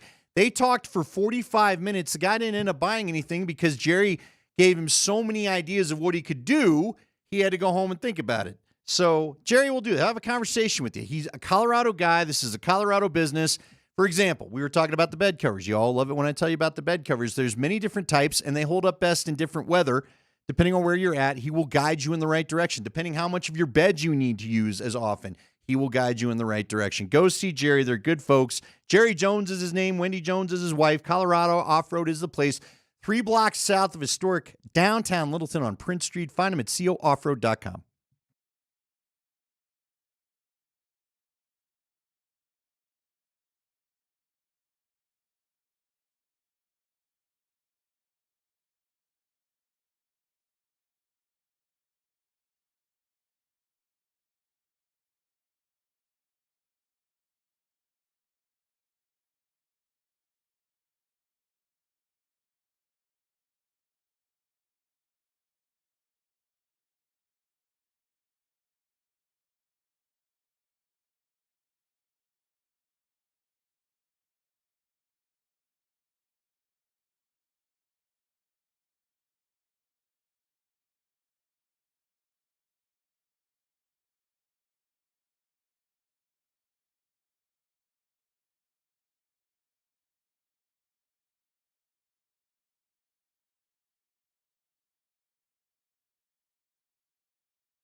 Craigman and Lindahl here on Altitude Sports Radio 92.5. There's no Avalanche game tonight. There's not going to be any Avalanche games for a while. We got NHL All-Star Weekend coming up here, and that's certainly exciting for everybody. But, Andy, we got this week, via The Athletic, we got an NHL player survey. We get these from the NBA every year, but this year we got an anonymous player poll in the NHL. Best player, most overrated, best goalie, worst road city, etc. Wait, road city? Who got that? Road city. Now I'm peaked. Who got the worst road city? It's not terribly illuminating or anything like that. It's Winnipeg by a lot. Like minus 20 there all. Yes. Yeah, I get it. Everyone's just like, it's miserable in this place. Yes. And also, favorite road city is also pretty predictable. It's Vegas and New York. So, yeah, it's not too terribly tough. Denver did not pop up on either favorite road city or worst road city to play in. So, I suppose by NHL standards, we're a neutral community. Yeah, it also kind of depends on the weekend. There can be some weekends where you ain't leaving the hotel. There's other weekends where it's lovely to stroll downtown. Beautiful. It's kind of like what the next few days in Denver are going to be like. We kind of get the whole gamut here. So, who is the best player in the NHL? To us, it's McKinnon. But according to the players, it's McJesus, right? Yes. 181 votes, 69.06% of respondents voted for Connor McDavid as the best player in the NHL. Nathan McKinnon, number 2 on the list, 16% of the vote. Nikita Kucherov, number 3. Kucher getting 7% of the vote. Still a lot of love for Sidney Crosby. He and Cale Makar both getting 1.66% of the vote. But there you go. The Avalanche, the only franchise to place 2 in the top 5 for the best player in the league vote. It is amazing to me that you can have 2 guys. So real quickly, where was Draisaitl in this thing? Because I was about to go, it's amazing to me you got 2 teammates that you could not debate on the list. Both. Yeah. Both could be the best player. Like, again, had this been a year ago, I think this would have been an article more about Makar. Sure. But the year McKinnon's had is just something else. So McKinnon comes in at number 2 on that list. A number of the players in the responding talking about McKinnon. One player said, quote, I'll go with McDavid still, but McKinnon's definitely pushing him. Another echoed, McDavid is the answer, but McKinnon is right there. Nobody else jumps onto the ice with a burst of speed like him. Among those who picked McKinnon, competitiveness, explosiveness, and winning were the key words. Quote, he just brings all his teammates into the fight every night. To me, the most competitive star, and obviously he's a winner. Another said he's just so explosive. Whenever he's on the ice, something is going to happen. Another added, he's just a horse. There's not much you can do when he's got the puck. Yeah, it's all pretty accurate. It is. Mm-hmm. What's the next level of his game this year? Because in some ways, I feel like this is still just Nate. Now, he's been on a scoring tear. Like, I think that's maybe what's different in getting everyone's attention. Andy, I don't think... and I don't mean this as a diss to him. This is more a praise of the way that he's playing. I don't think there is another level. No, I'm with you. This is just Nate, though, right? This is the peak. Like this is the best hockey, and he's 28 years of age. I mean, you know, if you want to go with the old, and I don't know how true this is anymore. This is the conventional wisdom of, you know, the athletic prime of 27 to 32 or whatever it may be. Well, then you're talking about him being smack right in that spot right here. He both has, you know, his skill, his athleticism, his conditioning, his health, everything else is at a level like you've never seen. Plus, you know, what is he now? 11 years in the NHL. Like, he's got everything in his bag right now at this point. You can't play hockey much better than what this guy's doing right now. No, you can't. But again, like, I guess because the long scoring streaks, you know, that's I guess a little bit different. But to me, this is just Nate. Part of the reaction to Nate this year, I get a little surprised that people are surprised still. Yeah. Because to your point, this is just Nate. And he's skilled, he's fast, he's a terror. He still has that ability to just go down and make you pay for whatever. Like, again, there's just times he and Kale have this ability to just say, in my opinion, this game's over, right? In overtime sometimes I wonder why not just give it to Nate or Kale and just get out of the way and tell them, just go finish this thing. We don't even want to play overtime. Just go finish it. And they have the ability to do that. They have the ability to do it when there's 5 guys on the ice out there and there's no penalties or lesser guys or anything like that. Yeah. They just are so – we've talked about the consistency of how good Jokic is. To me, Nate's the same. Who is the best goalie in the league? 44% of the vote for Andrei Vasilevsky. Connor Hellebuyck, number 2 on that list. Thatcher Demko is number 3. Hold on. What? Say that again slower. Thatcher Demko? Thatcher. Like in Margaret? As in Margaret. I can't tell you a lot of the hockey players' names. Where'd we get a Thatcher Demko? He's a Canuck. Who's he with? I don't have that drop readily available, but man, that would have been perfect right now. Yeah, he's a Vancouver Canuck. Canucks? Right there. There it is. Oh, there we go. There it is. Mm-hmm. Canucks? By the way, Lindholm to the Canucks and Mark's untouchable remains safe. Who, actually here, you'll want to hear this one. Oh, I do. Let me know. Who is the player in the league whose face you most want to punch? Who do you think got number 1 on that list? Wilson Payton. Tyson Hunter. Peyton Wilson. Brad Marchand. Brad. I would have assumed it was Marchand too. No, he has been overtaken as the most hated dude in the league by Nick Cousins of the Florida Panthers. Okay. People hate this dude so much. One player said of Cousins, quote, played against him a long time, always hated the guy. Another one said he's going to get a lot of answers on this one. Said a third, I'm buddies with him and I'd still say him, close quote. Ha! That's pretty good. That's pretty good. Yeah, he's why not a Kachuk? I'm a little surprised. Like, wasn't it Bieksa that had the great rant about Nick Cousins and he was yelling about him like he's the classic like last guy in. Oh, I'm gonna smash your face. I'm gonna board you from behind, and then when your teammate comes up and starts punching me, I'm just gonna turtle. And then you watch him go to the box, and then the moment he gets in there, he's just got that smirk on his face, that villainous smirk going on right there. Yeah, he's a great hockey villain, man. Nick Cousins of the Florida Panthers. Yep. That dude right there. So there you go. NHL player survey. But Nathan MacKinnon coming in at number 2. Avs fans, weigh in. 303-504-0925. Give us some punchable faces. Who's my guy? In Dallas. Jamie Benn. Jamie Benn's a punchable face, right? Your game makes me want to punch you, right? Or is it really about the face? Every time out, I'm hoping an Avs fan gets an Avs player gets a pound of flesh against Jamie Benn. Andy's getting worked up, everybody. I am. I'm sick of Jamie Benn. They got another guy on the roster I'm sick of too, and I'm going to go look. Guys I'm sick of. That's what we're going to do one day. Just guys I'm sick of. Except they're hockey players, so you can't remember who any of them are. Right. Well, we haven't played the Stars in a minute.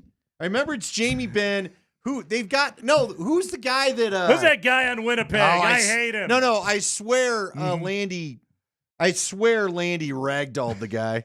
Remember, somebody else had shown that too.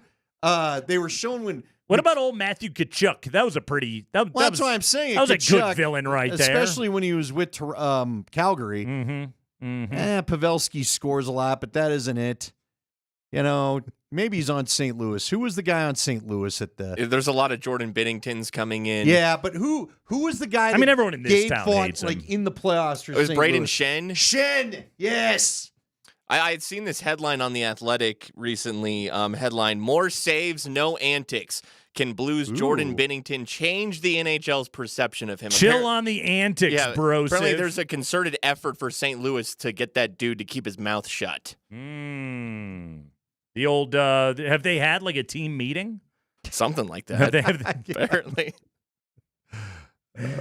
Everybody just hauls them in together. Oh, yes. Mark Stone. Check this out. This is the player survey. Best jersey in the league aside from your own teams. The top 6 are all the original 6.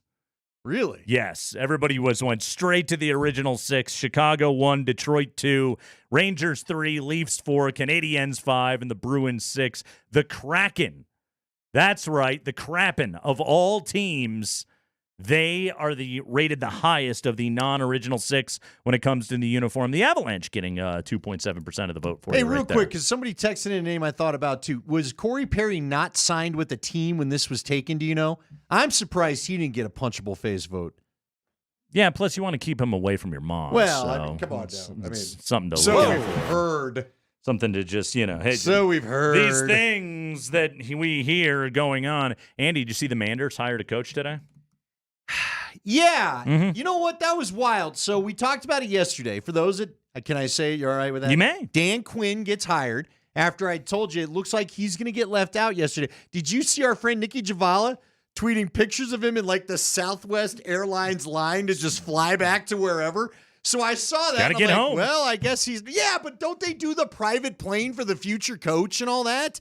They're like one of the richest ownership groups in the NFL. The guy's getting on a Southwest flight and leaving. I mean, if they Seemed haven't weird. decided you're getting the job, Then you don't get the private plane. You fly commercial. So, but I mean, I'm sure they reimbursed him for the cost of the fare. Here's your $500, and now we'll send the plane. Now Yeah, that you're a coach. He flies, he flies back to Dallas. He goes back home, and then when it's press conference time, that's when they send in the fanfare. Yeah, that's when you get the private Nikki jet. had like 5 shots of him literally in the ticketing line.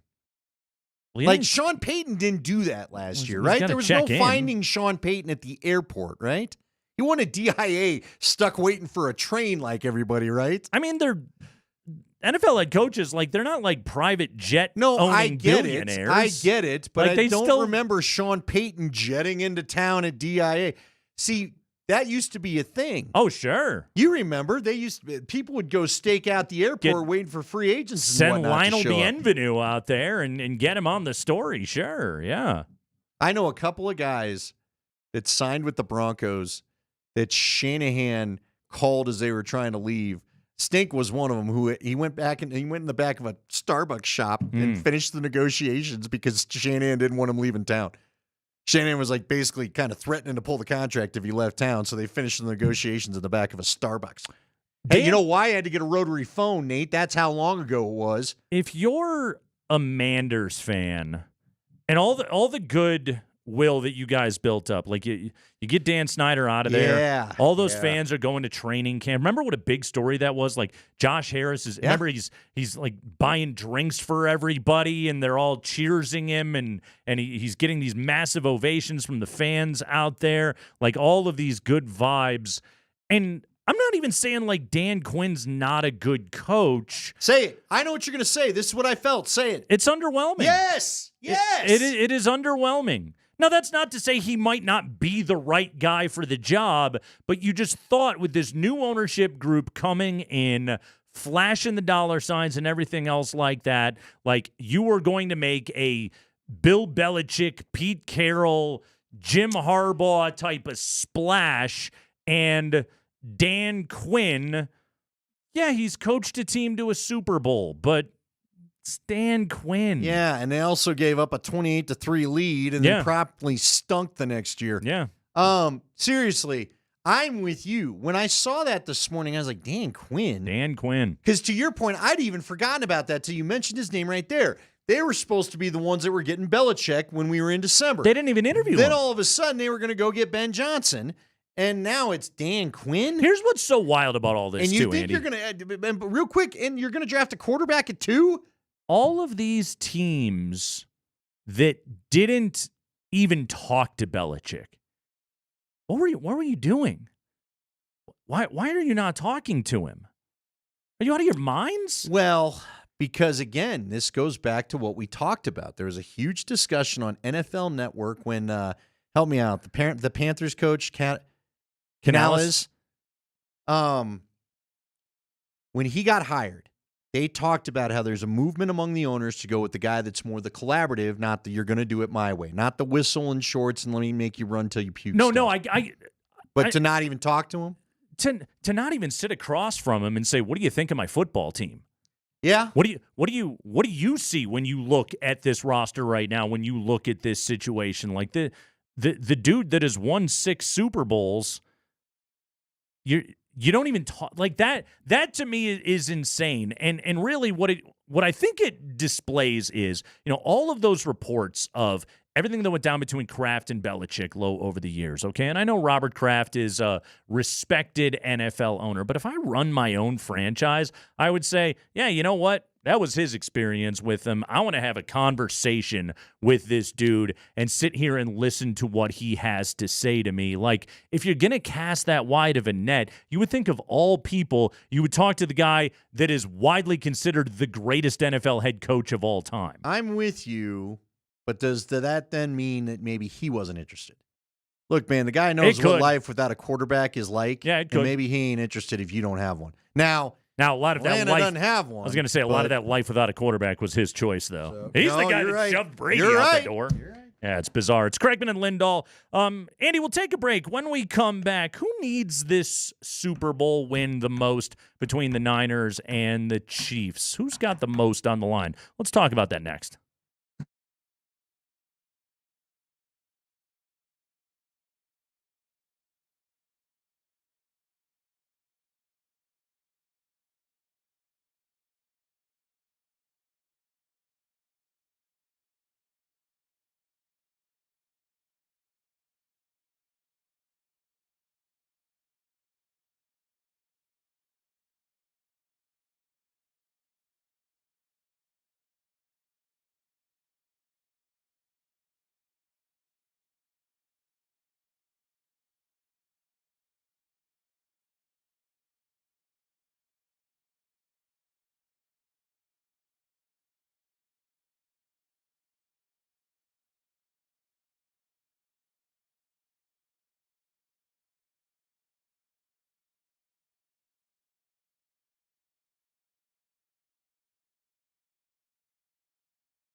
Nate Craigman, Andy Lindahl, Altitude Sports Radio 92.5. We are, well, it's Pro Bowl week, technically. We could be getting excited about Eli versus Peyton in flag football, but we're looking ahead to Super Bowl 58 in Las Vegas coming up here a week from Sunday, Andy. And as we start to get into this game, and we'll spend a lot more time on the matchup certainly next week, but a good way to, I think, kind of start the conversation here is you got to recognize when it comes to a Super Bowl, you're on the precipice of history, right? It is determined in this game. Legacies are determined in this game. A hell of a lot of things are determined in this game.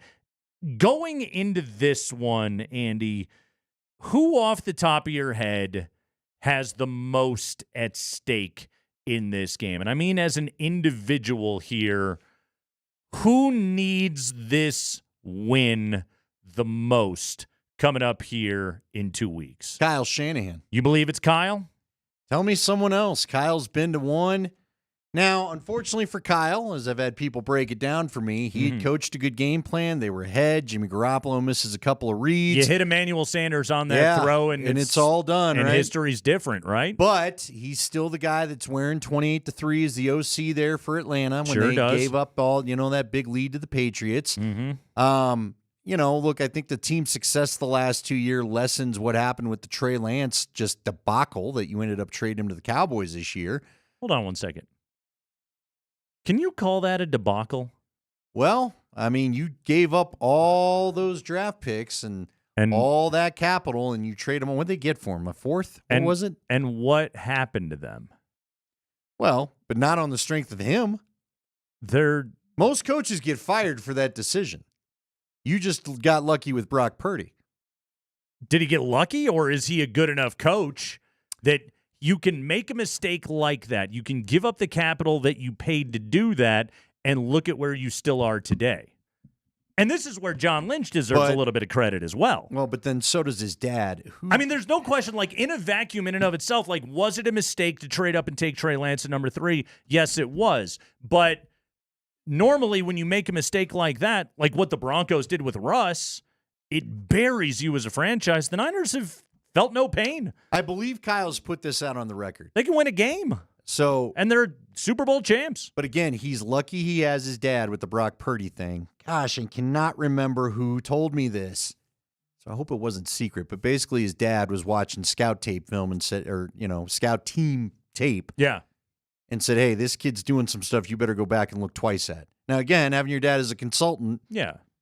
It's cool to have those connections. Well, and he liked him so much, he took him with the very last pick in the draft. So fair enough. Look, at the end of the day, he needs a Super Bowl win. How about if we turn it the other way? Instead of the doomsday, if Kyle wins this Super Bowl, where is he as far as great coaches? He's done a lot of winning in San Francisco. He turned the franchise around, to your point. This is what's so funny about it is it's what this game does to you, man. A win or a loss, it goes one or two ways. Kyle Shanahan, he much like his dad, and I think his dad even before he won, he had the genius label put on him, right? Because he was an offensive designing, play calling whiz. He was excellent at that part of the job. And whether he wins or loses next Sunday doesn't change all of that. Sure. Everybody in the league still wants to run what Kyle Shanahan does, is still going to copy what Kyle Shanahan does. We'll look at the evolution of what Kyle Shanahan does. He's brilliant in that regard. That part of it will never get taken away from him. But to your point, guys get in it for the ring. And this is where he makes the jump from, all-time great offensive play caller to, look at this guy, he just won a Super Bowl with 7th-rounder Brock Purdy. Yeah, I see, and that's funny because now he becomes 7th-rounder Brock Purdy again instead of – it's just funny to me because it is a cruel – in some ways, when you win, it's the greatest game of your life. When you lose, it's the cruelest game ever. We don't talk about the Buffalo Bills the way we should when that team was an absolute machine going to all those Super Bowls in the 90s. So I thought it funny today. You know what, Nate, real quick, they put out a Hall of Fame profile on Steve Atwater. So, yeah, of course, I watched it. That's my guy. And it said he 2-time winning Super Bowl, Steve Atwater. They don't mention he went to the third. The third's forgotten. The blowout against the Niners his rookie year, it didn't exist anymore. So Kyle Shanahan, no matter what, will still have a job in 5 years. Sure. In 10 years, he'll be coaching somewhere. Like, I think Kyle Shanahan's got a few decades left at this, okay? This is why I would say Brock Purdy has more at stake than Kyle does in this game. Okay. For Brock Purdy, who is, on his rookie deal right now, he's on year 3 of his rookie deal. He's extension eligible. If Brock Purdy wins this game, I mean, what are the millions that he earns himself? Well, you can't, now traditionally, you can't move on from a Super Bowl winning. He's about to Joe Flacco. Quarterback.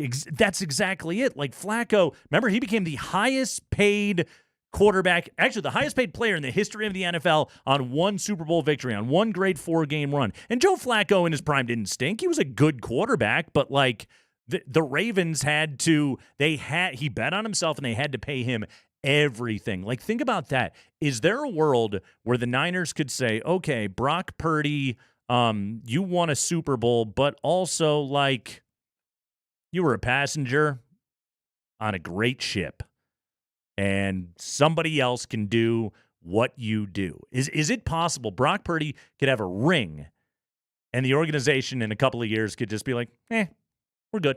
Yeah. Let somebody else pay him. Couple years. If they win this sucker, he's holding out, right? He's Mr. Irrelevant contract. Ooh. His agent wants to talk about reopening negotiations here, right? The Chiefs, nobody on the Chiefs has any pressure, right? Well, paint me a case. Or is it because, so what will they be, 2-2 in Super Bowls? I got a few, and there's no doubt there's pressure, okay? Because there's always pressure when you go to a Super Bowl. Here's what I would say, because the stakes, I think, exist in different ways. For Mahomes, it's legacy mode, right? Yep.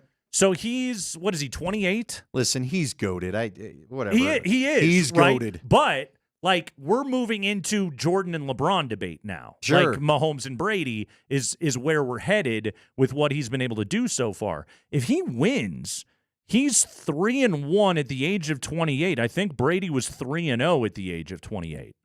Okay. I mean, 4 trips and the same amount of wins. You're ahead of the pace. Now, Brady had the greatest closing kick we've ever seen in a career, in a second life later on, and he won 3 more with the Pats, and then he went to Tampa, and he won another one. I don't know if Mahomes is going to catch him with 7, but, to be, at the age of 28 and be past his pace, 3-1 looks a hell of a lot better than 2-2. Now, I know you'll take any Super Bowl victory you can get, but we're having the who's the greatest of all time debate right here. And Patrick Mahomes is trying to make a case, he's the greatest football player that ever lived. What would this be for Reed? Same record, right? 3-1? No, he lost one with the Eagles. Okay. If Reed gets this one, is he starting to challenge Belichick for some GOAT status?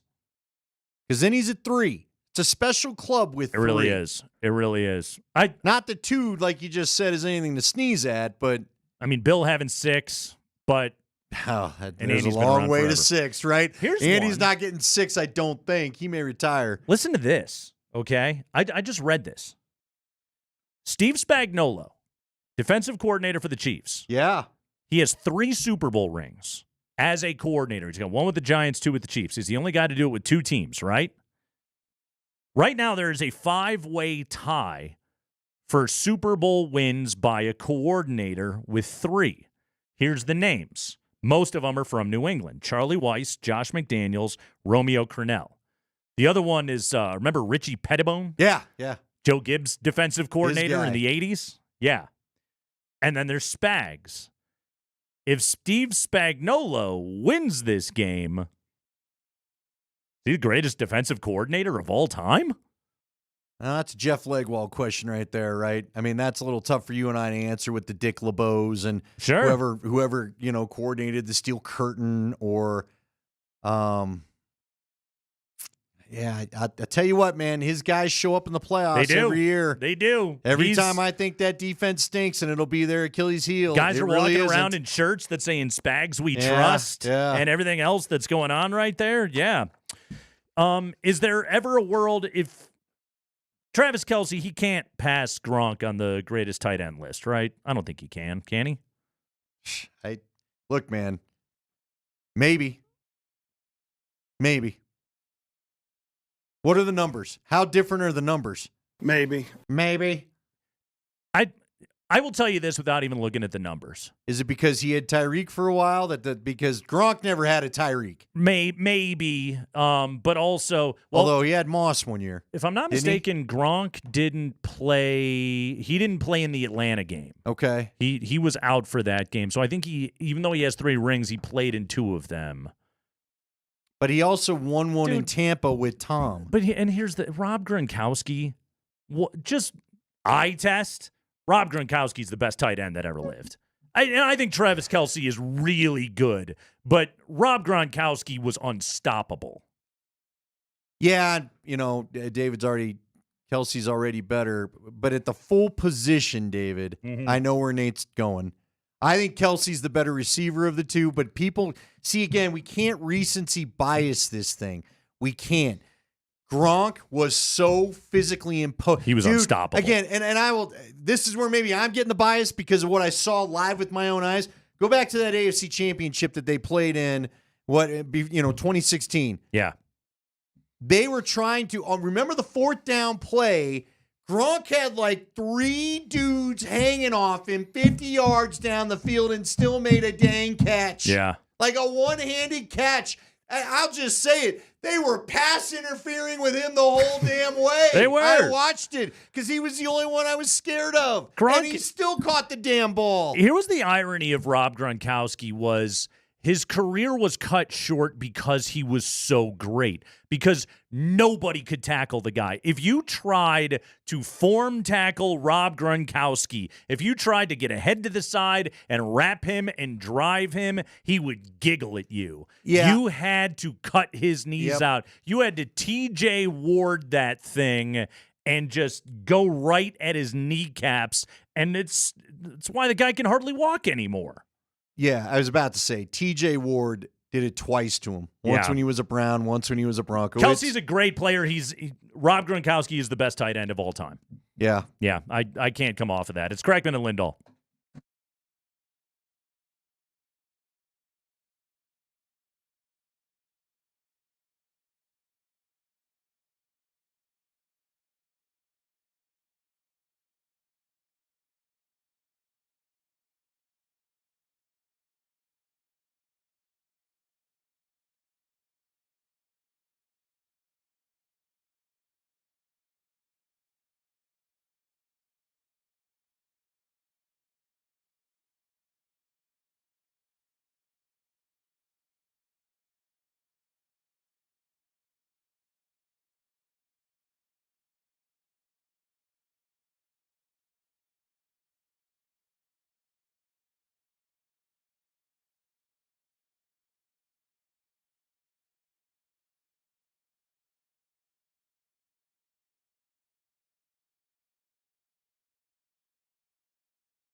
Nate Kreckman, Andy Lindahl, Altitude Sports Radio 92.5. We're with you until 6 o'clock. Mike Sanford joins us at 5:20. What are we going to yell at Mike about today? We'll find out. It could be fun. You'll want to tune in. More than anything, I just want to talk to him about future savior of Broncos country. Sure. Peyton Wilson. Why not? That's my guy right there. But right now, it's time for the 5 biggest stories of the day from around the NFL. What do you got for us today, Mark Springer? Hey, let's do the high five. It's brought to you by Bet365. Whatever the sport, whatever the moment, it is never ordinary at Bet365. The Washington Commanders have their guy. They have hired now former Cowboys defensive coordinator Dan Quinn, Mr. 28-3 himself, the former Falcons head coach. And hey, we got a potential trade in the works, coaching trade, because the Cowboys plan to interview Ron Rivera for their now vacancy at defensive coordinator, the old Rivera for Quinn trade. There you go. Didn't have that on my bingo card. Little swap going down for you right there, Andy.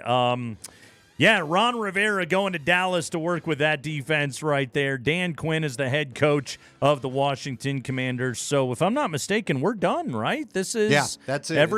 Every job has been filled. Well, the cycle is completed. Unless Andy hangs it up. Some have speculated maybe Reed calls it quits after this. I still think it's that thing's rolling. Why would he quit? Remember, Shefty said it would be Belichick that could jump in there and take that job. That'd be pretty funny. If you were wondering if Travis Kelce was going to retire after the game, I think there's your answer. By the way, there. did they get their guy or just a guy? That's what I'm still wondering about with the Manders. Yeah, Dan Quinn hired as the next head coach. I mean, along the way, you had Ben Johnson remove himself. Maybe it was a cost thing. Maybe it was the emotion of losing with Detroit, whatever it may be. He wanted to keep the momentum going for you right there, Andy. Bobby Slowick decided he wanted to go back to Houston rather than jump ship right there. Maybe that would have been too quick of a move for him to be able to make that move. I'm not really sure. Dan Quinn, Andy, I don't think retreads are in and of themselves a negative thing. We put that term on it, and it's as though it's some terrible negative. Well, here in this city, we've watched people like Vance Joseph and Vic Fangio and Nathaniel Hackett struggle the first time having these jobs, the institutional knowledge of how to run a football operation, having made mistakes, having made your own hires, knowledge of the inner circles of assistant coaches and everything else in the league. There is a lot of benefit to that. Obviously, the Manders' biggest question is what they're going to do in terms of being able to go and find a quarterback, and they're at the very top of the draft, so they've got their opportunity to be able to do that right there. Dan Quinn might win a lot of games there with the Washington Commanders, there with a better ownership group. It's just, again, when an ownership group like that takes over, you're looking for a little bit more spice, sort of the way that once the Walton Penner group took over, they hired a Super Bowl winning head coach in Sean Payton. Yeah, I guess in some ways, if I'm a Commanders fan, and again, this is this ownership. You're a Commanders fan. Good on you for sticking through. Good for you for being patient. Don't you want the offensive guy? You've been watching the defensive guy. We live this life in this town, right? That was kind of the reaction to Vic afterwards. Oh, man, we just went from Vance to Vic. What are you doing here? They almost demanded it. Hey, real quick, I know it's the high five. Just a quick note from Shams. I won't ask for the NBA music. Oh, we got an NBA note. All-star reserves are announced for the West. Jamal Murray is not among them. Give me the 7. Kawhi Leonard, Anthony Davis, Devin Booker, Anthony Edwards, Stephen Curry, Paul George, Karl Anthony Towns. I don't think you can complain. So you said your guy earlier thought he would switch out Curry for Jamal. It did not happen. Yeah, so Steph gets the nod. I mean, okay, Kawhi, no-brainer. Anthony Davis, no-brainer. Booker, I had on it all along. Had to be Ant in the backcourt as well. They go with Steph. I mean, all right. I know Karl Anthony Towns, what do you have, a 62-point game in defeat last week? Where even his teammate was annoyed. Still, I mean, he's having a marvelous year. He's playing the best basketball of his life. Okay. That's what's so hard about this, Andy, is there's nobody that I could look at and go, what the hell? Sure, but Nate, you know what? I mean, the Nuggets are the world champs and are vying for the best record in the West, and the Wolves have 2 and they don't. Come on, man. You're still only getting Nikola Jokic as your lone all-star? Are we serious? Here's what's dumb about the NBA All-Star game is like the criteria is you're supposed to be judging it on the first half of the season. Sure.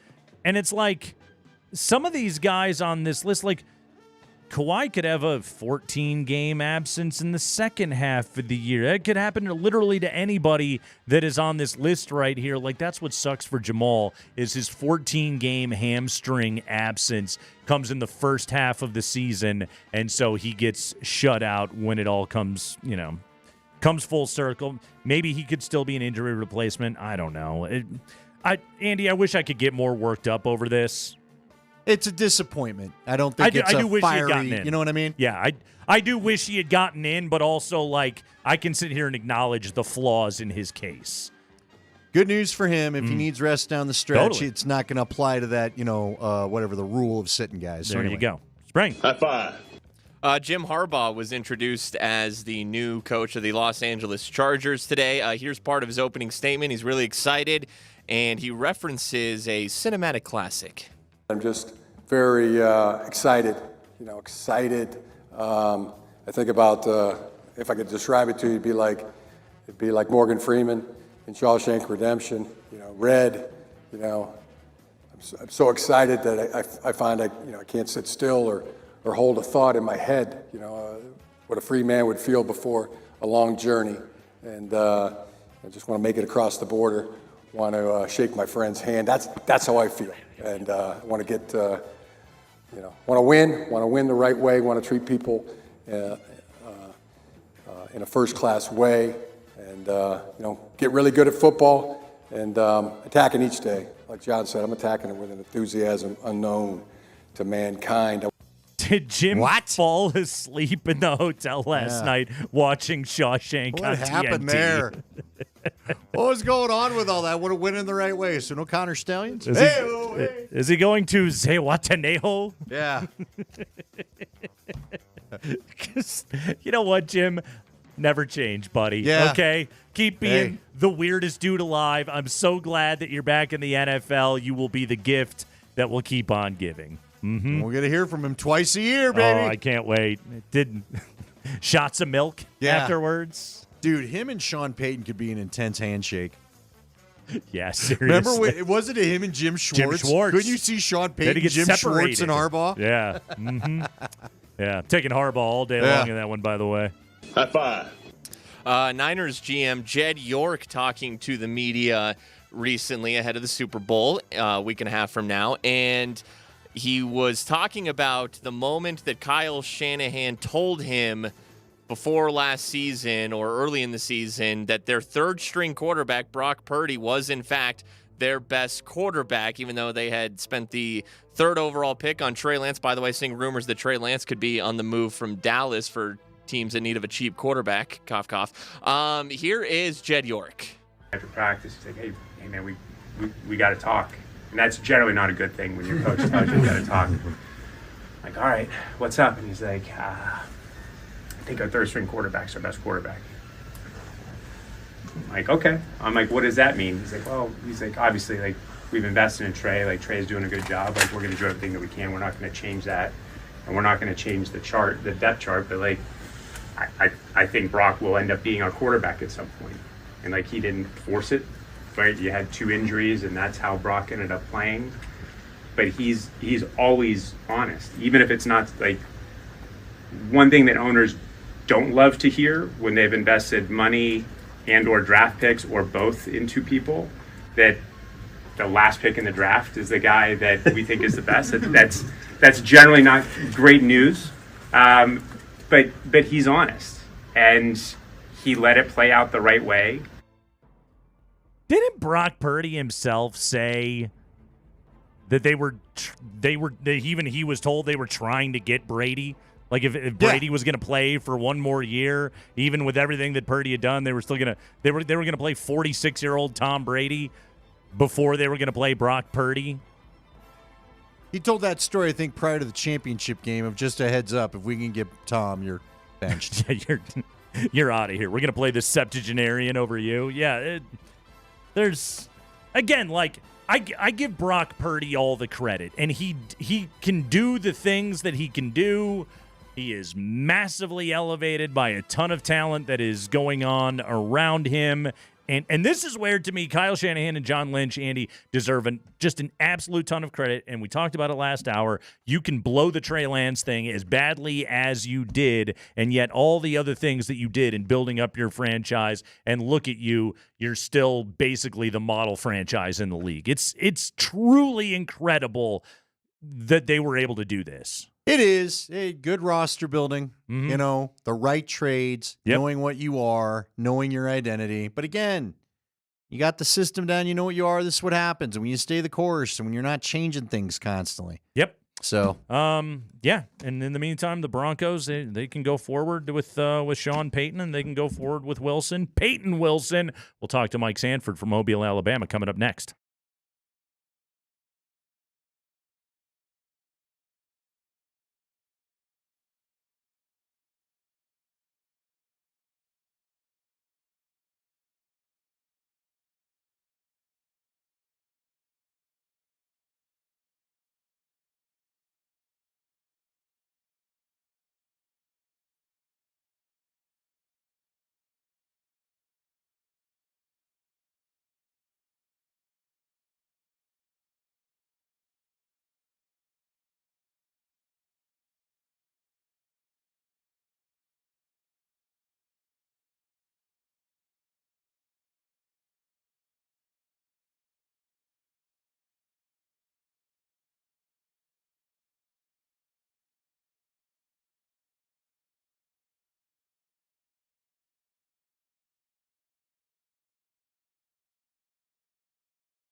Hey, before we go to Mobile and talk to our buddy Mike Sanford, a couple of quick updates from Woj. Joel Embiid injured lateral meniscus in his left knee, will be out through the weekend while a treatment plan is finalized. Woj adding there's still uncertainty about how the Sixers medical staff, several specialists, and Embiid will move forward to treat the injured meniscus. They'll take more time over the next several days to chart a course. So there you go. That's what's going on with Woj. So the MVP stuff is certainly out the window with Joel Embiid. That was going to be a long shot anyway, given what he was going to have to do down the stretch. But now, if you're the Sixers, your concern is you've got a guy playing at an all-time pace, and this is your best chance to be able to win an NBA title. And there he is sitting there with a major knee injury, a big man with a long history of injuries, by the way. You just got to shut him down for a bit now, right? I would certainly say so. Everything else is off the table. Let him get healed. Yeah, exactly. So, and also, like, really what that does show you is the Kuminga falling on his leg thing was a different injury because you don't tear your meniscus knocking knees with Miles Turner. No. Yeah. And look, it looked like a football injury the way that thing bent. That's a shame right there. Let's go to Mobile, Alabama right now. Senior Bowl conversation. Let's get real drafty in here on the Kreckman and Lindahl show. Our buddy Mike Sanford joins us on the Ramos Law Hotline. Car accident, you do need Ramos Law, medical doctor and attorney. Maybe Joel Embiid should talk to him, ramoslaw.com. What's up, Mike? Hey, fellas, how we doing? Hey, I just have a quick question. Do you guys feel a little bit guilty of being so mean to Joel Embiid, and then he actually is really hurt? I mean, we were all so mean to the guy, and he actually had a lateral meniscus. I mean, gosh, man, just the insensitivity of the overall Denver sports world, myself included. But I'm just playing about that. Yeah, I'm actually in Pensacola. Now, hold on. You can't just move on. Just hold on there, Mike. I know you're used to being in charge, but no. We blame the staff for not putting him on the injury report. I was going to say, too, the meniscus happened after the ducking. He's still ducked, man. Did you see the fall, Mike? I know you've had kind of a crazy week. Did you see Kuminga fall on his knee?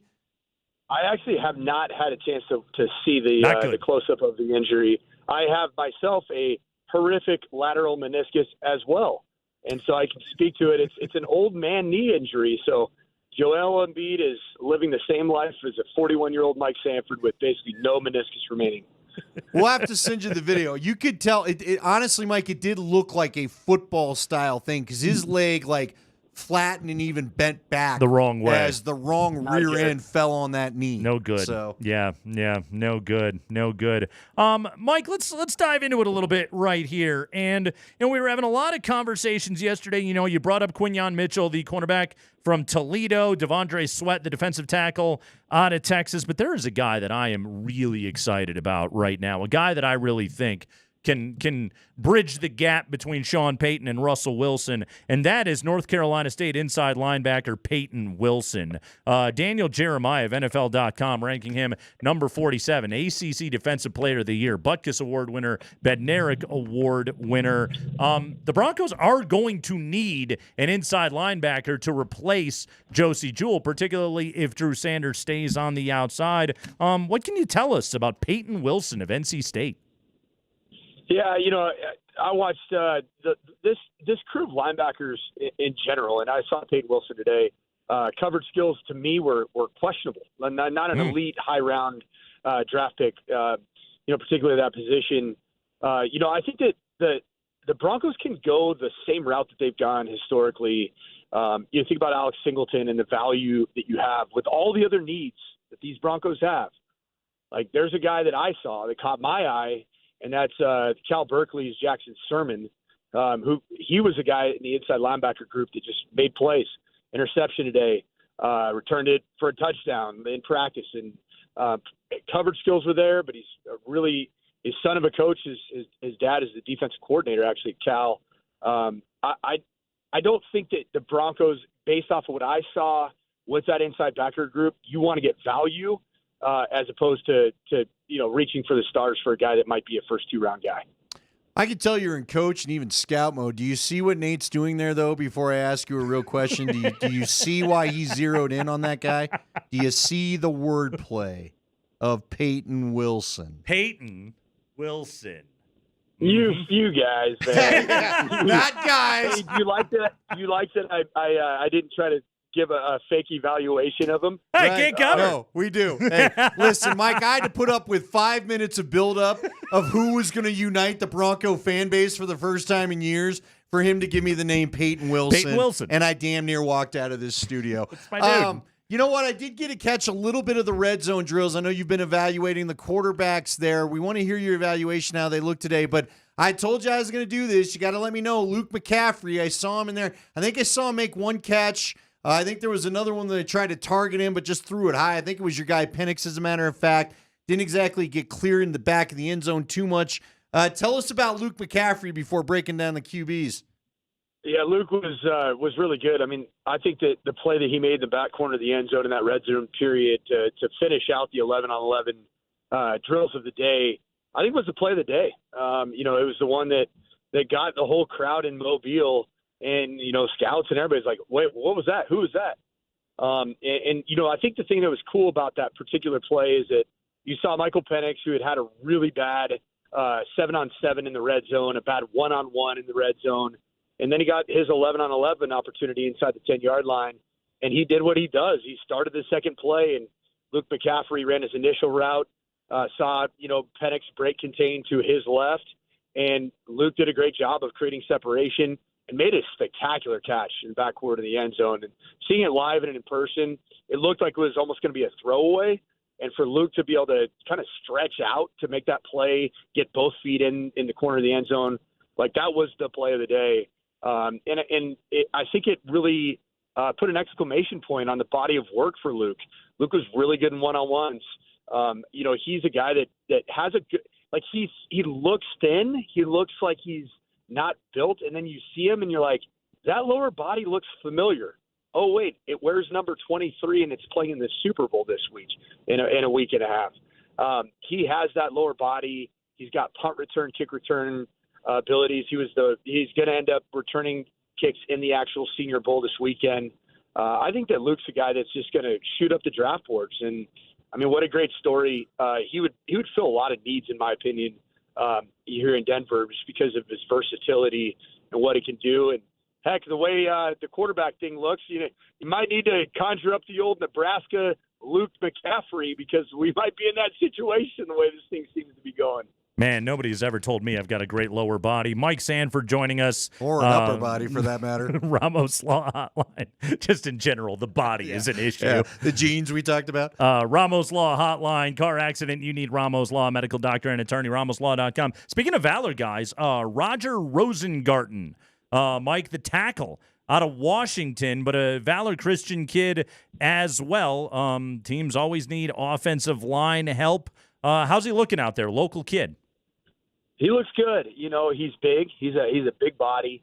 I was actually sitting on the railing next to his family, and he came right over. It was kind of neat to see. Just he's a kid, man. He's goes right up after practice and talks to his parents, and like, I think I did pretty good.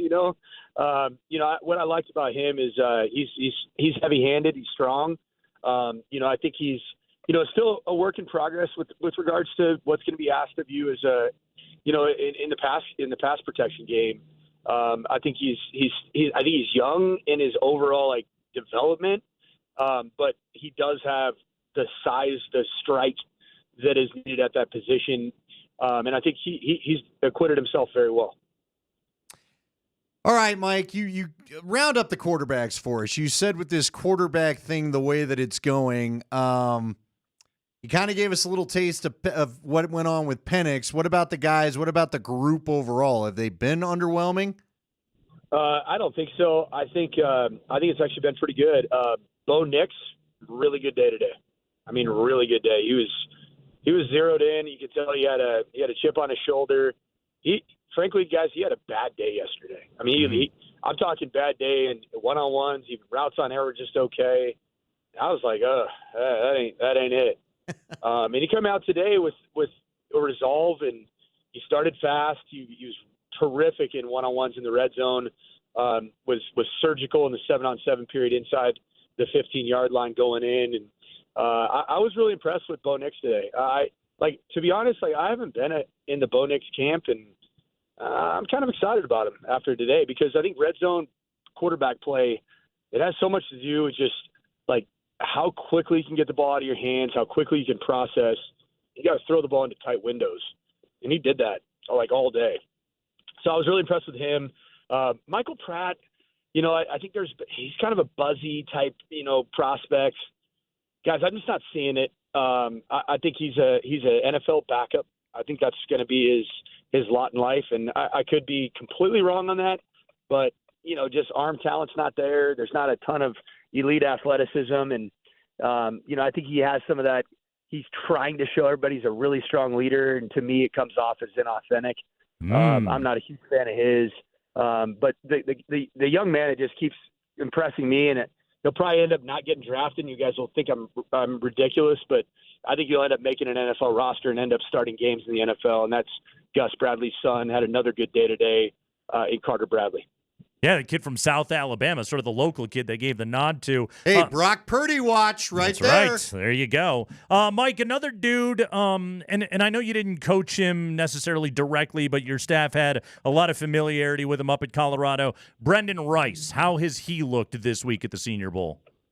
You know, it's funny. He was not good yesterday. He dropped over 5 passes, and I'm talking about in competitive drills. You know, he looked frustrated. He was having a hard time lining up in formations correctly. Frankly, his day yesterday was a dumpster fire. You know, and then today I'm sitting on the first row of the crowd in the stadium, and I see a guy that's in his upper 50s, mid 60s. I think Jerry's probably 58, and it was Jerry Rice. He showed up today. You know. I think Jerry's probably watched him on NFL Networks. Like, I got to go talk to this kid because he had a bad day, man. And Brendan came back and was really good today. And I think the reason that he was good today is because the emphasis of the practices today was red zone, and that's what he is. He's big, he's long, he's got great catch radius. I don't think he's a big time in the field route runner, not a consistent in traffic pass catcher. But I do think that he is a great high ball catcher, you know, can make the 50-50s. And he started competing today. And he got in a couple skirmishes. It was actually fun to watch him compete and make sure that his dad doesn't scold him for letting the family name down. Any hot rumors? Any hot gossip you want to share? Anything around the oyster plate that maybe was shared last night? Did you get peed on by Dan Campbell? Anything like that? Yeah. No, I tried to get in an altercation with Dan Campbell, and I just couldn't locate him. I tried to call my shot and couldn't find him. But you know, the one that I keep sniffing around on is, what are you guys hearing about Russ? And consensus was the first name out of most NFL scouts and personnel people. First team that came out of their mouths was Atlanta Falcons. And then the second one was the Raiders. So that's what I'm kind of hearing. And that's a lot of conjecture. I don't think that's based on any like insider intel. It's just based off of needs, based off of maybe head coaches that see something in Russ, and then also maybe see that Russ has kind of gone through the ringer here in Denver. You know, over the last 2 years, 2 head coaches, you know, 3 different play callers in just a two season span. And I think, you know, a guy like Raheem Morris, you know, a guy like Antonio Pierce, you know, might want a guy that has that chip on their shoulder, just like those 2 guys do. You know, Raheem Morris has got a massive chip on his shoulder to prove that his first stint, you know, as a head coach wasn't a fair shot. And then Antonio Pierce, I think he wakes up and just places the largest chip that he can find on his shoulder every day. So I think those 2 would be natural fits with the personalities of the head coach. Okay, so we actually just got a note that it looks like Cliff Kingsbury will be the OC of the Raiders. So does that still fit in your mind? Yeah, I think it could. You know, you think about Cliff Kingsbury, you know, his greatest success as a play caller really had more to do with the second play. You know, you think about Patrick Mahomes with his time as the head coach at Texas Tech. You think about Johnny Football, the great legend and just a tremendous human being in Texas A&M. And then you also think about, you know, Kyler Murray, and when things were going well, it was usually the second play. You know, I think that maybe the frustration that Sean Payton had about Russ being a second play quarterback, it might be really embraced by a guy like Cliff Kingsbury. So what a storyline it would be to have the Witch, a.k.a. Patrick Mahomes, in the division, Jim Harbaugh, no problem filling up our airtime talking about all those storylines next fall. Yeah, Cliff certainly can coach a short quarterback. Mike, last thing. Did you find somewhere to watch Max Rice go for a career high last night at the Pit? Oh, man, big time win for the Boise State Big dub. Broncos. And, you know, I almost tweeted it out, but I reserved better judgment, so I'll just say it on the air here. Hey, that's nepotism's gets a bad rap, but man, I tell you what, he definitely redeemed himself in the nepotism department with his dad, who's a tremendous coach, Leon Rice, there at Boise State. Do you Nepo babies get together? Like, do you guys have like a group text? How do you work all that? Yeah, you know, we just we pass around and share silver spoons. You know, it's a whole heck of a lot of fun. We just talked about how fun it is to bypass first and second base and just start right there on third. You know, it's a lot of fun. Yeah, you guys, Joe Buck, Kyle Shanahan, it's just nice being you guys, isn't it? Did you see the other breaking news? Speaking of Nepo babies, a good friend of mine, Brian Callahan, the new head coach of the Tennessee Titans, he got the go-ahead from the Cleveland Browns to hire his pops, Bill Callahan, as the offensive line coach there at the Tennessee Titans. Did your dad ever work for you? He did. So my first ever job in coaching at the college level was working for my dad at UNLV. I was a graduate assistant.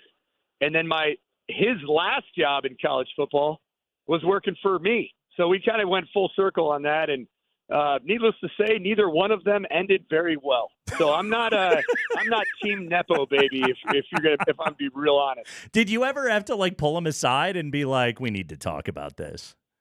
Oh, I mean, I rip my dad's ass up from time to time, man. You know, he's 64 years old with about 40 years of NFL and college head coaching experience, and I'm like, hey, listen, man, you're the special teams coordinator.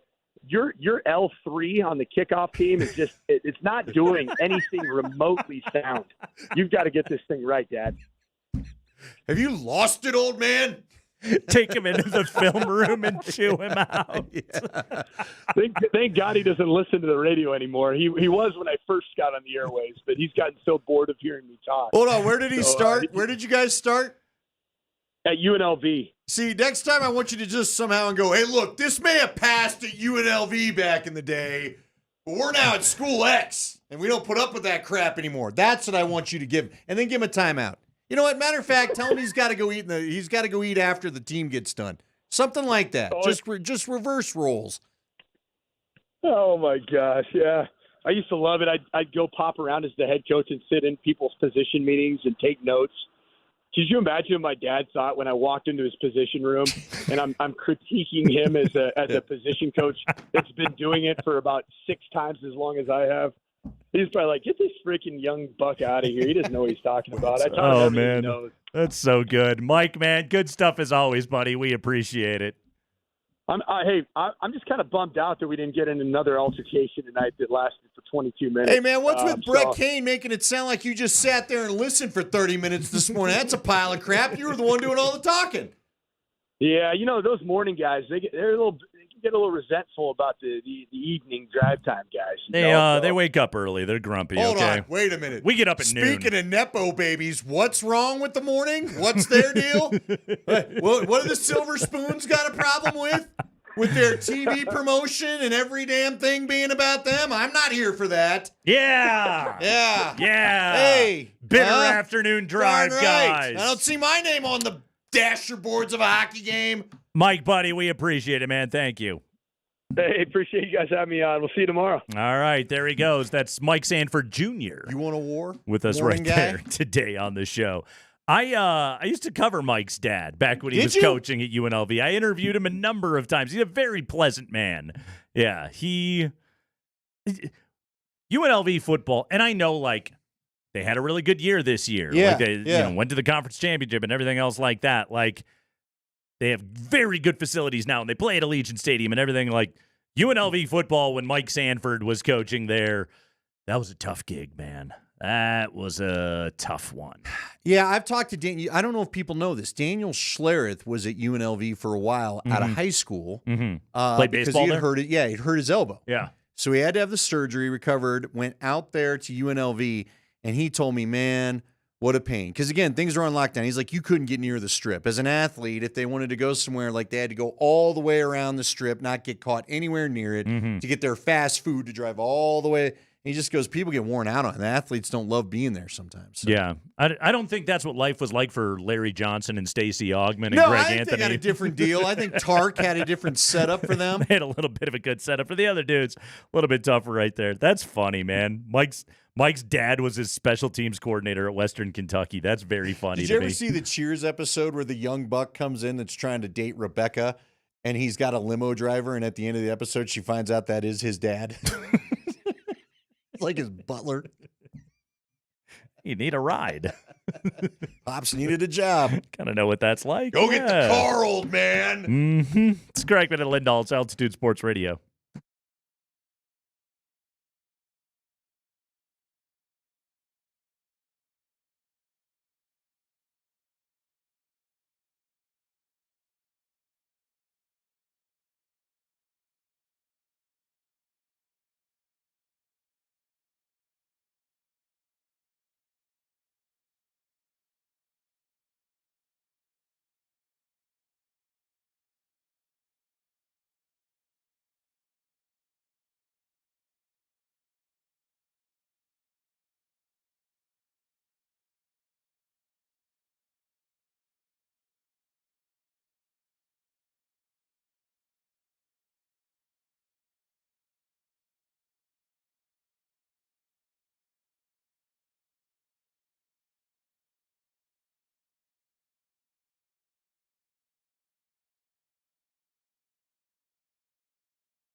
Nate Kreckman, Andy Lindahl, we're getting really into the Pro Bowl games right now.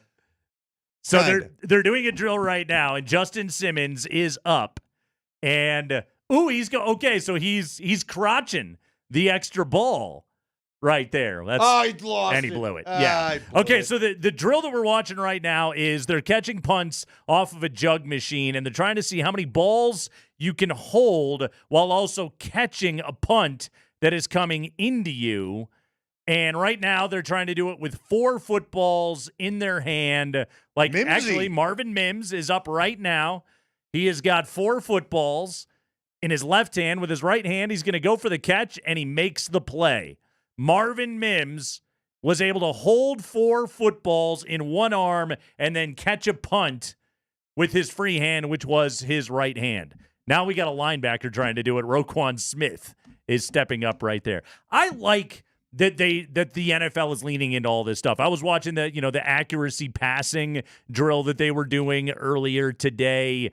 The Pro Bowl game itself was always so farcical. Like, okay, lean into the silly of the whole thing. It seems like the players are having a good time. They got Peyton and Eli on the desk right now. Like, again, Andy, like, am I going to sit here and be riveted by this entire thing for 3 consecutive hours? No, but I think this is good programming the NFL is putting on right now. Sure. I told you, though, this is not a scary one, but someone will get hurt doing one of the actual athletic drills trying to catch a pass, and then they'll have to rethink it again. But for right now, fair enough. You think somebody's going to get hurt? Dude, don't remember. Jogging don't at half Robert speed? Edwards hurt his knee on the beach playing flag football one year. Like, destroyed his knee. Yeah, but guys, he was a Patriots running back. Like, guys get hurt doing dumb things all the time. Like, but the minute it happens, they'll have to think of something else. They still have to work out. Oh, does that count? Was that 6? Does that count? That was a great catch. We gotta check the replay on that. He was another guy. Who was that? I didn't see the name. Killebrew. So he had pinched one between his knees, and he did not let it go. He made the play. Simmons had a bad. Like, he had his a bad little plan. too high up. Yeah, too high in the taint. Minute wasn't going to work for him. Yeah, So there we go. Can't believe you're worried about guys getting hurt at the Pro Bowl games. I'm telling you, it's going to happen. Because, again, I will never forget, like, Robert Edwards was a Rookie of the Year type running back for the Patriots, and I mean tore his whole knee up. Never was the same. I mean, Ryan Clady got hurt playing basketball. Like, guys, that guy's out. Guys will get injured exercising every now and I think is the last. Is he the last AFC player? I think Marvin Mims is crushing this thing right now. I think Marvin Mims. Guys, they get paid for this, right? I'm assuming if you win the Pro Bowl event, like, there's got to be a cash prize involved, or okay, or do they get them like a pickup truck with technology and stuff? Yeah. There's something They're like that. They're not showing up for free. Here goes Mims. You have to incentivize this. Balls in the air. Marvin Mims, I believe he's holding. He's duck walking and couldn't get over. He couldn't get over there in time. Put a ball between his legs. He was holding 5 and he couldn't make the play. So he's out, right? Yeah, I believe that'll do it right there. You got Mimsy. You got to lay out for that thing, They're Mimsy. fighting. They're saying that's not fair. Look, the AFC's get competitive and saying, "Hey, man, you didn't do the jugs machine failed. Didn't get the ball far enough. What are you doing? He got hosed. Simmons is fighting for his guy." We got NBA All-Star reserves earlier today. Jamal Murray will not be going to the All-Star game. Here's your Western Conference reserves. Kawhi Leonard, Anthony Davis, Devin Booker, Anthony Edwards, Steph Curry, Paul George, Karl Anthony Towns. By the way, in the East, Jaylen Brown, Donovan Mitchell, Jalen Brunson, Bam Adebayo, Julius Randle, Tyrese Maxey, and Paolo Banchero going to the All-Star game. I would have put Derek White on that team. I would have put Derek White over Tyrese Maxey. How long do we have to wait for the Nuggets to have multiple All-Stars? It's going to happen. Because, again, though I am with you, I can't get big mad about the guys that the West put on their bench. They're all great players. Yeah. But there's a part of me that says, since this thing is partially political anyway, how do the champs not have a minimum of 2 guys? It's going to happen. Like, Jamal Murray is going to make an all-star team. I don't think Jamal Murray is going to be making, like, 10 all-star teams, but Jamal Murray will make an all-star team. Nicola's, I mean, just put him in ink for the next. Unless he has an injury, Nicola's starting in the all-star game every single year. It'll happen. One of our guys on Twitter just pointed out Simmons and Mimsy wearing the bucket hat. Was this approved? Was this approved? Except Mimsy really Gilliganed it up too. He did. They He flipped did. it upwards. Yeah. That was that part of the problem? Maybe it Will was. Sean Payton say, "Hey, look, the guy that won it had his hat backwards, just a ball cap backwards, pal." Gilligan hats and sunglasses. What a stupid year.